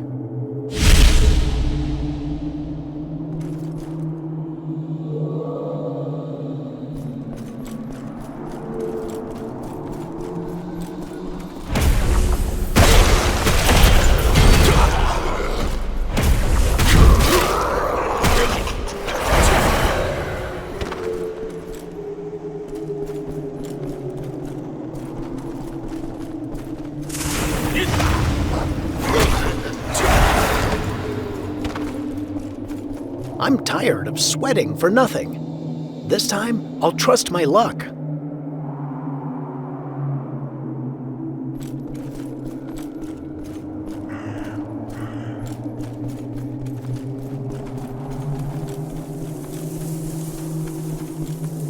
Just this once. That's the easiest thing to believe.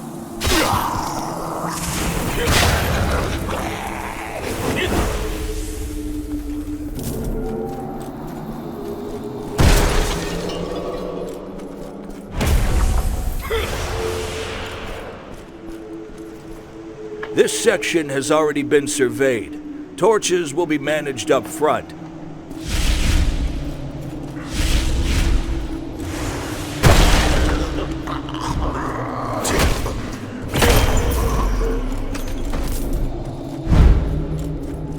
Found a few old gold coins between the walls.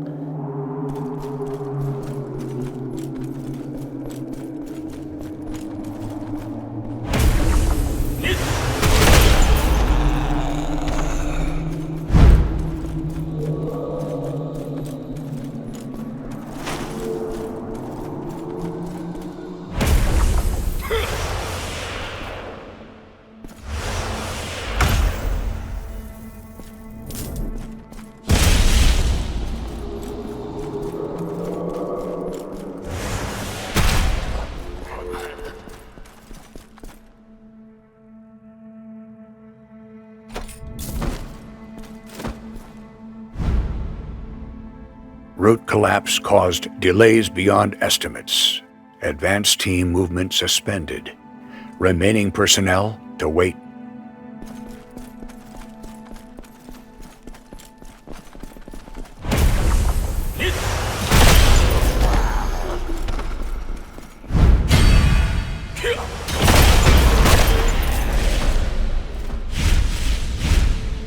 The light hasn't come back. There's no sound from ahead.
Delay confirmed. Reevaluate use of standby personnel.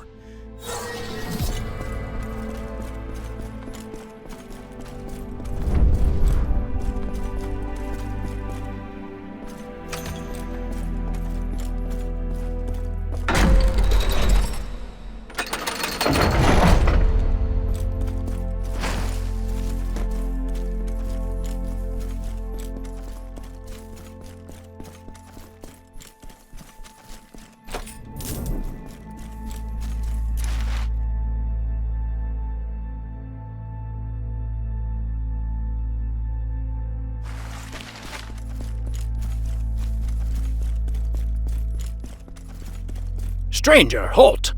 Those lands no longer belong to the living. The Brutals prowl around the rusted belfry. Can I ask a favor of you? It was but a few months ago. The price of my cowardly silence is still trapped in that central stone chamber. Please check inside.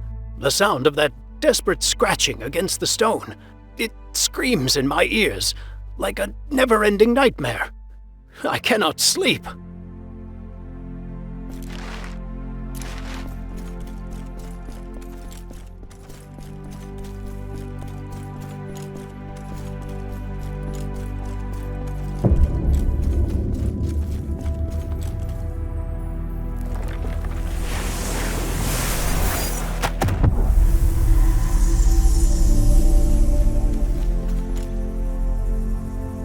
I knew Basil spoke lies, yet I could not let him die.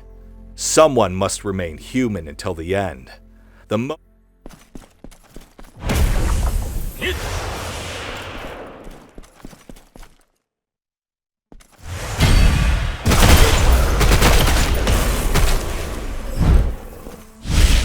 freedom Basil gained was met not with gratitude, but with a blade to Kyle's throat.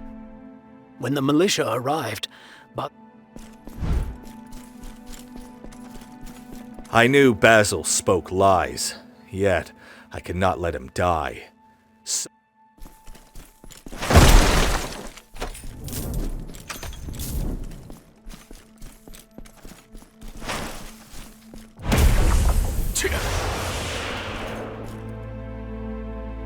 Before I fled, I passed the chamber where Kyle was entombed. The entrance was sealed by a massive boulder. From within, I heard a faint, rhythmic...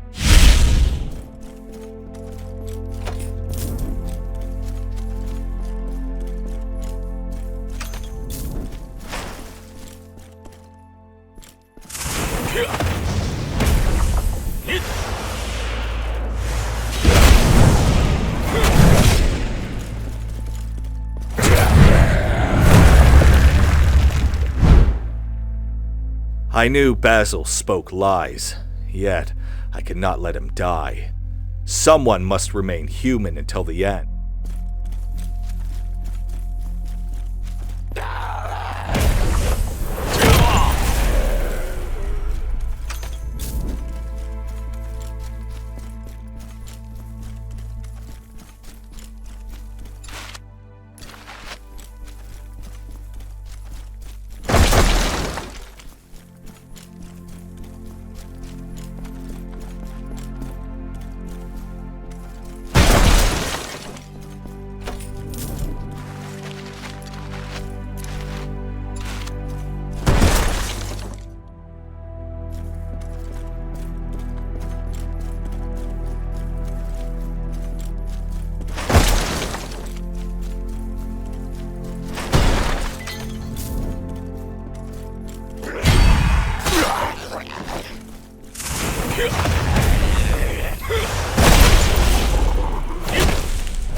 Hope doesn't change the world. It only helps you endure today. When enough people endure today, it starts to change. You're the one who buys them. That's why we still need you.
The spirits have... They may... All they... There. The spirits will walk beside you. For a time. After Ragas, the pillar of our village vanished. The one...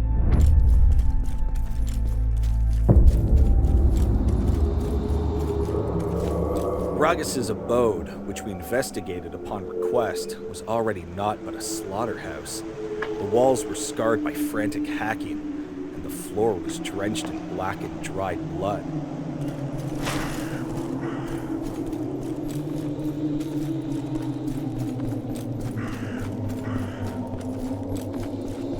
On the path to the lake, we found Ragas's remains, a sight so gruesome, even we, driven by coin, averted our eyes. He had been hacked and pulped.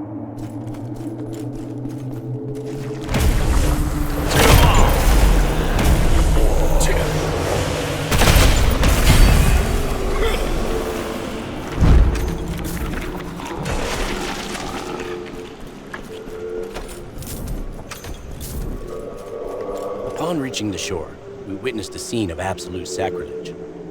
The lake's spirit, a sacred being of this land, lay butchered. A massive axe, forged by the twisted fusion of gold and silver, was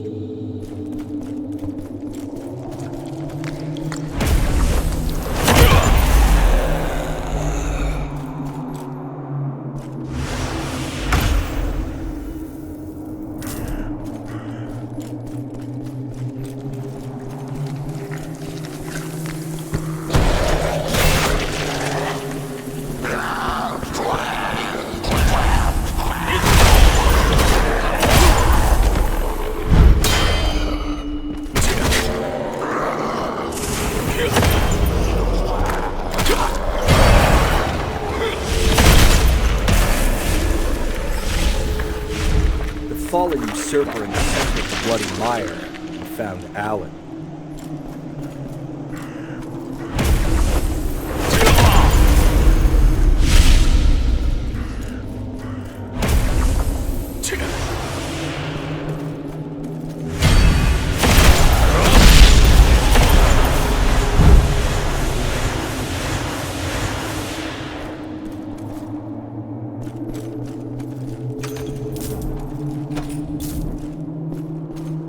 Our blades. Alan did not look at us.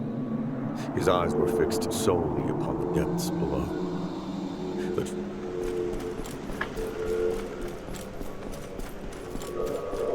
The mercenary's blade snapped like parchment, and the captain's shield was crushed beneath the axe without a sound. Human steel was futile against the power of deicide, and the lake was stained with the blood of my kin. I am the sole survivor.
A man who slew the sacred out of spite for a saint's integrity found naught but a radiant curse.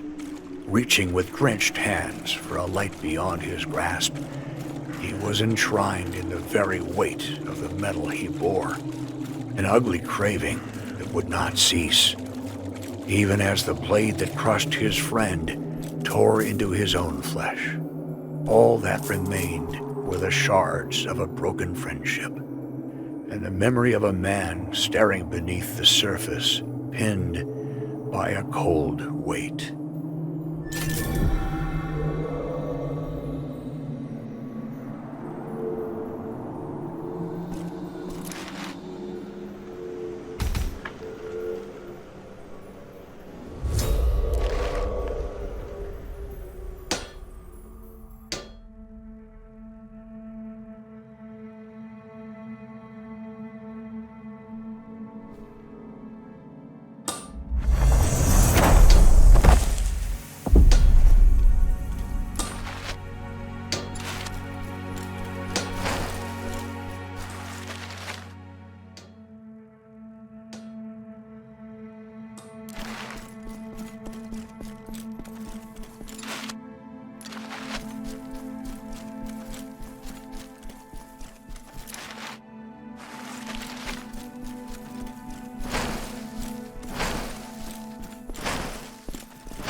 For a moment, a face flickers within the flames.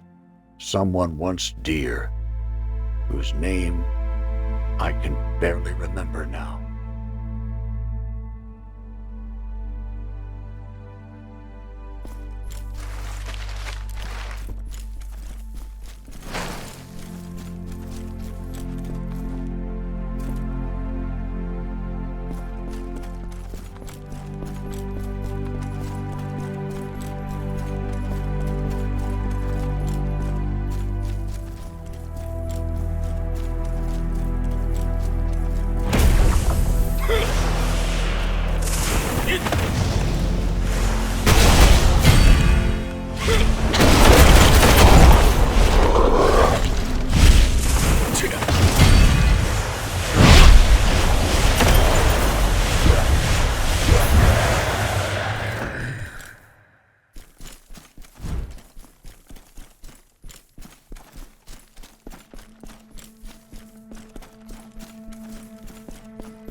Zhang is what remains after every reason to live is already gone. They hesitate because of it. They look back because of it. They stay until the very end. If that is weakness, then this world is still standing only because of that weakness.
His eyes are bloodshot.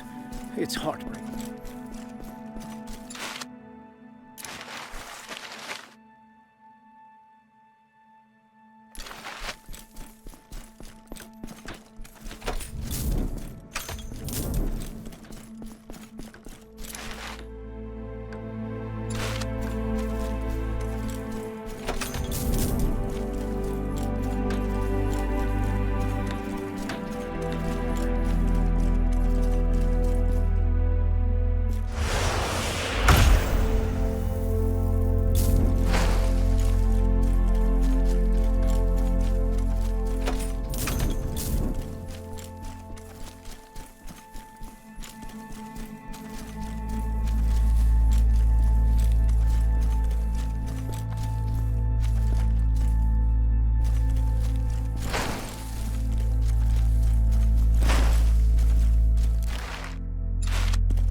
The day I first saw Rhea, I swore to become a great knight and serve her as my queen. She gave me a shy smile. She promised she would wait for me.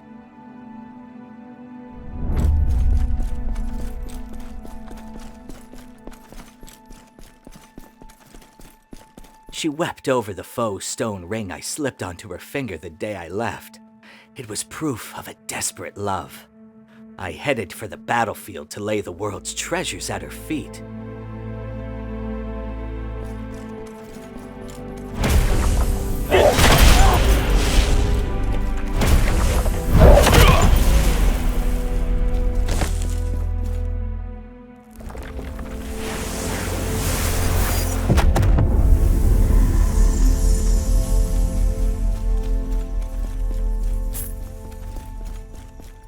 The world is unjust. Even when I was hunted after losing everything at the gambling tables, I thought only of Rhea. Rhea, you must understand this pain. You owe me your life.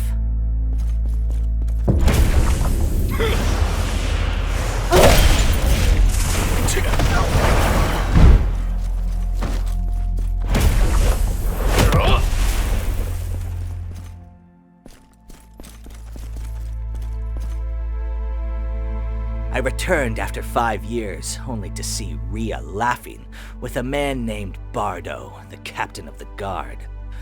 The villagers call him a hero. Pathetic. He is the root of all evil, the one who stole my Rhea with his power.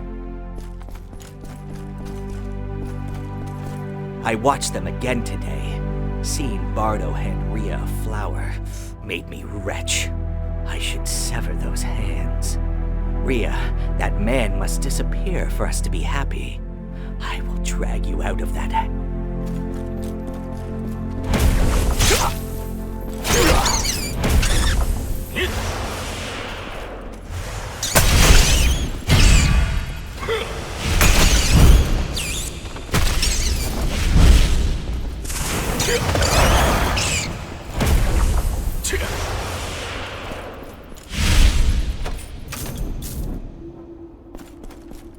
I left a trail to lure Bardo here. A poisoned arrow to his leg was all it took. Now he will bleed out in the sanctuary, and Rhea will finally be mine alone.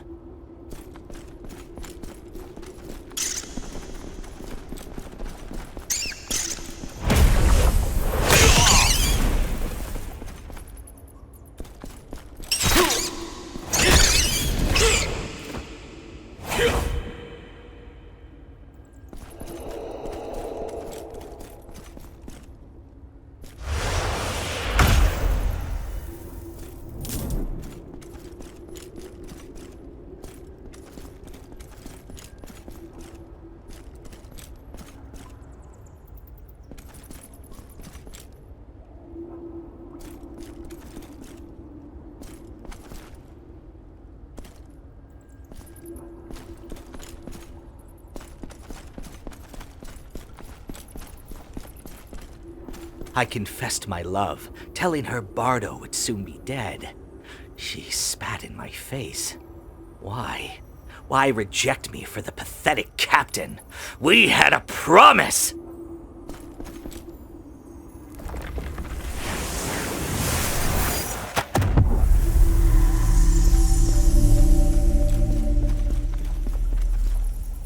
Rhea, you are sick.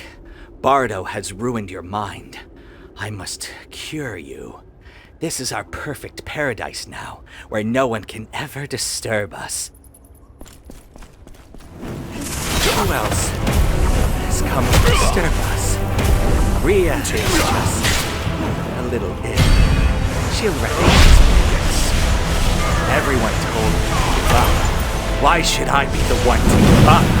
That man, he stole her. I'm just taking it free. Since when have I been alone?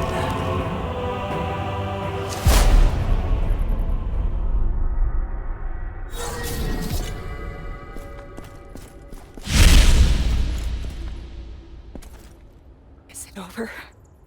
Ern believed he loved me, but he couldn't move forward. Not even for a single day. I remember him as the boy who laughed on the forest bridge. He wasn't a wicked soul. He was simply a man who had stopped. Love does not break a person. It is when we lose hold of time that we crumble. Stranger, do not stop. To protect someone, you must walk forward together. Some seek to protect love. Others seek to chain it.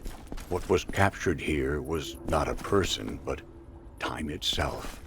To protect another is not to bind them to your side. It is to walk toward the future together. In this place, no promises remain, only memories frozen in time.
People say Jung is a weakness.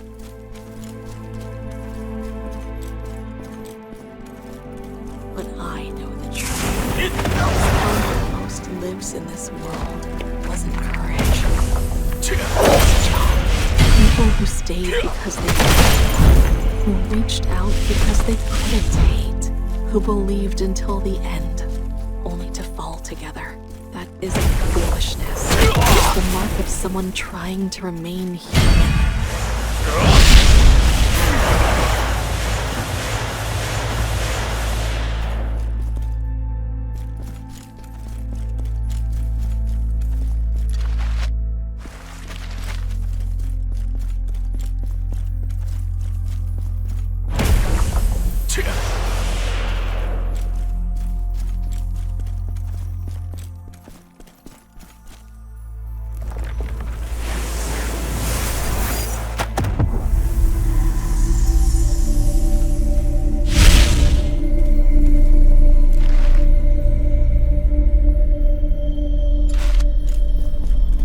A strange legend is passed down in our village. He who takes the sacrifices of others for granted and speaks no thanks shall find his body stiffening and eventually turn to heavy stone while still drawing breath.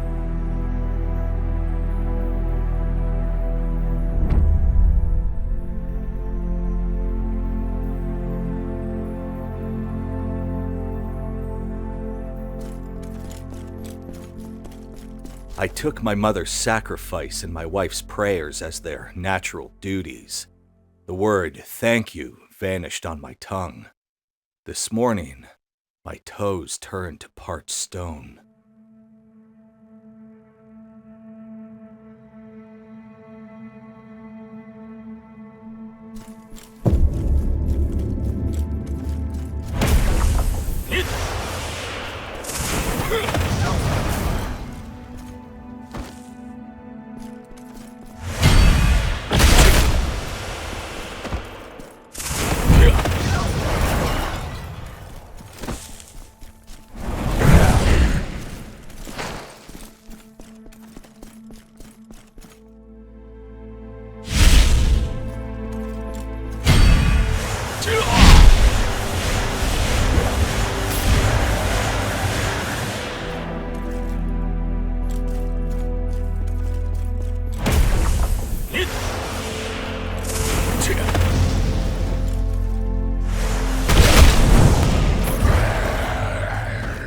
My neighbor shared his hunt with me, but I was offended by the small portion. After all the times I watched his wall, is this all I get? It is an insult to my favors.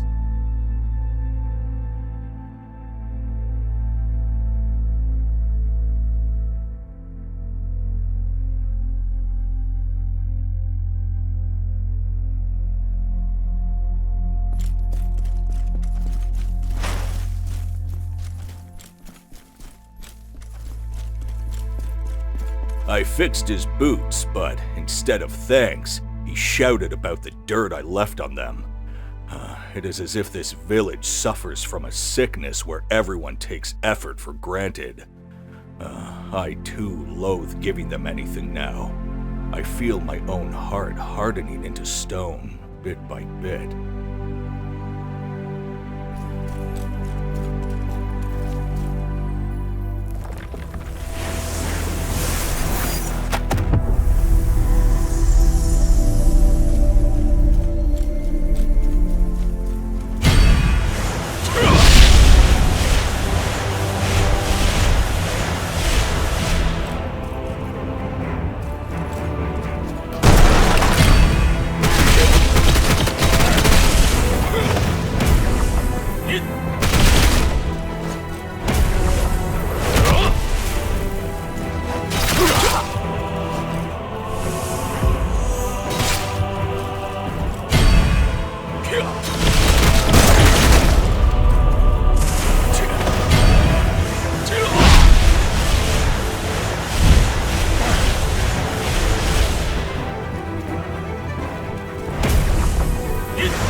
arrogant hearts that claimed sacrifice as a right became solid prisons to bind their own flesh. The brutal was shattered, but within the people's hearts, stones of resentment toward others continued to grow, even upon the blood of those who fell for their salvation. They could never utter a word of thanks. All that remained were broken chains and the silence of those who, granted life again, still envied the light of others.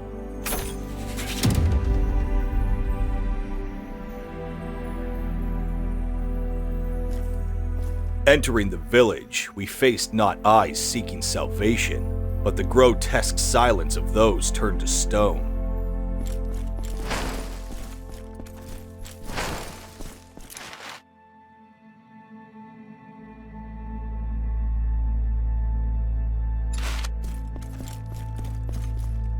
The village, briefly revived after the nameless mercenary left, began to harden once more.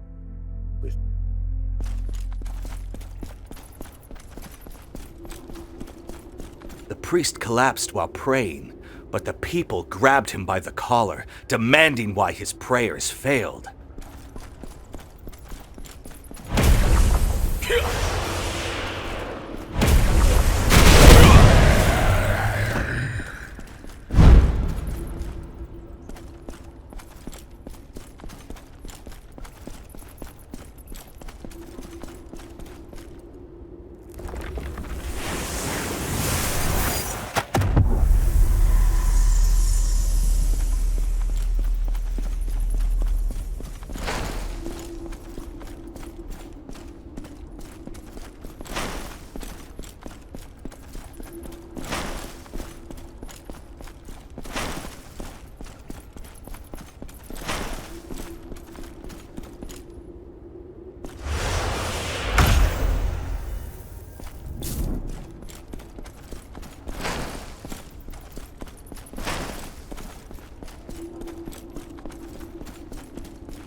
Now that the beast is slain, surely you will help with the village's reconstruction.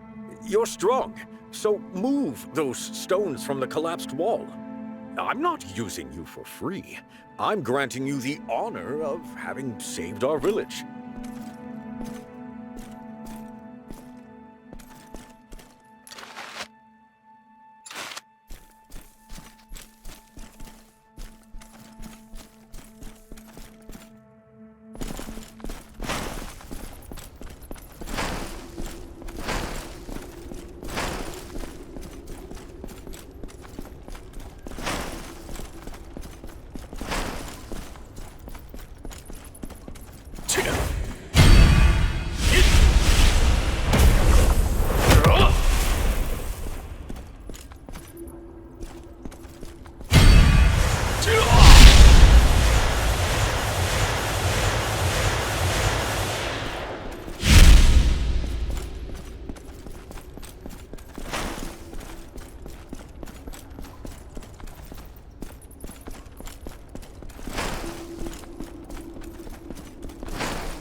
Now that the beast is slain, surely...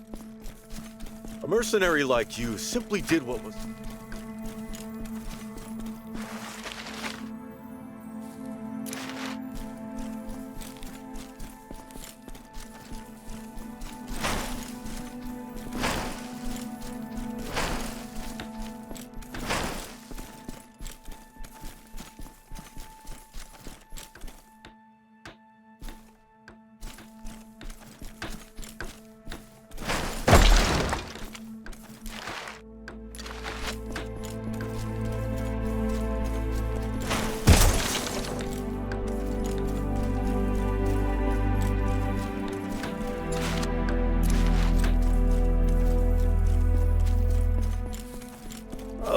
aching bone.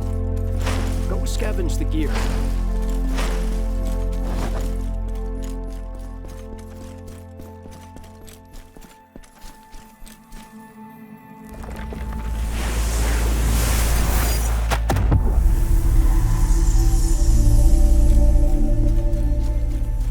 Do you remember that day when we found the relic for the first time? And I almost... You said the relic chose you. You're our king now. But those words were too heavy to carry.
Zhang isn't regret.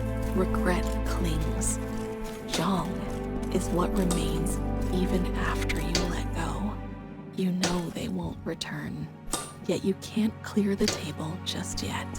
You turn the fire down one last time, and you can't quite bring yourself to lock the door all the way. Because of Zhang, people waver. Because of Zhang, they stay.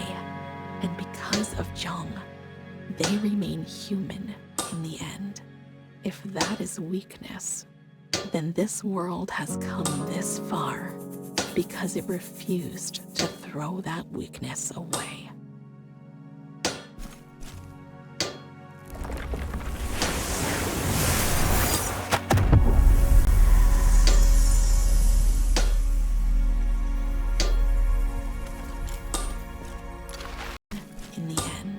If that is weakness, then this world has come this far because it refused to throw that weakness away.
The stars spill across the night sky above the flames.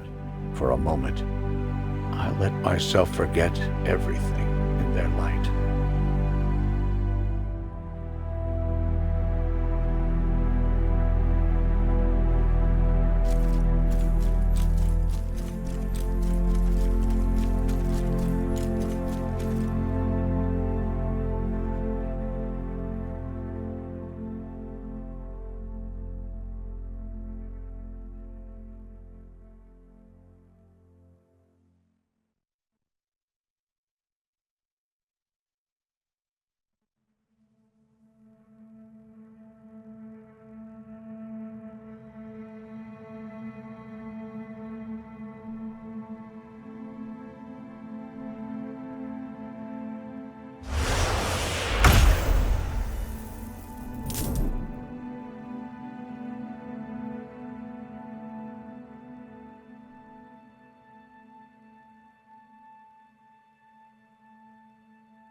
I trusted no one. On the battlefield, hesitation meant death.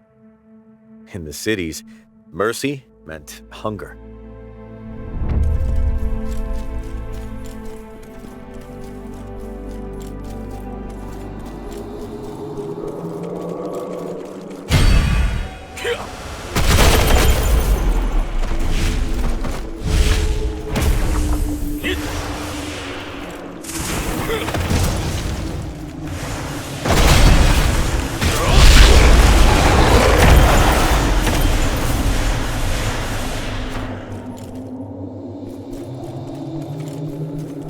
Inside the stone outpost, a fragile ember still breathed.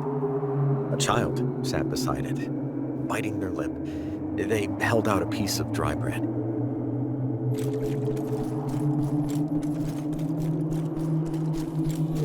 Pinned upon the outpost wall was a crooked drawing, a lone lantern on a road swallowed by fog.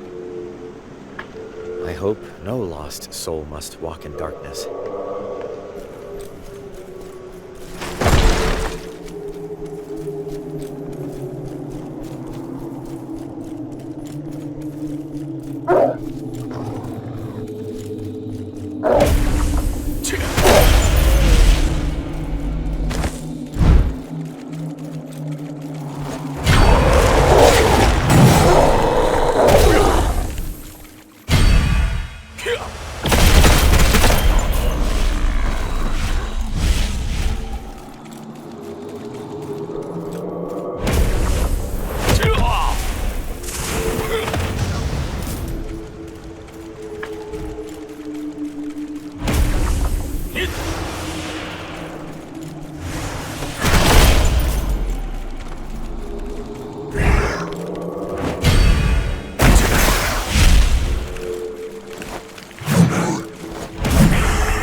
Years passed.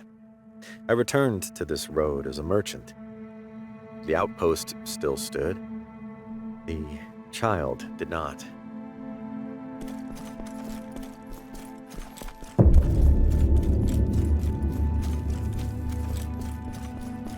I rebuilt the shelter. I bought bright oil and hung a new lantern. When the lost arrived, I let them in without question. The mists of the void still drift across this frontier, but the lantern does not go out. No name was carved in stone, yet the ember remained, and in time, it will save another.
traveler, do you see a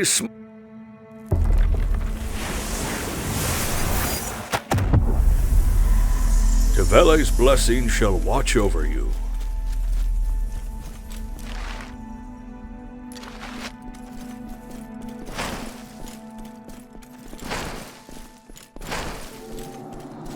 Gray granite floors, steeped in centuries of prayer. 2 grooves, worn unnaturally deep.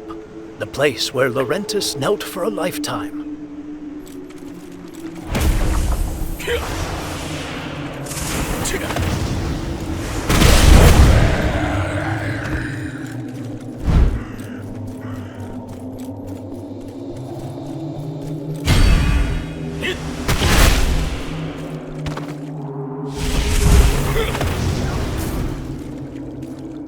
None could deny that he was worthy of the name Saint. He prayed for the dying and gave bread to starving children.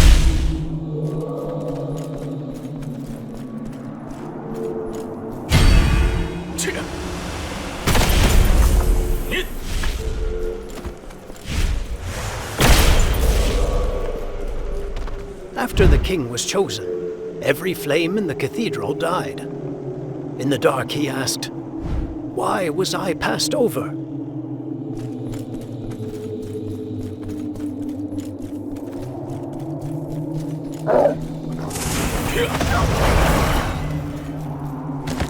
The castle did not fall. The gates were opened from within. Those who prayed concealed blades. Those who guarded turned their eyes away.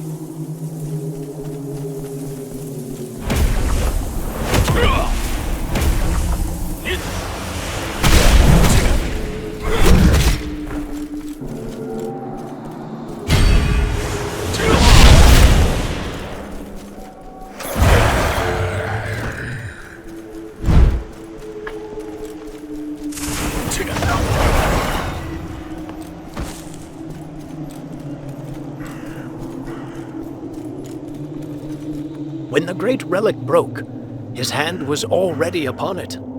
He tried to claim it, but it rejected him. The light had not vanished. Its center was gone. What remained was not darkness, but emptiness.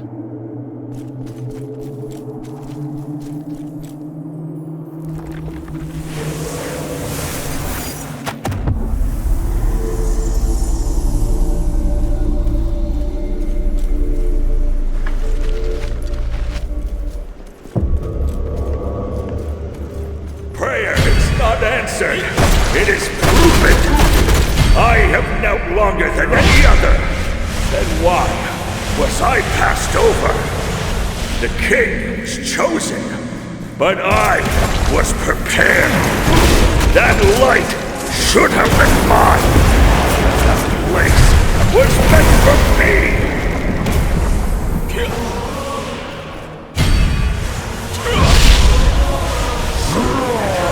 If the Divine will not call my name,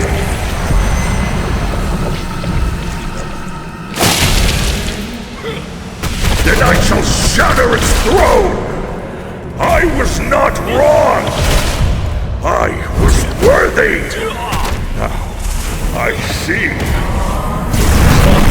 My seat itself, I was empty.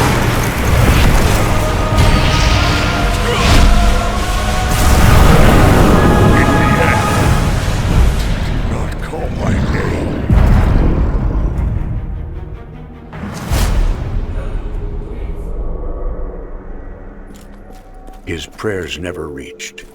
He knelt for a lifetime, yet the Divine never called his name. So, in the end, he shattered the place where the Divine once stood, and what remained in this world was neither light nor darkness, but a hollow.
generations, our family lived well because of this granary. Even when the villagers starved, white steam still rose from the pot in our home.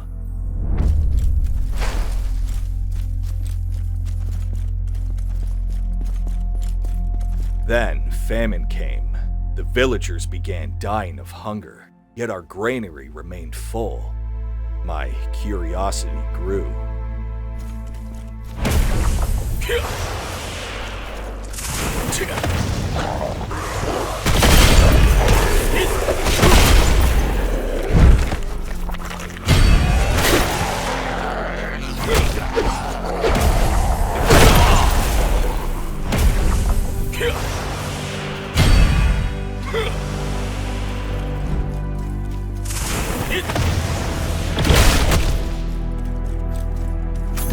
On the first day after my father's death, when I took charge of the household, I ignored the old warning and opened the deepest door of the granary.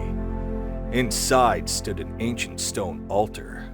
A fragment of an old relic rested upon it, while the grain around it had turned black and rotten.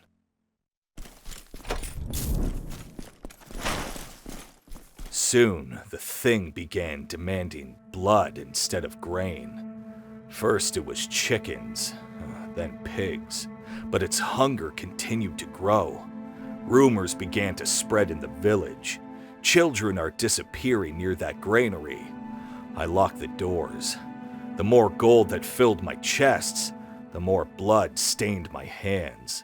And deep beneath the granary, I began. One day when I opened the granary again, I finally understood. The gold I had been promised had turned to dust like fallen leaves. The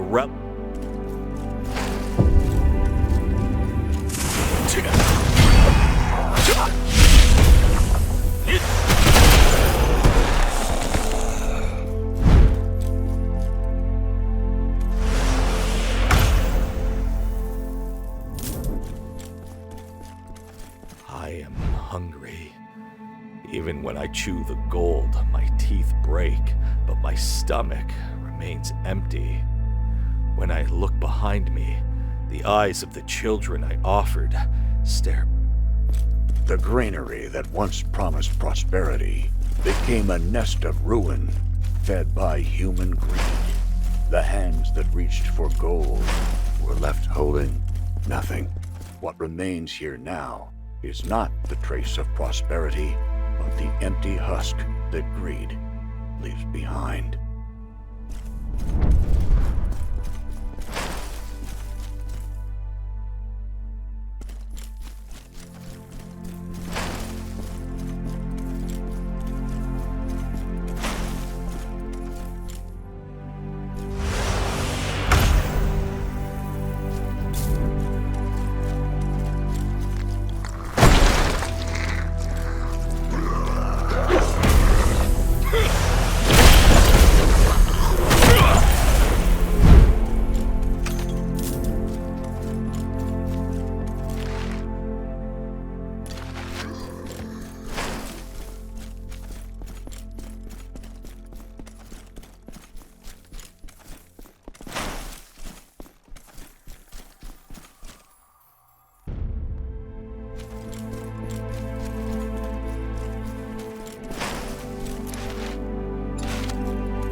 Some endure the night with a blade in hand.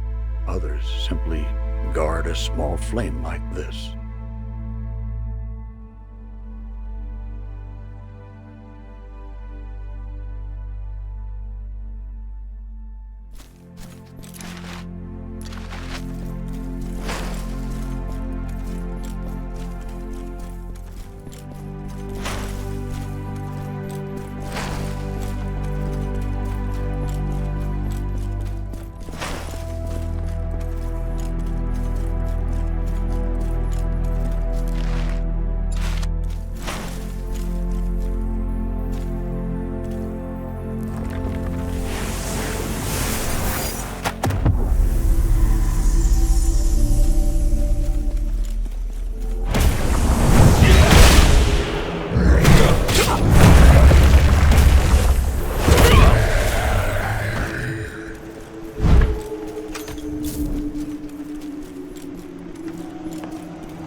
tell was a knight who always advanced first and returned last. On the day the king laid his hands upon the great relic, its light seeped into Argo's heart.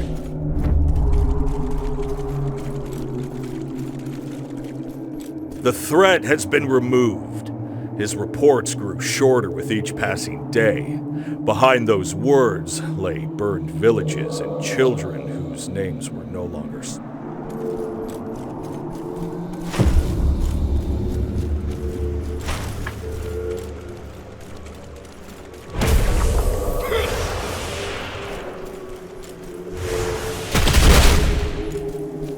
What then have you protected? He had no answer. The light left him. Quietly, it returned to the king's hand.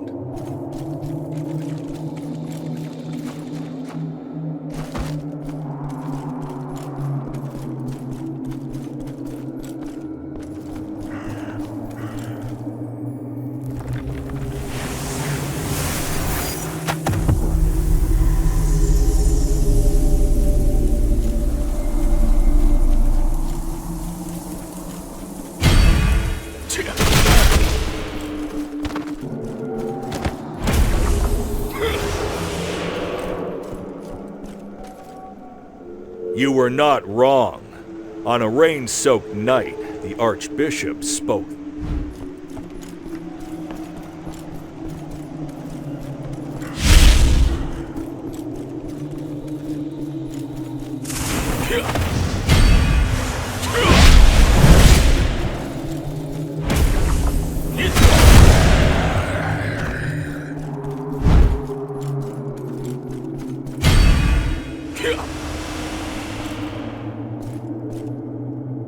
The blade pierced his chest. Warm blood filled his hands, and he laughed. In that moment, the king whispered, "You were already hollow."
Down upon me. This time, they shall all behold me once more. I was chosen.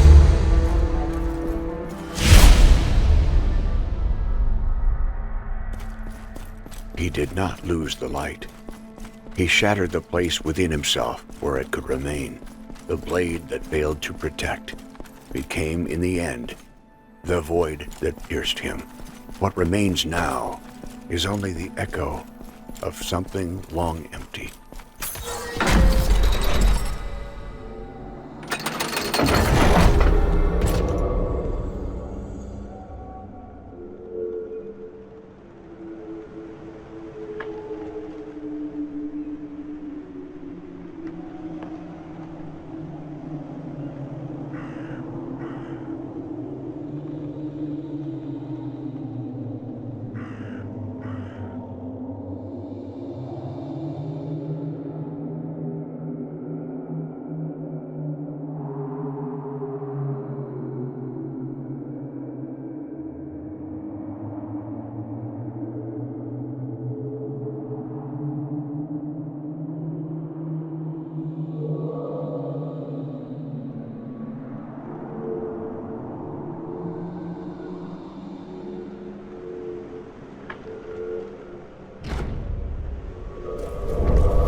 My husband, Eldrick.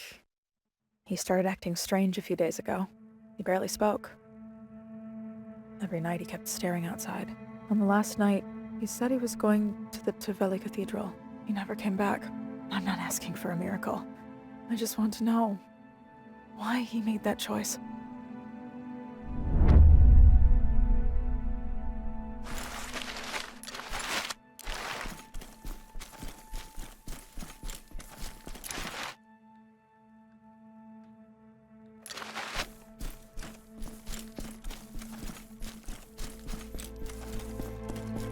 I'll be late tonight. Something came up at the cathedral.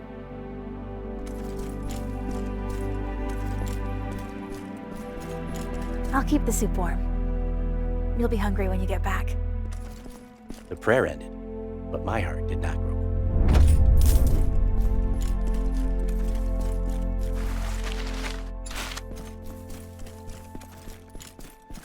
It's happened before, men disappearing one by one.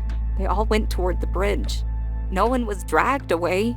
They walked there, on their own.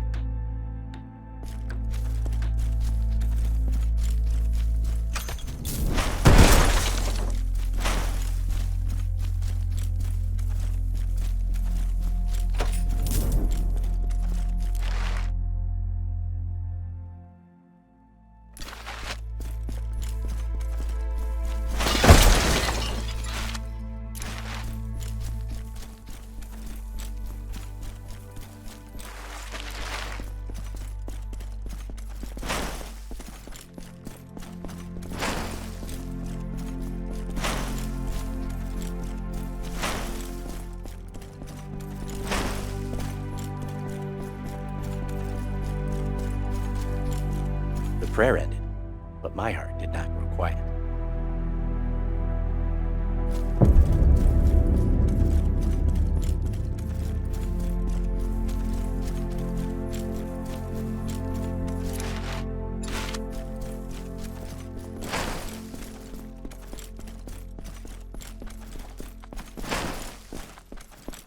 You don't look like someone who came to pray.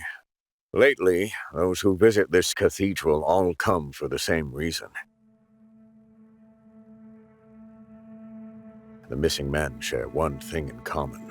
They asked about a flower, Virtus flora, a rare flower said to grow nearby.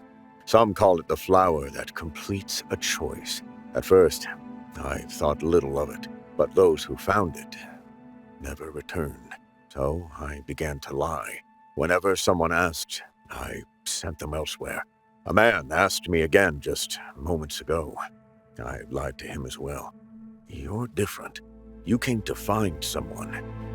You still have a place to return to. That's why I'll tell you the truth. If this can be stopped, it has to be now.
Ramiel was the blade of Tibele.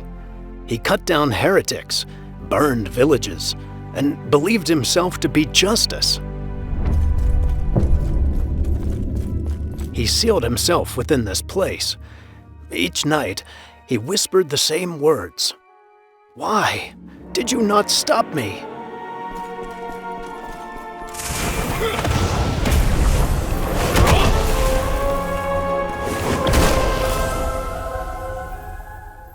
Decades passed. He knelt in the same place until stone was worn hollow.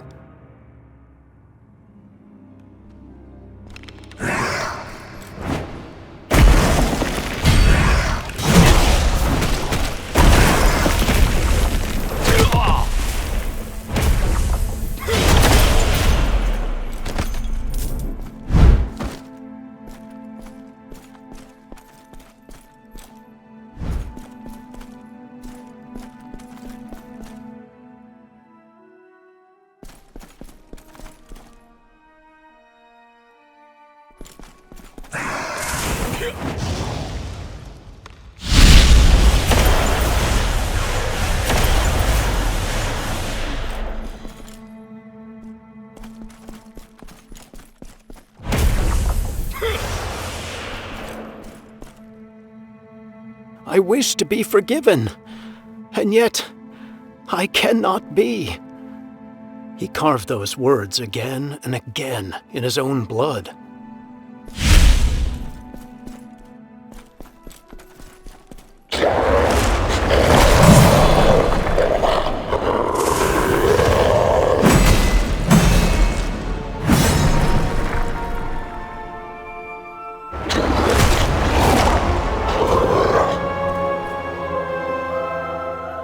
At last he stopped. Even as death approached, his god remained silent. But within that silence, for the first time, he found a moment where he no longer had to listen. He was never forgiven, yet the prayer that never ceased brought him to this end. Within the silence that gave no answer, he finally reached a moment where nothing remained to bear.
So she really was there.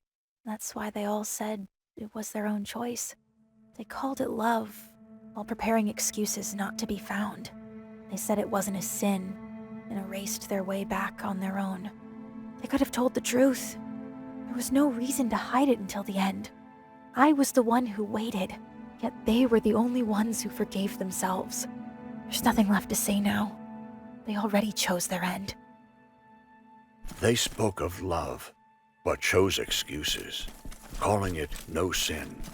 They abandoned the place they could return to. No one was taken. Each of them walked on, forgiving only themselves.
The son returned months later. His eyes were sunken, his hands trembling without rest. He had discovered the cure. the livers of 3 living souls.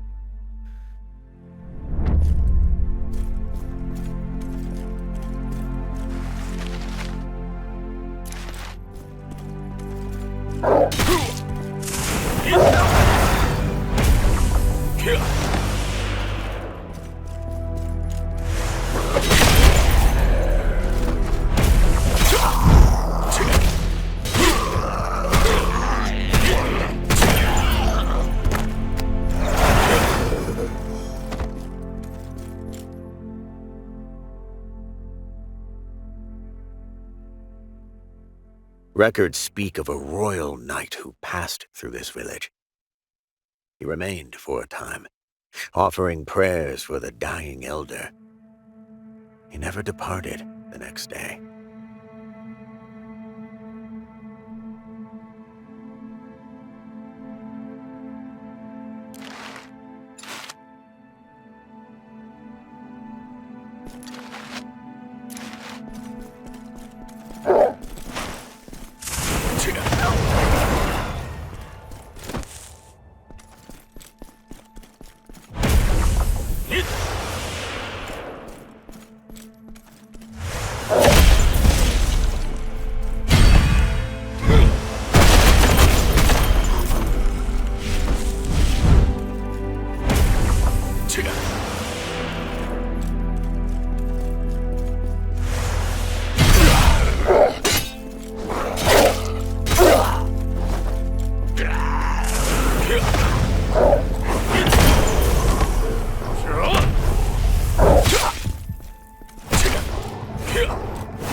A priest of Tibele arrived to perform a purification rite.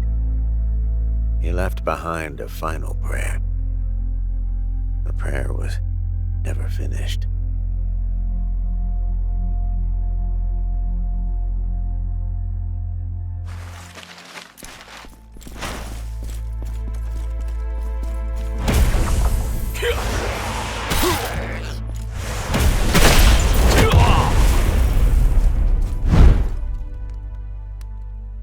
A nameless, war-mad wanderer once lingered in the village. He feared neither battle nor death. It is said he was laughing until the very end.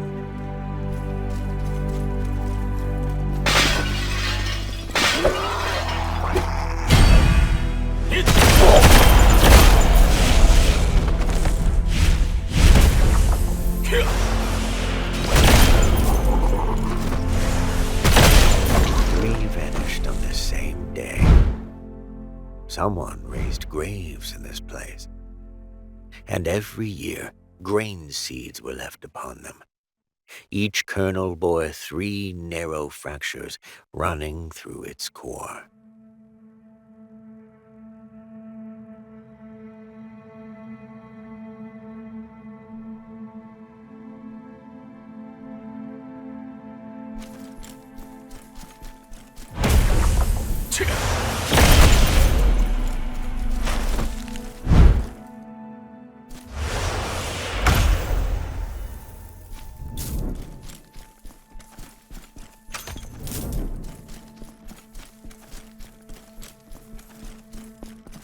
During a season of relentless rain, water seeped into the jar where harvested grain had been stored. The grain began to rot.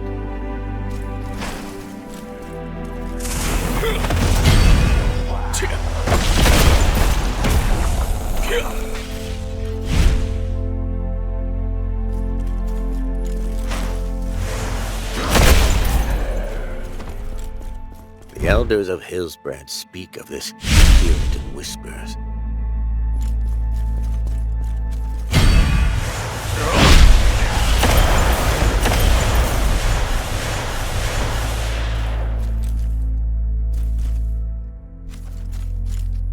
When the second cup is taken, one becomes as generous as a priest. They begin offering drink to others.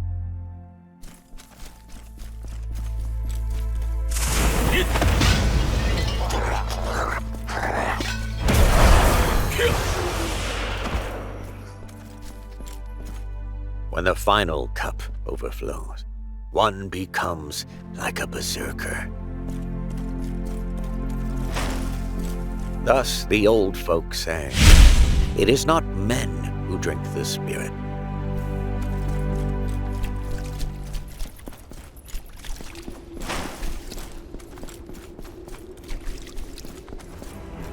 The first cup carries the taste of courtesy.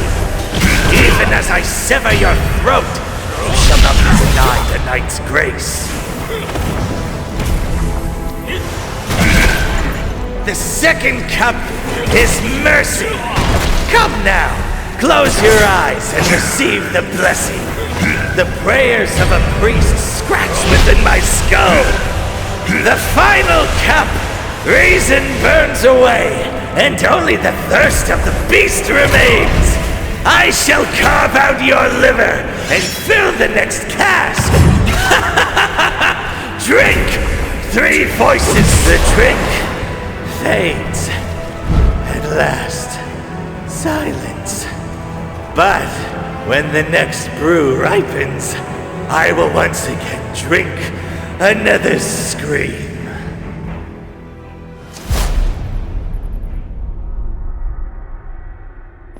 Some toasts are raised to celebrate joy. Others are raised to honor deaths that should never be remembered.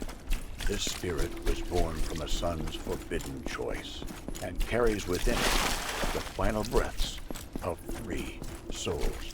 That is why the old people showbread pause before lifting the cup. One can never be certain of the day.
Relic Route Survey Unit.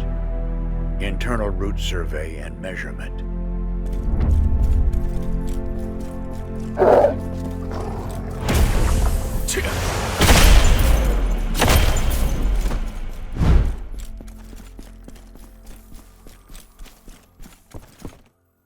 Recruited, 18. On-site assembly, 16. Advanced team, '"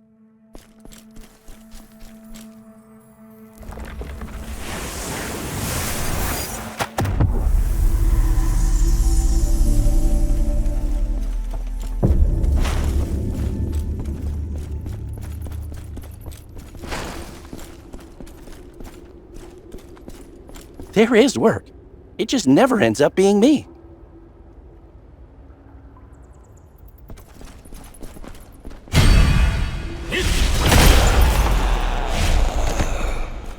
If effort could close the gap, I'd endure it. But if I can't, shouldn't there be another way?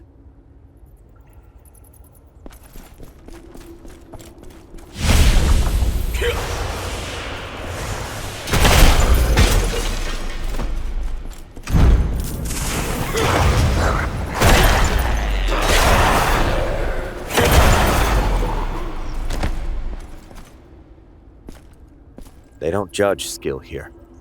That's why it's a chance. The ones who stayed in the village are probably doing the same work today.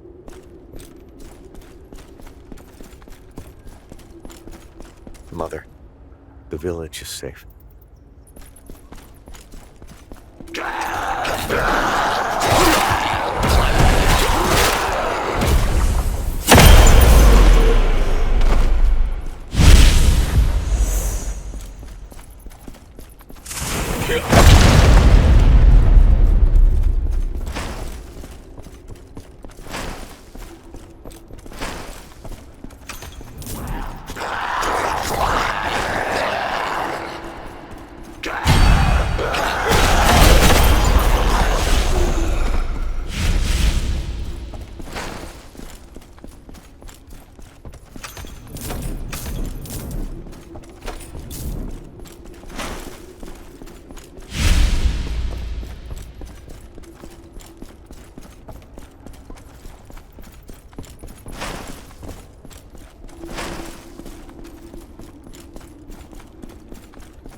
Found several old gold coins in a crack in the wall. The rumors weren't false. It was real. This alone already covers the fee.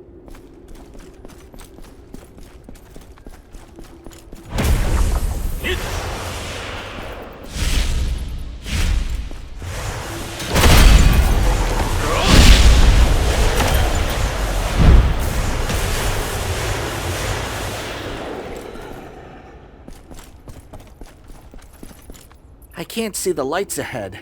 They said calling out would be dangerous. Told us to stay put and wait. We weren't abandoned. They call us once the route is confirmed.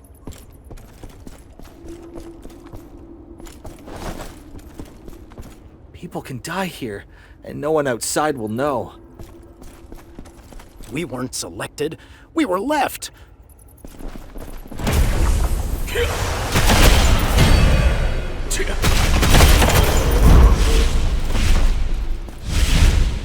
We weren't standby personnel. We were disposable. Torches are for advanced team only. Leave the standby to adjust to darkness.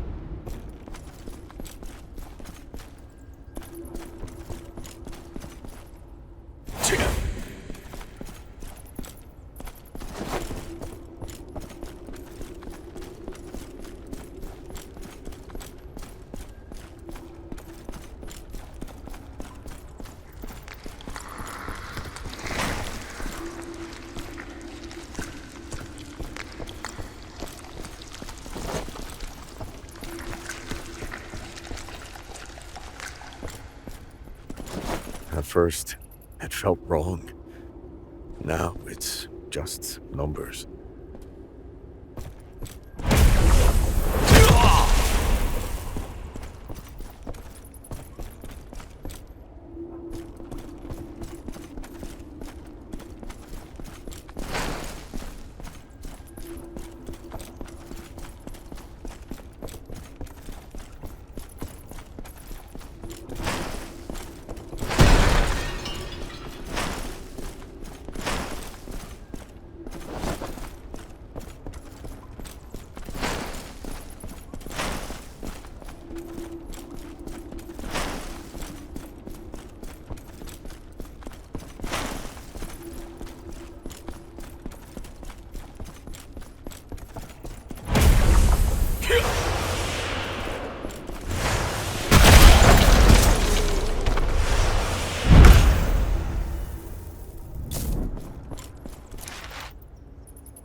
I'll be blunt. Thought it was just me.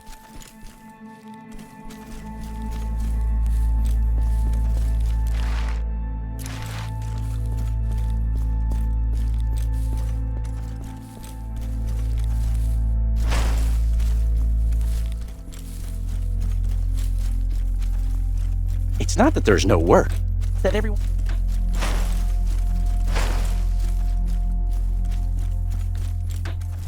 You can see it in their face.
tools here.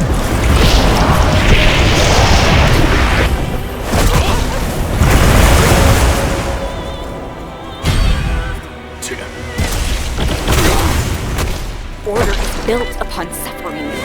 The weak are ever meant to be trampled. Tell me, do you still believe in justice? Justice is nothing but the tongue of the strong. Why do you not fall? Do you endure as I once did? I was not wrong! This is the rightful king! Is this the path you chose to cling to until the very end? I did not come for vengeance. I came to reclaim Hillsbrad. Nearly survived. Never again. Never again. Anyone, do not stand above me. No, strike me again. Why is it so cold?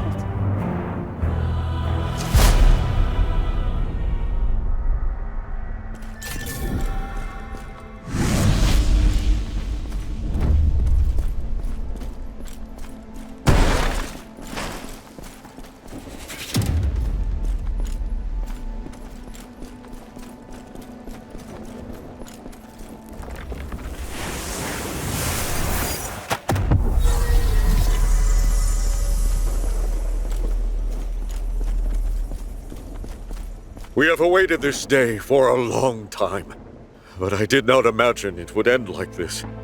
Had it not been for you, this castle would still be sealed. Hillsbrad will rise again, not through blood, but through those who remain. As a knight, and in the name of Hillsbrad, you have my gratitude. Today, this land was reclaimed by your blade.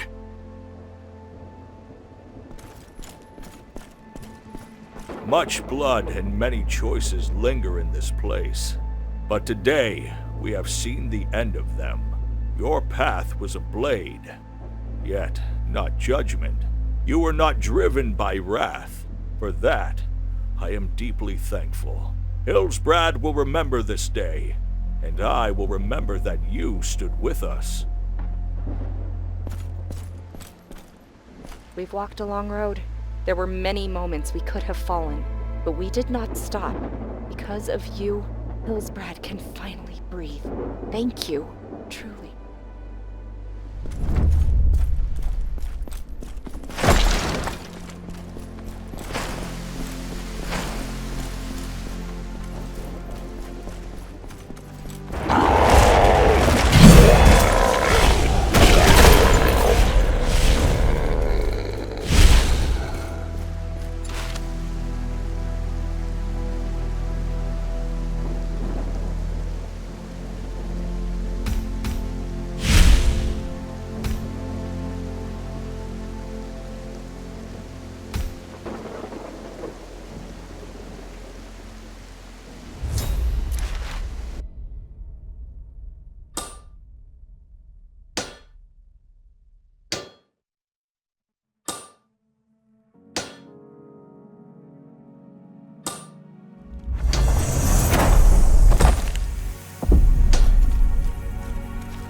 Now you understand, don't you? Why I like you? To the world, you regarded as someone who had to stand in the way. But to me, you were the reason I could still believe I was human. The world needed you, and I simply needed you.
leave this world. And remember me. Don't hold on to me. Don't turn back. Just when you're crossing a dark night, and the thought comes, I was someone's reason once. Let me be a single story you remember for a moment,